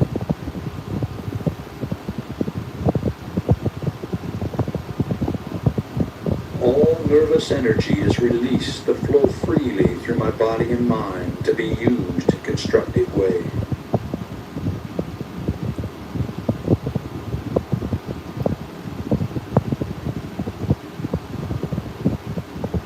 I feel calm, relaxed, and at peace with myself, the world, and everyone in it.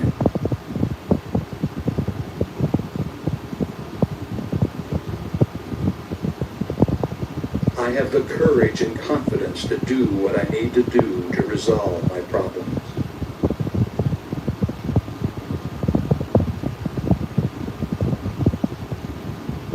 I can resolve my concerns and conflicts with minimal effort.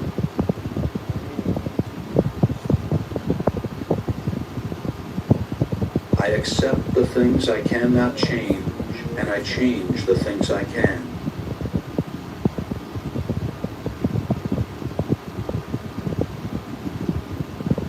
I accept who I am. I always do my best, which is all anyone can ask.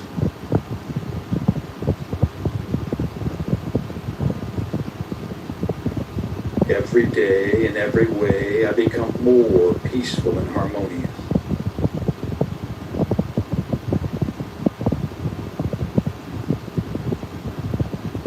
Negativity flows through me without affecting me.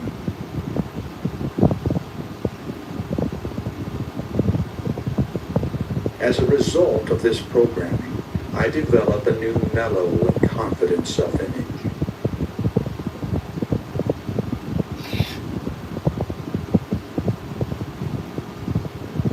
The words, quietness of spirit, are my key trigger words for post-hypnotic conditioned response.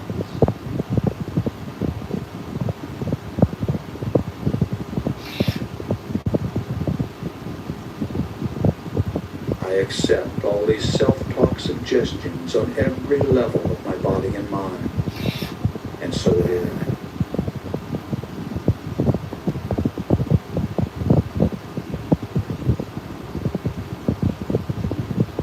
A quietness of spirit now permeates my body and mind.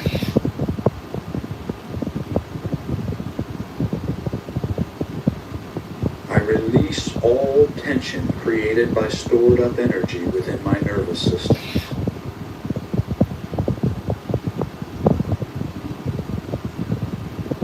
All nervous energy is released to flow freely through my body and mind to be used in constructive ways.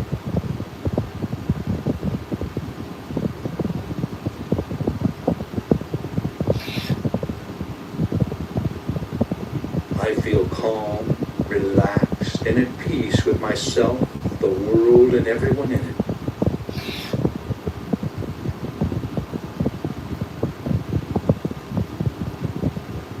I have the courage and confidence to do what I need to do to resolve my problems.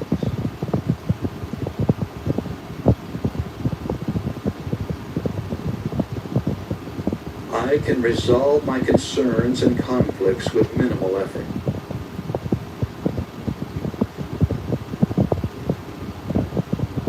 I accept the things I cannot change, and I change the things I can.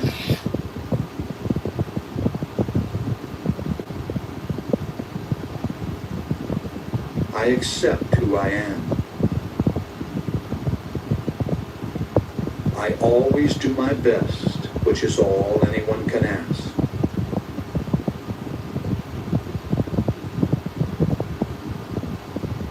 Every day, in every way, I become more peaceful and harmonious.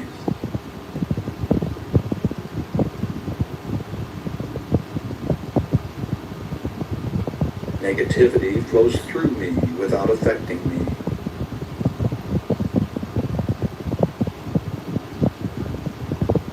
As a result of this programming, I develop a new mellow and confident self-image.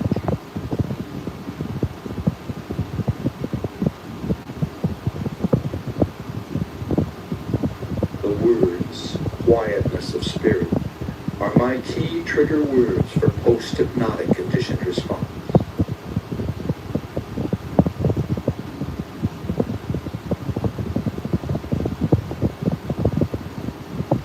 I accept all these self-talk suggestions on every level of my body and mind, and so it is.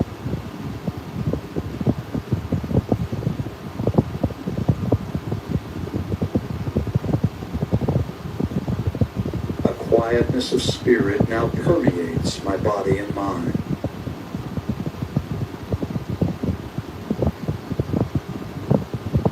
I release all tension created by stored up energy within my nervous system.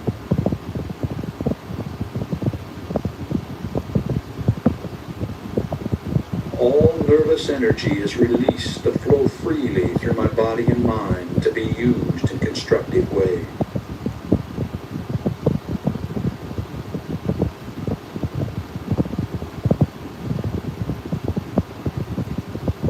I feel calm, relaxed, and at peace with myself, the world, and everyone in it.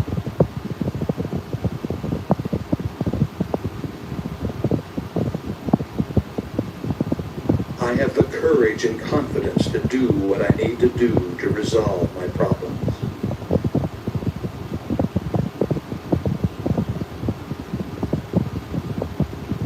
I can resolve my concerns and conflicts with minimal effort.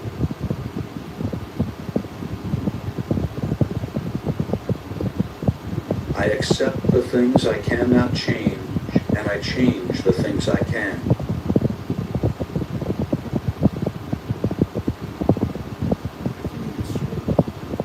I accept who I am.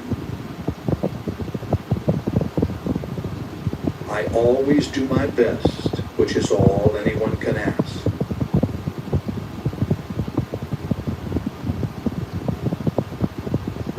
Every day, in every way, I become more peaceful and harmonious.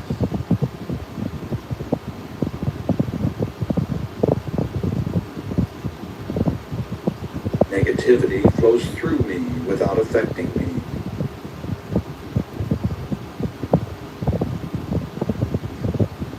As a result of this programming, I develop a new mellow and confident self-image.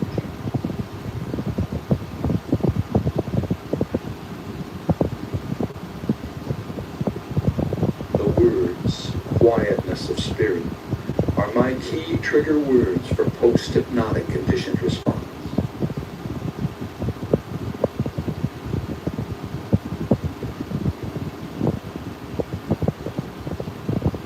I accept all these self-talk suggestions on every level of my body and mind, and so it is.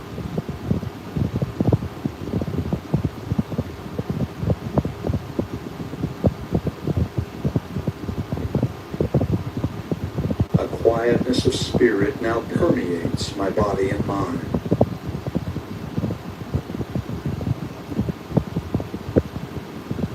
I release all tension created by stored up energy within my nervous system.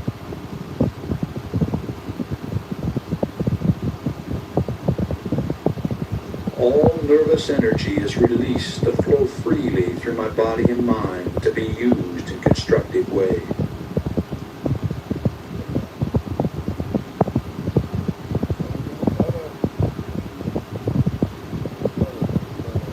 I feel calm, relaxed, and at peace with myself, the world, and everyone in it.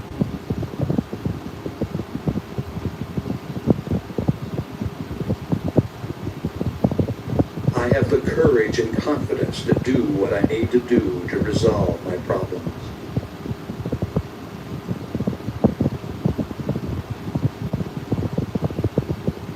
I can resolve my concerns and conflicts with minimal effort.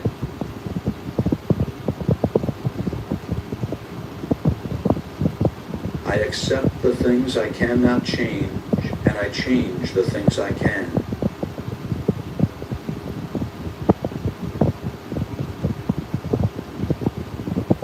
I accept who I am.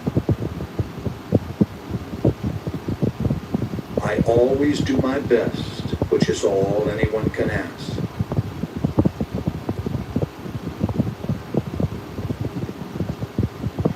Every day, in every way, I become more peaceful and harmonious.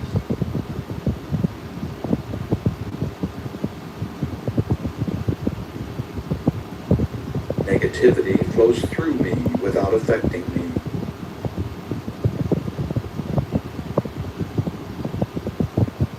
As a result of this programming, I develop a new mellow and confident self-image.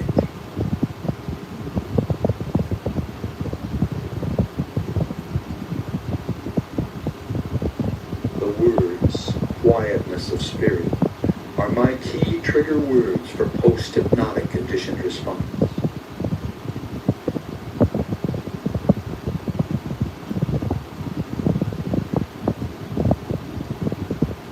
I accept all these self-talk suggestions on every level of my body and mind, and so it is.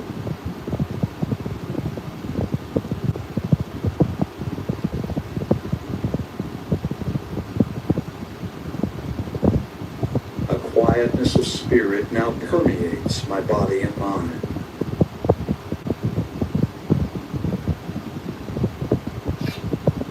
I release all tension created by stored up energy within my nervous system.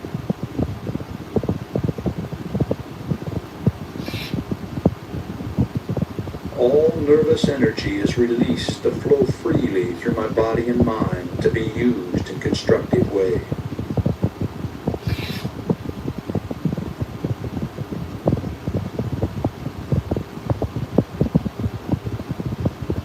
I feel calm, relaxed, and at peace with myself, the world, and everyone in it.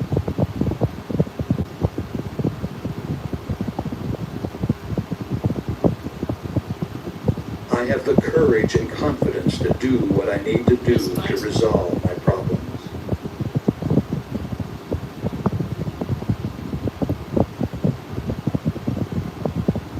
All right. The self-talk phrases session is now complete, and in 20 seconds, the sleep programming introduction will begin.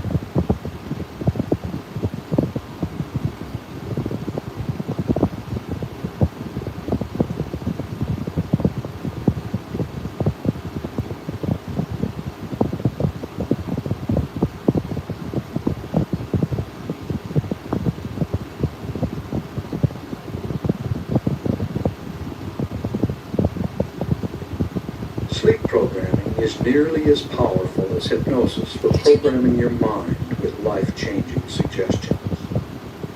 All you have to do is listen to the session as you go to sleep. As you relax and drift into first stage sleep, the cycle per second activity of your brain slows down to alpha.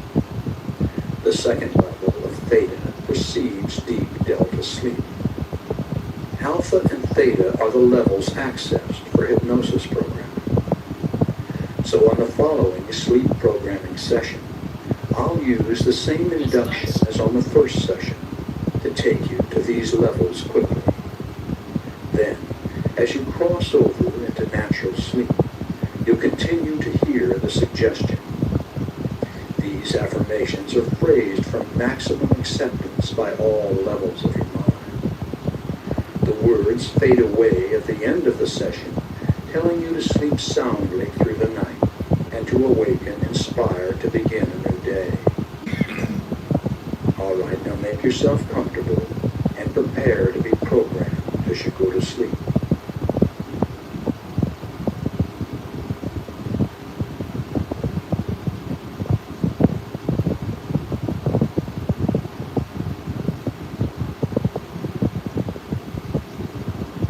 Close your eyes and get comfortable. It's time to breathe deeply and relax completely. Breathe deeply and relax completely, allowing a quietness of spirit to come in. Feel the blood flowing through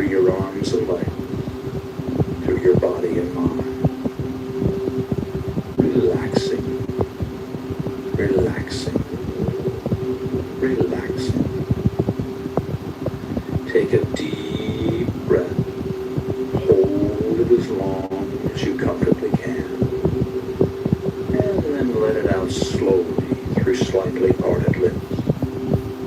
And when the breath is all the way out, contract your stomach muscles and push it even further out and further out. And then repeat this process of breathing deeply and relaxing completely. And if any outside thoughts should come into your mind, simply brush them aside and return your concentration to the sound of my voice. And breathing deeply and relaxing completely. Breathing deeply and relaxing completely. And now use your imagination and feel your body relaxing one part at a time in response to my words. Play the role, play the part, and mentally relay the relaxing suggestions into that part of your body. And feel them take effect. Feel your body relaxing, relaxing, relaxing. And the relaxing sensations are now coming into the toes of both of your feet at the same time. Moving right on down into your arches, into your heel, and on up into your ankle. Completely relaxed, completely relaxed. And these soothing sensations are now moving on up your legs to your knees, relaxing all the muscles as it goes. And on up your legs to your thighs and to your hips. Just completely relaxing. And your full attention is on the sound of my voice. As the relaxing sensations move into the fingers of both of your hands. Relaxing your hand. And it now moves on up into your forearm. Relaxing your forearm. On up into your upper arms. Relaxing your upper arm. And your fingers and hands and forearms. You know, this is not like Western man, and this like the boy has the soul of an animal, and only the Jew has the fully complete soul. Like, come on, man. This is not what the Jews think. This is I can show you from your rabbis where they think this. Come on. This is not what. Show me. Then show me. Oh, are we gonna do this again? Do you know how many times we've done this? Like, I've never seen this. Maybe you can educate me. God. Come on, you can change the mind of someone. Talmud. It's in the Torah. Talmud. I mean, it's in the Torah as well, but it's more spelled out in the Talmud. Yeah. I mean, like, it's in your political system. You know, what are you talking about? It is in the political system. I mean, like, what kind of hallucinating worse than the first version of ChatGPT? Shapeshifter, if I told you that usury, that my word for usury, Shapeshifter, if I told you that my word for usury derives from the word for bite, right? Like, it's not bad. And then Daniel actually Prophet Daniel talks about how bad usury is. It's like the equivalent of rape, because usury is to rape a society over time and an economy. But in Deuteronomy, it says, I mean, you can do it to the goy, but not to the Jew.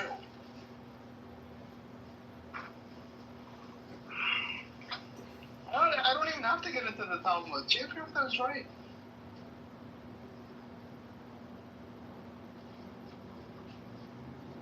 Did you know?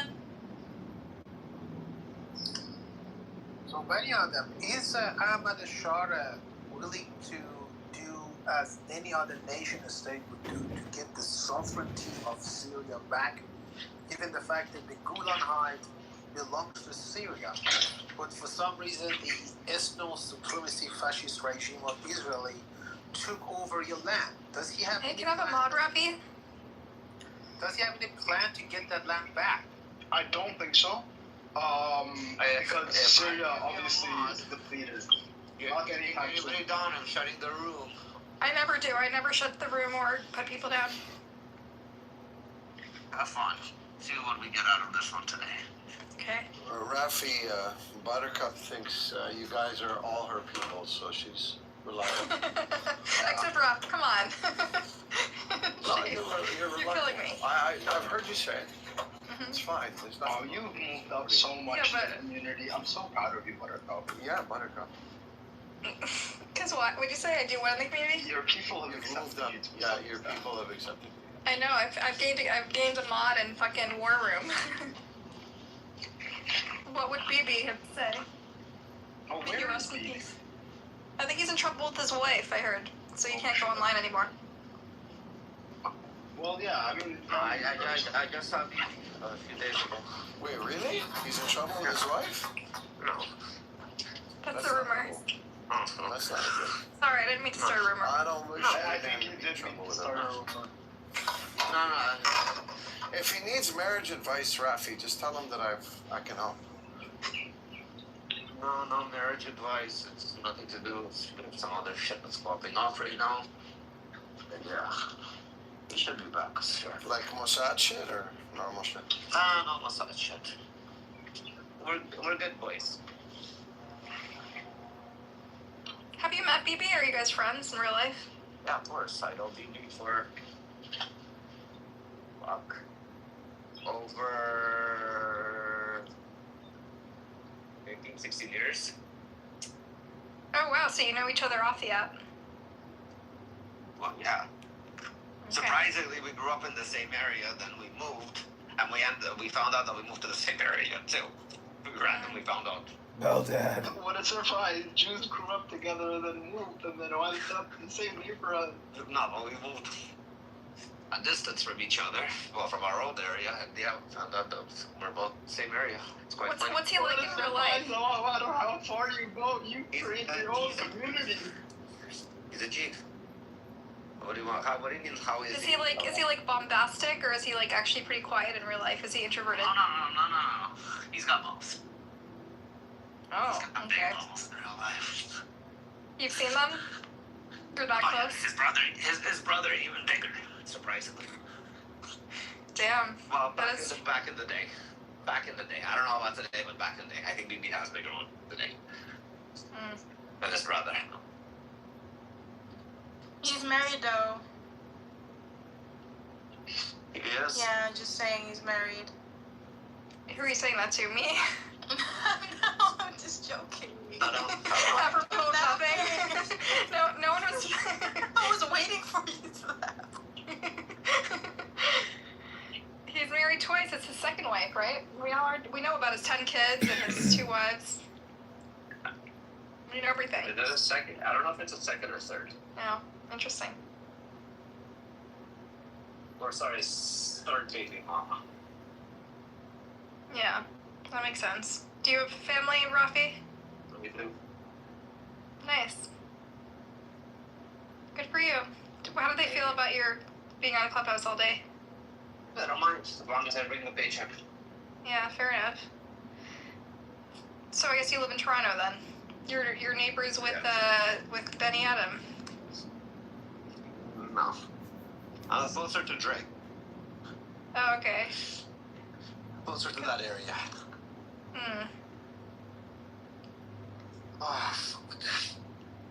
Anyway, so today in our room today, Rafi, we were talking about the top negotiator for the hostages, who today, in an interview, says that he spoke about how this sort of myth of a complete victory has sort of, and how the government has rejected many hostage deals in favor of partial deals so that they could continue the war. I don't know. Did you see that clip or did you I miss did it? not see that clip, but again, everything's easier said after the fact. They can say anything they want after the fact. Fair enough, but in the moment, people were already saying it. That's the thing. I understand. People are, again, listen, to start a conspiracy, it starts from something truthful and then it fucking gets exaggerated. But in the moment, the hostage negotiators and Yoav Gallant and the people who were running the war. It's easier said after the fact than why wasn't it said? We're not talking about after the fact. We're saying in the moment they were saying it. They were saying we had specific war goals. The same people, okay. Rafi, they said we had. Did she go missing? Where did she go? Kick her. I don't know where she went. As you were losing the debate with her.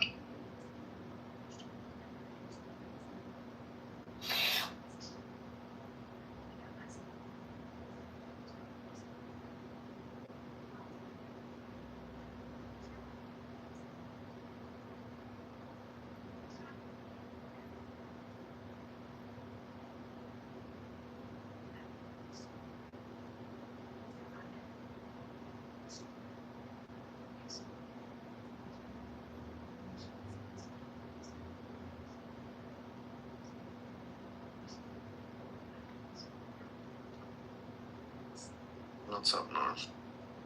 Yo, what's up? I'm hearing good things about this room. Buttercup and I have Buttercup modded here for fairness. We wanted to see how fair we can go with this. She is such a fair maiden. I gave her a mod. Why isn't she here anymore? She's gonna come back. I think you should bring her up again because you cannot debate with her. You should bring Buttercup again. I don't know. She keeps going somewhere. I think she should join the IRGC. She's perfect for them. No, if she joins it will be better for you. She will damage you more as she damage Rafi in this debate. No. I have Buttercup very. He's good. Why is Buttercup in the audience? Lauren, did you recruit Buttercup? No, I just I was in the other room with El Normo, but the African. Someone kicked me, Rafi. I think it was Glow. Glow, did you kick me? No, she didn't. Can you please? I want to hear Soren. It wasn't even here, Butter. Butter, I just came in. Hold on. How did you I'm right here. I hate the Jews. But Daniel's sleeping. I hate the Jews. Buttercup, hold on, Norm, 1 second. How can you get kicked if you came back in, Glow? Buttercup. What do you mean? You can't come back into the room. No, I got kicked off the stage because I was a mod. Bit of a liar. I was in the middle of talking and then I got booted off the stage and you weren't paying attention. I'll be fair here. I'll be fair. Rafi, what the fuck? Don't worry about it. I'm being fair. I want equality. You don't want we gotta have a conversation. It can't just be an echo chamber, right? I want equality. He wants a real back and forth. Where's the equality for your sister, Rafi? This is gonna turn into a shit show, guys. Yeah, not necessarily. How about that peace plan with Lebanon, Fadi? Is that wonderful or what? Sheep is trying to talk to me. Oh my goodness. How about that? Are you done? Are you done defending Epstein or? No, it's the peace plan. Who do it? Are you? So you're over the being an Epstein apologetic? No, but how can you? You're not over it. Okay, you're not over it. Did you kick me? You're not over it. How about that peace plan with Lebanon? Who's looking Rafi, did you hear about this? What do you think of Norm being an Epstein apologetic? I tried to get him to admit that Epstein was a pedophile, and he refused to admit it. I don't have to admit somebody else's crime. Let's go back to what do you think of that? What do you think? I'm asking Rafi what he thinks. I have no opinion. To be honest, I didn't read none of the Epstein files myself. Me neither, by the way. I don't know where it actually says what makes him what he is, to be honest. Well, he was, Why doesn't anybody talk about the Emirati sheikhs that do worse we were than we Epstein? were talking about how he Because they was were Muslims. soliciting Yeah, minors. exactly. They were Muslims. Because they were Muzzies, that's why. Soliciting a little girl. And Nobody- I was trying to see if I was trying to see if Norm It's Green true, they're would, nasty motherfuckers. They like to take shits say on that people. he doesn't support pedophiles. But Oh, no, I for whatever reason, Norm Green decided he's just going to defend Mr. Epstein. No, Norm Green. Oh my goodness. Epstein. He's dead. That's not what we heard on the tape. Nobody. That's not what we heard on the tape, Norm You Green. were there. What do you mean? Norm Green from New York. We heard it. Yes, I'm here. As far as I know, he's dead. Unless did you respect the life? Are you one of tried to get you to clear the air. Your name is I tried to get nothing in the air? I tried to get you to clear the air. Nothing in the Can air. I get a word in? Can I get a word in? Yes, go ahead. Yes. Thanks. Let's talk about the Lebanon. No, hold on. Normo, just give me a second. How come everybody likes to talk about Epstein and nobody likes to talk about the sheikhs in the Emirates that do worse to women? I don't know. You'll have to talk to everyone and no one. You have to talk to everyone. No, you said how come everyone does this and no one does that? You, I don't know. You just gotta find. sorry. No, I would like to focus on. I would like to focus for a moment. Your deal? Yes. No, I mean, you haven't come to many of my rooms, so how would you know that? The deal is So that are you Norm Green spent 30 minutes defending Epstein. No, I didn't 30 defend minutes. him, no. 30 minutes. Let it go. You're annoying because I just asked you a question and you couldn't answer my question. Because I don't know who everyone and no one is. No, actually, Shapeshifter, what he said. Hold on. Is Shapeshifter Fadi the one that? Yes, he's a big liar. A big liar. And he's a Jew hater. And this Soren person is defaming Norm. That really bothers me. Uh-oh. Guys, I don't want this shit. Yeah, guys, relax. Nobody said anything about the Holocaust. Everybody relax. Everybody relax. They said that they would not comment on something. Okay, we have a fucking rule in this room. We have one mic policy. Okay, so we're gonna speak one mic. Nobody go off their fucking mics. We're gonna give it to Buttercup. She started the conversation. If you guys want to rebuttal it, you guys can rebuttal it. Okay? We're gonna do it fair. Buttercup, the floor is yours. Are we going back to the old topic about the I don't know, whatever negotiators? topic you want to trigger the room with, the floor is yours. All right, so we were in the middle of sharing a clip. There was the top lead negotiator for the hostages in Israel. How they, he basically disclosed today that there were multiple complete deals that would have released the hostages earlier in the war and spared many of their lives. But the government rejected it in favor of partial deals because they wanted the war to continue, right? And so that's what we were talking about. And Rafi pointed out, hindsight is always 20/20, right? It's easier to play called Monday Night Football or whatever. Like you can always quarterbacking or whatever. You could, in retrospect, you can always say we shoulda, woulda, coulda, shoulda, woulda, right? However, in the moment when these deals were being proposed, I think it was like a year into the war when they were going to sign a deal to release many of the hostages. The military top brass and intelligence top brass and the negotiators were sounding the alarm that they were close to a deal, and then Ben-Gvir and Smotrich went out of their way to sabotage it, and the government decided in the last hour to move the needle. So they had certain war goals, and they changed the war goals in the final hour in order to prevent the deal. And in fact, 6 hostages were shot the day after because they added last-minute provisions into the deal. So I don't think this is like, I don't know. Rafi, do you want to jump in? Wait, are you blaming Israelis for the murder by these deranged, debauched terrorists? I'm blaming them for sabotaging deals that could have odd. spared them from these deranged Maybe that lunatics. wasn't a deal that they wanted. They did want it though, and well, that's what I'm saying. The news today, El Normo. The news today is that the hostage negotiators are saying they had a deal, and that Israel and that Netanyahu's leadership sabotaged it in favor. Deal, right? There was a complete deal. There were multiple complete deals that were proposed that would have released all the hostages. Deal. I didn't say it's complete or not. By the way, didn't Trump get the hostages out? The deal that they got out was the exact same deal they would have gotten a year ago at a lower cost. No, because Hamas had to disarm according to the Trump deal. Remember? So, except they haven't disarmed, right? But they didn't. Well, now we've taken almost 75% of Gaza. So yes, 75% of them are disarmed. The disarming had to do with ending the war. It had nothing to do with releasing the hostages. They could have freed the hostages within. Yes, it's all part of the 20-point deal. Well, so shut up for a second. No harm. Shut up. The top negotiator who represented the hostages, who was involved in all of the talks, claims that there was deals on the table to release all of the hostages that the government refused. Why? What was their justification? Because they needed to continue the war. They couldn't do that if the hostages were released. That's part no, of the war.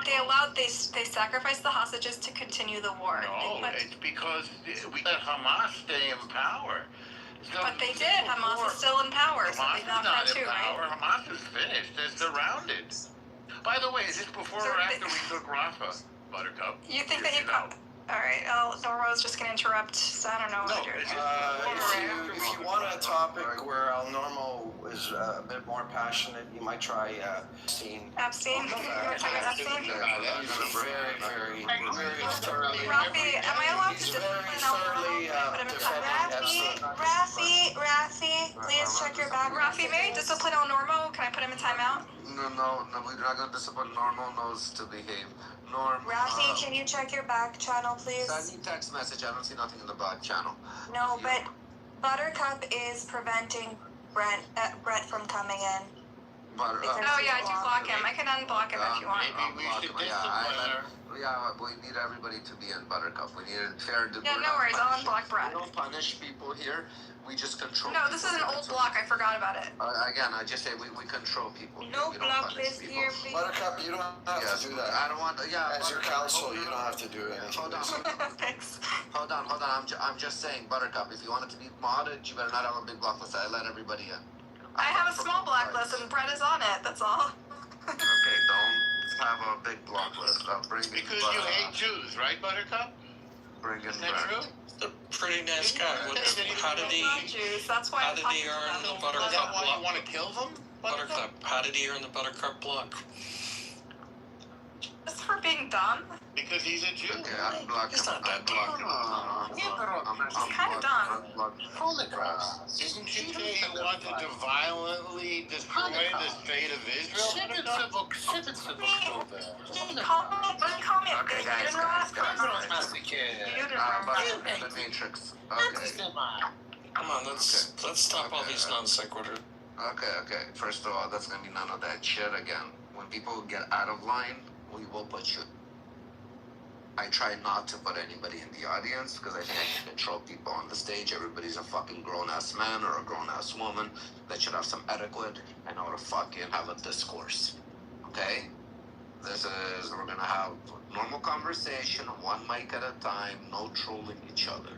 You guys can continue. My ass is fully grown, but it's a little rumbly. Alright. But I just was wondering, could we get a room reset, bro? Yeah, no problem. Buttercup, did you unblock him?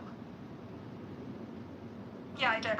Yes. I think we're talking about the peace deal with Lebanon. No, we're talking about the Epstein.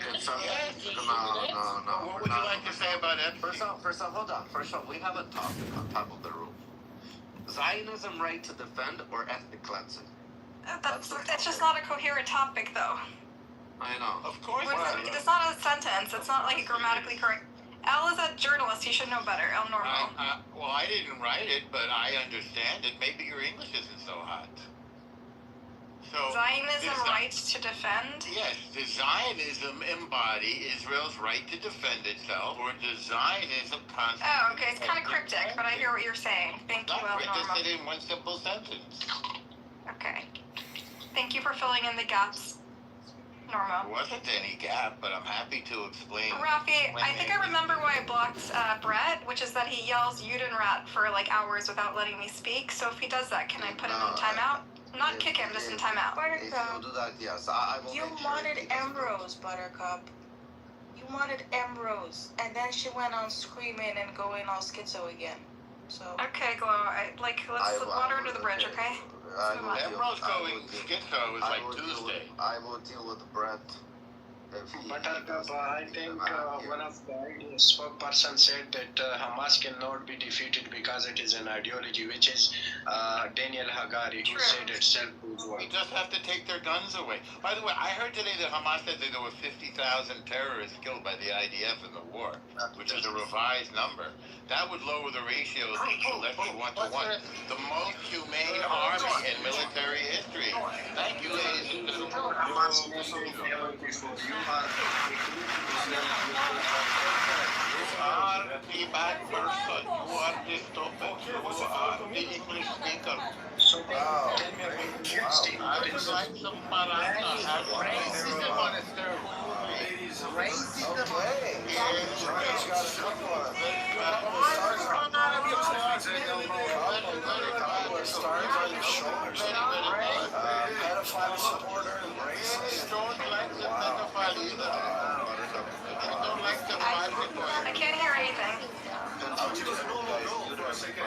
Okay. They get out of line like this, instead of putting them down, control them. These are grown-ups, now they're actually Do you want help babysitting? That's what I'm doing up here. Please tell Norm to stop being racist. Yeah, Norm, stop being racist. I love race. Fighting is not a crime. I'm a fat racer. I love racists. Wow. I'm an E-racer. You love race. Okay, guys, let's move on. I want to answer the question as the title question. You know what I like Ayatollah. How many? Rafi, you want this to be a serious room or a joke room? How many? Alright, we're gonna mute you. Sorry, he's giving me permission. The first warning is a mute. The second one is mute. The third one you go down for 5 minutes, then you come back up. Yeah, Rafi? Okay, that's the rule. You get 2 mutes and then you go down for 5 minutes. That's why we have to be draconian about it, Rafi, okay? First word interruption, you get a mute. Second mute, after a second mute, you go down. Can we talk For some 5 Farsi in minutes. here? Let's talk some Farsi. I wanna answer the question, the title question, Rafi. Oh, what do you Can I answer it? No. Okay, so I think that I am still, as an anti-Zionist Jew, I am still ambivalent about whether Zionism was doomed to fail to begin with, or it morphed into something supremacist. If it was inevitable that it would become the supremacist genocidal entity, or if there was hope, there was an idealistic Zionism that could have been salvaged at one time. And I want to kick off the question to say, was Zionism doomed from the start to turn into this genocidal supremacist thing, or was there an idealistic version of it that could have been sustained? Who wants to take the... What was in the heart? Zionism, Buttercup. Why don't you tell the room what it means? What was in the heart? I'm referring to you, Buttercup. What was in the Oh, heart? you're shaking. Tell them what was in the heart? Zionism. Oh, it's not your... Normo, it's Shape's turn. Yeah. No, I asked you a question before we started speaking. Shh. No. You're gonna go next. It's gonna be Shape and then Normo, okay? But I asked you a question. You wanted to find it first. I want to hear your question after Shape, okay? You're asking the same question, so just let one of you do it. Yes. Okay. Well, it seems that in the heart of Theodore Herzl was the displacement of Palestinians, if you read his diaries. Okay, okay, fair. I didn't read his diaries. I don't know why you didn't. I'm sure you can provide... So what is it? The women are speaking. All right, The women are speaking. That's mute number 2. The third mute, you go in timeout, okay, Normo? No, I thought you...